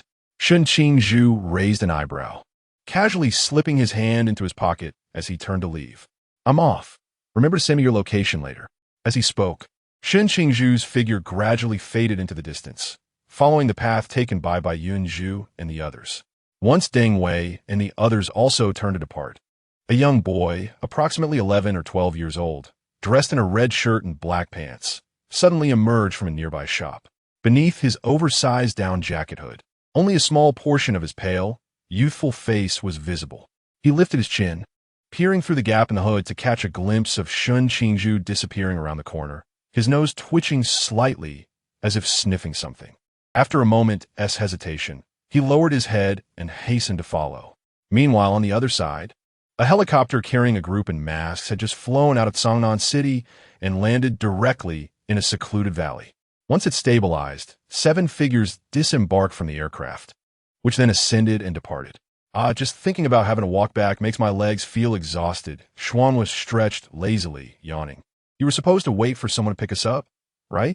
It's clear you weren't paying attention during the captain's briefing. Rose reprimanded, cutting off Xuanhua mid-yawn. Xuanhua silently rubbed the back of his aching head, unusually refraining from retorting. As they conversed, the group approached the agreed-upon mountain path. Moments later, a black van came to a stop before them, and as the window slowly rolled down, a handsome young face appeared. Get in, friends. Let us hit them with a surprise attack. From the driver's seat, when Shimal removed his sunglasses, sporting a cool smile. At his words, the masked group shared knowing smiles. Great, I've been wanting to take them down for a while. Tianping clenched his fists, cracking his knuckles, and was the first to leap into the vehicle. Yuegui followed suit, taking his seat with anticipation in his eyes. Despite having taught them a lesson numerous times, one can never have too many chances to kick a dog when it's down. Captain, please don't intervene. Let me have my moment to shine. Xinghan rolled his eyes. Haven't you already stolen enough of the spotlight today? Why should everything revolve around you? Indeed, are you not aware of the primary objective of our visit to Songnan? If the captain does not take action, how can we? Ahem. The attentive driver, Wen Shimal, cast a perplexed glance at the co-pilot, Wang Mian, who was incessantly coughing and could not help but ponder, can even those of the infinite realm catch a cold? Amidst the cheerful banter, the black van slowly made its way towards the urban area, its silhouette illuminated by the golden hues of the setting sun. As if draped in a warm, delicate veil, the wheels traversed the rugged mountain path, producing a cacophony of sounds, gradually blending with the distant clamor of the city. Chapter 59. The empty city stratagem at the time of the Lantern Festival. The bustling pedestrian street of Songnan City was adorned with a myriad of colorful lanterns, transforming the entire avenue into a dreamlike spectacle that mirrored the radiant smiles of the people. Groups of friends and families strolled leisurely along the street, immersed in the festive atmosphere. Bai Yunzhou and Bai Li Pangpang, each clutching a skewer of candied hawthorn, navigated through the throngs of joyous revelers, while Lin Qiye and Qiao Yuan followed at a measured distance. On either side of the street, lanterns of various shapes lined the path, casting a gentle glow upon the cobblestones, as if a soft, luminous carpet had been laid out. Yunzhou, is it truly all right for us to be playing like this? Bai Li Pangpang leaned in close to whisper with a hint of concern after discarding the remains of his skewer, due to the nature of their current endeavor. Bai Yunzhou's thoughts were intertwined with those of the masked one, Team 136 and Pangpang, making their silent conversations audible to all. Hence, some trivial exchanges were still voiced aloud. Of course it's fine, Bai Yunzhou replied nonchalantly as he stood before a vendor selling candied chestnuts, requesting half a pound to cradle in his arms. He then handed over the half-eaten candied hawthorn to Bai Li Pangpang. Here, hold this for me. Bai Li Pangpang instinctively accepted it, allowing Bai Yunzhou to free his hands to extract a bill from his pocket and offer it to the vendor. Wait, didn't we agree that I would pay? Bai Li Pangpang suddenly realized. Oh, it's just a small amount. We can settle the bill when we dine at a fancy restaurant another day. Bai Yunzhou shrugged dismissively and continued walking, pulling a chestnut from the paper bag to peel. All right. Bai Li Pangpang still looked somewhat anxious. Noticing his friend's furrowed brow, Bai Yunzhou, with a hint of exasperation, stuffed a freshly peeled chestnut into his mouth, reassuring him, come on, don't frown so much. We need to be natural and relaxed. All right? Here, eat more. With that, he shoved the entire bag into Bai Li Pangpang Yu's empty hand. As Bai Li Pang chewed on the sweet chestnut, his concern lingered. Is that Yu reliable? Absolutely. It's Yu we're talking about.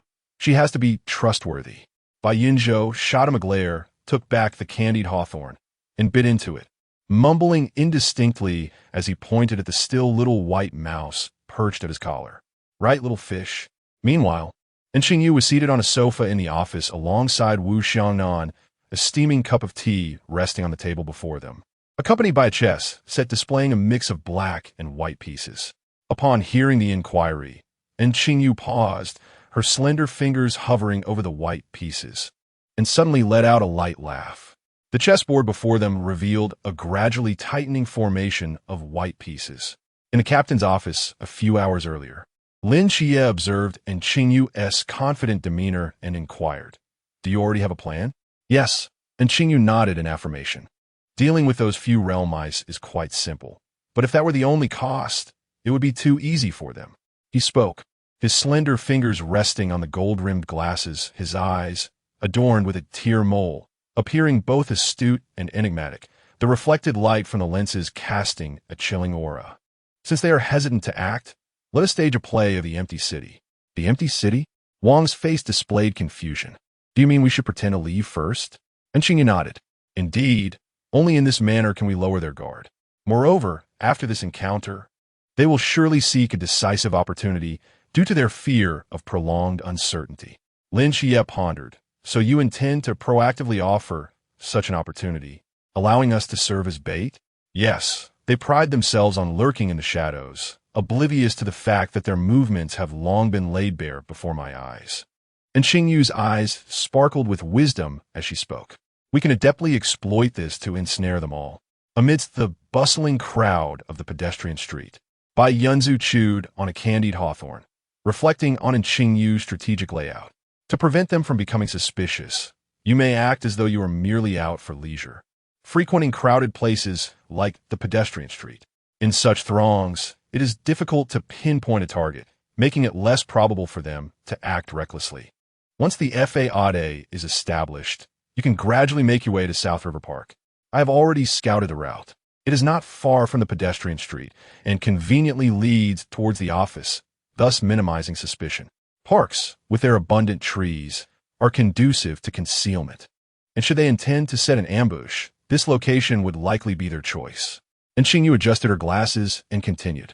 "Moreover, considering humanitarian concerns, the current cold season results in fewer crowds, ensuring that innocent bystanders are not harmed." After detailing the personnel arrangements, Yu finally took a moment to sip her still-warm tea. "I recall that Yunzhou possesses a telepathic ability. I will utilize this to keep everyone informed of their movements in real time, allowing for timely adjustments to our strategy." Sitting alone on one side of the sofa, Yu gazed at Bai Yunzhou with an assuring strength. "Rest assured, not a single one shall escape. I must admit, this fellow does look remarkably handsome at such times. It is no wonder he is the future key to the door." As Bai Yunzhou ambled along, thoughts of Yu's melodious voice and the responses of others echoed in his mind. Unbeknownst to him, he had finished the candied hawthorn in hand and turned to find a trash bin to dispose of it, only to discover Lin Qiye had appeared by his side. "What are you thinking about, so lost in thought?" Lin Qiye inquired, unable to resist the urge to ask. "Oh, nothing." Bai Yunzhou snapped back to reality, casually tossing the stick into a nearby trash bin before continuing on his way. "Wait." Lin Qiye quickly stepped in front of him. Bai Yunzhou looked at him in confusion. "What is the matter?" At that moment, the two individuals found themselves beneath a tree adorned with vibrant red ribbons. Lin Qiye gazed into the reflection of himself in those enchanting eyes, noticing the lips dusted with a hint of crimson sweetness. A sudden impulse surged within him, prompting him to lean forward swiftly, savoring the sugary delight before retreating just as quickly. "Ah, this candy is delightful," Lin Qiye mused contentedly. Bai Yunzhou stood momentarily stunned, his cheeks immediately flushing a deep shade of crimson. Their figures were already strikingly conspicuous, but Lin Qiye's playful act drew the attention of countless passers-by, some whispering in admiration while others discreetly snapped photographs, causing Bai Yunzhou's delicate complexion to glow a vibrant shade of red. just as he sought a means of escape. A mature and melodious female voice resonated at that moment. "We are all set, little foxes. What are you up to?" Bai Yunzhou shot Lin Qiye a resentful glance and swiftly exited the crowd, appearing as if he were fleeing in haste. "We are en route and shall arrive shortly." Bai Lepong, having overheard the exchange, lowered his hands that had obscured his eyes and promptly followed alongside Chao Yuan. Lin Qiye lingered for a moment, then parted the crowd, pursuing Bai Yunzhou amidst the murmurs and cheers. Concurrently, a tiny insect flitted past Bai Yunzhou's ear. "I've located them on the rooftop to the southeast," he thought, continuing his stride. As Lin Qiye reached his side, he instinctively took Bai Yunzhou's hand. "Very well, let us maintain our fade of ignorance and proceed as planned." "Agreed." Bai Yunzhou turned his head, offering Lin Qiye a subtle smile. Despite the chill of winter, his smooth and fair complexion, bathed in the warm, rosy glow, resembled the enchanting blush of peach blossoms in March. Chapter 60. On the rooftop outside of bustling pedestrian street, a captivating woman surveyed the surroundings, accompanied by a tall and robust man who remained silent, his gaze fixed below. This enigmatic duo consisted of the elusive Medusa agent, the Serpent Woman, and the formidable warrior Han Xiaoyan from the Sea Realm. "What's going on? Hasn't Elyong made contact yet?" Suddenly, the petite earpiece of the Serpent Woman, flickering with a faint blue light, emitted a sound, and the intrigue in her beautiful eyes was replaced by impatience. "This incompetent fool, always faltering at critical moments," she muttered through gritted teeth before regaining her languid demeanor. "Forget about him. The target has already left the pedestrian street and is heading towards South River Park.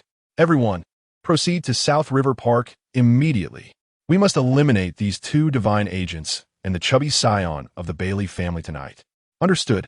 After the conversation ended, Han Xiaoyan inquired, "Still no sign of Elyong?" "Who knows? He might be off indulging in some fleeting romance." The Serpent Woman shrugged dismissively. "Could it be that he has encountered misfortune?" "Impossible," she retorted, frowning at the suggestion. "He is at the threshold of the Sea Realm. Even if the Masked One intervened, he wouldn't perish without a trace. Regardless, the priority is to complete our mission swiftly while the Masked One is absent." As she spoke, her serpentine tongue flicked across her lips, a glimmer of greed illuminating her face. "If only I could savor the essence of those divine agents, it would surely be delectable." Han Xiaoyan observed the Serpent Woman, who appeared confident in her impending success, yet a nagging sense of unease lingered in his mind. He contemplated warning her, but ultimately held his tongue. If there is indeed an unforeseen event, and he meets his end, dragging a member of the ancient gods into the depths would not be without merit. With this thought, he found himself somewhat at ease. Meanwhile, Bai Yunzhou and his companions strolled along the wooded pathways of South River Park. The vibrant city lights were obscured by the thick foliage, leaving only the dim glow of small street lamps to cast elongated shadows of the four figures upon the ground. The park was eerily silent, save for the rustling of leaves in the breeze, reminiscent of a hushed whisper lingering in the air. Usually, this park is bustling with people walking and jogging. Why is it so deserted now? Bai Yunzhou queried, puzzled. "Perhaps everyone has gone to celebrate?" Chao Yuan suggested. "No, this is an unbounded void." Lin Qiye furrowed his brow. "Someone has activated an unbounded void since our arrival." Upon hearing this, Bai Yunzhou nodded in comprehension. He recalled that the unbounded void had been mentioned previously in the book, when several former night watchmen had employed it to ambush the chubby Bailey during a favor owed to Han Xiaoyan. However, it had originally taken place near the five-star hotel, and now it unfolded within the park, causing him to momentarily overlook this detail. At that moment, a towering figure abruptly appeared before the four, exuding an aura of mystery beneath the dim light. "Your keen perception is impressive, young one. You have quickly discerned the clues." Upon encountering this individual, Lin Qiye feigned a frown, his eyes filled with confusion. "Are you a night watcher?" he inquired. "Ah, commendable acting," Bai Yunzhou remarked, raising an eyebrow. "We can only say we are former night watchers." "Why former?" Bai Yunzhou affected a look of curiosity, his eyes gradually acquiring a glimmering hue. Simultaneously, within Bai Yunzhou's mind, "Little fish, have they all arrived?" The snake woman and the one from the sea realm have yet to appear, and Qingyu replied. Perhaps you need to stall for time. Isn't that dangerous for them? Wang Mian's calm voice interjected, tinged with concern. Not for the time being. And Qingyu's tone was steady and composed. If the river realm makes a move, the captain will lead the team and the instructors from the training camp to assist. Please ensure you appear as if you have just arrived. Understood, Chen Mai replied. It's just a performance. We've got this. On Ying exclaimed excitedly. We emerged from the abstinence sanctuary. In response to the luminous gaze of a young man clad in white, the burly man patiently elaborated. Oh, and what is this abstinence sanctuary? It is a place where night watchers confine the offenders among the forbidden ruins possessors. I just came from there. Chao Yuan responded, his gaze cast downwards. I didn't ask you. Oh, so what transgression did you commit? Bai Yunzhou mused, stroking his finely crafted chin, curiosity dancing in his eyes.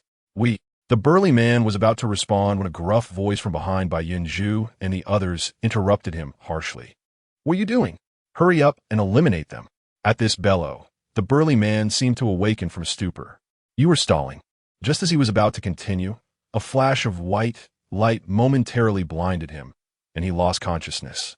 Kill him for me, as a horse. Beguiling voice echoed in his ears. The burly man froze for a brief moment before suddenly letting out a roar. His muscles convulsed violently, and his form rapidly shifted. In mere moments, he transformed from a robust figure into a frail, diminutive form, his oversized garments hanging precariously before being swept away by a gust of wind. How diminutive! Bai Yunzhou's disdainful remark was abruptly silenced by a warm hand covering his eyes. Bai Li, also quick to shield his eyes, exclaimed, Oh dear, we're doomed. I'm going to suffer from Sigh. Only Chao Yuan remained unfazed, stating, This is the Forbidden Ruins Sequence 214, body reconstruction, which allows one to compress muscle to enhance speed and strength. Such audacity from this Forbidden Ruins, Bai Yunzhou mused, half cradled by Lin Qiye. His eyes blinking beneath the palm's cover, long eyelashes brushing against Lin Qiye's palm, stirring a flutter of excitement within his heart. As the ethereal realm of Bai Yunzhou encroached upon the spirit platform of the emaciated man, it became unnecessary for him to maintain direct visual contact to manipulate consciousness. Thus, Lin Qiye allowed himself to be blindfolded, refraining from resistance. In the midst of their exchange, the gaunt figure forcefully thrust his foot down, propelling himself forward like a cannonball. Meanwhile, the three-blade man, unaware of the unfolding events, charged towards Bai Yunzhou and his companions upon witnessing the emaciated man's advance. Just as the two were about to collide, Bai Yunzhou suddenly shouted a warning in his mind to dodge, prompting all four to swiftly veer aside. The three-blade man, seeing this, attempted to alter his course, but was met head-on by a powerful punch from the emaciated man, which landed squarely upon his face. The sound of shattering bones echoed as he was violently sent reeling backward, crashing into a sturdy tree trunk before collapsing to the ground, rendered unconscious and uncertain of his fate. Chapter 61. The Encyclopedia of Forbidden Ruins. The thunderous crash of a fallen tree echoed through the forest, igniting a spark of curiosity in Bai Yunzhou, who immediately pried Lin Qiye's hand away and turned to gaze in the direction of the sound. The first sight that met his eyes was the gaunt figure of a thin man, his emaciated backside prominently displayed. Bai Yunzhou couldn't help but click his tongue before shifting his gaze. Not far ahead, a tree trunk, large enough for three men to embrace, stood upright. Its massive crown sprawled on the ground, effectively concealing the thin man beneath it. Qiye, is this person dead? Bai Yunzhou inquired. His skull is shattered. He is deceased. Lin Qiye replied, his arm still encircling Bai Yunzhou's waist. Goodness, how brutal! Bai Yunzhou exclaimed in astonishment, stealing another glance at the thin man. Just then, he noticed the man's feet shift slightly as he began to turn. Bai Yunzhou, along with the plump Bai Li, gasped in unison. Don't move. Stay right there. Bai Yunzhou commanded urgently. The thin man obediently halted. At that moment, a soothing voice resonated from Qingyu. Qiye, there's an archer at 9 o'clock. As the words faded, a sharp whistling pierced the air, and Lin Qiye's senses detected an arrow hurtling toward them. Swiftly, He maneuvered to shield Bai Yunzhou, evading the projectile. When the first shot missed, 3 more arrows, arranged in a triangular formation, surged toward them. The duo promptly dispersed, leveraging their abilities to evade the incoming assault. "I'll deal with this nuisance," Lin Qiye declared, and Bai Yunzhou instantly understood, retrieving a starry blade from his spatial pouch and tossing it to him. Lin Qiye caught it and, with a swift motion, dashed toward the direction for which the arrows had come. In mere moments, the forest returned to a profound silence. Meanwhile, Bai Yunzhou turned his attention back to the thin man who remained rooted in place. With a flicker of thought, the seductive, raspy voice echoed in his ears once more, akin to a deathly incantation. "You have performed well. I shall reward you by taking your own life." Upon hearing this, the thin man's dazed gaze illuminated with a glimmer of joy, and he cracked a smile, revealing his parched lips. Subsequently, he clasped his hands together and raised them high, only to bring them crashing down upon his own head. In an instant, blood splattered and brain matter oozed forth. With a thud, his frail body collapsed to the ground, gradually reverting to its original robust form. The blood-soaked visage retained a ghastly smile, rendering the scene amidst the crimson and ivory grotesquely chilling. "Goodness, Yunzhou, this is too ruthless," Bai Li exclaimed, shuddering as the gruesome spectacle sent chills down his spine. Bai Yunzhou, experiencing the visceral shock of his first kill in such a bizarre and bloody manner, momentarily stood in stunned silence. Hearing Bai Li's voice brought him back to reality, and he swallowed hard, retorting defiantly, "They deserved it. Who told them to become the minions of the ancient god church? Dying like this is too lenient for him." As Bai Yunzhou spoke, he glanced once more at the horrific scene nearby, his features contorting in revulsion. With a delicate flick of his fingers, a vine burst forth from the earth, wrapping around the scattered garments to cover the grotesque remains. At this moment, Lin Qiye, having dealt with the archer, returned to Bai Yunzhou's side, the starry blade in his hand radiating a chilling brilliance. Worthless trash, dead so soon." As a coarse voice rang out, 5 figures emerged slowly from different directions, gradually encircling them. One particularly tall and muscular man, marked by a scarred face, kicked the corpse of the burly man as he passed, spitting disdainfully, "Bah, what night watchman? Merely a bunch of garbage." Hearing this veiled insult, Bai Yunzhou let out a cold snort, drawing out 2 more starry blades.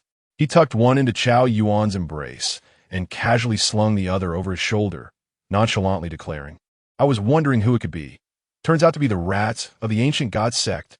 He raised his chin, his fox-like eyes narrowing slightly, and with a hint of disdain in his elegantly arched brows, he continued, "To let others be cannon fodder while hiding behind and watching the show, then spitting on them afterward.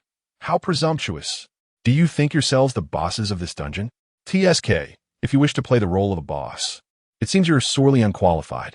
Better call forth your true boss, lest you claim I bullied you. How dare a mere pawned realm dare speak before us?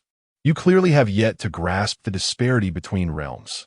The scarred man scoffed, eyeing the 2 youthful figures before him, particularly the one adorned with fox ears and a tail, a lecherous glint in his eyes. "However, if you 2 can serve us well, we might consider sparing your lives." Before the words could fully escape his lips, the scarred man sensed a blur before him. Instinctively, he raised his massive blade, and with a clang, a gleaming straight sword suddenly appeared, mere inches from his face. Had he been even a fraction of a second slower, he might have acquired another scar to his visage. The scarred man, glancing into the deadly gaze of Lin Qiye's exquisite eyes, let out a cold grunt, parrying the attack with a sweep of his blade, retreating a step. With a roar, his already formidable physique began to swell rapidly, the blade in his hand merging seamlessly into his body, forming a layer of hard metallic armor over his bulging muscles, glinting with a metallic sheen beneath the dim streetlight. Lin Qiye stood opposite him, appearing almost fragile in contrast to the mountain-like figure, yet wielding a glistening straight sword with calm and piercing eyes. His expression hardened. Empowered by the starry night dancer, his speed reached an unfathomable level, making him nearly invisible. In an instant, he vanished from sight. The scarred man's pupils constricted, unprepared for the flash of cold light that was now threatening his throat. Lin Qiye's speed was so fast that it tore through the air, producing a sharp whistle. Clang! A resounding clash of metal erupted as sparks flew from the scarred man's throat, Lin Qiye's blade slicing against his skin, leaving only a faint white mark. Realizing the attack had failed, Lin Qiye swiftly pivoted to evade. Almost simultaneously, the scarred man's palm morphed into a colossal steel blade that grazed the edge of Lin Qiye's clothing, crashing into the ground and carving a deep trench into the tiles. This is the Forbidden Ruins Sequence 210, Metal Resonance, which allows the body to merge with metallic elements, rendering it extraordinarily resilient, explained Qiao Yuan. Bai Yunzhou cast a somewhat incredulous glance at him. Are you the encyclopedia of the Forbidden Ruins? How do you know everything? Qiao Yuan scratched his head, embarrassed. During those years on Zhuhua Mountain, in my quest to understand my own forbidden ruins, I perused a plethora of materials and inadvertently memorized them all. That truly is quite the fortunate coincidence. Bai Yunzhou raised an eyebrow. However, if it pertains to metal, after a moment of contemplation, he gestured toward the scarred man. In a sudden turn of events, the metallic sheen on the scarred man's skin receded like the ebbing tide towards Bai Yunzhou's hand. The scarred man had no time to be astonished as Lin Qiye vanished from sight once more, instantly reappearing behind the burly man, his blade aimed directly at the man's vulnerable back. Yet the scarred man's reaction was swift. He abruptly turned, using his robust arm to block the strike. The razor-sharp star blade effortlessly severed half of his arm, and a copious spout of blood surged forth like a fountain. Chapter 62. The Great Battle. Seizing the opportunity in his moment of weakness, Lin Qiye once again swung his blade towards the scarred man's neck. However, in that instant, the scarred man unexpectedly regained control over the metallic sheen that enveloped his form, causing Lin Qiye's blade to emit a clash of metal as it struck against him. The scarred man clutched the gaping wound on his arm, which was momentarily sealed, and retreated repeatedly, his face a portrait of astonishment. Had it not been for the disparity in their realms, he might have already perished at the hands of these two young prodigies. With uncertainty clouding his mind, he regarded the two youths, one near, one far, with newfound respect. No wonder the Lord of Whispers was intent on eliminating these two divine agents. Should they be allowed to mature, they would pose an immense threat to the ancient god sect. Meanwhile, the four bystanders who had been spectating suddenly wore grave expressions. Exchanging glances, they grasped their weapons and charged toward the two youths at the center. Are we not going down yet? On a rooftop near the park, Han Xiaoyun and the snake woman observed from a distance. Let us wait a moment. Wait for what? Wait for Team 136, she replied. Why? Han Xiaoyun asked, puzzled. Do you still wish to kill them? A cruel glint flickered in the snake woman's enchanting eyes. They captured so many of us. It is time to settle the score. But I am but one person, Han Xiaoyun protested. I am in the sea realm, not the divine realm. Don't you have that thing called Great Wind Calamity? What does it matter if there are many? Han Xiaoyun paused, taken aback by her words, and sighed deeply. Your appetite is insatiable. Observing the disdainful demeanor of the snake woman, he could not help but shake his head. Very well, if it is death you seek, then so be it. Haven't I long awaited this day? In the park, just as Qiao Yuan was about to grasp the hilt of his sword, a gentle voice suddenly interrupted him. Qiao Yuan, wait. Although Qiao Yuan's forbidden ruins were formidable, the indiscriminate nature of his attacks unsettled Xingyu. Thus, he would refrain from deploying Qiao Yuan's power unless absolutely necessary. At that moment, the sky above them trembled, and the prior sensation of isolation vanished, replaced by the sounds of small creatures stirring and the distant hum of traffic. The boundless void has broken? The five of them exchanged bewildered glances upwards, but before they could fully comprehend, several figures burst forth from a thicket.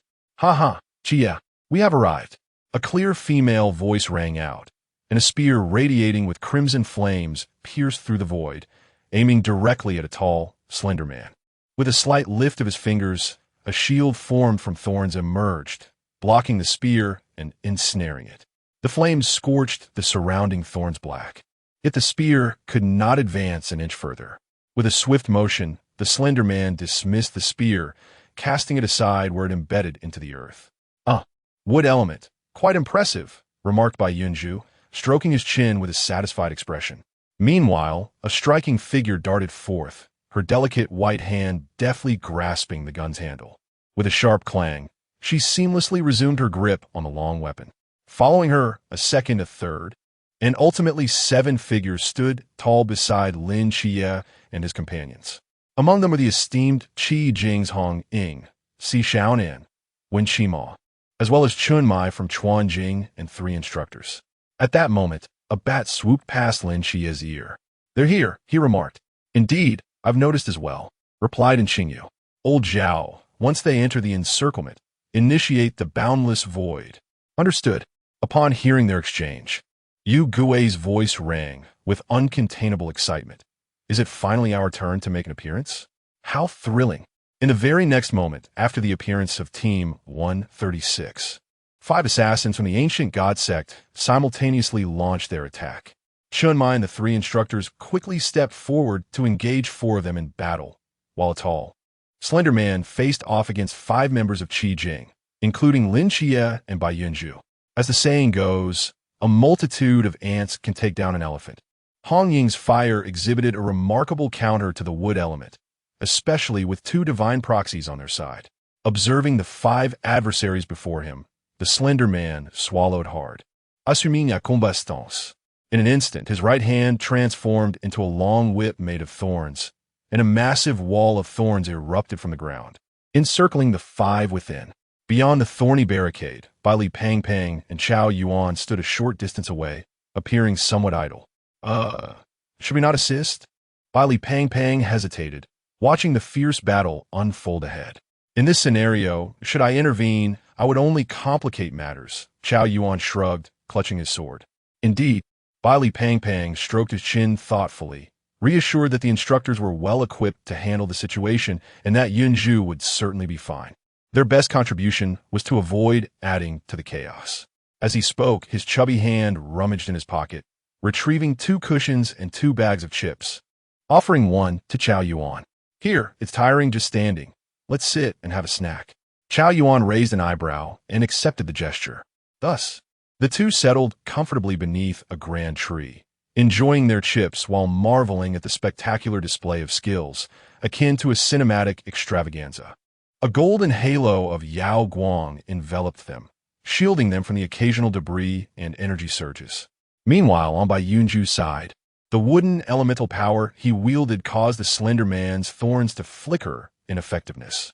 With Hong Ying's blazing fire, Wen Qima's heart demon binding, and Lin Qiye's swift, unpredictable blade techniques, the slender man found himself increasingly overwhelmed, without Bai Yunzhou needing to divert his focus to utilize fire elements. Initially, Si Xiaonan had engaged in the fray, but soon realized her contributions were becoming irrelevant.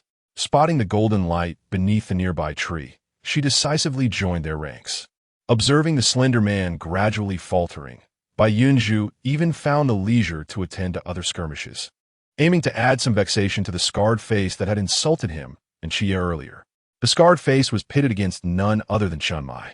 The blade of Black Wuchang could sever one's lifespan, and under the intermittent harassment of Bai Yunzhou, the seemingly invincible scarred face soon appeared frail and aged. As he felt the vitality within him gradually dissipating, the scarred face seethed with hatred, his teeth grinding in frustration.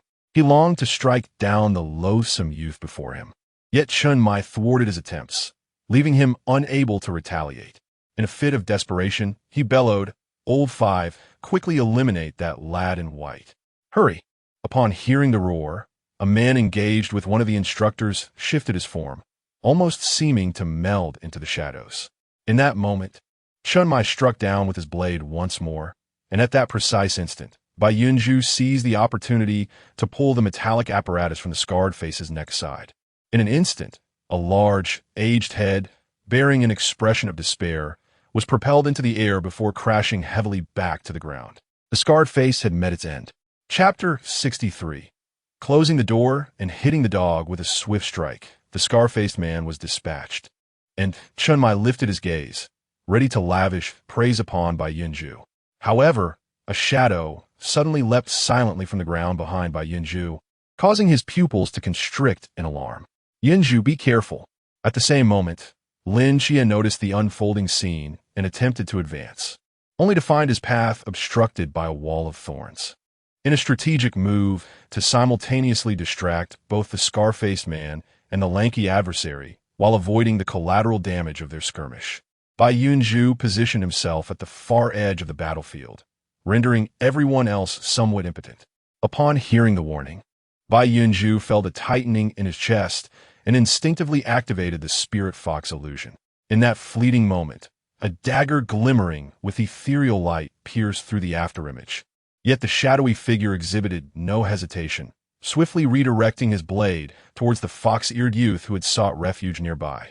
Despite Bai Yunzhou pushing his speed to its utmost limit, he barely managed to evade the lightning-fast assault of the shadowy man. Just as the dagger was about to strike Bai Yunzhou, a wall of air unexpectedly materialized, momentarily stalling the shadowy man's onslaught. Although it shattered almost instantly, it granted Bai Yunzhou a precious breath of respite. The shadowy man turned his head, glancing at the tall and striking figure not far away, then back at Shunmai and the instructor rushing towards them. A chilling malice ignited in his eyes. If he could not eliminate this divine agent, taking someone down with him would suffice. With that thought, the shadowy figure melded back into the darkness. Brother. Though Bai Yunzhou was perplexed by Shun Qingzhu's sudden appearance, the urgency of the moment left no room for contemplation.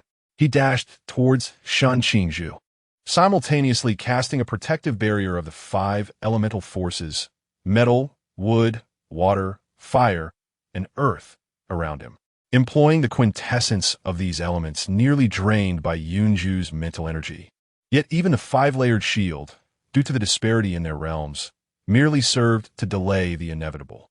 Shun Qingzhu, gripping the starry blade within the chaotic luminescence of the protective barrier, could not discern the external turmoil.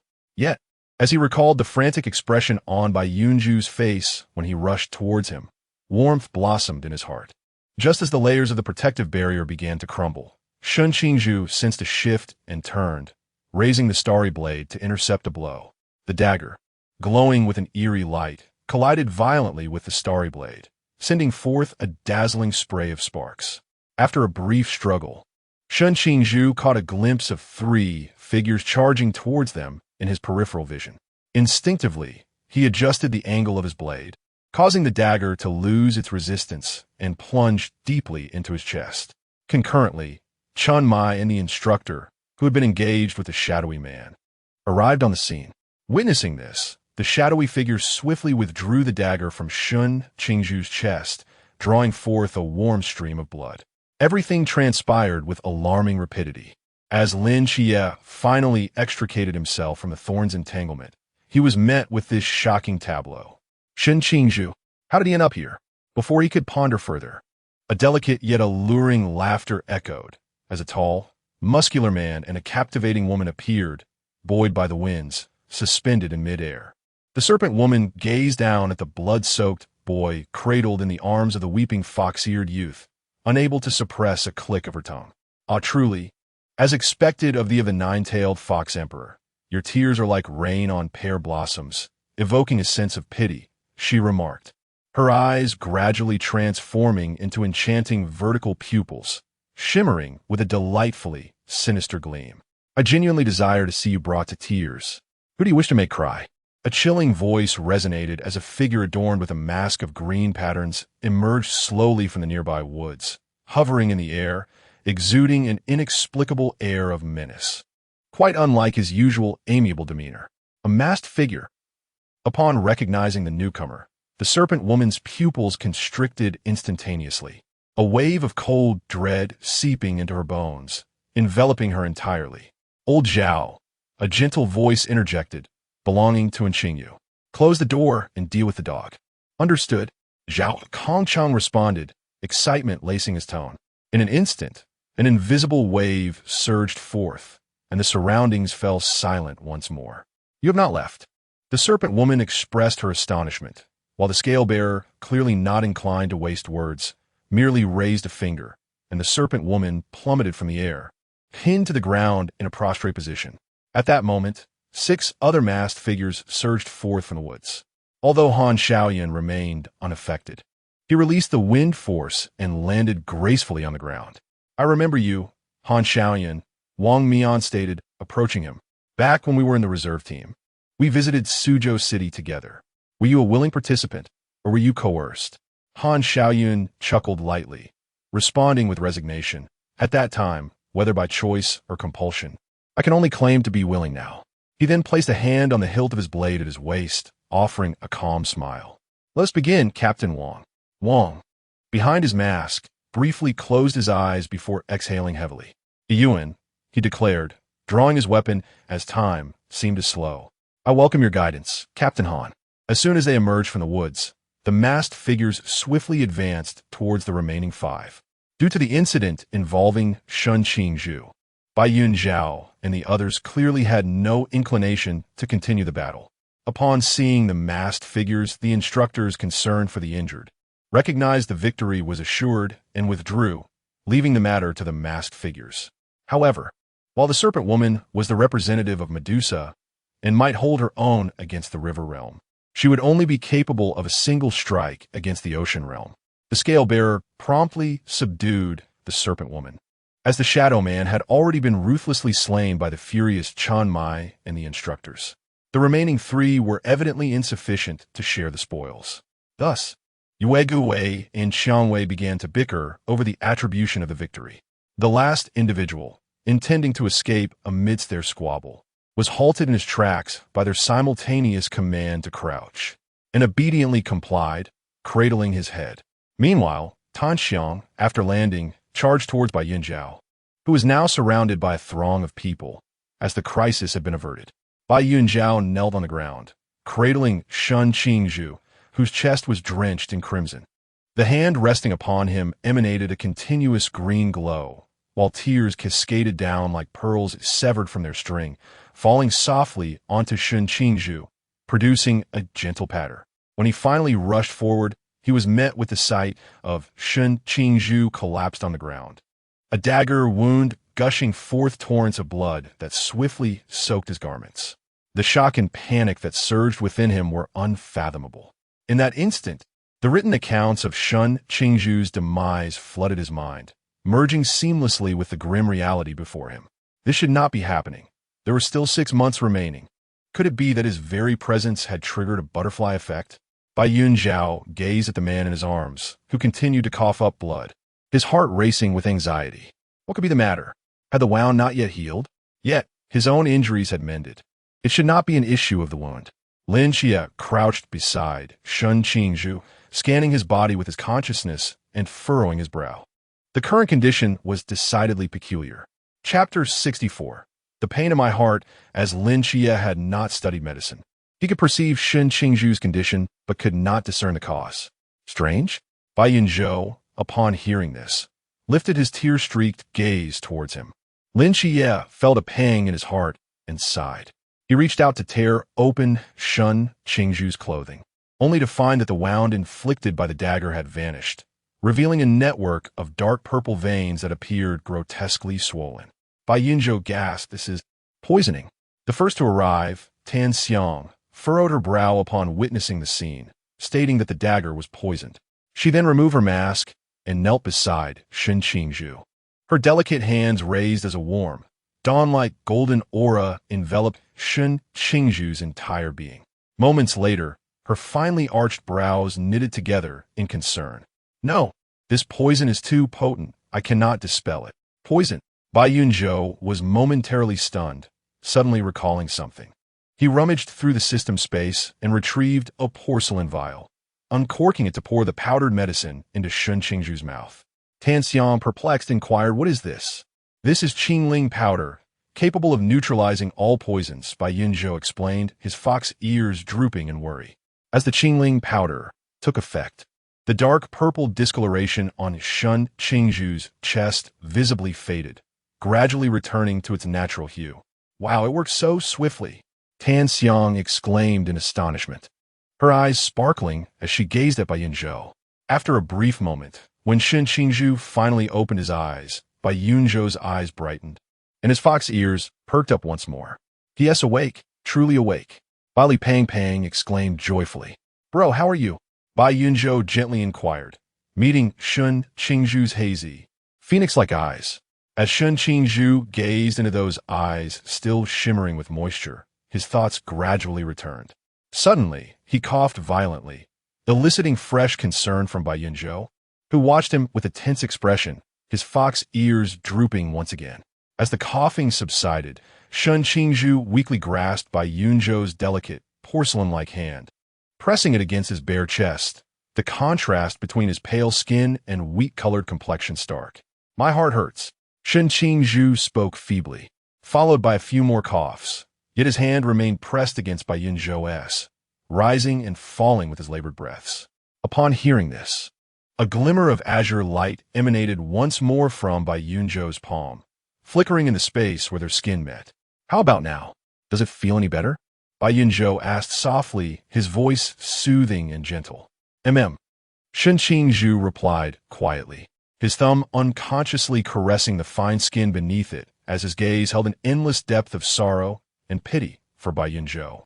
At that moment, Bai Yunzhou's heart was filled with the image of Shun Qingzhu, who had been on the brink of death. Had it not been for his timely possession of the antidote, Shun Qingzhu would have surely. Even with Pong Pong's jade of revival, it would only keep him barely alive, without a means to dispel the poison. Shun Qingzhu would remain in a state of perpetual suffering. But this is Shun Qingzhu. Unbeknownst to Shun Qingzhu, the blade was poisoned. As he succumbed to the wound and found himself cradled in by Yunzhu's embrace, he beheld the shock and urgency etched on the latter's pale face, along with the silent tears that streamed down. Yet, within him, no flicker of triumph arose. At that moment, all he desired was to rise immediately, full of vigor, to assure Bai Yunzhou that he was unscathed, dismissing all notions of military tactics and strategies. However, as the poison gradually corrupted his consciousness, he found himself slipping into a heavy darkness, where he finally awakened from the oppressive gloom, instinctively grasping the hand that trembled beside him and pressing it against his heart. He felt the gentle warmth emanating from that palm. In that moment, as he gazed into those beautiful eyes that reflected only himself, a conflicting sense of relief blossomed within him. Since the wound had been inflicted and the poison taken, if he were to abandon hope now. Shun Qingzhu's peripheral vision discreetly caught a glimpse of Lin Qiye nearby, fortifying his resolve. To relinquish this golden opportunity would be tantamount to a life of solitude. Contemplating this, Shun Qingzhu coughed softly a few times, then subtly shifted his position, wrapping his arms around Bai Yunzhu's waist, burying his face in the latter's embrace. Inhaling the faint fragrance that enveloped him, a smile unconsciously gracing his lips. Observing this, Bai Yunzhou assumed Shun Qingzhu was genuinely in discomfort. His mind inevitably wandered back to Shun Qingzhu's once imperious demeanor. The stark contrast evoked a sigh from Bai Yunzhou as he adjusted Shun Qingzhu's open collar, drawing him closer in a tender embrace, a gentle azure light coiling around Shun Qingzhu, hoping to ease his suffering. If Bai Yunzhou were to bow his head or glance at the system, he would discover the long stagnant progress bar, labeled Shun Qingzhu gradually ascending in a steady manner. Halting at 72, nearly matching in Qingyu's 75. Lin Qiye, crouched opposite Bai Yunzhou, sensed a tangible improvement in Shun Qingzhu's condition and exhaled a sigh of relief, only to then notice Shun Qingzhu's demeanor and movements, narrowing his eyes in scrutiny. Meanwhile, and Qingyu, observing everything through the eyes of the small white mouse and other rodents positioned at various angles, paused momentarily, chuckling softly while shaking his head in resignation, before falling back into contemplation. Concurrently, Su Nw and Xinghen had concluded their battle and approached Bai Yunzhou. Upon seeing Shun Qingzhu nestled comfortably in Bai Yunzhou's arms, a subtle expression crossed beneath the mask of Tianping. "What has happened to this lad?" Tianping inquired softly to Tan Xiang, removing his mask and attaching it to his waist. "The wound has healed, and the poison has been neutralized. He is now fine," Tan Xiang replied. Xinghen, taken aback, questioned, "Poisoned? How did he come to be poisoned?" Tan Xiang pointed to the shimmering dagger nearby. "It was the poison on that dagger. It is highly toxic, beyond my capabilities to counteract. Fortunately, The little fox possesses an antidote known as Xingling San. Otherwise, this lad would likely have met his end here today. This poison is something you cannot neutralize. The whirlpool's expression revealed astonishment. It is important to note that the sandalwood forbidden abyss is associated with the sandalwood heart incantation of sequence 167. Although its combat prowess is modest, its remarkable ability to dispel negative effects has aided the mass squad through countless challenges. If she is unable to alleviate this poison, one can only surmise the ferocity of its potency. It seems they truly approached this encounter with lethal intent. The scales of fate appeared grim as he remarked that had they not arrived just in time, many lives would have been lost. Perhaps even Bai Yunzhou and the chubby one would have faced dire consequences. These wretched pests lurking in the shadows. The whirlpool clenched its fists tightly, glancing back at the lifeless corpses, his handsome face etched with indignation. The next time they meet, it shall not be so mercifully swift. Chapter 65, credit over there. Yue Guwei and Xiang Wei finally resolved the matter of ownership through a game of rock, paper, scissors. The unfortunate soul, having listened to a lengthy debate, ultimately succumbed beneath the weight of the pink hammer, a semblance of relief gracing his features in his final moments. Meanwhile, the battle between Wang Mian and Han Xiaoyun was nearing its conclusion, a stark reflection of their disparate realms of power. Han Xiaoyun knelt on the ground, his body battered and broken, blood mixed with fragments of his insides pooling around him. Yet, he understood that his continued breath was a mercy granted by his opponent. Spitting out another mouthful of blood, he laboriously rose to his feet, wiping the crimson from his lips, and cast a grim smile towards Wang Mian. How remarkable! That youth from years past had grown to this extent. Wang Mian remained silent, his grip on Yuan tightening, knuckles paling, his brow furrowing deeply beneath his mask, eyes filled with turmoil. At that moment, having learned that Shun Qingzhu was finally out of immediate danger, Bai Yunzhou turned his attention to the unfolding battle. Upon witnessing the battered yet resolute figure standing tall, his brow furrowed in concern. System, is there any way to erase the soul contract? System searching, please hold. Just as Shun Qingzhu was comfortably nestled in the embrace of his beloved, he suddenly felt the winds around him whip up violently, causing him to frown and glance up. There, Han Xiaoyun was being lifted into the air by the tempest, a storm brewing around him as trees swayed wildly, and gusts of wind, carrying broken branches, radiated outward from his core. It seemed that sensing Wang Mian's hesitation, Han Xiaoyun, already resigned to his fate, summoned his last vestiges of strength to unleash the deadly technique he once took pride in, yet which had brought him endless nightmares. Forbidden Ruin Sequence 079, Great Wind Calamity. Innocent of wrongdoing, yet burdened by the jewel. This adage resonated deeply within him, perhaps more than anyone else present. As the possessor of a highly dangerous forbidden ruin, he had once been a pillar among the Night Watchers, the captain of the Suzhou Night Watch team, cherished by a group of commendable comrades. Suspended in the air, Han Xiaoyun gazed down at his united companions, his eyes filled with longing. Just a little longer, and I shall see you all again. Yet now, I bear too many sins. I wonder if you would still accept me, to share laughter and conversation once more? Lost in thought, Han Xiaoyun slowly closed his eyes. A single tear cascading silently down, whisked away by the winds, dissipating into the air. Alas, no matter what, the fortune of seeing you all again is a blessing in itself. Wang Mian understood that Han Xiaoyun was forcing his hand. As the tempest grew ever more ferocious, the individuals on the ground found themselves increasingly unable to maintain their footing. A glimmer of resolve flickered in Wang Mian's eyes as he prepared to raise his hand. However, a sharp snap echoed from behind him, and in an instant, the storm dissipated. Following the cacophony of branches and stones falling to the earth, tranquility enveloped the surroundings once more, with only the delicate descent of scattered leaves adding an unexpected beauty to the night. Concurrently, a resplendent purple vortex enveloped each person with precision, gradually fading only after the debris had settled. Han Xiaoyun, sensing the shift around him, opened his eyes in astonishment, his gaze landing squarely on Shun Qingzhu. In his moment of unease, the tension that had been taut within him suddenly relaxed, and he began to descend like a drifting leaf.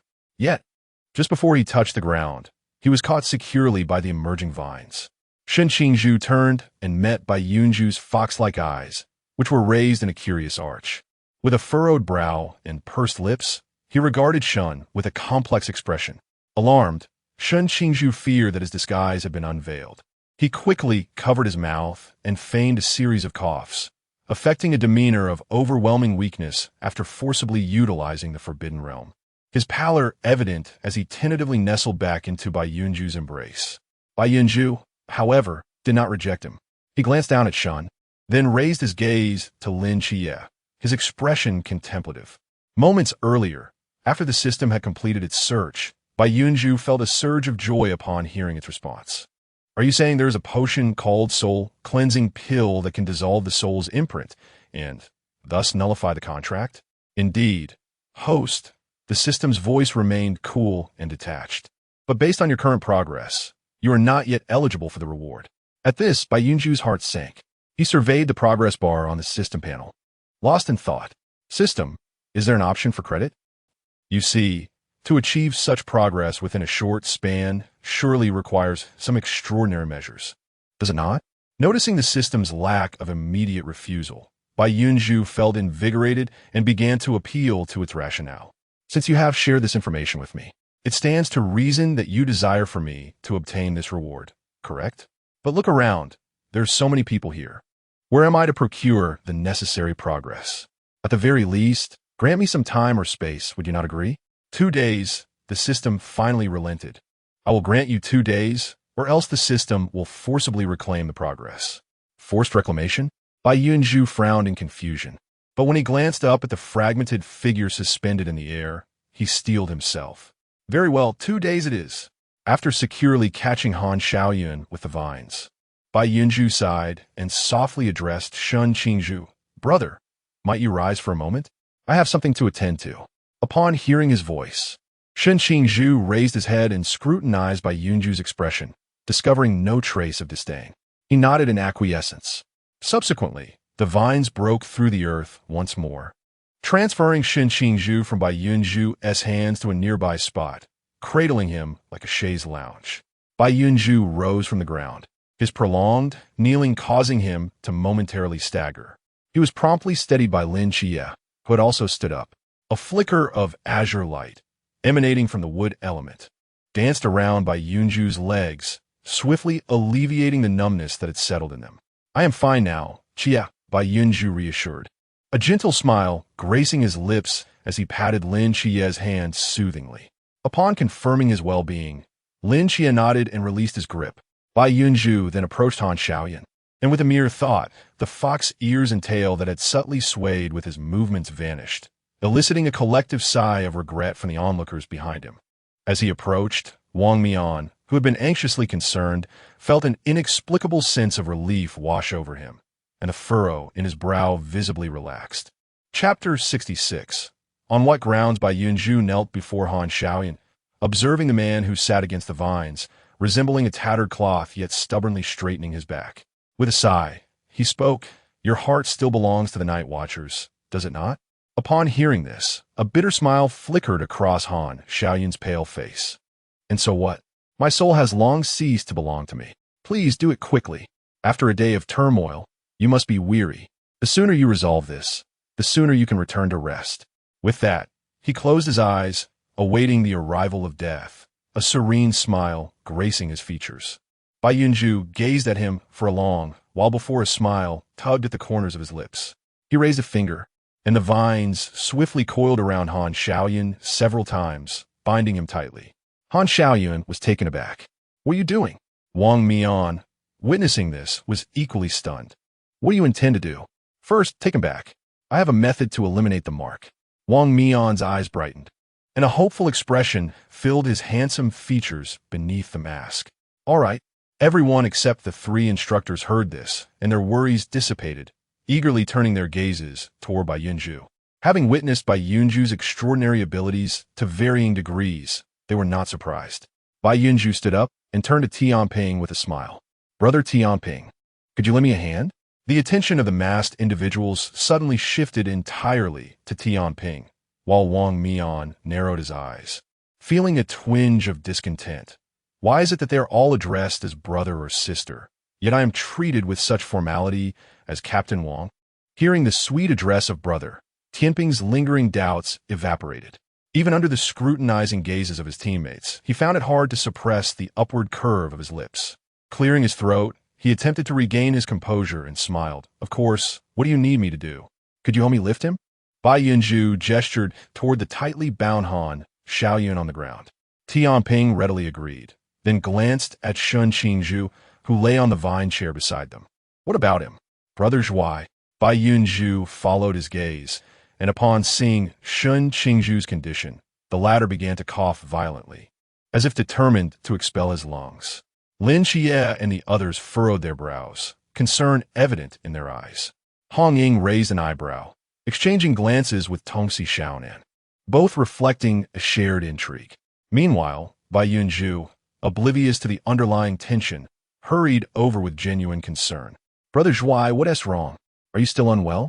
After a prolonged bout of coughing, Shun Qingzhu gradually calmed down. As he lifted his head, the hand he had held against his mouth slowly opened, revealing a small patch of blood on his palm. All present were taken aback, their eyes widening in shock. What the? This is possible? Xuanhua exclaimed, eyes wide in disbelief. Yue Gui, equally astonished, prodded with his incense stick. Didn't you say he was fine? Where did this blood come from? The sandalwood, however, could not be bothered by him and merely gazed at Shun Qingzhu, repeatedly marveling at him. This young man indeed possesses remarkable talent. Bai Yunzhou, on the other hand, was fuming internally, pounding on the system in his mind. System, come out and explain yourself. Did you not claim that Qingling sand could cure all poisons? Is this shoddy result what you meant? Are you providing a counterfeit version? And you dare to demand a progress bar from me? Refund. No, compensation. I insist on receiving a legitimate product, and you shall clear the debt incurred just now. Are you listening? System, speak up. Do not think that your silence absolves you. What is your headquarters number? I wish to file a complaint. The system remained unresponsive despite his tirade, and had it not been for the normal operation of the system panel, Bai Yunzhou might have suspected that this system was merely a figment of his imagination. Curse it, a pathetic system, utterly unreliable, daring to call itself a system. Bah! As Bai Yunzhou continued to vent his frustrations internally, he was filled with apprehension regarding Shun Qingzhu's condition. How could she even articulate it? Should she say he was actually fine? That he was merely feigning? After several hesitations, Tan Xiang could only dryly state, it's nothing serious. He just needs some time to recuperate. Upon hearing this, Bai Yunzhou felt a slight relief wash over him as he cast his gaze down at Shun Qingzhu, who lay on the recliner, his expression conflicted. Due to their earlier physical contact, the progress bar that had been stagnant for so long had surged significantly once more. Logically, he should not have drawn so close to him again. This cursed system, what was once a healthy brotherhood, now entangled in the mess of a progress bar, rendering me unable to act freely. Such nonsense. I'll take care of it. Lin Qiye, who had been observing for quite some time, declared as he reached out to embrace Shun Qingzhu, only for the latter to suddenly struggle and rise. It's fine. I can walk on my own. He gritted through clenched teeth, his pale face betraying a stubborn resolve. Yet, after only a few steps, he stumbled and nearly fell, only to be caught by Bai Yunzhou, furrowing his brow at Shun Qingzhu's obstinacy. Bai Yunzhou was about to bend down to carry him when he suddenly felt a lightness on his shoulder as Shun Qingzhu was effortlessly lifted. The abrupt disruption of his anticipated fulfillment was certainly unwelcome. Shun Qingzhu licked the wound inside his cheek, casting an unfriendly glance toward the nearby Tianping, who simply smiled and remarked, if your body is unwell, do not push yourself. My abilities may be modest, but I can easily support 2 individuals. Wang Mian looked at Tianping with approval and added, especially for the injured, it is indeed best that Tianping handle this. Bai Yunzhou nodded in agreement, indeed. Let's return swiftly. Brother Zhen needs ample rest. Subsequently, the 3 instructors took their leave. Given that the combined capacity of the 2 vehicles, including the drivers, could accommodate a maximum of 14 individuals, yet there were 17 or 18 present, not to mention Zhao, Kongsheng, and Mali stationed outside the boundary of the Wuji Void, as well as Lin Qiye guarding the high ground. However, the location was not far from the office. After the matters concluded, Lin Qiye had returned on his own, while Bai Yunzhou opted to walk, and naturally, Lin Qiye accompanied him. Thus, the group swiftly allocated their vehicles. As the injured Han Xiaoyun and Shen Qingzhu were to be transported by car, Lin Qiye playfully cast a glance at the expressionless Shen Qingzhu, who was levitating under Tianping's control and confidently wrapped his arm around Bai Yunzhou's waist, striding away. Bailey, feeling a desire to seek out Molly for a shared walk, discovered that Rose had already taken her aboard the van, leaving him to seethe impotently at the retreating vehicle. He certainly did not wish to trail behind Lin Qiye and Bai Yunzhou, consuming their dog food. Hong Ying and Xiao Nin intentionally left them some space, opting instead to share a ride with Chao Yuan and Bailey. Once everyone had departed, the young man in the crimson attire emerged from behind the distant trees, his gaze fixed intently on the direction in which Bai Yunzhou had vanished, his expression inscrutable. Unbeknownst to him, a gray-skinned mouse at his feet was observing him with unwavering focus. Chapter 67. The termination of the contract. It was only after the guests finished 2 cups of tea in the office that Lin Qiye and Bai Yunzhou arrived at a leisurely pace. Upon observing the lingering blush on Bai Yunzhou's cheeks and the noticeably fuller hue of his lips, those in the know exchanged knowing glances, while the uninformed paid it no mind. Chen Mai, maintaining his usual demeanor, cast a casual glance at Bai Yunzhou and Wang Mian before rising to ascend stairs. Within the office, Han Xiaoyan had received preliminary treatment for his injuries and was bound tightly, resting on the sofa. Upon seeing the 3 enter, the guard Tian Ping rose to leave at Wang Mian's nod. Bai Yunzhou approached and untied Han Xiaoyan's bindings. Han Xiaoyan glanced at them, closed his eyes in resignation, and leaned back against the sofa. "What is it that you intend to do?" Bai Yunzhou inquired as he settled himself beside him. "What if I told you that I can help you terminate the contract?" Han Xiaoyan was taken aback, suddenly opening his eyes to fix an intense gaze on the smiling youth before him. Incredulous. "What did you just say?" Bai Yunzhou's eyes sparkled as he deftly revealed a jade-colored elixir bottle with a flick of his wrist.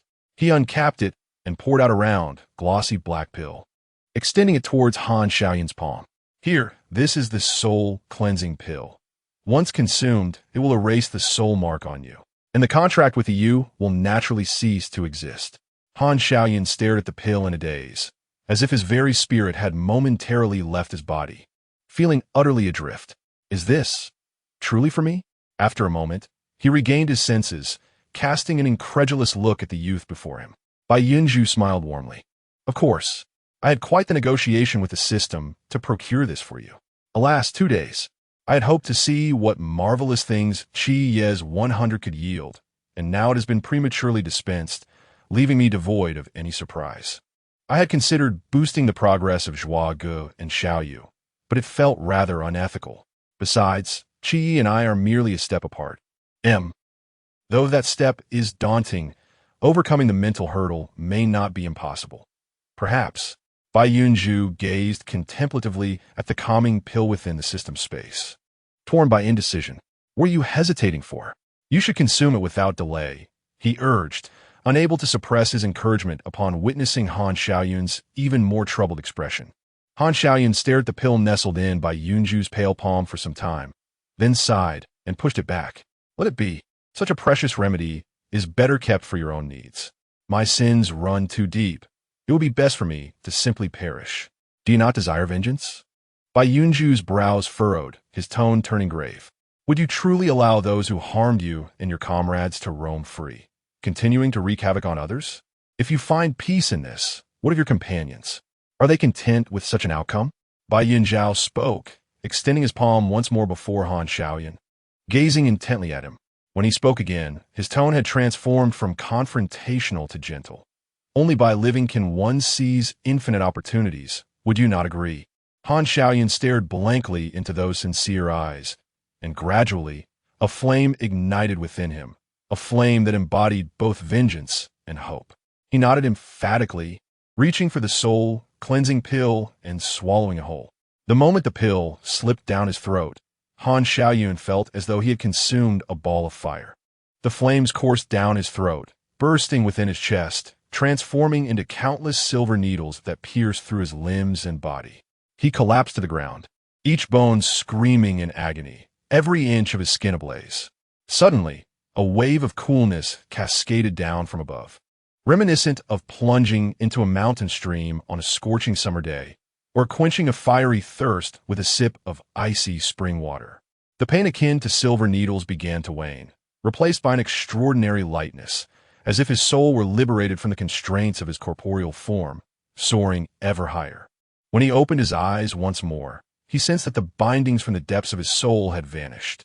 Most wondrous of all was the transformation within. The guilt, resentment, and fear that had accumulated over the years seemed to dissolve into a tranquil pool of stillness. Under the influence of this newfound state of mind, the long-standing barriers that had hindered Han Xiaoyun appeared to loosen. He immersed himself in contemplation, attempting to reach beyond that thin membrane, and with a crisp sound, a refreshing wave surged through him, alleviating the pains that had plagued him, while simultaneously amplifying his aura. The three witnesses were equally astonished. The infinite realm. He has actually broken through. Chen Mai and Wang Mian exchanged incredulous glances directed at Bai Yunzhou. Bai Yunzhou, too, seemed taken aback by the pill's efficacy, momentarily lost in thought. It appeared that the system was not entirely unreliable. But what of the pure spirit powder? Could it be that this medicine required a gradual build-up? System. The last time I felt this speechless was during the previous instance. Wang Mian, filled with excitement, approached Han Xiaoyun and inquired with genuine concern. How do you feel? Has the contract been lifted? Bai Yunzhou's gaze remained fixed on Han Xiaoyun, seemingly awaiting his response. Han Xiaoyun took stock of his condition, mentally chastising himself for any lingering doubts, and upon realizing the absence of pain, he finally relaxed, nodding joyously.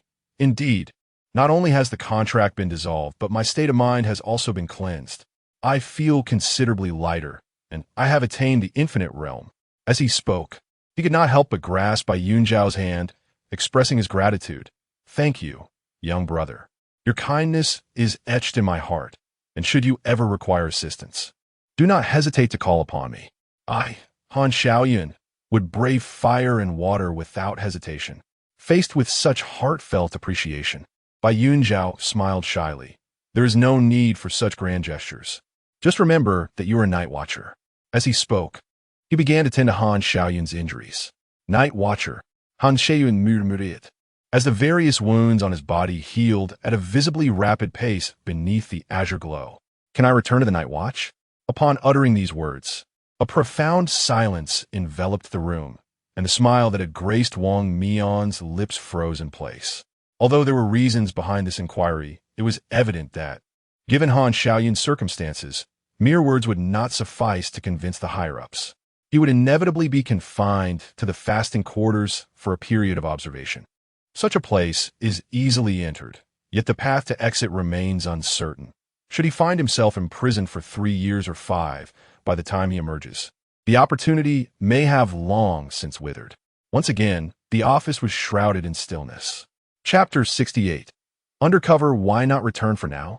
Bai Yunzhou suddenly proposed. His voice, though not loud, resonated with clarity. Return? Chen Mai was taken aback. To the ancient god sect? Wang Mian seemed to grasp something, pondering thoughtfully. Are you suggesting he should go back as an undercover agent? Bai Yunzhou nodded. Indeed, based on the narrative. Since Shen Qingzhu managed to remain undetected as an undercover for so long in front of you, it indicates that Yu is not particularly sensitive to the existence of soul contracts.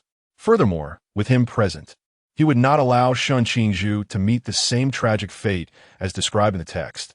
Thus, he would not undertake this undercover role within the ancient god sect. Now, it is fortuitous that Han Xiaoyun cannot directly return to the Watchers. Therefore, it would be wise to turn the situation to our advantage, returning to the ancient gods, eliminating the followers and even the ancient god himself, and then returning with the utmost glory. This way, we can exact revenge and fulfill our dreams, while also demonstrating our stance to the upper echelons, achieving both redemption and accomplishment. Moreover, Han Xiaoyan has already gained EU's trust and has now ascended to the infinite realm, placing him in a far superior position compared to Shun Qingzhu's original circumstances. Following this, Bai Yunzhou articulated the pros and cons to the group, which garnered unanimous support from the three. Very well, I agree to be the undercover agent. Han Xiaoyan declared resolutely, I shall crush these vile insects, using their ashes to honor my fallen comrades. Only then will I have the face to meet them a century from now. Coincidentally, I possess a telepathic ability, Bai Yunzhou said, raising his hand to gently touch the space between Han Xiaoyan's brows, a faint white glow permeating his spiritual core. I will maintain a connection with you. You can communicate anything directly in your mind. Han Xiaoyan attempted to utilize this ability, and his face lit up with joy. This is excellent. Chen Mai also smiled with satisfaction. This way, we can significantly reduce the risks of information transmission. As he spoke, he stepped forward to pat Bai Yunzhou on the shoulder, his gaze filled with growing appreciation. I truly have struck gold. Subsequently, the four discussed some details before gradually exiting the office. At Chen Mai and others' warm invitation, Han Xiaoyan, who initially intended to depart immediately, ultimately decided to stay and celebrate the New Year's Eve before leaving. In a corridor on the third floor, Bai Yunzhou and Wang Mian walked side by side behind Chen Mai and the others. I truly apologize, Captain Wang. You came here for a vacation? Yet we have dragged you around all day, Bai Yunzhou said, scratching the back of his head, a sincere smile of regret on his face. It's nothing. I have also been entangled with the ancient god sect in the past, and it's quite good to have the opportunity to teach them a lesson again. Wang Mian waved his hand, smiling. He then slightly furrowed his brow and turned his head to Bai Yunzhou. However, Bai Yunzhou raised his gaze in mild confusion. What is it? I was wondering if calling me Captain Wang feels too distant. Bai Yunzhou paused in surprise, contemplating before responding. Perhaps. So what should I address you as? As Wang Mian lowered his gaze, he seemed to ponder for a moment. My true name is Wang Mian. With Mian meaning to exempt, you may call me Brother Mian. Bai Yunzhou's eyes sparkled with inspiration as he looked at him. Is that permissible? It certainly is, Wang Mian replied, a gentle smile gracing his handsome features, though a hint of regret lingered in his eyes. Never mind. Nothing worthwhile comes effortlessly. With this thought, Wang Mian felt a sense of relief wash over him. He raised his hand and naturally rested it on Bai Yunzhou's shoulder, the considerable height difference allowing him to embrace the young man comfortably. Since you called me brother, feel free to ask for my help whenever you need it. Don't hesitate. Bai Yunzhou was unfazed by this gesture and, hearing Wang Mian's words, responded with a bright smile, repeatedly affirming, Sure, but don't find me bothersome. Wang Mian raised an eyebrow and decisively replied, Of course not. Upon hearing this, Bai Yunzhou's smile grew even more radiant. To be able to call the captain of a special team his brother, especially one as illustrious as Wang Mian, the future god of time, was quite an honor indeed. I, Bai Yunzhou, now have a powerful ally. Bai Yunzhou mused happily, and thus the two descended the stairs, enjoying a warm camaraderie, chatting and laughing as they followed Chen Mai and Han Xiaoyan. The group in the hall, engaged in casual conversation, was somewhat taken aback when they saw Chen Mai and Han Xiaoyan emerge first. The latter, despite his tattered appearance, appeared considerably more spirited. However, when they noticed Wang Mian and Bai Yunzhou closely following behind, their surprise intensified. It seems the contract has been successfully dissolved? A gentle voice inquired. Hasn't Xingyu set aside the chess game and approached Bai Yunzhou while asking about Han Xiaoyan?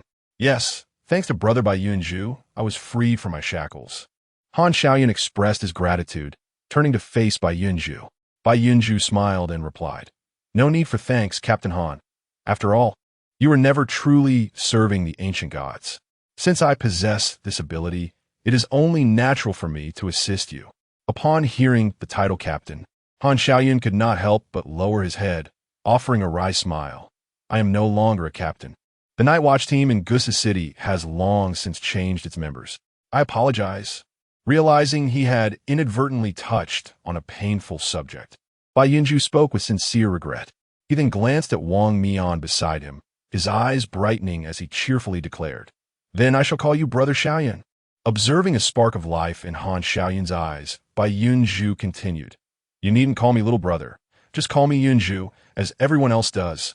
Bai Yunzhou's radiant smile was infectious, and Han Xiaoyan found the shadows in his heart gradually lifting, allowing a ray of sunshine to seep through.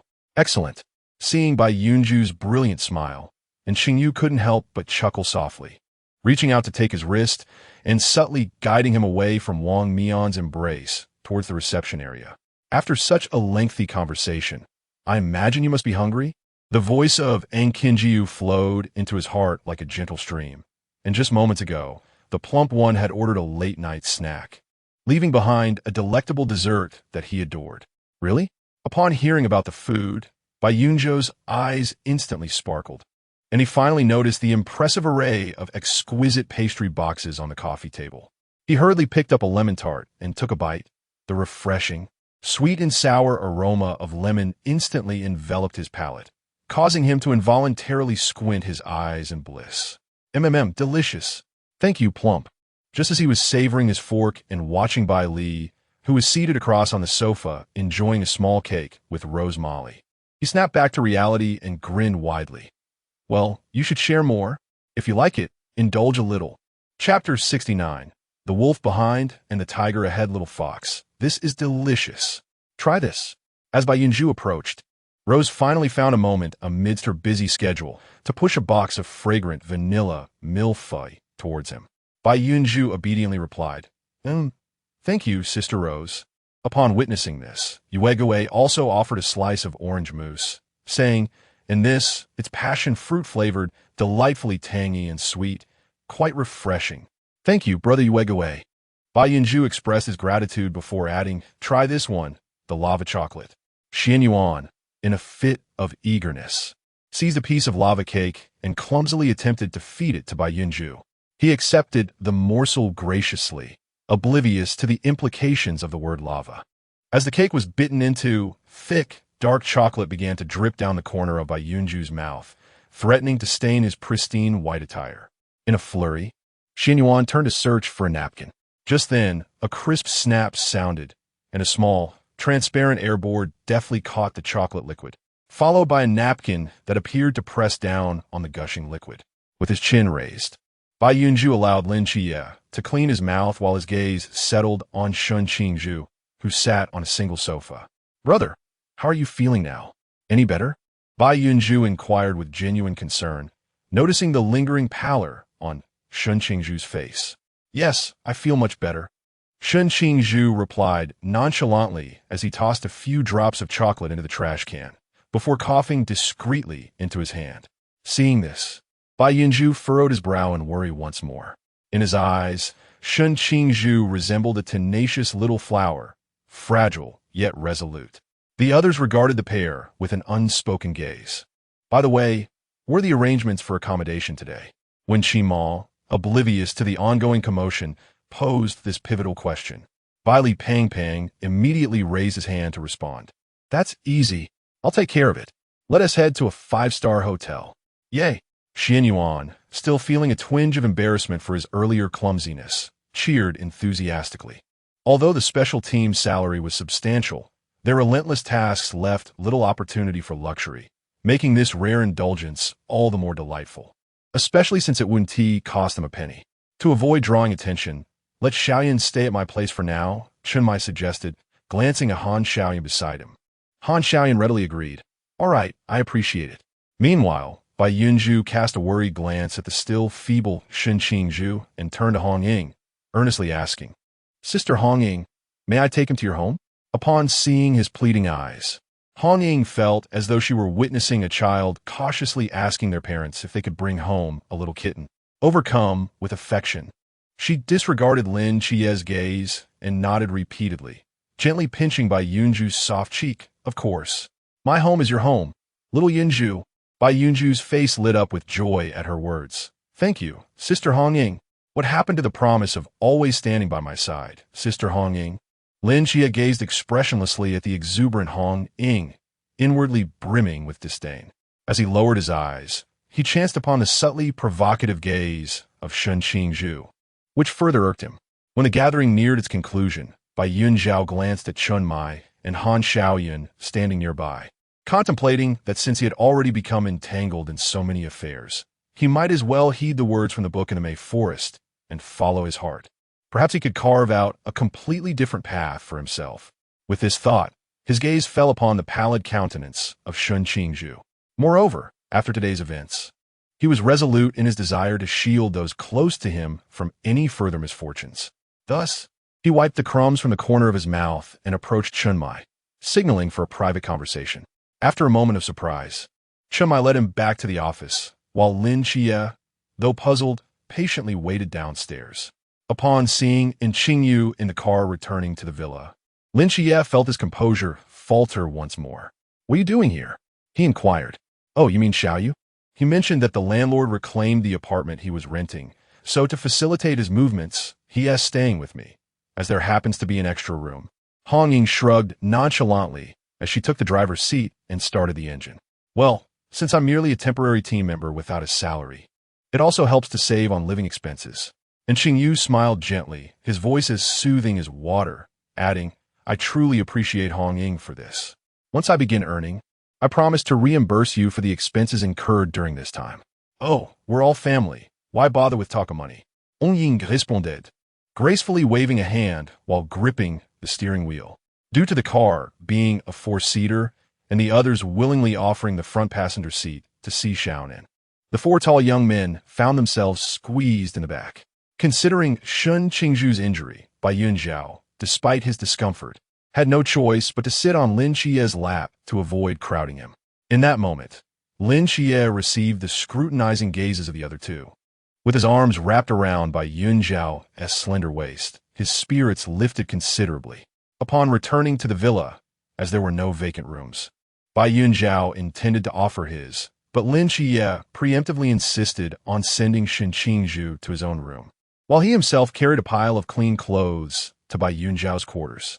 After arranging the rooms, Bai Yunzhou glanced at the decaying body of the flame-vein earth dragon in the space, and, seizing the opportunity while Lin Qiye was occupied with his ablutions, communicated his intentions to Qingyu in his mind. As a connoisseur of anatomical mysteries, Qingyu readily agreed, and the two set out together. The upscale community housing the villa was nestled against the mountains, boasting a serene environment with lush greenery. Each building was surrounded by a sizable garden, resulting in considerable distances between them and a harmonious layout that ensured no disruption among the residences. Exiting the community gate and following the neatly paved road winding uphill, they soon beheld a small lake. Though modest in size, the lake was crystal clear, reflecting the star-studded sky like a mirror. The occasional chirping of insects or the soft cooing of night birds broke the tranquility of the night, enhancing the depth of the serenity that enveloped the scene. The two individuals inhaled the fresh fragrance of the grass and trees that filled the air, engaging in conversation about their experiences and amusing tales from the past 6 months. It felt as if no time had passed at all when they arrived at a spacious meadow by the lakeside. Bai Yunzhou raised his right hand, and a faint blue luminescence emanated from his palm. Is this the power of space? A fleeting glimmer of gray flashed in Qingyu's eyes. There seems to be an unusual aura. What could it be? Before he could ponder further, the massive head of a dragon, towering over 10 meters high, appeared on the grassy expanse. Even with prior mental preparation, Qingyu couldn't help but widen his eyes, swiftly overtaken by a surge of exhilaration. He took 2 steps closer and pressed his hand against the uneven surface of the dragon's head, his gaze once again shimmering with a gray hue behind his lenses. This is the flame-vein earth dragon from the sea realm. Upon recalling how he had once deconstructed this very head, Qingyu was filled with astonishment. How had he silently hunted this dragon? How did you manage it? Why was there not a single sound? Qingyu paused and added, I mean, how did you accomplish it without alerting anyone? Bai Yunzhou reflected on the less-than-glorious hunting process, scratching his face sheepishly as he replied, Well, I employed some special methods. Trusting in Qingyu implicitly, Bai Yunzhou recounted the process in simple terms. Upon finishing, Qingyu's gaze fell upon him, and suddenly, a smile involuntarily graced his lips, as if he had been illuminated with joy radiating from the corners of his mouth to the depths of his eyes, as though he had discovered an incredible beauty. You truly are a delightful surprise, Yunzhou. Chapter 70. I will wait for you, as Qingyu eagerly deconstructed the flame pulse earth dragon with the only correct answer. Lin Qiye's voice unexpectedly echoed in Bai Yunzhou's mind. Yunzhou, where have you been? Ah, I'm up in the mountains with Xiao Yu, Bai Yunzhou replied hastily. You remember we killed a flame pulse earth dragon earlier? I thought it might be beneficial for Xiao Yu's growth if I could analyze it with him. But the dragon is too large, so I could only bring him up to the mountain. Then why didn't you tell me? This was a fear of provoking your jealousy. Bai Yunzhou awkwardly scratched his head, but dared not speak the thought. I just suddenly remembered, and you were taking a bath. Bai Yunzhou's tone grew increasingly sheepish. We'll be back soon, okay? Without waiting for Lin Qiye's response, he abruptly severed the connection. On the other end, Lin Qiye, having uttered several words without receiving a reply, finally realized that their long-standing connection had been abruptly cut off. A wave of anxiety surged within him, as if sensing a crisis regarding his beloved. He immediately stood up, wanting to dash out the door, but he forcibly restrained himself. No, he mustn't act impulsively. Yunzhou must have his reasons for this. Due to the immense size of the flame pulse earth dragon's head, and the impossibility of fully deconstructing it at once, they could only extract a portion for Qingyu to examine at leisure in the laboratory. To avoid contaminating themselves, Bai Yunzhou skillfully manipulated vines to cleave the skull with the star blade, as per Qingyu's instructions, extracting the brain tissue and dividing it into manageable sizes for storage and observation, subsequently placing the skull and brain tissue back into the system space. Afterward, Bai Yunzhou surveyed the blood and debris strewn across the grassy expanse. He summoned the lake water to cleanse the area and then employed wood elemental magic to restore the flattened grass to its original state before returning within Qingyu. By now, it was deep into the night, and the deserted mountain path lay shrouded in silence. Bai Yunzhou gazed at the 77 progress bar on the system panel, hesitating to speak several times. The reason he had called Qingyu out today was to clarify certain matters, yet when the moment arrived, he found himself at a loss for words. Should he directly inquire if he had feelings for him? Although the progress bar recorded everything clearly, such a question seemed rather self-absorbed. Do you have something to say? And Qingyu, sensing his hesitation, prompted gently. Bai Yunzhou, with a hint of struggle in his expression, murmured, How do you perceive me? And Qingyu paused in surprise, although he did not understand why the question arose so suddenly. He still took a moment to contemplate before responding softly, I believe you are a very special person. His voice was gentle and clear, akin to the tranquil waters of the lake behind them, soothing and serene, drawing one into its depths. You are always full of vitality. Your smile is contagious, as if it can dispel all gloom. You habitually consider others, bringing warmth to those around you. Yet when faced with challenges, you effortlessly resolve them, leaving me in awe. However, there are times when you exhibit a remarkable simplicity, which compels me at this juncture. And Qingyu's voice momentarily faltered, a faint smile gracing his lips. In essence, you possess a unique allure that draws people to you, whether in speech or action. When I am in your presence, my entire world becomes illuminated. Hearing such sincere praise delivered in his melodious voice, Bai Yunzhou was momentarily taken aback, feeling a touch of shyness as he lowered his gaze, his fingertips gently brushing against the tip of his nose. Is it really that wonderful? Certainly, and Qingyu affirmed. He tilted his head, observing Bai Yunzhou's demeanor, sensing something profound within. Then in your heart, Bai Yunzhou's eyelashes quivered suddenly. His fingers unconsciously clenched the collar of the inner lining. This was something Qiye had secured for him before he set out that evening. You must have noticed it too, right? Bai Yunzhou inhaled deeply, turning to meet Qingyu's gaze. Regarding my relationship with Qiye, I believe that since I have made a promise to him, I cannot. Bai Yunzhou's words trailed off, yet Qingyu comprehended his meaning. He gazed at him intently for a moment before exhaling softly. Do you recall what transpired the day before you entered the training camp? The day before the training camp? Bai Yunzhou was momentarily taken aback, his entire being suddenly flushed from head to toe. Yes, I remember. What about it? I once uttered a statement, and Qingyu observed him with an inscrutable gaze. I said that for those who study biology, regardless of gender, they are merely shells, yet I have broken my word. As Qingyu spoke, he advanced step by step towards Bai Yunzhou. Since that day, your gaze, your breath, your heartbeat, your warmth and your scent have lingered in my mind, refusing to fade away. With each step Qingyu took, Bai Yunzhou retreated until he found himself perilously close to the lake's edge, nearly falling in, only to be caught by Qingyu's timely grasp, landing directly in his embrace. Inhaling the crisp and refreshing scent of laundry detergent wafting from Qingyu, Bai Yunzhou was momentarily transported back to that heart-fluttering day. It was this very fresh fragrance, this liquid-like voice, this heartbeat akin to a drum, and this captivating beauty marked by a teardrop mole. Bai Yunzhou stared, entranced, as the teardrop mole enlarged in his vision, momentarily forgetting to resist, until their breaths intertwined and their heartbeats thundered, and Qingyu suddenly halted, letting out a deep sigh as he gently led Bai Yunzhou away from the lake, releasing him. Only after retreating to a socially acceptable distance did Qingyu cease his backward movement. Do you know?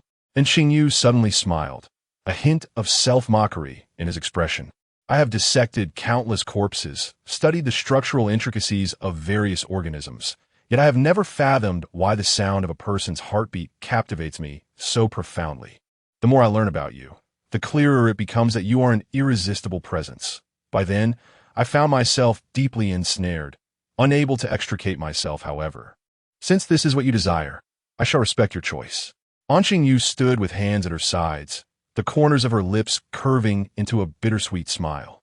But please allow me to retain the right to cherish you, Yunzhou, she said, gesturing to her heart, for it had become an entity that could not cease its rhythm. As her words fell into the night, it seemed as though the darkness deepened. The lake's surface shimmered with delicate ripples, and the moonlight fractured into countless silver scales, flickering uncertainly between the two. Bai Yunzhou remained rooted in place, his heartbeat resonating so loudly that it felt as though it might shatter his eardrums. He gazed down at his shadow, which intertwined with Qingyu's, forming an ambiguous silhouette beneath the moon's glow. He had indeed received the answer he sought, yet for reasons unknown, his spirits grew increasingly heavy. Let us return, he murmured, as the night breeze carried Qingyu's final words, soft as a sigh. I will wait for you in every moment when my heart quickens. Chapter 71. Like or not, the two returned to the villa in silence. Good night, Yunzhou. See you tomorrow, Qingyu said with a warm smile as they prepared to part. Bai Yunzhou also curved his lips, replying, See you tomorrow. Watching Qingyu ascend the stairs, Bai Yunzhou sighed deeply, suppressing the indescribable emotions stirring within him. He then switched off the lights in the living room and, guided by the faint glow from the garden, made his way to his room. Upon opening the door, he found it shrouded in darkness. Qiye, Bai Yunzhou gently closed the door behind him and cautiously called out, Are you asleep? He strained to listen, but heard no response. If you're not asleep, I'll turn on the light. He ventured a few steps forward, reaching for the switch he remembered, only to suddenly feel his body lifted effortlessly into the air. Bai Yunzhou gasped, instinctively gripping the shoulders of his captor, his fingertips brushing against the cool fabric of a down jacket. Qiye, recognizing the familiar scent, his racing heart began to calm slightly. But he was soon tossed onto the soft bed, enveloped once more by that comforting presence. The darkness enveloped their breaths like satin. When Bai Yunzhou regained his senses, he realized his outerwear had vanished, and his sweater, along with his autumn shirt, had been pushed up, revealing the delicate contours of his waist beneath. Didn't you say you would be back soon? Lin Qiye remarked, utilizing his mortal realm, allowing him to see Bai Yunzhou as current form even in the pitch blackness. Caught off guard by Lin Qiye's sudden actions, Bai Yunzhou's heart raced, and his breath quickened. He felt Lin Qiye's south warmth so close, a gentle pressure brushing against his ear. I just spoke with Xiaoyu for a moment. It didn't take long. Bai Yunzhou's voice trembled as he attempted to explain, but before he could finish, Lin Qiye interrupted him. A moment? Lin Qiye's voice was low, tinged with displeasure. I know how long you stood outside watching him. Bai Yunzhou found himself at a loss for words, anxiety bubbling within him. He was acutely aware that Lin Qiye's mortal realm could perceive everything around them, leaving no action of his unnoticed. He opened his mouth to defend himself, but struggled to find the right words. Lin Qiye's fingers grazed Bai Yunzhou's waist, the warmth penetrating through the thin fabric to his skin, eliciting a delicate sensation. Bai Yunzhou shivered slightly, instinctively wanting to pull away, but Lin Qiye held him firmly in place. "Please, don't do this." Bai Yunzhou's voice was soft, laced with a hint of pleading. Yet Lin Qiye did not relent. Instead, he moved even closer, his voice low and laced with a dangerous undertone. "Do you know how long I've waited?" Bai Yunzhou's heart raced faster, feeling Lin Qiye's breath inching closer, nearly brushing against his face. His fingers grasped the bed sheets tightly, striving to maintain his composure. Yet his body trembled uncontrollably. "7 nights? Aye." Bai Yunzhou's voice was barely audible, tinged with a hint of helplessness. Lin Qiye's movements suddenly ceased in the darkness. His gaze was intensely fixed upon Bai Yunzhou's face, as if he sought to penetrate his very soul. After a brief moment, he let out a soft sigh, released his grip, and turned onto his side. "Forget it." Lin Qiye's voice regained its calmness, laced with a trace of fatigue. "Let us sleep." Bai Yunzhou paused, a complex mix of emotions surging within him. He turned his head to glimpse Lin Qiye's profile, though his expression was obscured by the darkness. Bai Yunzhou sensed a certain melancholy in Lin Qiye's demeanor. "7 nights." Bai Yunzhou softly called out, extending his hand in an attempt to touch him, only to hesitate midair. Lin Qiye did not respond, lying still with steady breaths, as if he had already succumbed to slumber. Bai Yunzhou withdrew his hand, feeling a twinge of disappointment. He understood that Lin Qiye was upset, yet he was at a loss for words. With a gentle sigh, he rose to fetch a change of clothes and retreated to the bathroom. After refreshing himself, Bai Yunzhou emerged, fragrant with the sweet scent of peaches, and slipped under the covers into Lin Qiye's embrace. 7 nights. Please don't be angry anymore. The warm bath seemed to wash away Bai Yunzhou's discontent as he, who detested harboring grievances overnight, readily yielded. "I truly have nothing with little fish." Bai Yunzhou wrapped his arms around Lin Qiye's waist, his tone soft as he explained, "And the reason I invited him out today was to clarify everything." Upon hearing this, Lin Qiye begrudgingly opened his eyes slightly. "Really?" He turned his head slightly, his gaze still sharp in the darkness, seemingly capable of discerning all truths. He fell silent for a moment, weighing the credibility of Bai Yunzhou's explanation. "Of course." With a glimmer of hope, Bai Yunzhou nestled closer, attempting to shatter the silence with affectionate gestures, his tone growing even gentler. "Please don't be angry. I genuinely just wanted to clarify things and prevent misunderstandings from lingering." 7 nights. Bai Yunzhou's voice bore a hint of coaxing, gently shaking his arm. "Please don't ignore me." Lin Qiye finally sighed, reaching out to ruffle Bai Yunzhou's hair, his voice imbued with a touch of exasperation. "You always leave me at a loss."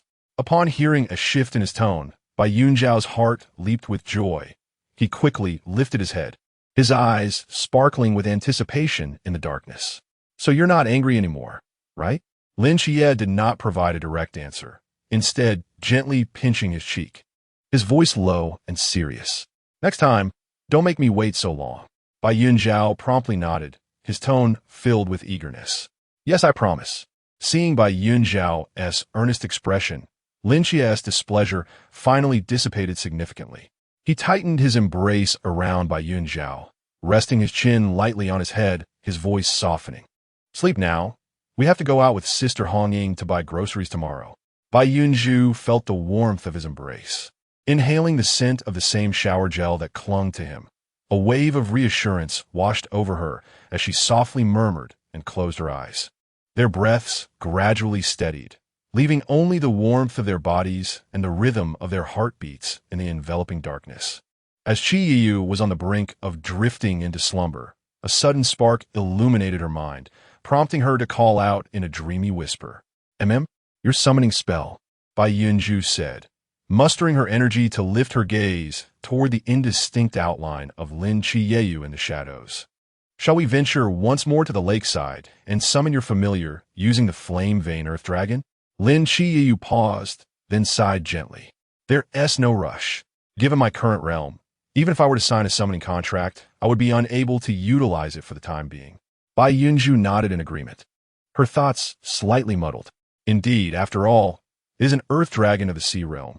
With a soft chuckle, Lin Qiye lowered his head, bestowing a tender kiss upon her lips. Sleep now. Bai Yunzhou nodded and nestled back into his embrace. The night deepened, and tranquility enveloped the room. Gradually, Bai Yunzhou succumbed to the realm of dreams, her breathing steady and gentle. However, Lin Qiye did not immediately fall asleep.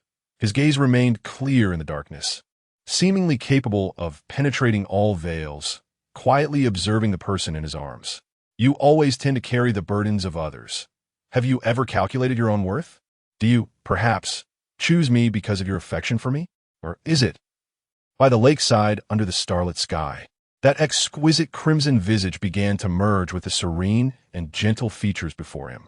He had never doubted this bond before, for their friendship, forged in childhood, felt unbreakable. Yet tonight, a sense of uncertainty began to creep in. Chapter 72. A stroll through the market. Lin Qiye's fingers gently brushed through his hair, and an indescribable emotion surged within him once more. He was aware that his actions tonight were somewhat excessive, tinged with a hint of possessiveness and unease. The rapport between Bai Yunzhou and Lin Qiye had not escaped his notice, although their interactions remained innocent. The unspoken understanding and closeness between them ignited a flicker of discomfort within him. The mortal realm bestowed upon him the ability to perceive all. Yet it also made him acutely aware that Bai Yunzhou's world encompassed more than just himself. The presence of Lin Qiye and Shun Qingzhu lingered like thorns, subtly pricking at his heart. Yunzhou, Lin Qiye whispered, his voice barely audible. Bai Yunzhou seemed to sense his emotions, shifting slightly and nuzzling against him, mumbling indistinctly in his dreams. Qiye. Lin Qiye's heart quivered, his arms instinctively tightening around him. He understood that Bai Yunzhou trusted him, relied on him, and at times, unreservedly surrendered himself to him. Nevertheless, he could not entirely dispel the unease that lingered within. You like me, don't you? Lin Qiye's voice was low, imbued with a gentle humility. Bai Yunzhou appeared to hear him, or perhaps he did not, responding with a soft murmur, still enveloped in slumber. This meager acknowledgement brought a glimmer of joy to Lin Qiye's heart. He leaned down to kiss Bai Yunzhou's forehead, allowing his turbulent emotions to gradually settle. Perhaps he should learn to trust Bai Yunzhou and to master his own emotions. After all, Bai Yunzhou had chosen him, not another. As the night deepened, Lin Qiye finally closed his eyes, casting aside the disarray of thoughts. Their breaths began to synchronize, the rhythm of their heartbeats intertwining in the darkness, resembling a silent nocturne. The following morning, sunlight streamed through the gaps in the curtains, and Bai Yunzhou drowsily opened his eyes, discovering himself still tightly embraced by Lin Qiye. He stirred slightly, lifting his gaze to Lin Qiye, who was already awake, quietly watching him. Good morning, Qiye, Bai Yunzhou beamed, his voice laced with the languor of awakening. Lin Qiye responded with a soft reaching out to tousle his hair. Morning. Bai Yunzhou blinked, suddenly recalling the events of the previous night. A flicker of remorse crossing his face. Qiye, about last night. Lin Qiye shook his head, his tone calm. It's all right.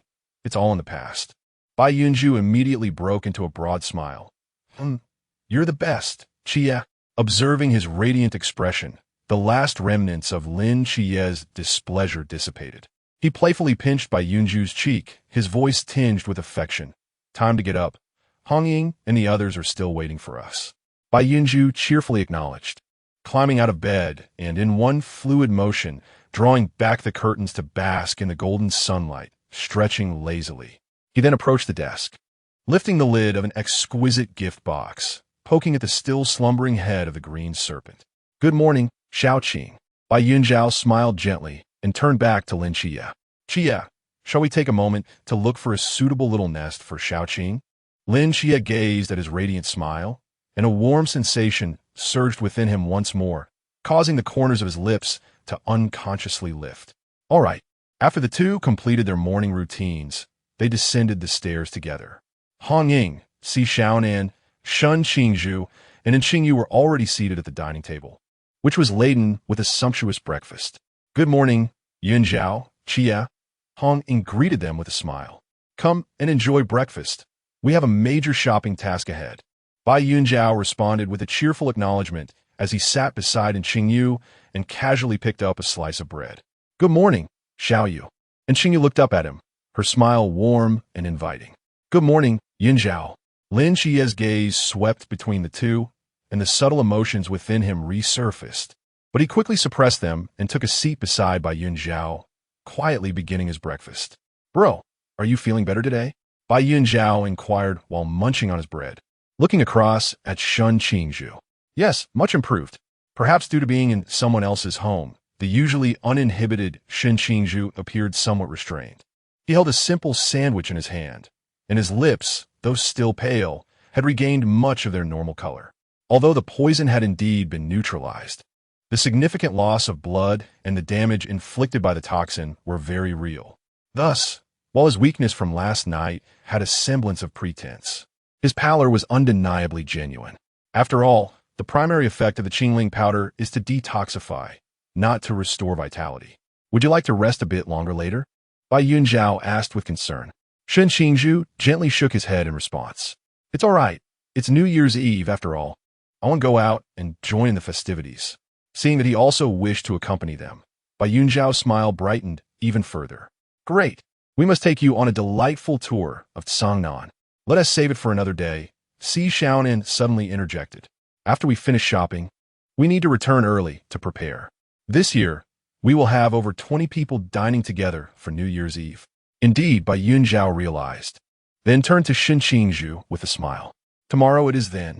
We will make sure to show you around properly." "All right," Shun Qingzhu acquiesced, a slight smile gracing his thin lips. After breakfast concluded, everyone tidied up and prepared to set off. Bai Yunzhou, full of enthusiasm, took Lin Qiye's hand and walked at the forefront alongside Si Xiaonan and Hong Ying. Shun Qingzhu trailed behind, his expression still calm. Yet his gaze occasionally lingered on Bai Yunzhou's retreating figure, a trace of unnoticeable melancholy flickering in his eyes. And Qingyu, still clad in her gray overcoat, walked gracefully at his side, glancing at him with a subtle gaze before also directing her attention to the jubilant figure ahead, a faint smile gracing her lips. The crowd first arrived at the bustling marketplace, where a group of strikingly attractive young men and women stood out amidst the cacophony and chaos. After an impressive display of bargaining prowess by Hong Ying, the vendors who had anticipated a lucrative sale found their expressions faltering, even resorting to selling their wares at lower market prices. Accompanied by 4 chosen laborers, there was no need for Hong Ying and Si Xiaonan to lift a finger. The 4 youths eagerly took it upon themselves to carry all the ingredients. With lively strides, they navigated through the throngs of the marketplace. Their laughter resonated like the melodious chirping of morning birds, crisp and delightful, infusing the bustling market with a vibrant touch of youthful exuberance. Chapter 73. The Boy in Red Pork Belly, Ribs, Beef Tenderloin, Chicken Thighs. Hong Ying and Si Xiaonan walked ahead, attentively checking items off their list on their phones. Lin Qiye and his companions followed closely behind, serving as human shopping carts. "Yunzhou, may I assist you with those?" Lin Qiye suggested, noticing the overflowing bounty in Bai Yunzhou's hands, his brow slightly furrowed. No, I can manage," Bai Yunzhou replied, glancing down at Lin Qiye's equally occupied hands and shaking his head. As they passed a red-clad figure with their back turned to the group, and Qingyu's steps involuntarily faltered. Perceiving his unusual reaction, Lin Qiye also took note of the silhouette. However, in his perception, the boy seemed unremarkable. Could it be? Lin Qiye suddenly recalled an intriguing conversation he had with Qingyu. The details of the interrogation were-mad Scorpion revealed that another individual named Lu Liang, a half-step C realm practitioner, was involved, primarily tasked with controlling the families of Lin Qiye and Yunzhou under specific circumstances. And Qingyu adjusted his slipping glasses as he spoke. "Based on my prior investigations, I did indeed uncover a presence akin to that, thus rendering their statements credible. Yet curiously, from the onset of our apprehensions to the conclusion of the interrogation, Lu Liang has not made an appearance. My fish species has also failed to detect his whereabouts. As if he has vanished from existence. Is it possible that this person has fled, hidden away, or perhaps neglected his duties? Lin Qiye speculated, his brow furrowed in thought. And Qingyu nodded. That is a possibility. However, there may be another scenario. A fervent excitement glimmered in his deep gray eyes behind his lenses. In this city, there exists a mysterious force lurking in the shadows. A power potent enough to silently obliterate a half-step sea realm practitioner. Are you implying that this enigmatic force eliminated Lu Yang? Lin Qiye asked, his eyes widening in astonishment. If that is the case, could this power perhaps be on our side, or aligned with the forces of justice? Based solely on this conjecture, I cannot draw a definitive conclusion. However, it is noteworthy that while they have not interfered with anyone connected to the ancient gods, they specifically targeted Lu Yang, who posed a potential threat to your families. And Qingyu looked up at Lin Qiye, curiosity sparking in his gaze. Perhaps they are already among you? Among us, you, and Yunzhou? Lin Qiye's mind raced with countless faces, classmates, neighbors, even the stray cats and dogs he had once cared for. But he could not identify anyone suspicious. Thus, did this seemingly ordinary boy in red have some connection to these events? Having found a secluded corner, they hastily stowed the overflowing carts of ingredients into Bai Yunzhou's system space. With a flick of her petite hand, Hong Ying led the group back to the supermarket. The main course is ready, and we should prepare some snacks and drinks as well, Redding remarked while handing each person a shopping cart with a flourish. Come on, everyone gets one. Feel free to grab whatever you desire. The team leader will cover the bill. Lin Qiye chuckled softly at her words. Sister Hong Ying, does the team leader know you are so lavishly spending his money? Redding waved her hand dismissively. Oh, what's the big deal? This only happens once a year. Is that so? And Xingyu smiled warmly. I seem to recall treating the team leader to a lavish dinner just last week. And what about last month? Or the month before that? But today is a festive occasion, and with so many guests at home, how could we not treat them well? Redding placed her hands on her hips. The team leader has stated that today's food and drink must be abundant. We cannot afford to tarnish the reputation of our team 136. A moment of silence ensued for the team leader's wallet, as Bai Yunzhou exaggeratedly rubbed his arms in sympathy. Nonetheless, the group kindly reduced the shopping carts to 2.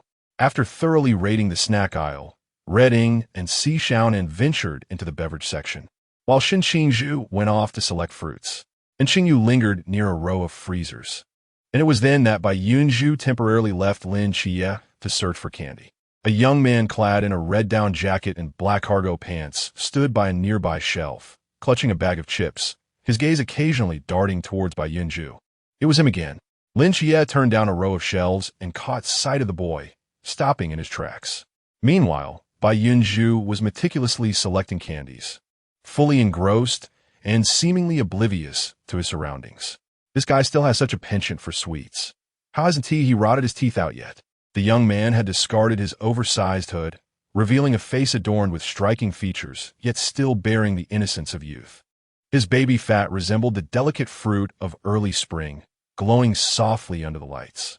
I need to do something, the boy thought to himself, his eyes darting around until they landed on a shelf filled with colorful jellies. An idea sparked, and he quickly grabbed a few packs of jelly, intentionally moving close to Bai Yunzhou before casually tossing one down, causing it to thud on the floor. Bai Yunzhou jumped at the sudden noise, looking up just in time to see the red-clad youth hurriedly squatting down to pick up the jelly. As he gathered the fallen treats, he stole glances at Bai Yunzhou, a hint of anticipation glimmering in his eyes. Do you need help? Bai Yunzhou hesitated before asking. The boy's heart raced with joy, and he nodded eagerly. Thank you. I slipped. I'm really sorry about that.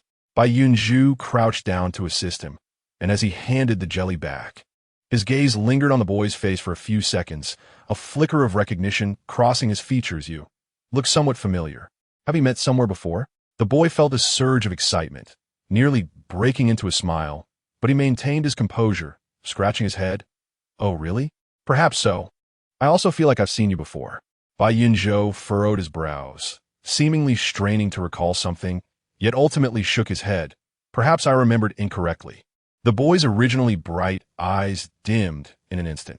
Maybe indeed, I too misremembered. It appeared he had yet to regain his memories. The youth, clutching the scattered jelly packets in his arms, lowered his head in disappointment. Thank you. You're welcome, Bai Yunzhou replied courteously. Yunzhou. Just as Bai Yunzhou found himself lost in thought, gazing at the boy's forlorn silhouette as it faded away, Lin Qiye's voice suddenly emanated from behind him. Bai Yunzhou instinctively turned around and discovered that it was not only Lin Qiye approaching, but also Qingyu. What brings you two together? Bai Yunzhou inquired, somewhat surprised. We just happened to run into each other, and Qingyu replied, tilting her head to glance at the red figure gradually disappearing behind the stacked shelves. What did that boy say to you? Bai Yunzhou recounted the brief encounter without hesitation. Perhaps I have indeed seen that child somewhere before. Bai Yunzhou stroked his chin, his gaze laced with confusion. Yunzhou, shall we explore the pet supply section once more? Lin Qiye suggested. Didn't you mention wanting to buy a bed for Xiaoqing? All right, Bai Yunzhou exclaimed, instantly dismissing the memory of the boy in red. Shall we take Xiaoyu along as well? And Qingyu nodded with a smile. Certainly. By the way, you are not yet acquainted with Xiaoqing, are you? Xiaoqing is someone we met while at Jinan Mountain. Bai Yunzhou chattered on as he stepped forward, while Qingyu listened attentively, occasionally nodding, her deep gray eyes behind the lenses shimmering with a hint of subtle cunning. Chapter 74. The gift. Lin Qiye pushed a shopping cart filled with an array of snacks, his gaze unconsciously following the cheerful figure ahead. Wow, they even sell goldfish here. Bai Yunzhou crouched in front of a long glass tank, intently watching the goldfish swimming within, while Qingyu stood behind him, slightly leaning in to explain something. This type of goldfish is called a butterfly tail. It is a breed that has developed from the dragon eye and features tail fins that unfurl elegantly like butterfly wings. And Qingyu's voice was as calm as ever, detailing their high water quality requirements, which necessitate regular water changes and a temperature maintained between 18 to 24 degrees Celsius. Bai Yunzhou took over the conversation, looking up with a smile at Qingyu. Little fish, I remember everything you taught me last time. And Qingyu paused for a moment. Then a deeper smile spread across his face. I merely mentioned it in passing. If I recall correctly, that was 6 months ago. You remember it so clearly? Bai Yunzhou raised his eyebrows with pride. Of course, just look at how clever I am. Lin Qiye's fingers unconsciously tightened around the cart handle, producing a faint sound. He recalled the way Bai Yunzhou had murmured Qiye in his sleep the previous night, his throat tightening slightly. Qiye? Bai Yunzhou suddenly turned around, waving at him. Look at this goldfish. Doesn't it resemble you? Lin Qiye was taken aback for a moment, approaching the tank. A silver-white goldfish was swimming gracefully, its tail fin flowing like gossamer. How does it resemble me? He couldn't help but inquire. It's just that. Bai Yunzhou tilted his head in thought. It has that elusive quality. And Qingyu chuckled softly, his gaze behind the lenses seemingly sweeping over Lin Qiye. At some point, Shen Qingzhu had also approached, holding a bag of sugar oranges, his pale face showing signs of fatigue. This one looks more like you, Shen Qingzhu suddenly interjected, pointing to another orange goldfish, which appeared rather silly. Hey!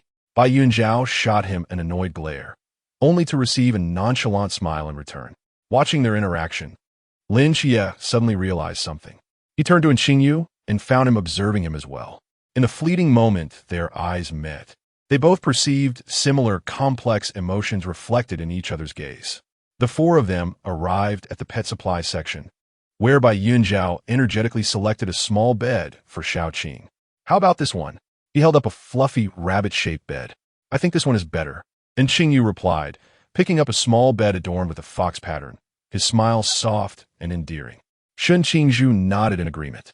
Yes, I think so too. Bai Yunzhou, tapping his chin in contemplation, appeared somewhat conflicted. Qiye, what do you think? Lin Qiye scrutinized both small beds, then glanced at Bai Yunzhou's expression before pointing to the rabbit bed he held. This one. Bai Yunzhou's eyes instantly lit up. Right? I think the rabbit is cuter. He then turned apologetically towards Qingyu and Shen Qingzhu.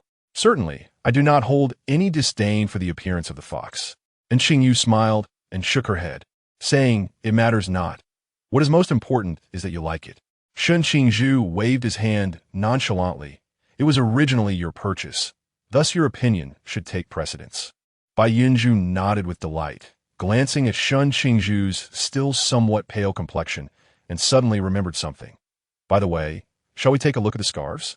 I noticed that Brothers was still doesn't seem quite well today, and with the wind outside, it would be unwise for him to catch a chill. Shun Qingzhu was momentarily taken aback, then smiled and nodded in agreement. All right. And Qingyu's smile faltered slightly, yet she refrained from voicing any opinion. Lin Qiye's gaze fell upon Bai Yunzhou's profile, and that subtle emotion within him resurfaced. Bai Yunzhou always exhibited such concern and thoughtfulness towards everyone around him, even those he had just met, like Han Xiaoyun, to whom he also extended unreserved kindness. This trait in him made Lin Qiye feel both prideful and inexplicably uneasy. The four continued onward and soon discovered the shelf displaying scarves. Bai Yunzhou selected a dark red cashmere scarf, holding it in his hands to examine its texture.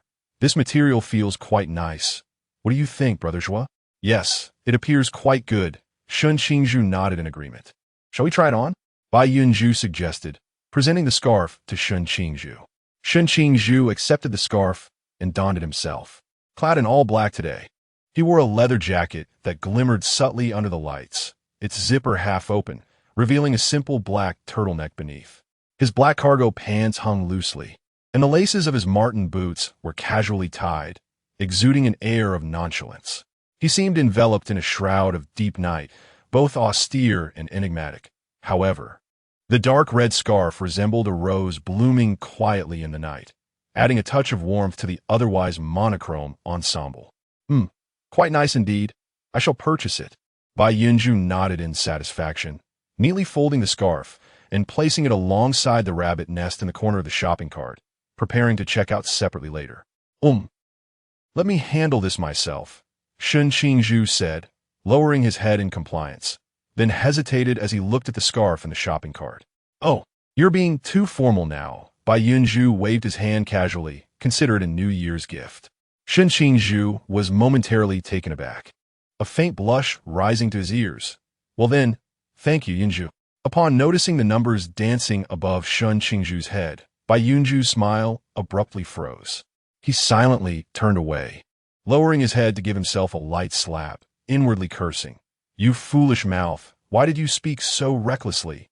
And Qingyu, observing his reaction and then glancing at the emptiness atop Shun Qingzhu's head, couldn't help but wonder. What has he seen? New Year's gift? Why did I not receive one? Lin Qiye's melancholic voice suddenly resonated in his heart. This morning, Bai Yunzhou had restored the connection between the two. He lifted his gaze towards the owner of the voice, suddenly recalling the debt he owed to the system from the previous night, his expression shifting to one of discomfort. Of course there is. What is it? You will know when the time comes. With that, Bai Yunzhou pushed the shopping cart, not looking back as she made her way to the checkout. Shun Qingzhu and Qingyu simultaneously turned to the bewildered Lin Qiye, as if inquiring about what had transpired, while Lin Qiye, utterly perplexed, could only respond with a vacant stare. Chapter 75. The bracelet. Shortly after everyone returned to the villa, the doorbell rang. The esteemed chef, Mr. Chen Mai, had already arrived at the battlefield. Without even taking a sip of tea, he hurriedly dashed into the kitchen, which was overflowing with ingredients, leaving Han Xiaoyun standing alone at the entrance, exchanging glances with Shun Qingzhu, who had come to open the door. After settling in Xiaoqing's new abode, Bai Yunzhou, having taken advantage of the situation, stepped out of her room and promptly approached, skillfully retrieving a pair of slippers from the shoe cabinet and placing them on ground. Xiaoyun is here. Come sit and have some tea, Bai Yunzhou said, moving to the bar to grab the already brewed tea. Upon seeing him, a smile blossomed on Han Xiaoyun's face, and after changing his shoes, he followed Bai Yunzhou's lead to the luxurious sofa in the living room. Lin Qiye soon followed, arranging ceramic cups from the cabinet, and then brought out an assortment of nuts, candies, and snacks, meticulously divided into fruit dishes and snack baskets. He then proceeded to the kitchen to wash and cut the fruits, placing them all on a coffee table. As Hong Ying and Si Xiaonan stepped out of their room, they were greeted by this scene of delightful organization. Not bad. Qiye, you're quite the homemaker. Hong Ying couldn't help but praise. Everyone in the living room turned their heads in unison. Wow, Hong Ying, Xiaonan, you've done your makeup, Bai Yunzhou exclaimed, taken aback by the radiant beauty of the two. Indeed, a new year brings a new look. What do you think?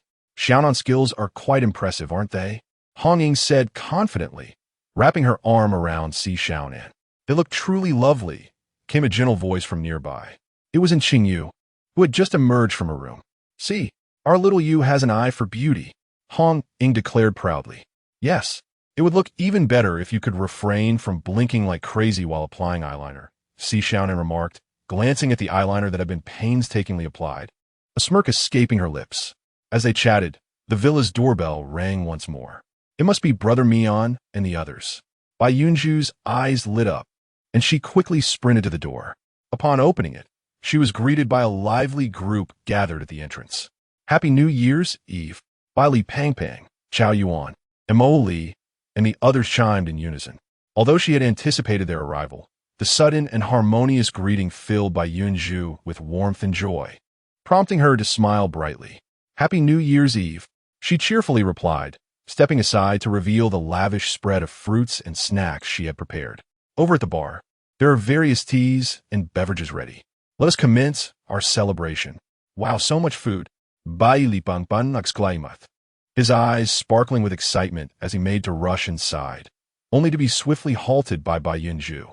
Hey, your shoes, she warned, pointing to the neatly arranged slippers by the door, most of which had been bought just for today. All right, Bai Li Pang scratched his head awkwardly, obediently changed his shoes, and arranged the discarded ones with care.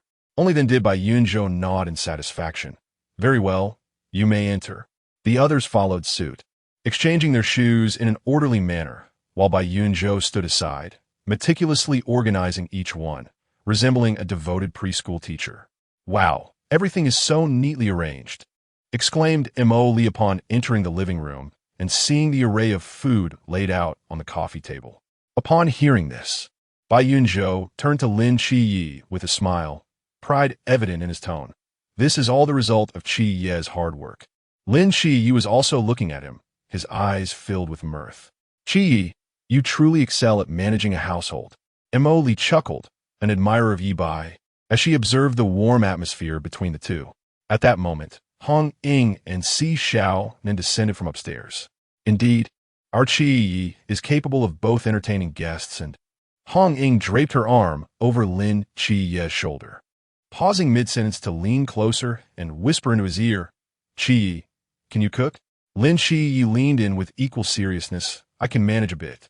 Clearing her throat, Hong Ying continued, our Qiye can grace the hall, conquer the kitchen, and slay the mysterious.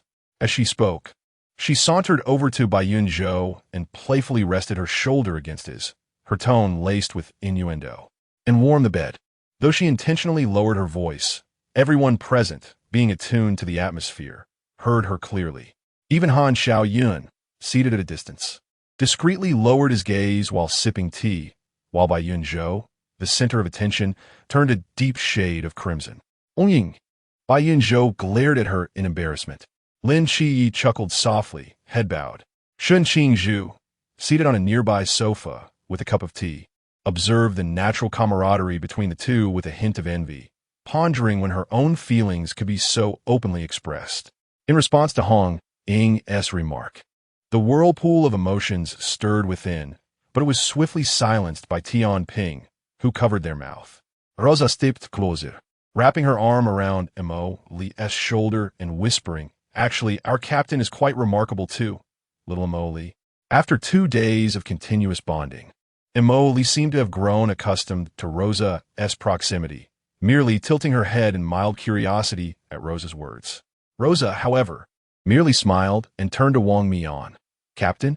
Wang Mian pursed his lips, retrieving an exquisite little gift box from his bag and presenting it to Bai Yunzhou, a hint of shyness gracing his handsome features.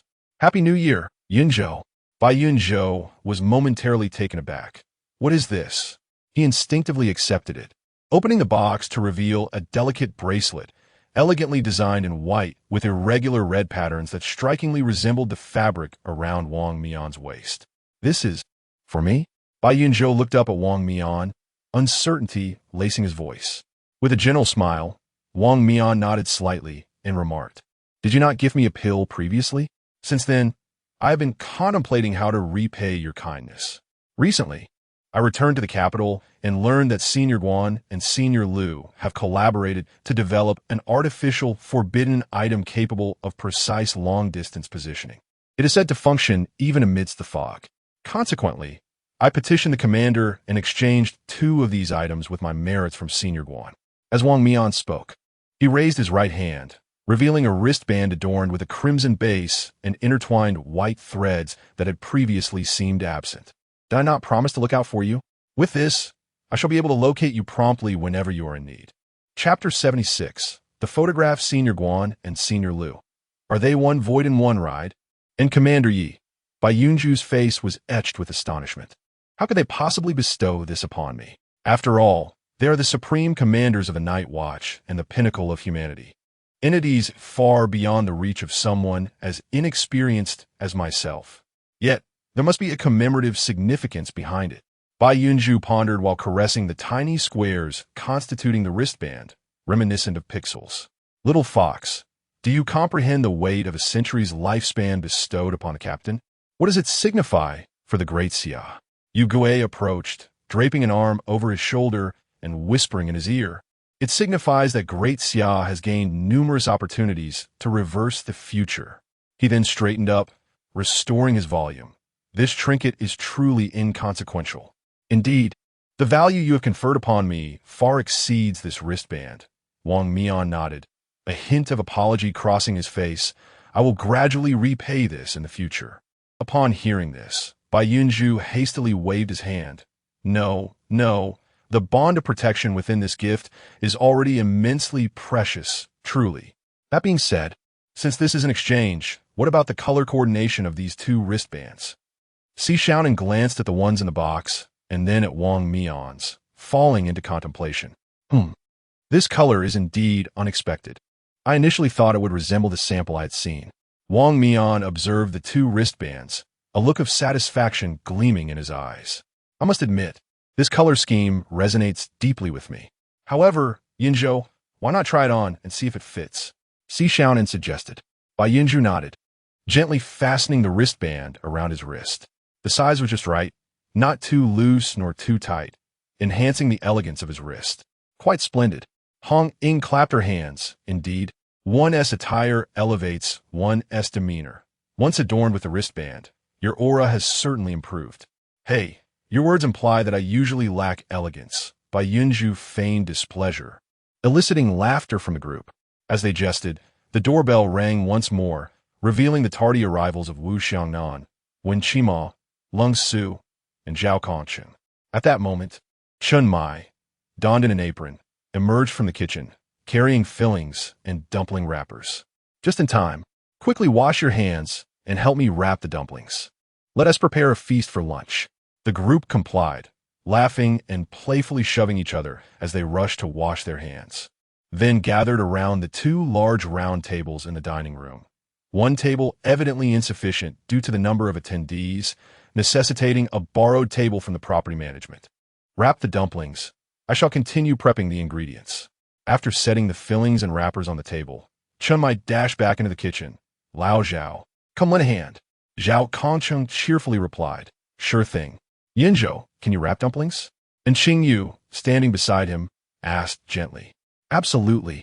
Bai Yunzhou confidently picked up a piece of dough, generously scooping a large spoonful of filling into the center. However, when he attempted to pinch the edges of the dumpling, the filling oozed out from the sides. As he hurriedly stuffed the filling back into the dumpling, attempting to pinch the folds with his fingertips, the excessive filling unexpectedly carved out a new exit in the center. Ultimately, the dumpling lay crookedly on the cutting board, resembling a failed sculpture. The onlookers could hardly suppress their laughter. "I accidentally overstuffed it. It was an oversight." Bai Yunzhou, feeling a bit embarrassed, rubbed his face with the back of his hand and picked up another piece of dough to start anew.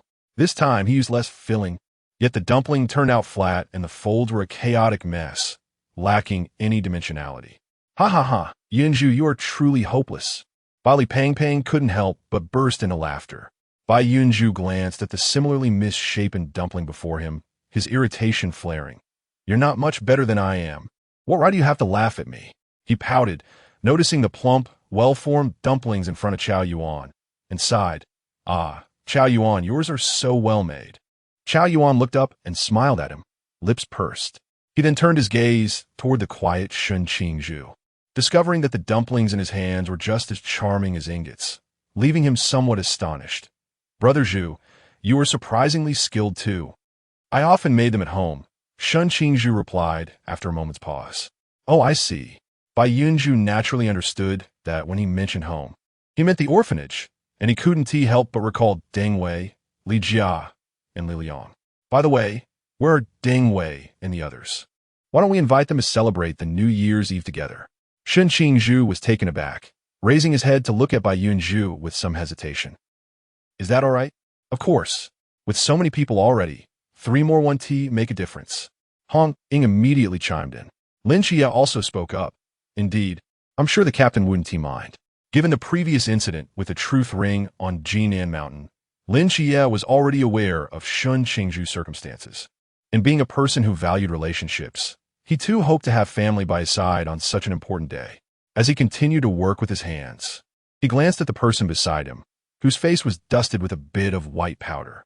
This New Year's Eve, though I feel a tinge of regret without Aunt and Ajin, I'm grateful to have you. Seeing everyone in agreement, Shun Qingzhu's face immediately lit up, and he nodded earnestly. All right, I'll contact them shortly.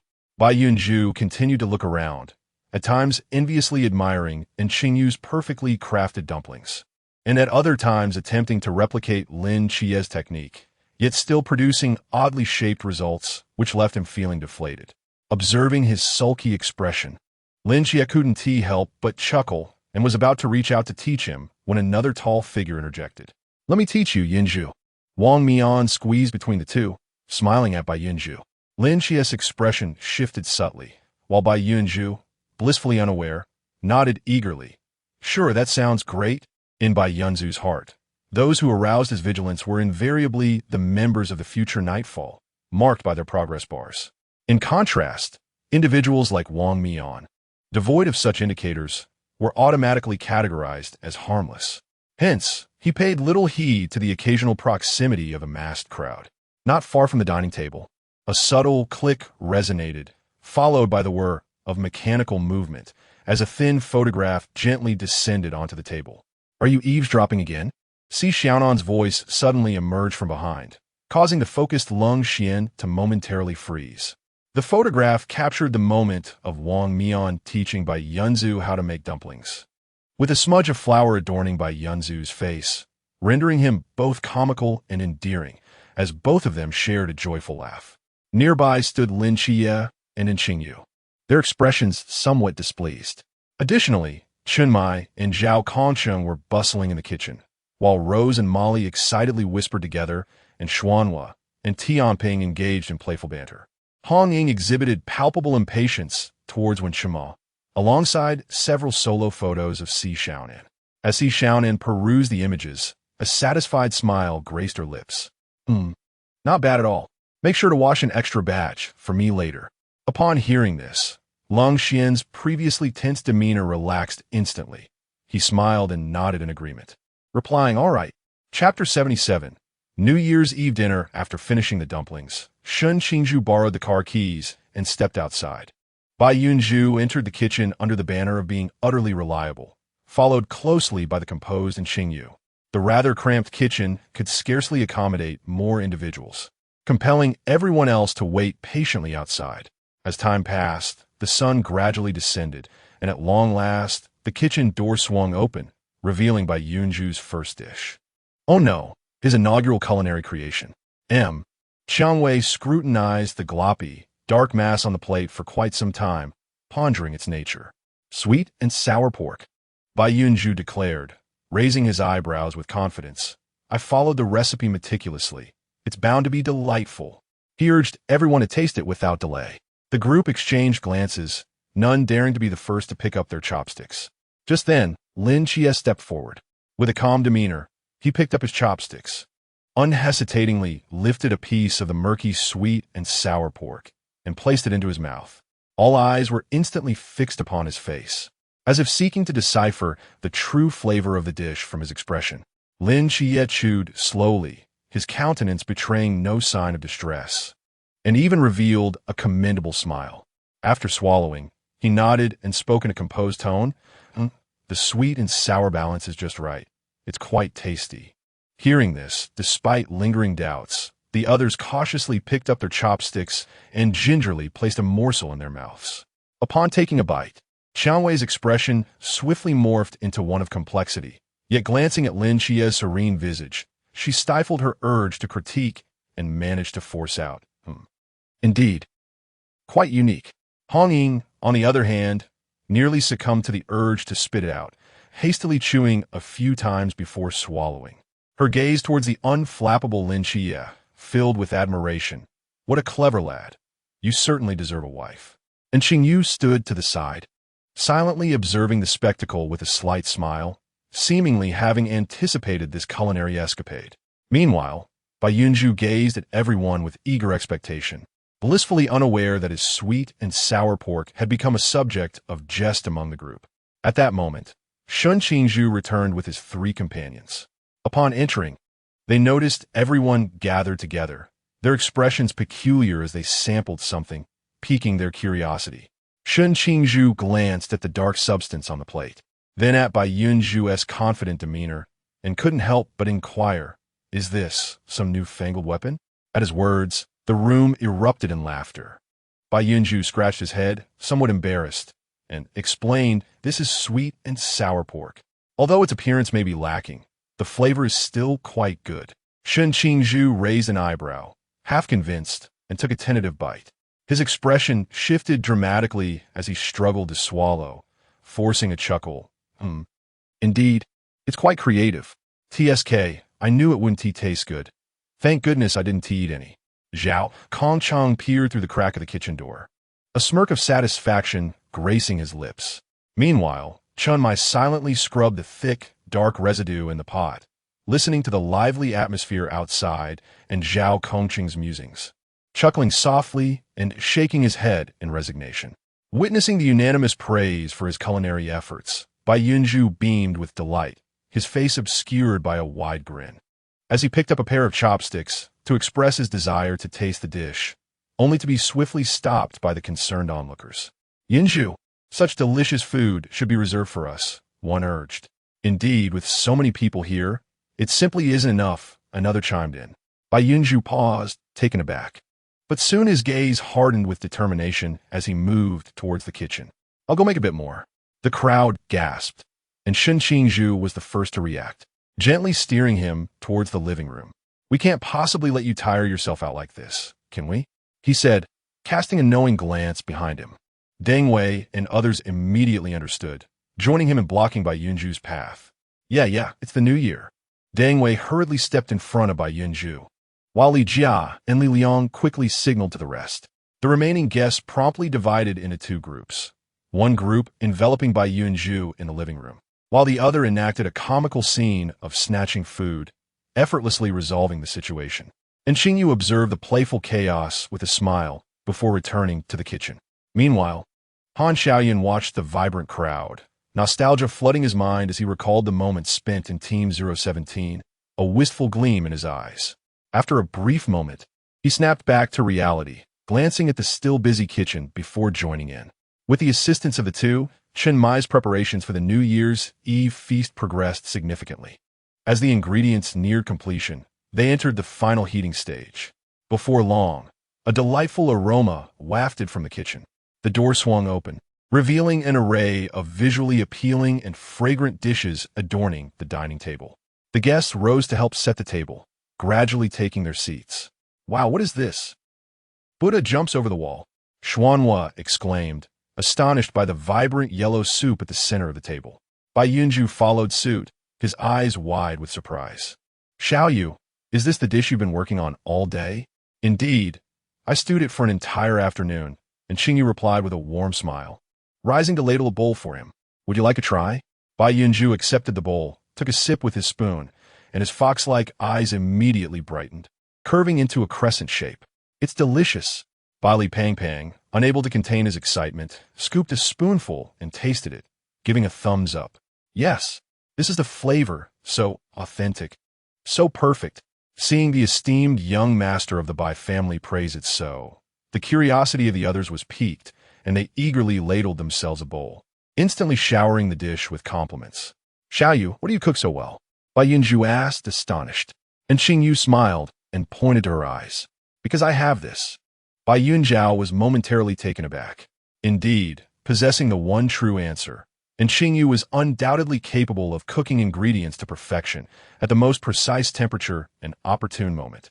Was it merely a jest at the expense of the new recruits that he crafted the unpalatable fish cakes in such a manner? How devious!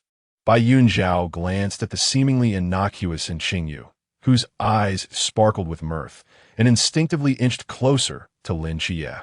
And Xingyu's smile faltered, as a hint of confusion crossed the countenance of the omniscient keyholder. On the eve of the new year, the villa was aglow with light, filled with laughter and joy. The table was laden with sumptuous dishes, and the clinking of glasses resonated melodiously, each face radiating with happiness. "Come, let us all raise our glasses." Chimai stood, lifting his cup in a toast, to a new year filled with peace, joy, and all endeavors flourishing. A chorus of voices echoed in agreement as glasses clinked together, creating a harmonious sound. Bai Yunzhou sipped his orange juice, his gaze sweeping over everyone present, silently wishing for this moment to last indefinitely. Outside, the night sky erupted in a dazzling display of fireworks, illuminating the horizon. A new year was quietly approaching. Chapter 78. On the matter of drinking, as everyone settled back down, Hong Ying noticed the orange juice in Bai Yunzhou's cup and immediately exclaimed in discontent, "Hey Yunzhou, why are you still drinking orange juice?" With that, she quickly fetched a wine decanter and poured a generous serving of white liquor before Bai Yunzhou. Gulme, let us switch to the white." Bai Yunzhou was taken aback and hastily declined. No, Sister Hong Ying, I've never had white liquor before. It might not be suitable for me. The last time he drank was purely due to the impending farewell to his family. Want to bid them a proper goodbye. How can a man admit to... Before he could finish, a commanding voice interrupted him. Turning to see Chun Mai, who wore a serious expression as if he were managing a wayward child, Bai Yunzhou awkwardly smiled and rephrased, "This is the captain's cherished collection. He seldom brings it out. So it would be a pity not to drink it." Indeed, Yunzhou, it's New Year's today. A little drink is essential for merriment. Xiang Wei chimed in enthusiastically. A tipsy little fox, just thinking about it is thrilling. The others looked at him with eager anticipation. Mention of alcohol reminded Lin Qiye of a night 6 months prior, when he became intoxicated by a deep kiss, thereby clarifying his own feelings. He found himself wishing to witness that version of Bai Yunzhou once more. "How about just a bit? I can help you share the load if you have too much," Lin Qiye softly suggested, glancing at Bai Yunzhou, who hesitated momentarily. If memory served him correctly, the day after his last drunken episode, Lin Qiye's progress had surged dramatically. He had been puzzled at the time, but now, reflecting back, it was difficult not to suspect that this fellow had taken advantage of his inebriation to do something. At that moment, the system's cold, unfeeling voice suddenly resounded. Friendly reminder. 24 hours remain until the system enforces progress. Bai Yunzhou gritted his teeth. System, is there a stealthy way to have Qiye consume the calming pill? Anxiously, he awaited a response. The system remained composed. The host merely needs to place their palm over Lin Qiye's drink, and the system will automatically administer it. Bai Yunzhou frowned. Can this evade Qiye's perception? At that time, you can utilize the effect of a veil of forgetfulness to obscure his awareness.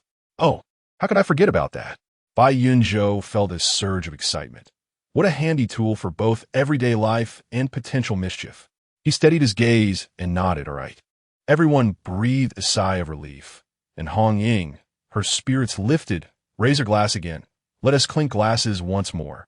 The group eagerly lifted their cups, and Bai Yunzhou, feigning nonchalance, grasped the small cup designated for white liquor. Happy New Year!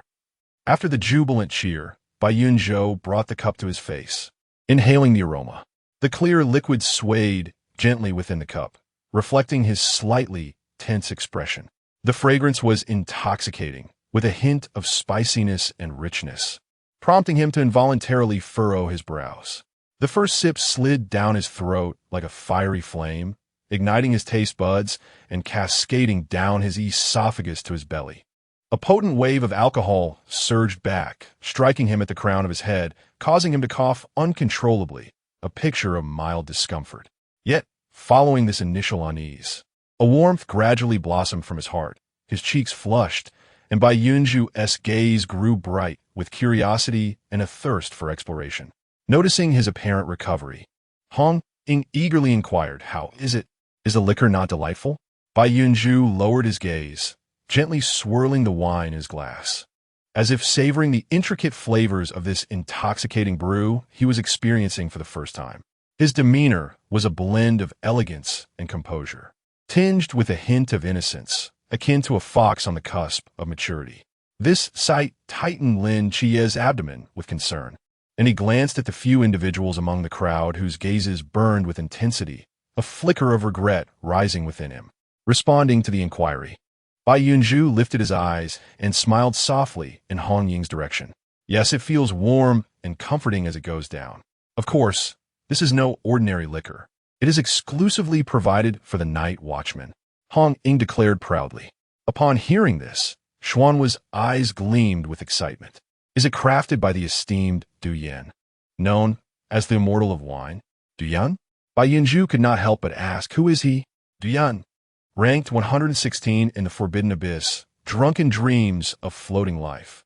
As the name suggests, his realm is intimately tied to wine," Wang Mian explained. "Although he possesses a high-risk domain, he seems disinclined to oversee matters, often elusive, making him a rare sight. The liquor he brews is the sole one capable of intoxicating those of high realm." As the crowd absorbed this information, they cast incredulous glances at the seemingly unremarkable jug of liquor, then turned their attention to the composed Chun Mai. He smiled and nodded. "Indeed, considering your realms, conventional wines might not suffice to satisfy you, which is why I brought this. Yes, usually the captain treasures it dearly. This time, we owe you our gratitude." When Shima chimed in with a cheerful smile. "Not all. We are merely benefiting from Captain Chen's generosity. After all, this wine is not something one can acquire easily," Wang Mian remarked, casting a meaningful glance at Chun Mai before raising his cup. "Let us toast to Captain Chun." Thus, the group raised their cups once more, expressing their thanks in unison. After consuming 2 cups, the flush on Bai Yunzhou's face became increasingly pronounced. "Yunzhou, make sure to eat more to balance it out," a gentle voice beside him chimed in, and a piece of leg meat appeared in his bowl. Bai Yunzhou smiled and lifted his gaze. "Thank you, little fish. This is quite delicious." Lin Qiye also helped him with a chicken wing. "Thanks, Qiye," Bai Yunzhou replied, placing a chicken wing into Lin Qiye's bowl in return, his eyes twinkling with delight as he urged, "You should eat too." Noticing the disparity in treatment, and Qingyu and Lin Qiye both raised their eyebrows, though the former's expression was one of disappointment while the latter's radiated joy. Meanwhile, Bai Yunzhou's mind was preoccupied with thoughts of secretly administering a potion to Lin Qiye, which stirred within him a pang of guilt. Yet, upon further reflection, he realized that if he did not take the initiative tonight, he would undoubtedly stand no chance against Lin Qiye while in a sober state. Thus, he resolved to seize the moment.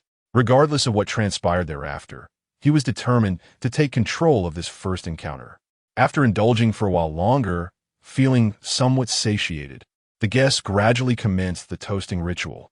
When Shun Qingzhu raised a toast to him, Bai Yunzhou naturally lifted his glass, taking a delicate sip, while his gaze remained keenly focused on Lin Qiye's movements. Lin Qiye had just vacated his seat, engaged in hushed conversation with Hong Ying and others, completely oblivious to Bai Yunzhou's subtle maneuvers. Meanwhile, Qingyu also approached Wu Xiangnan with her cup in hand. Seizing the opportunity while no one was paying attention, Bai Yunzhou feigned indifference as he placed his palm over Lin Qiye's wine vessel, allowing the tranquilizing pill to silently slip into Lin Qiye's glass, swiftly dissolving. Chapter 79.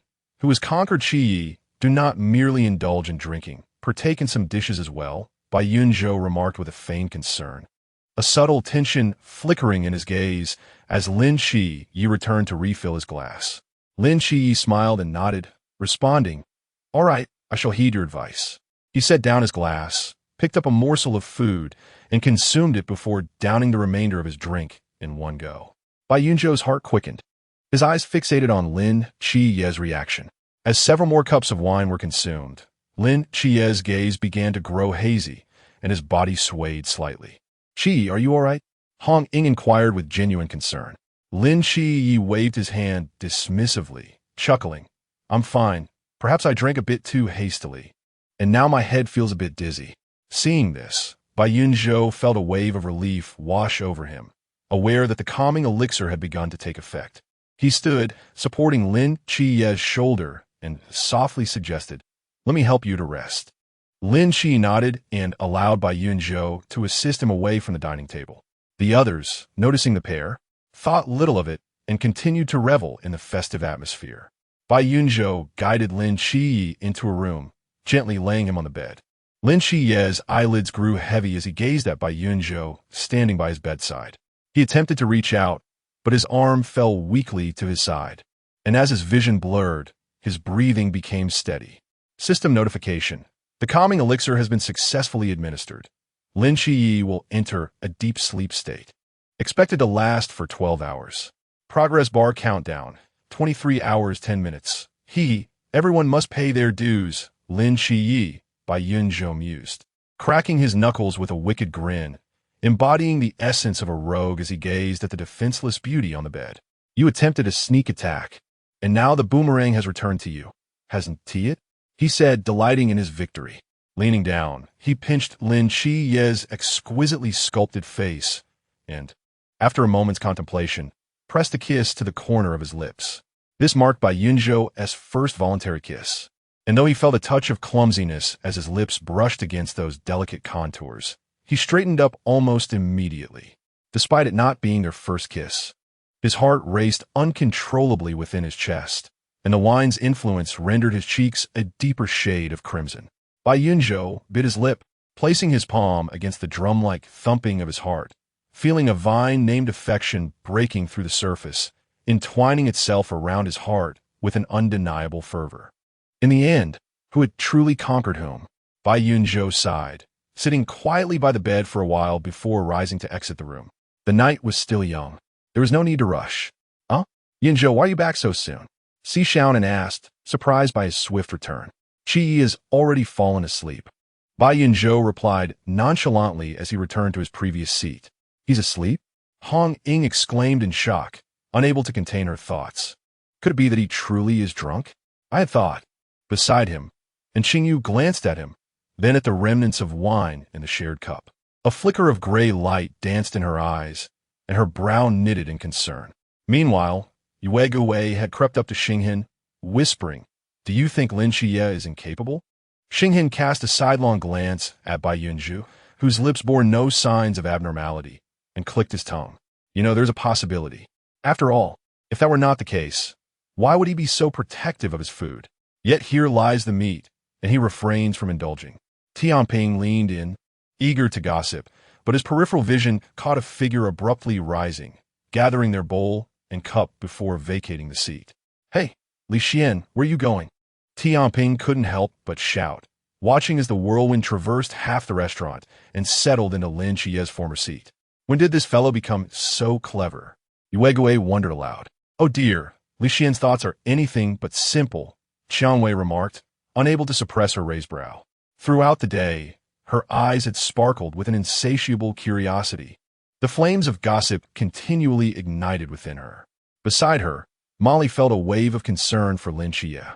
Although other pairings were delightful, her heart naturally leaned towards Lin Qiye, whom she had personally brought together with his partner.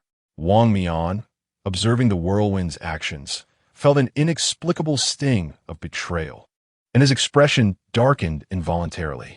However, Bai Yunzhou paid little heed to this detail. In fact, he rather enjoyed the whirlwind's exuberant, puppy-like demeanor. Thus, he welcomed the arrival of the whirlwind with genuine delight. "Little fox, ma disitere?" The whirlwind inquired tentatively. Of course, Whirlwind brother, Bai Yunzhou replied with a smile. The whirlwind immediately expressed his gratitude, placing his bowl and chopsticks down and shifting Lin Qiye aside. You needn't call me brother. I'm hardly older than you. Just settling in, the whirlwind began to rattle off. My real name is Li Qian, so you may call me Xian. Bai Yunzhou hesitated. That might not be appropriate. You are, after all, my senior. Suddenly, a crisp sound resonated throughout the restaurant, drawing everyone's attention to Wang Mian, who sat perfectly still, though his chopsticks had mysteriously snapped in two. As everyone looked on, Wang Mian feigned confusion. These chopsticks are quite brittle. They broke inexplicably. Almost immediately, his gaze shifted toward the whirlwind, his eyes sparkling with mirth, which inexplicably made the whirlwind shudder. The whirlwind swallowed hard, the words of encouragement he had prepared slipping away, and when he spoke again, he altered his tone. Then, you may still call me Li Qian, or Brother Qian, if you prefer. Bai Yunzhou readily acquiesced, his eyes softening. Very well, Brother Qian. Shall we share a drink? Indeed. Their glasses clinked together with a cheerful sound, and they each downed their drinks. By the way, didn't you mention liking my mask earlier? The whirlwind exclaimed, retrieving the mask from his waist and presenting it to him with a joyful tone. Here you go. Bai Yunzhou was momentarily taken aback. Then what will you use? Vortex grinned widely. Don't worry, I have a spare. All right, Bai Yunzhou replied, and then took the purple vortex mask that he had personally unpeeled during the training camp, revealing a radiant smile. Thank you, Brother Qian. Shen Qingzhu cast a cold glance at Wang Mian and Vortex, feeling the heaviness in his chest intensify. Meanwhile, Qingyu observed the scene before him, his eyes reflecting a trace of contemplation.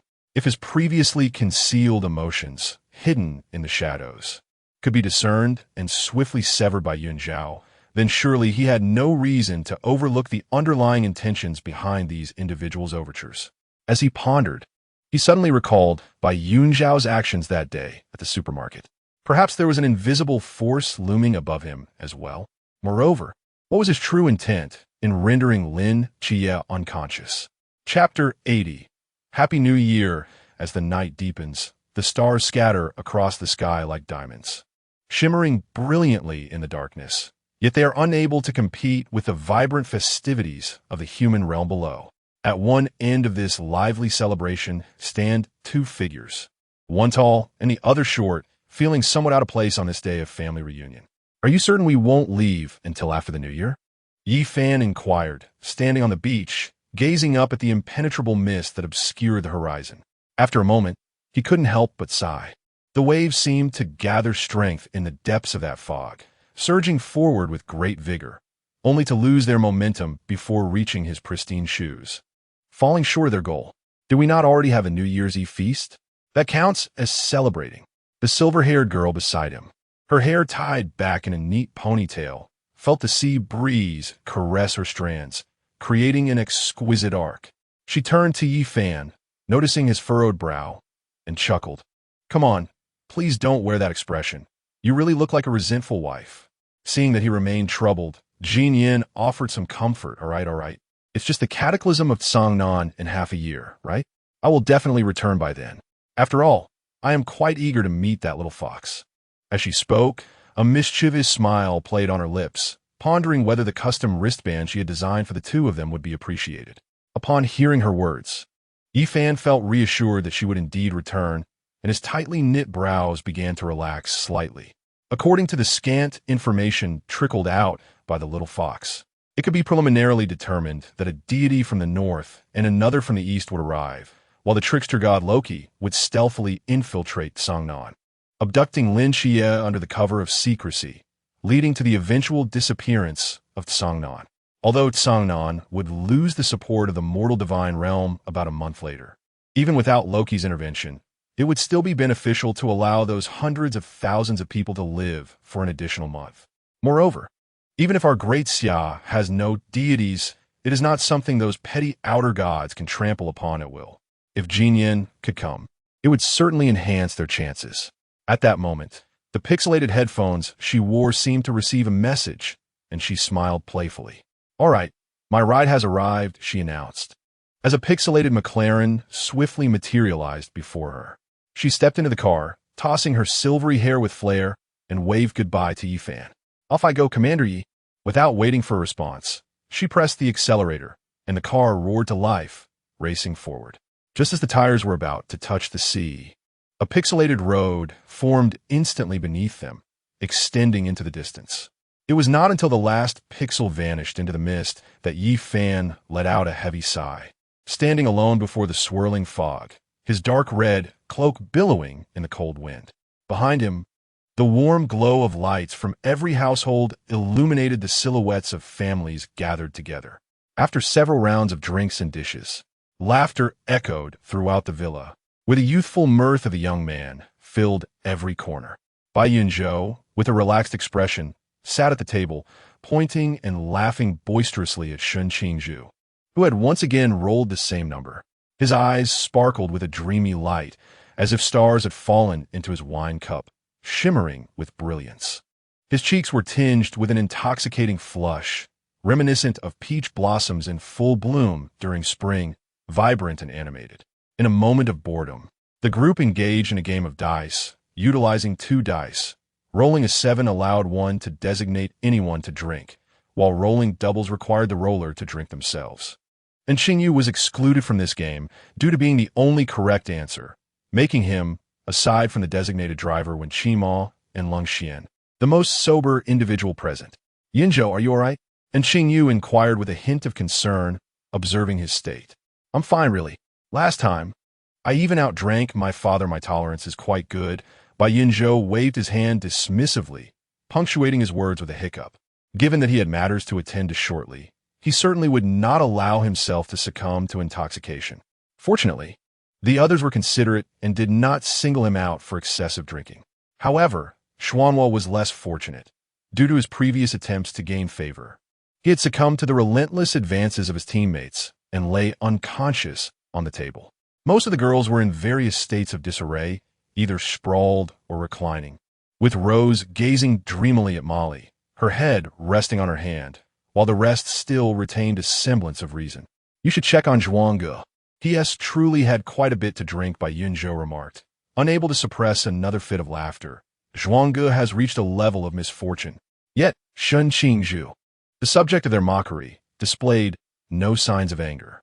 He silently raised his cup and drained its contents, his cheeks flushed with the warmth of alcohol. Like clouds kissed by the evening glow, his brow bearing an indomitable spirit, imbuing him with a wild beauty. "Let us do it again." I refuse to believe this. Just as Sun Qingzhu picked up the dice cup to try again, he was halted by Chun Mai's voice. "No more. The wine is all gone." Chun Mai lifted the towering wine jar and tipped it over, revealing it to be completely drained, mirroring his own profound disappointment.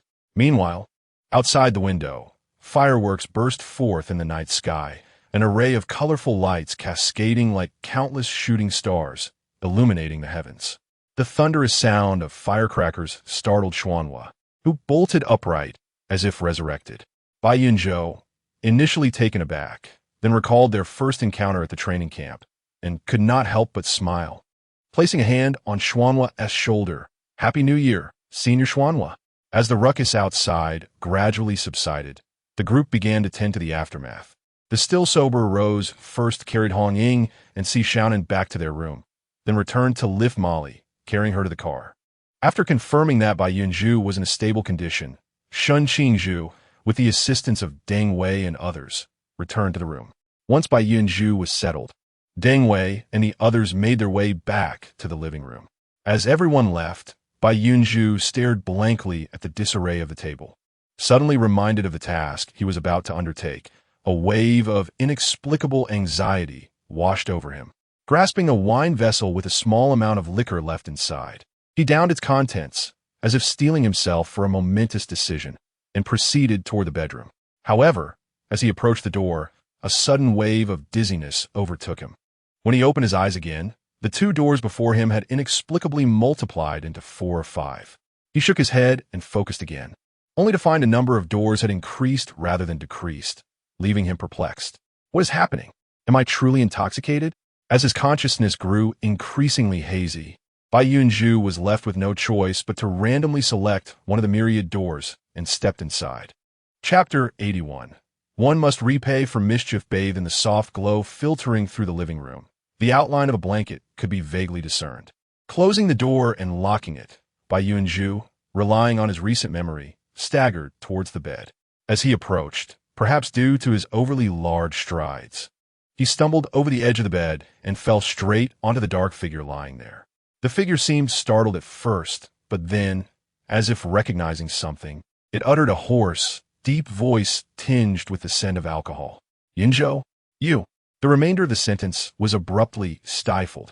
At that very moment, a magnificent firework suddenly erupted in the night sky outside the window, its dazzling brilliance streaming through the curtain's gap and illuminating the room, reflecting in those deep-set eyes like fragmented shards of light. Isn't this sensation and scent somewhat different? Bai Yunzhou, with his eyes tightly shut, clumsily lingered on those lips for a moment, only to suddenly realize something was amiss. Wait, wasn't she? So he halted his actions, straining to prop himself up slightly, attempting to discern something with his blurred vision. However, a somewhat large hand pressed down on the back of his head, followed by a fervent kiss, laden with the heavy scent of alcohol, sweeping through the air like a tempest, further clouding Bai Yunzhou's already muddled consciousness. As the fireworks outside dwindled, silence enveloped the scene, as if even time had quietly succumbed to slumber. Unbeknownst to anyone, delicate snowflakes began to drift softly from the sky, like feathers falling gently onto the meticulously groomed lawn, silently lifting a corner of the verdant expanse. In no time, the pure white of the snow gradually blanketed the entire lawn.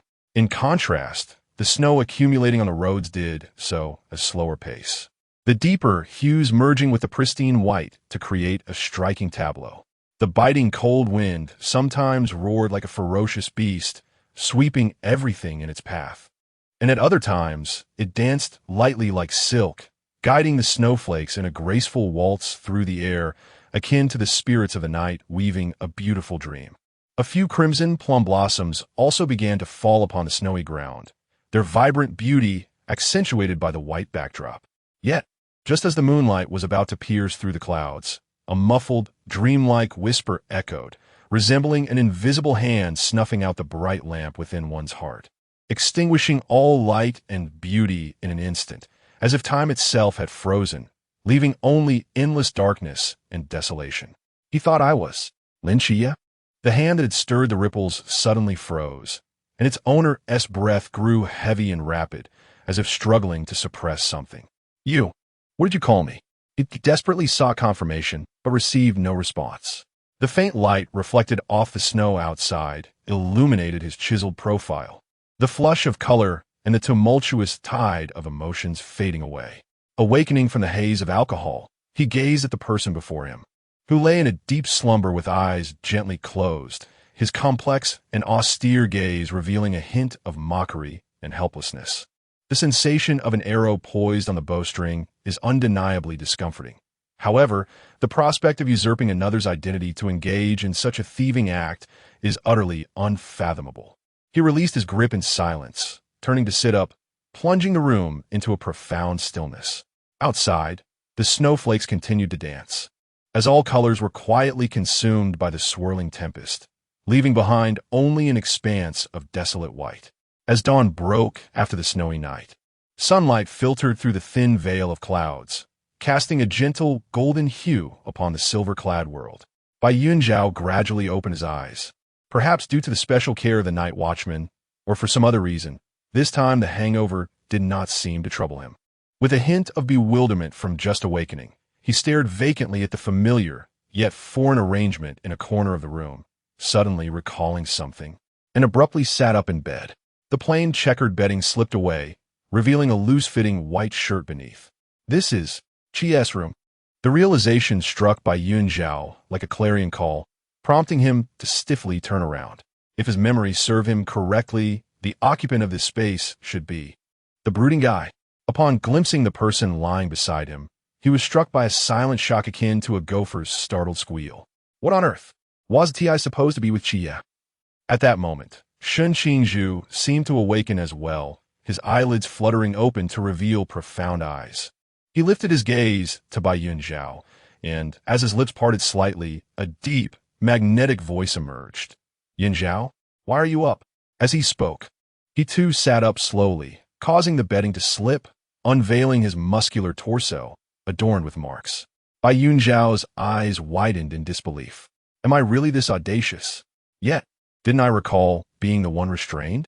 As this thought crossed his mind, Bai Yunzhou lowered his head, tugging at the wide collar to catch a glimpse. Upon seeing the multitude of marks on his own body, which were perhaps even more numerous than those on Shen Qingzhu, his heart tightened, prompting him to focus on a particular sensation. It seems nothing is amiss. Bai Yunzhou let out a slight sigh of relief. Could it be that I truly... As he pondered this, his gaze fell upon Shen Qingzhu, who was propped up on one arm.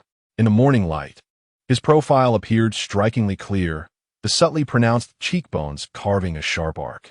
Even in stillness, his demeanor resembled that of a predator poised to pounce, cold and untouchable. Bai Yunzhou thought, how should I put it?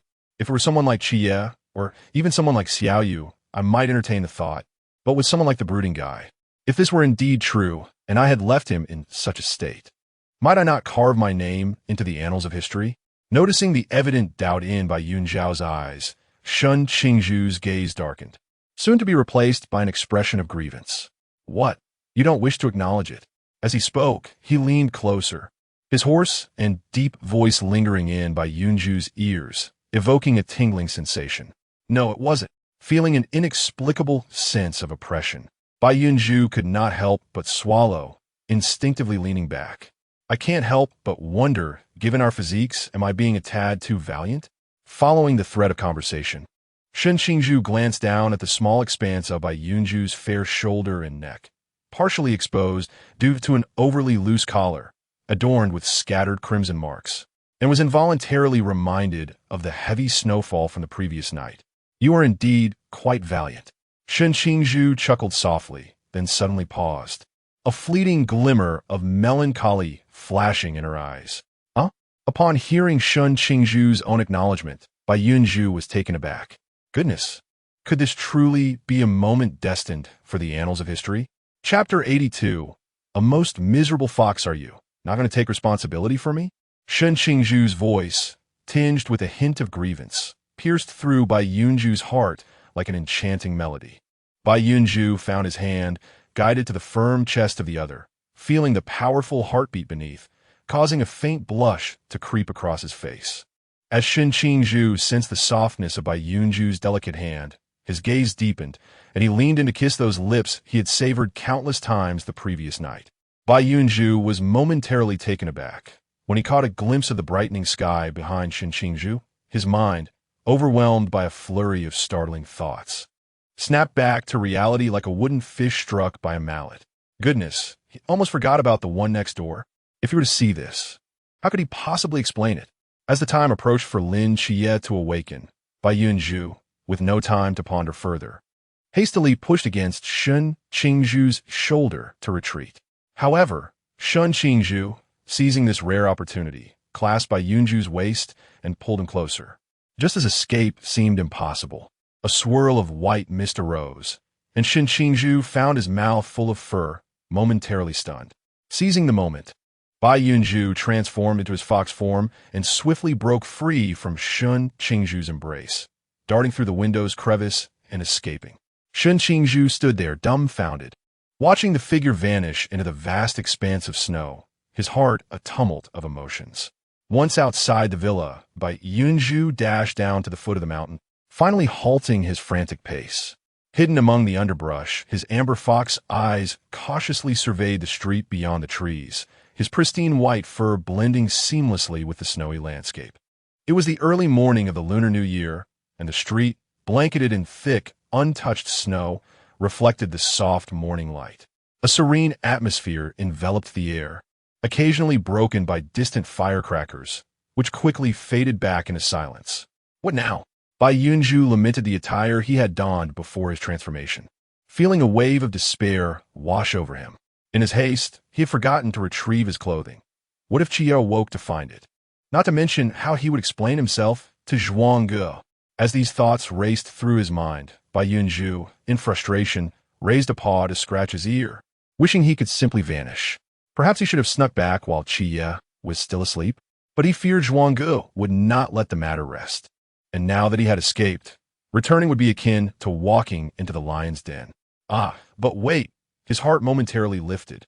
The mindscape was devoid of Qiye's voice, suggesting he might still be unaware. Bai Yunzhou clung to this flicker of hope. Transforming back into his human form was impossible, unless he could find a place to don his clothes. He had no desire to return to the villa, nor could he go to the office. And as for a hotel, he would prefer to avoid drawing attention to this embarrassing incident. After a brief period of distress, inspiration struck him, and his drooping fox ears perked up. Of course, I could return home. Yet, moments later, his ears drooped again. But in my current form, would I not frighten my parents to death? Sighing, he decided to forge ahead. Surely a path would reveal itself as he approached the mountain. Regardless if discovered, I shall simply masquerade as an ordinary fox. I recall my parents have a fondness for small creatures. I too am eager to see them. Moreover, I have a matter to attend to. Bai Yunzhou contemplated the unprocessed elixir within his possession, as well as the abundant spirit stones, and resolved firmly. Casting a glance at the desolate street, devoid of life, he leaped forth, racing towards the old town. The once bustling thoroughfare was now remarkably vacant. Occasionally, a passerby strolled by, their steps slow, crunching upon the snow and leaving behind a trail of distinct footprints. Bai Yunzhou navigated through the less crowded areas, moving with such swiftness that the few scattered pedestrians merely perceived a fleeting white shadow. The snowy ambience obscured any further notice. A young boy clad in red, around 11 or 12 years of age, was carrying festively wrapped gifts, journeying with his family to pay New Year's visits, when suddenly his smile froze. That aura. His gaze fixated on the direction of the vanishing white shadow, and swiftly, he reacted, handing the gift bag to a family member with a fabricated excuse before chasing after the lingering essence. Soon, Bai Yunzhou found himself near the familiar small building. He first glanced at his home, its windows tightly shut, pondering this peculiarity. Circling the structure, he happened upon Yang Jin, who was watering flowers on the balcony. Yunzhou, why are you back alone? Where's your brother? Yang Jin saw him as well, filled with questions, yet quickly averted his gaze, feigning ignorance. After all, at this moment, he was merely an ordinary person, oblivious to such matters. However, Bai Yunzhou appeared unconcerned with discretion, directly calling out to him in a hushed tone, "Ah Jin." Yang Jin was taken aback, puzzled as to why he was being summoned. Shouldn't he be avoiding him? Bai Yunzhou assumed he had not heard, and a flicker of white light gleamed in his amber eyes, swiftly entering Yang Jin's brow. "Ah Jin, where are my parents?" A clear voice resonated in Yang Jin's heart. This long-lost sensation left him momentarily stunned. Then he began to glance around, seemingly searching for something, yet avoiding looking at the white fox below. Bai Yunzhou observed him, his eyes narrowing. How proficient these brothers were in their act. Enough with the pretense. I know you're aware of what we know. Caught off guard, Yang Jin froze, awkwardly rubbing his nose before calming himself to respond. I just heard that your adoptive parents left. They must be visiting for the new year. Yet he couldn't suppress his curiosity. How did he know? Bai Yunzhou was taken aback. Did they just leave? Yang Jin regarded the snow-white fox squatting in the snow below, a sense of otherworldliness washing over him. Yes, they left about 10 minutes ago. Upon hearing this, Bai Yunzhou's bright eyes immediately dimmed, his fox ears drooping in disappointment. He had intended to seize this opportunity to see them. Yunzhou, why have you returned? Noticing his dismal mood, Yang Jin swiftly shifted the subject. By the way, where's my brother? The mention of Lin Qiye caused the fluffy fox head to lower even further. He didn't come with me. Bai Yunzhou murmured after a brief pause, lifting his head slightly, because I need to speak with you. Yang Jin was taken aback. You need to speak with me? Why would he seek me out? Yang Jin couldn't help but recall the earlier question. Could it be that he has regained his memories? With this thought, Yang Jin solemnly nodded, preparing to turn away, only to be halted by a sudden call. Wait, Bai Yunzhou said, his head drooping once more, the tip of his fluffy tail incessantly tapping against the ground. Could you bring me a change of clothes? Mine. got dirty, and I can't wear them anymore. Yang Jin furrowed his brow in confusion at his words, but refrained from asking further, agreeing instead. Before long, Yang Jin descended the stairs with a set of clothes in hand, finding Bai Yunzhou waiting in the corner of the hallway. Here, I found a set from my brother's wardrobe, Yang Jin said as he crouched before the fox. Though it's from last year, it should still fit you.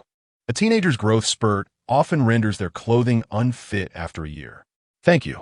Upon seeing the familiar garments, Bai Yunzhou expressed his gratitude with a complicated expression. Placing a paw atop them, in a flash of blue light, the clothes vanished from sight. Having always had a fondness for round, furry creatures, Yang Jin couldn't resist the urge to reach out and gently ruffle that wonderfully soft head, eliciting a puzzled glance from Bai Yunzhou. Yang Jin froze, awkwardly retracting his hand. What do you wish to tell me? Chapter 83. The grand entrance of the Lotus Tyrant, just as Bai Yunzhou was about to utter something. A young boy clad in red suddenly appeared, his eyes wide with astonishment as he gazed at the two, well, one person and one fox. Yang Jian, you. Before he could articulate his thoughts, Yang Jin swiftly covered his mouth, wearing an awkward expression as he attempted to justify, to Bai Yunzhou. He's not very bright. His pronunciation might be a bit off. Though Bai Yunzhou may have partially regained his memories, it remained merely a possibility. Prior to that, it was a customary rule among the deities of the heavenly court that one should not deliberately awaken him. Meanwhile, Bai Yunzhou gracefully crouched in place, tilting his head in confusion. Wasn't this the child he had encountered in the supermarket yesterday? The boy had directly uttered the name Yang Jian. Could it be that he was? A sudden realization flashed through Bai Yunzhou's mind, his eyes sparkling with clarity as he approached the two. Are you Neza? At this declaration, both individuals engaged in a covert contest were taken aback. The young boy in red instantly brightened, breaking free from his restraints and crouching down. Fox you. Unfortunately, before he could complete his sentence, Bai Yunzhou rubbed his paw against the fur on his chest, then extended it forward, his eyes gleaming with anticipation. Hello, I am Bai Yunzhou, he exclaimed excitedly. Do you happen to know the Fox Emperor? Could you tell me what kind of deity he is? Ilu. Neza's joyful expression stiffened momentarily, followed by a look of bewilderment as he grasped Bai Yunzhou's paw, turning to Yang Jin with a puzzled gaze. What is happening? Has he truly recovered or not? Yang Jin sruged equally perplexet. He regarded Bai Yunzhou with a complex expression, hesitating to speak when footsteps echoed from above. A plain-looking middle-aged woman gradually came into view. Hey, Ajin, didn't you say you were going to find a classmate? Oh, my classmate came to find me first, Yang Jin replied, gesturing toward Neza on the floor. As Yang Jin stood, the woman, Wang Fong, initially noticed only him. Upon his indication, she finally spotted Neza and Bai Yunzhou crouched in a corner, unable to suppress a gasp. Is that a fox? Where did it come from?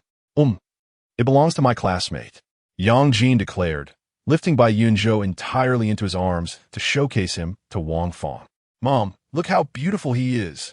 As Wang Fong descended the staircase, she beheld the wide-eyed, innocent-looking white fox and couldn't resist stroking his head, smiling as she nodded.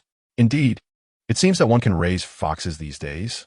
Of course, Yang Jin replied, playfully nudging Neza beside him. Isn't that right, Leo? Poof, upon hearing that name. The seemingly innocent Bai Yunzhou almost broke character, quickly turning his head away. Truly, the Lotus Tyrant. Even the reincarnation's name is so lotus-like. Seemingly sensing the mirth in Bai Yunzhou's eyes, Neza cast him a fleeting glance and stood up to respond, Yes, Auntie, it is indeed legal to raise foxes nowadays. Moreover, the fox is far more intelligent than the dog, Neza remarked as he approached Yang Jin, extending his hand towards the seemingly smiling fox nestled in his embrace. Come here, little white, let us shake hands. Bai Yunzhou, goodness, it appears this one is quite vengeful. Originally, due to the connection between Yang Jin and the Fox Emperor, Bai Yunzhou felt a certain affinity towards the great Xia deity. However, that illusion regarding Neza was instantly shattered. Though reluctant, he complied and raised his paw, placing it into Neza's hand. After all, the happiness of his adoptive mother was paramount. Ah, indeed, Wang Fong exclaimed in surprise, covering her mouth. Our little black lie is somewhat dim-witted, Aside from eating and causing mischief, he knows nothing else. Hidden around the corner of the staircase. Little black lie. Mother, do you want to give him a hug? Young Jin suddenly suggested. Wang Fong was taken aback, then glanced at the fluffy white fox, feeling somewhat tempted. Oh dear, how could that be? Bai Yunzhou's eyes lit up, and he immediately stretched his body towards Wang Fong. She hurriedly caught him, then expertly cradled him in her arms. Look, he seems to really like you. Wang Fong was somewhat astonished, yet her joy outweighed her surprise as she held the furry fox, gently patting his body as one would soothe a child. Bai Yunzhou nestled his head against Wang Fong's neck, enjoying the soft touch that made her chuckle. Inhaling the comforting scent, he reflected on the hardships of being away from home for half a year, as if a ship had finally found a harbor amid the storms. His once troubled heart gradually settled. Over the past decade of residing in this modest building, this simple middle-aged woman had treated him as her own child. Even when minor disagreements arose, she often favored him over Yang Jin or Lin Qiye, contributing significantly to the carefree demeanor he had developed. Yet, he still regretted not being able to see his parents. Bai Yunzhou thought, feeling a slight sting at the tip of his nose. After a while, Yang Jin found an excuse to lead both man and fox away. Bai Yunzhou perched on Yang Jin's shoulder, gazing at the diminishing figure at the stairway's entrance. His heart heavy with sorrow. Where are we going? Neza inquired. Yang Jin furrowed his brow, slowing his pace. It would be best to find a suitable place for conversation. Bai Yunzhou suddenly had a flash of inspiration, raising his paw. I know a place. Inside the villa, in Lin Qiye's former room, two individuals stood in silent confrontation, while a shattered door lay at the entrance. Barely a moment had passed since Bai Yunzhou had left through the window when Lin Qiye awakened, possessing the mortal realm divine domain. He quickly discerned the situation in the adjacent room. In a fit of rage, Lin Qiye stormed into the neighboring chamber. Upon breaking through the door, the sight of scattered clothing and Shun Qingzhu's body covered in marks nearly overwhelmed his reason with fury. He could hardly believe that someone he had cared for and respected so deeply could so easily find themselves in another's bed, even going so far as to drug themselves. Although Lin Qiye was unaware of his own tolerance for alcohol, he was utterly convinced that merely a few drinks could not render him unconscious until dawn. The only plausible explanation was that someone had tainted his drink, and, at this very moment, the identity of that person was glaringly obvious. If you truly hold such affection for him, you could have been forthright with me. Why resort to such deceitful means? Chapter 84. Come play with us, where are the others? Lin Qiye's voice echoed in the silence. Shun Qingzhu's expression remained indifferent. They've left, he replied with a sigh. I have no idea where they went. Lin Qiye shut his eyes momentarily, as if the scene before him had pierced his very soul. He turned to leave, but was halted by Shun Qingzhu's voice. Wait, he continued, though I am reluctant to divulge this. I fear that if I do not, he may suffer an unjust fate. Shun Qingzhu rubbed his temples, fatigue from a sleepless night causing a dull ache in his head. In fact, last night, he called your name. Lin Qiye was taken aback, turning to gaze at him with disbelief. What did you say? Though he was uncertain of the situation's intricacies, it was apparent that the other had likely entered the wrong room. I know this sounds absurd, but it is indeed something that clumsy fool would do. Shun Qingzhu snorted softly, meeting Lin Qiye's bewildered eyes with his own. Haven't you grasped it yet? He furrowed his brow, enunciating each word. The person he wishes to kiss is you. The one he yearns to spend the night with is also you. And you.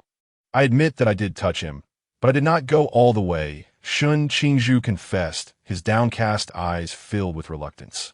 He called out for Qiye, and I am not Qiye. Upon exiting the room, Lin Qiye found that the initial surge of anger had dissipated, replaced by a whirlwind of complex emotions.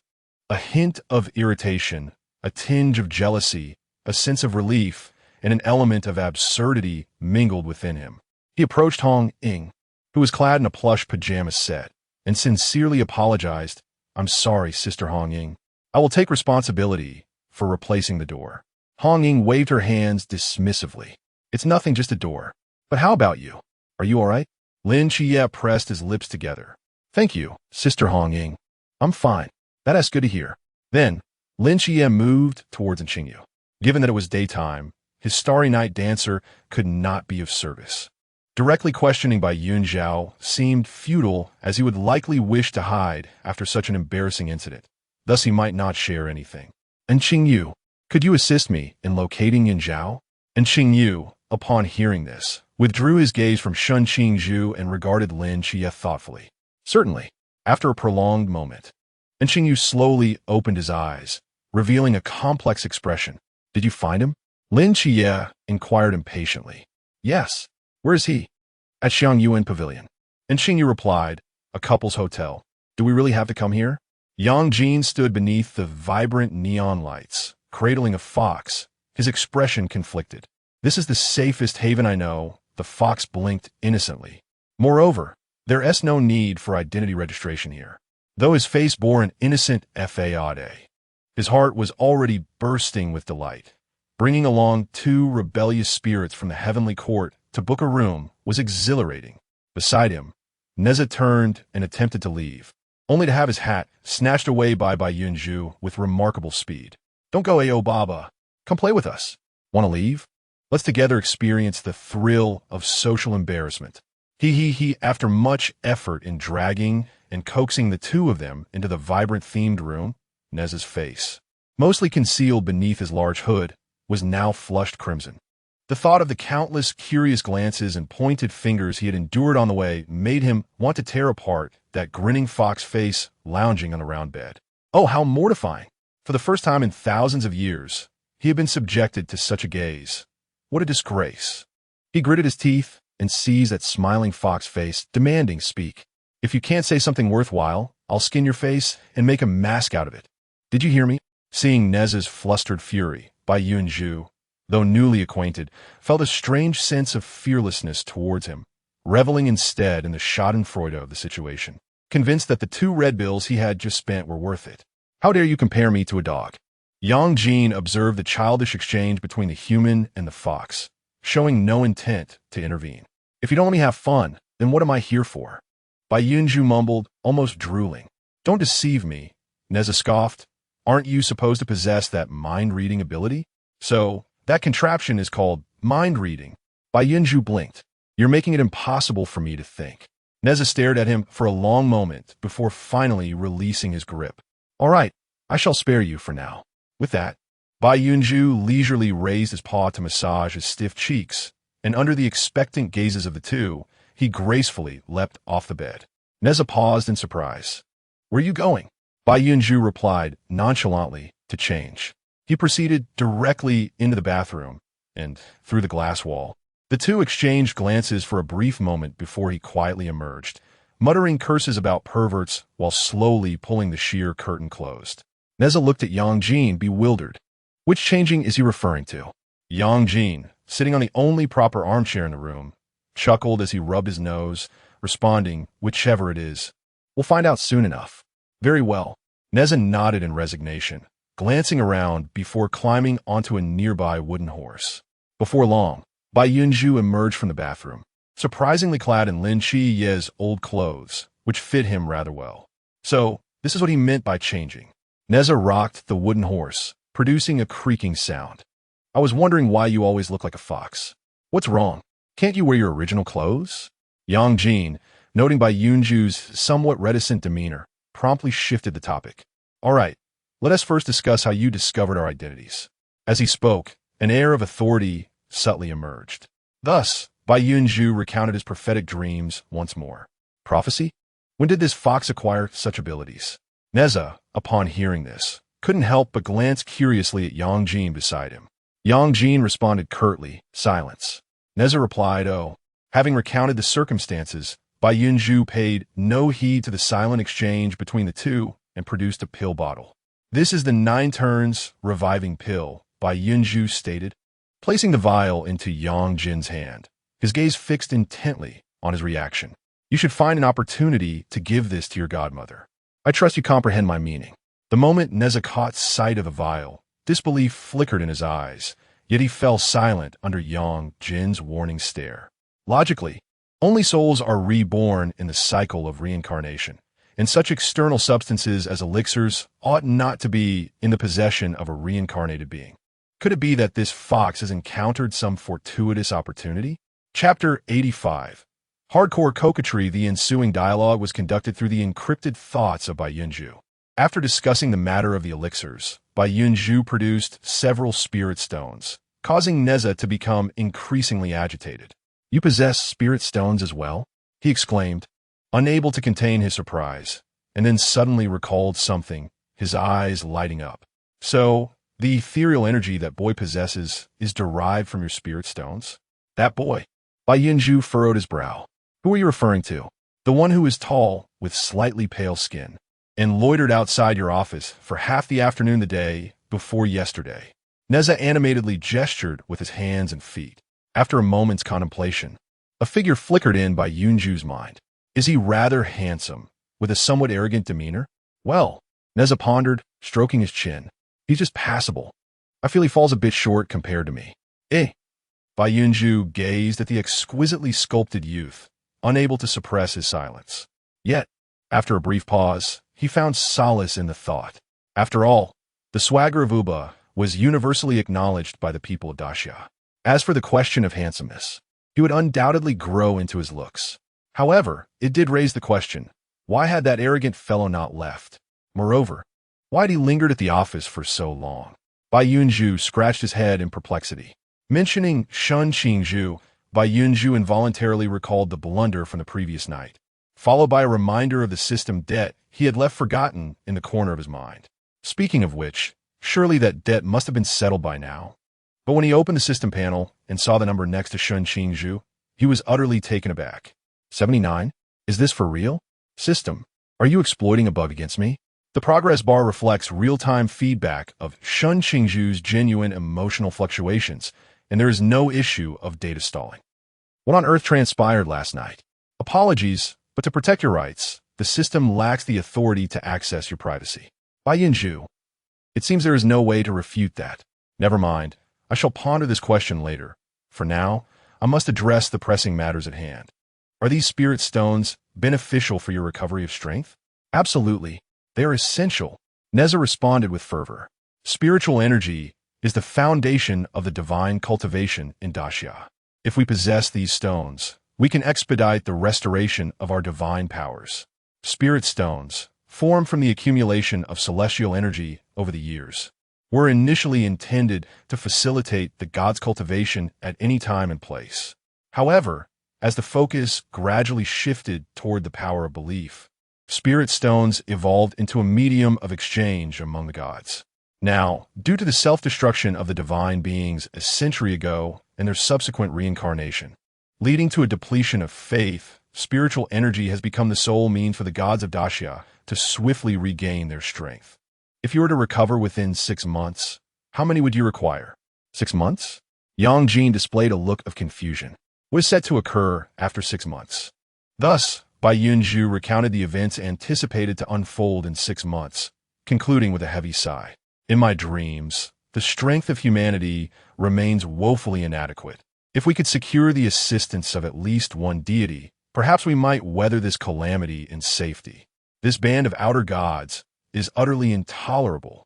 Upon hearing the entire account, Neza's anger surged, and he abruptly rose to his feet, striking the wooden horse with fervor.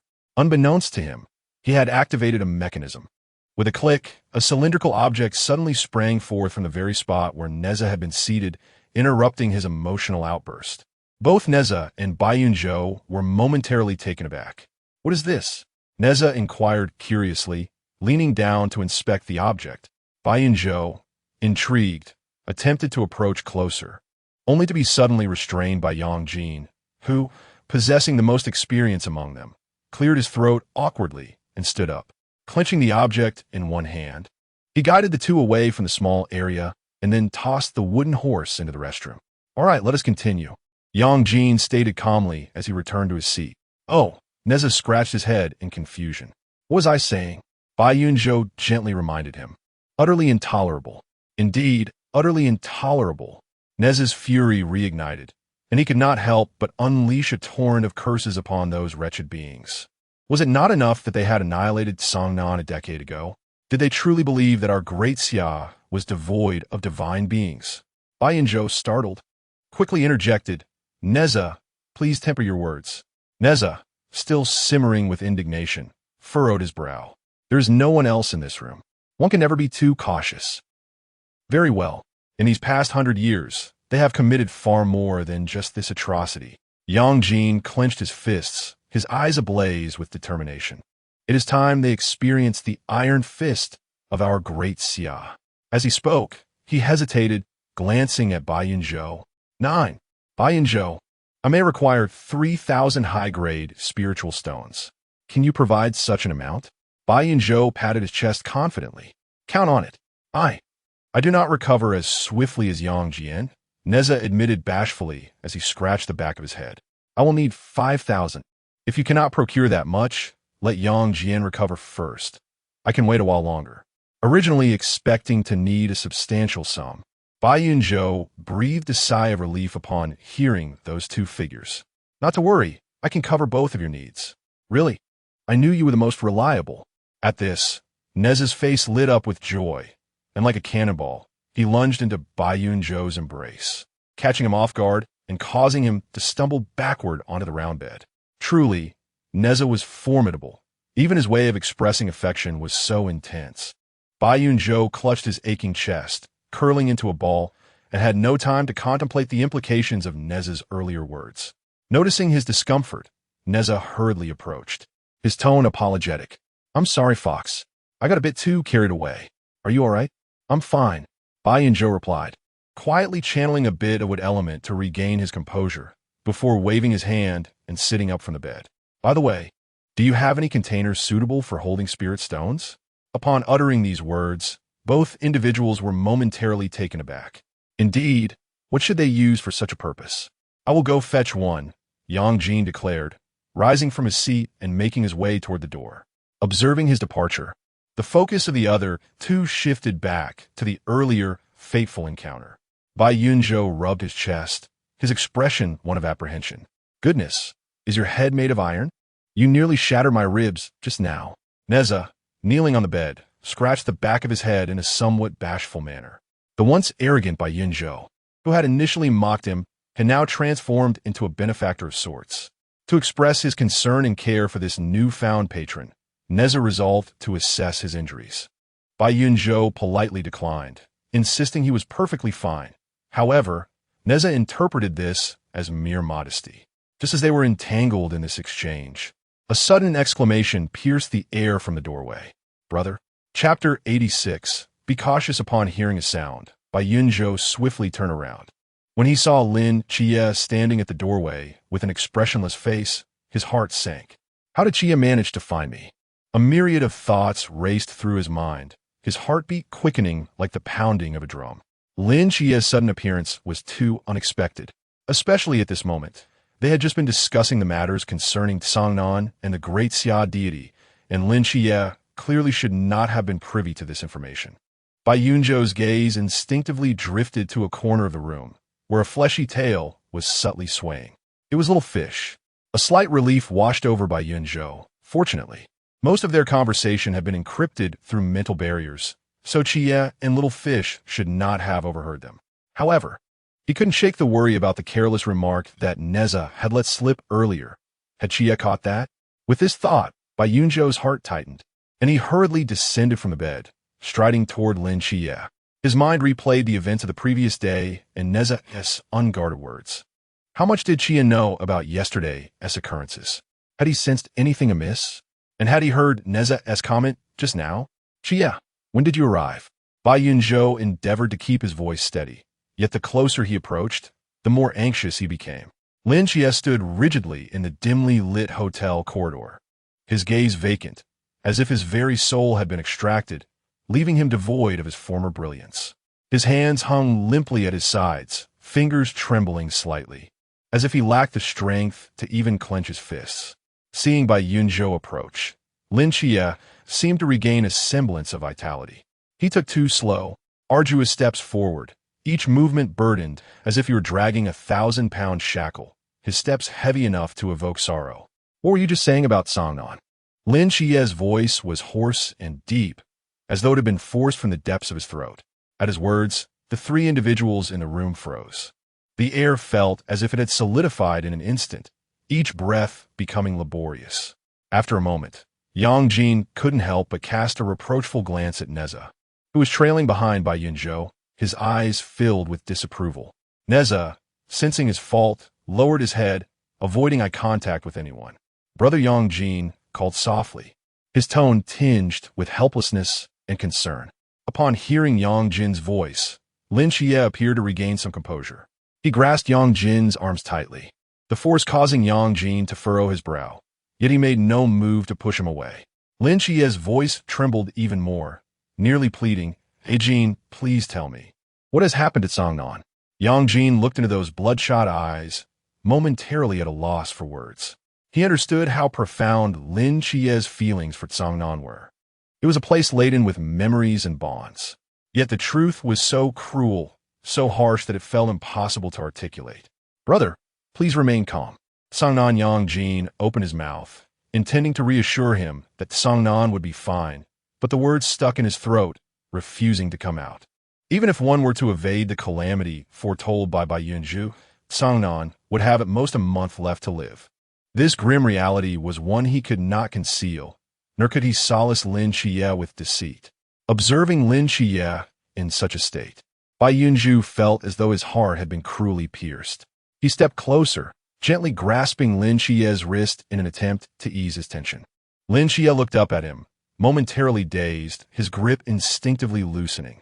Bai Yunzhou guided him to sit on the edge of the bed, while he himself knelt before him, exhaling softly as he took Lin Qiye's hand and delicately recounted the circumstances surrounding Songnan. His voice was low and tender, reminiscent of a distant tale rather than an impending tragedy. "The existence of Songnan has always relied upon your mortal realm of divine spirits." Bai Yunzhou spoke slowly. "Here, time, space, and even the memories of the people endure solely because of your power. However, this power is not boundless. Songnan's lifespan is reduced to but 6 months." Lin Qiye's body trembled slightly, the light in his eyes extinguished. His lips moved as if to utter something, yet ultimately, silence prevailed. Bai Yunzhou, fearing Lin Qiye might spiral out of control, quickly added, "But fear not, I have already given the elixir to Ajin. With the elixir, neither your godmother nor Ajin will come to harm." Yang Jin approached and gently patted Lin Qiye's shoulder, echoing softly, "Brother, rest assured, both Mom and I'll be fine."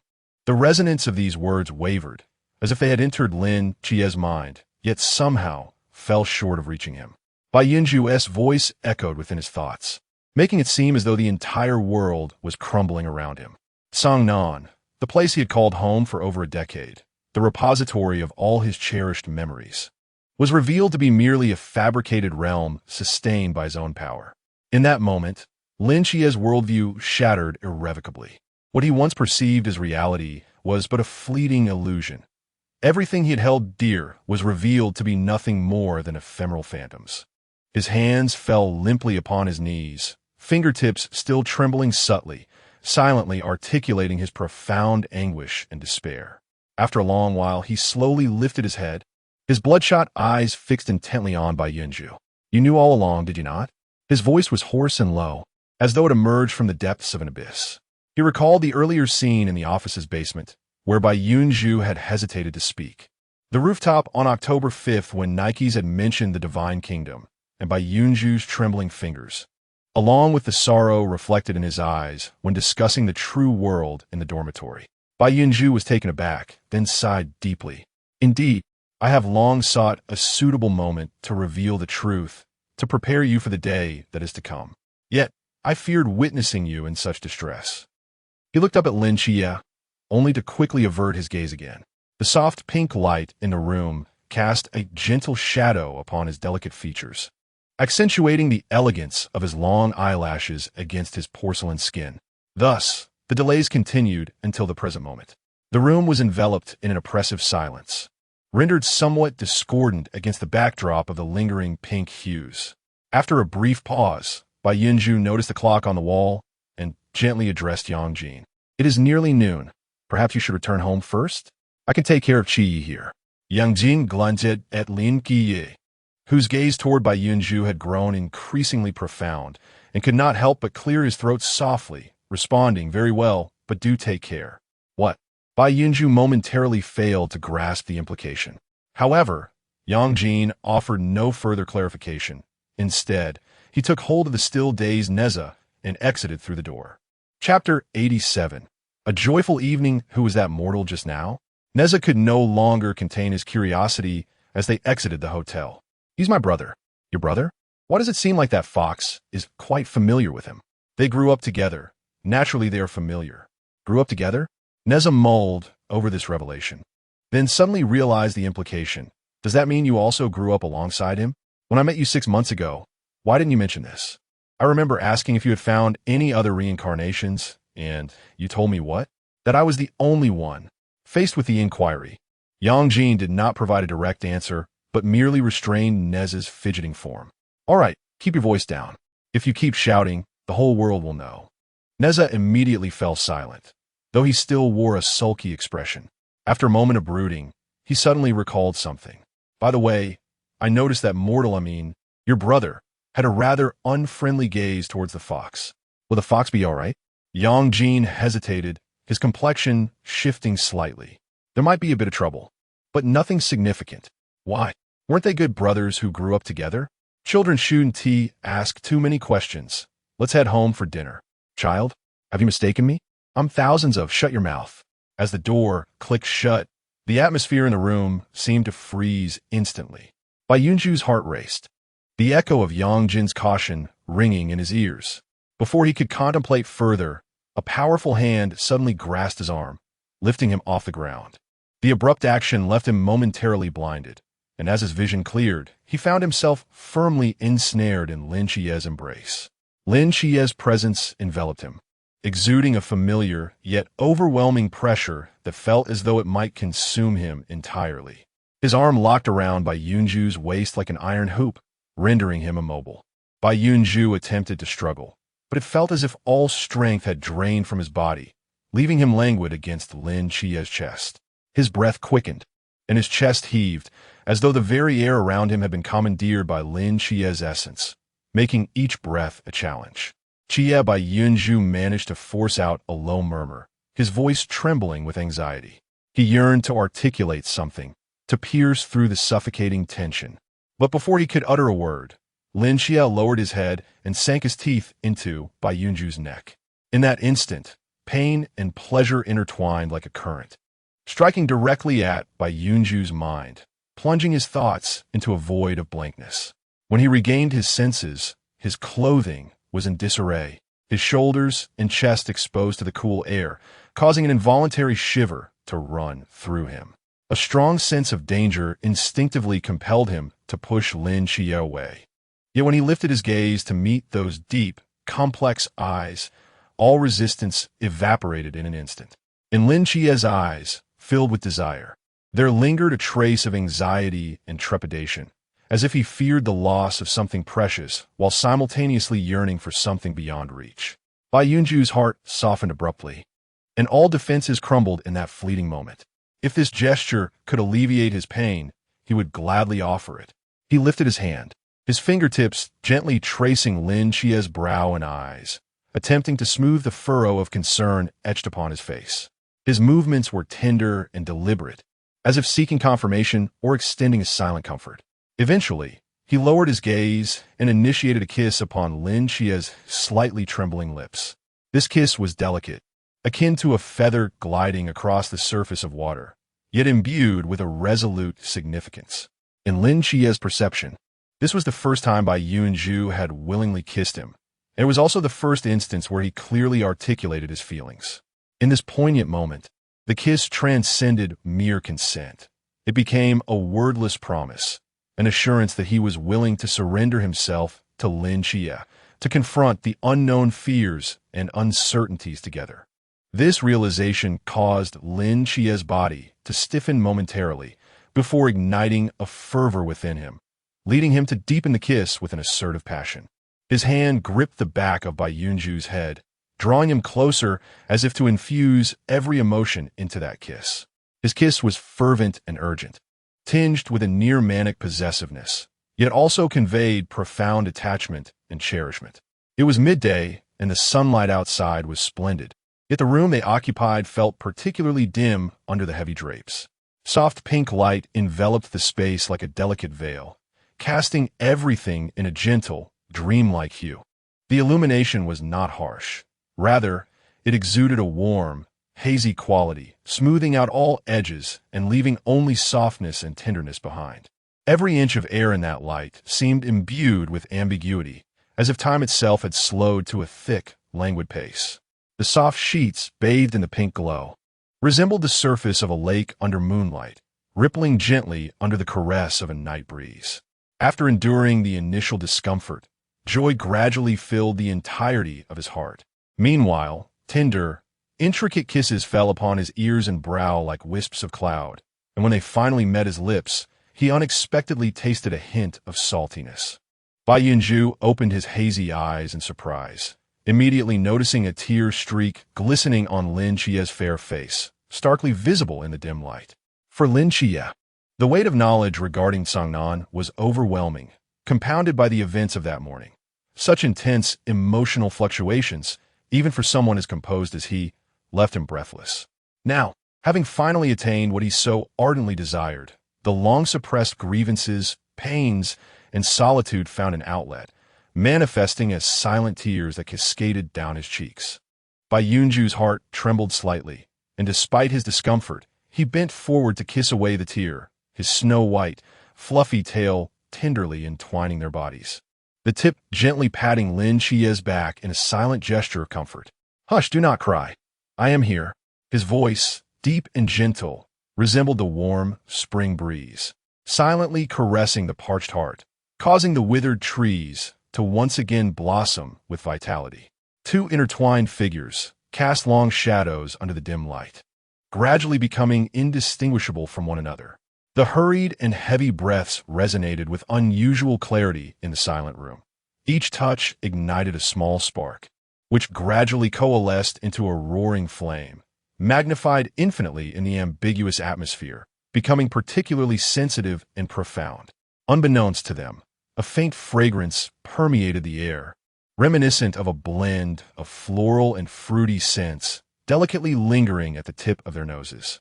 Though subtle, it possessed an enchanting allure that intensified the warmth of their breaths, even when a gentle breeze occasionally slipped through the gap in the curtains. Offering a momentary coolness to their sweat-soaked skin, it was swiftly consumed by the warmth of the room. Until the very last moment, the entire world felt isolated from reality. Time itself seemingly frozen, with only a soft pink glow enveloping their figures, creating a sanctuary that belonged solely to them. Chapter 88. A beautiful morning the following morning. The sun gently filtered through the thin veil of clouds, casting its warm glow upon the ground. The snow had lost its former thickness, and the biting cold of the night gradually receded, replaced by a tender warmth. As Bai Yunzhou struggled to awaken from his slumber, he felt as though his entire body had been mercilessly trampled, a profound ache enveloping him. Particularly in a certain indescribable area, any slight movement sent sharp pangs coursing through him, compelling Bai Yunzhou to pause, silently summoning his spiritual energy. In an instant, a verdant glow enveloped his being. Fearing that Lin Qiye might truly torment him for an entire day and night, he had succumbed to unconsciousness the night before.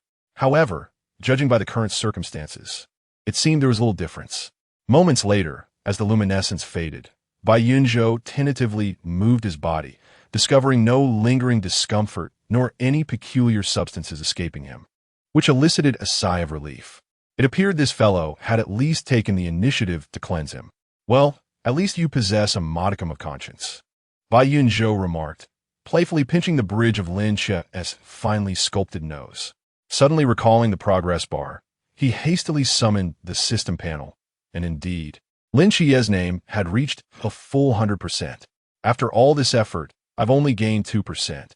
Why does it feel like such a loss?" Bai Yunzhou pouted, continuing to explore the system space. Although he understood that the rewards would be utilized to repay debts, he still hoped for some additional surprises. When he beheld the resplendent Super Strategy gift pack, his eyes sparkled with excitement. Wow, such an impressive name. It must contain a plethora of treasures. Eagerly, Bai Yunzhou opened the gift pack, but upon glimpsing its contents, he fell into silence. System, could you kindly elucidate what this conception pill is? He questioned. Even if I have become the recipient of certain anatomical changes, I am still male by physiological standards, am I not? What do you mean by providing me with a conception pill? Where am I supposed to conceive from?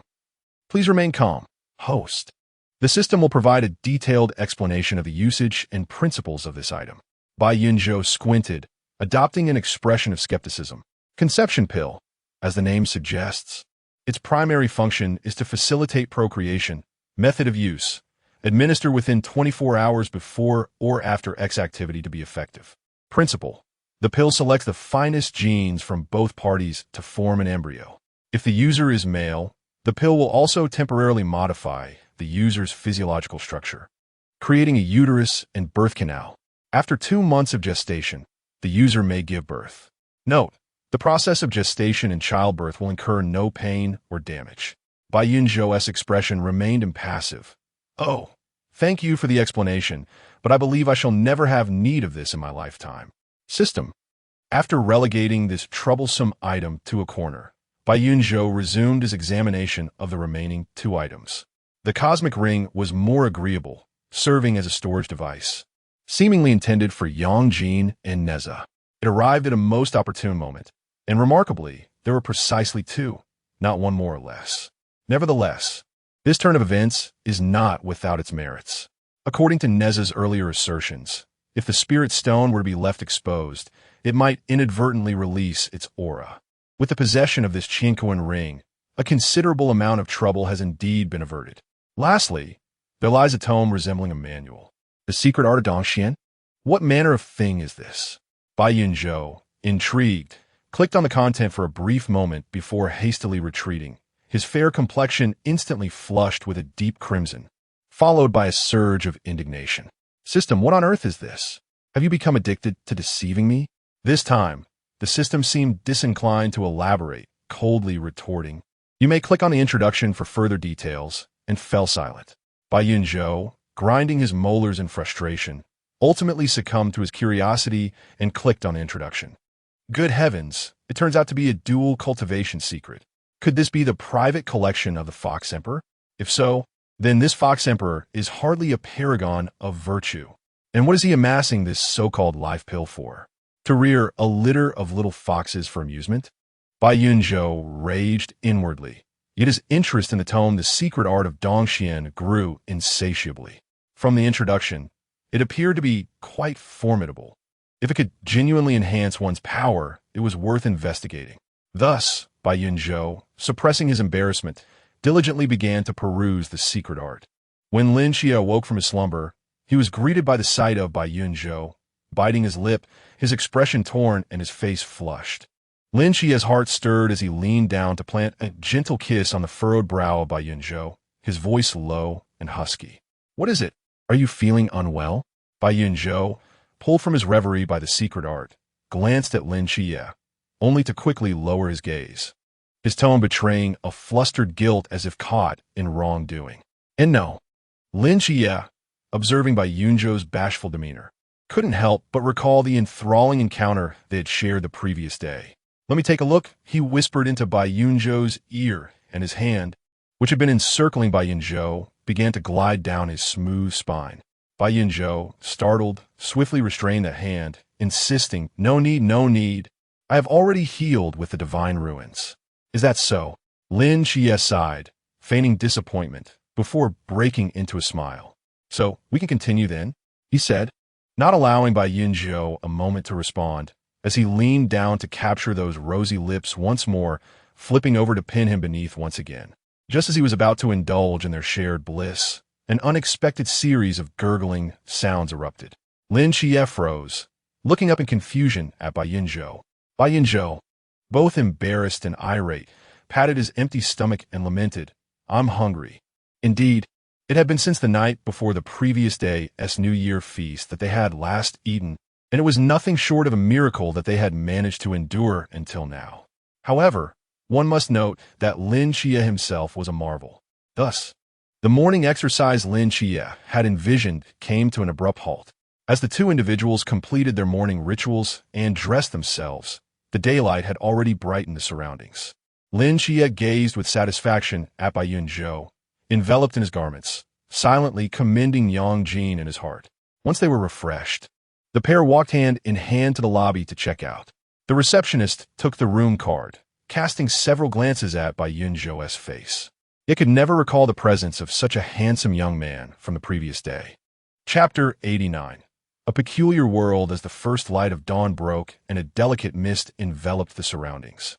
Lin Qiye and Bai Yunzhou walked side by side along a sparsely populated street under the gentle warmth of the winter sun. Their hands intertwined softly, conveying a gentle warmth through their fingertips, as if no words were necessary to understand each other's sentiments. Today marked the second day of the Lunar New Year, a day when the new recruits were expected to return to the barracks. After savoring a delightful breakfast, Bai Yunzhou felt rejuvenated. Due to matters concerning the spirit stones, Bai Yunzhou needed to pay a visit to Yang Jin, and naturally, Lin Qiye accompanied him, considering that, as the protagonist, he would eventually learn about it. Bai Yunzhou thought it might be better to share the details with Lin Qiye sooner rather than later, possibly alleviating some of his concerns. Thus, en route to the old city, he recounted the events to Lin Qiye. Lin Qiye was genuinely astonished to discover that his cousin was the Erlang Shun. Although he had suspected that Yang Jin's identity was far from ordinary based on the previous day's events, he never anticipated it to be so extraordinary. For a long time, he had perceived deities as enigmatic and unattainable beings. Even though he had encountered Michael in his childhood, that encounter had been silent and overwhelming, blinding him with divine power, and leading others to mistakenly consider him mentally unstable. Had it not been for the day he was temporarily released from the hospital and encountered Yunzhou on the stairs, he would have likely spent several more days there, or even longer. It was only after awakening the divine ruins and joining the night watch that he began to learn more about the divine realm, yet it always felt ethereal and elusive. Now, he was told that a deity had been by his side all along, living with him for over a decade in the guise of his brother. Lin Qiye suddenly found this world to be incredibly bizarre. Noticing Lin Qiye's astonished expression, perhaps due to the charm of lover's eyes, Bai Yunzhou found him irresistibly adorable and couldn't help but laugh. This drew Lin Qiye's attention, leading to playful banter between the two, which naturally culminated in Bai Yunzhou's defeat. Before long, they arrived at the agreed-upon alley, where two figures, one tall and one short, were already waiting. Chinquan Ring, Yang Jin and Neza exclaimed in unison. "Weren't you empty-handed yesterday?" Neza questioned, picking up one of the rings and probing it with his mind, revealing a dazzling pile of spirit stones inside that nearly blinded him. 5,000 indeed, quite extravagant. You need not worry about that. I have my own clever plans. Bai Yunzhou replied with pride, hands on his hips. Yang Jin, holding the ring, wore a look of delight.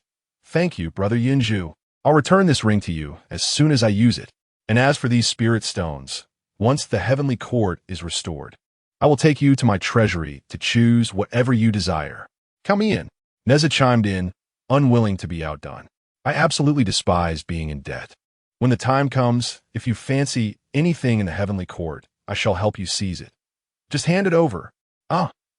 Upon hearing Neza's declaration, Bai Yunzhou, who had been elated until now, suddenly inhaled sharply. That may not be necessary. As the two engaged in their playful banter, Yang Jin discreetly placed his belongings into the inner pocket of his coat, exchanging a knowing glance with Lin Qiye. They instinctively moved to a corner. Lin Qiye gazed at the familiar, yet unfamiliar figure before him, hesitating momentarily. Previously, ignorance had been bliss, but now, how could he address him without the weight of their shared history? There's no need for formality, brother. Simply call me a Jin, Yang Jin replied with a gentle smile, his eyes reflecting a familiar affection. I am Yang Jin, yet I am also Yang Jin. As long as you remain my elder brother, you always will be. You and mother are the most significant individuals in my life. Even if I regain my divine powers and ascend once more, I will forever be your Jin. Lin Qiye stood in stunned silence, a haze enveloping him as emotions began to stir. Unable to contain himself, he stepped forward and embraced the person he had always cherished, exhaling a heavy sigh of relief. Though the Erlang god was formidable, he would rather Yang Jin be an ordinary person than lose him. About that half-step into the sea realm, after a moment, Lin Qiye stepped back slightly to inquire.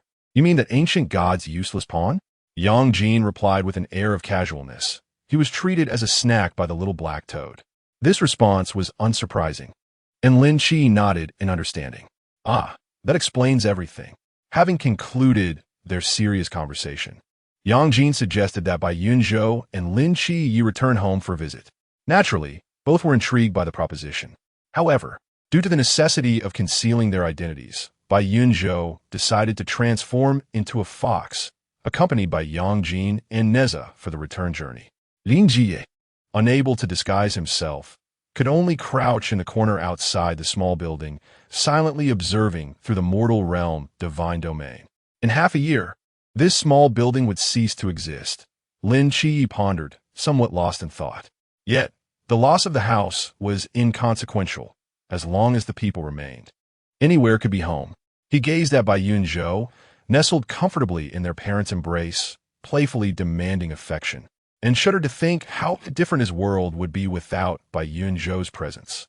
Perhaps it would have driven him mad.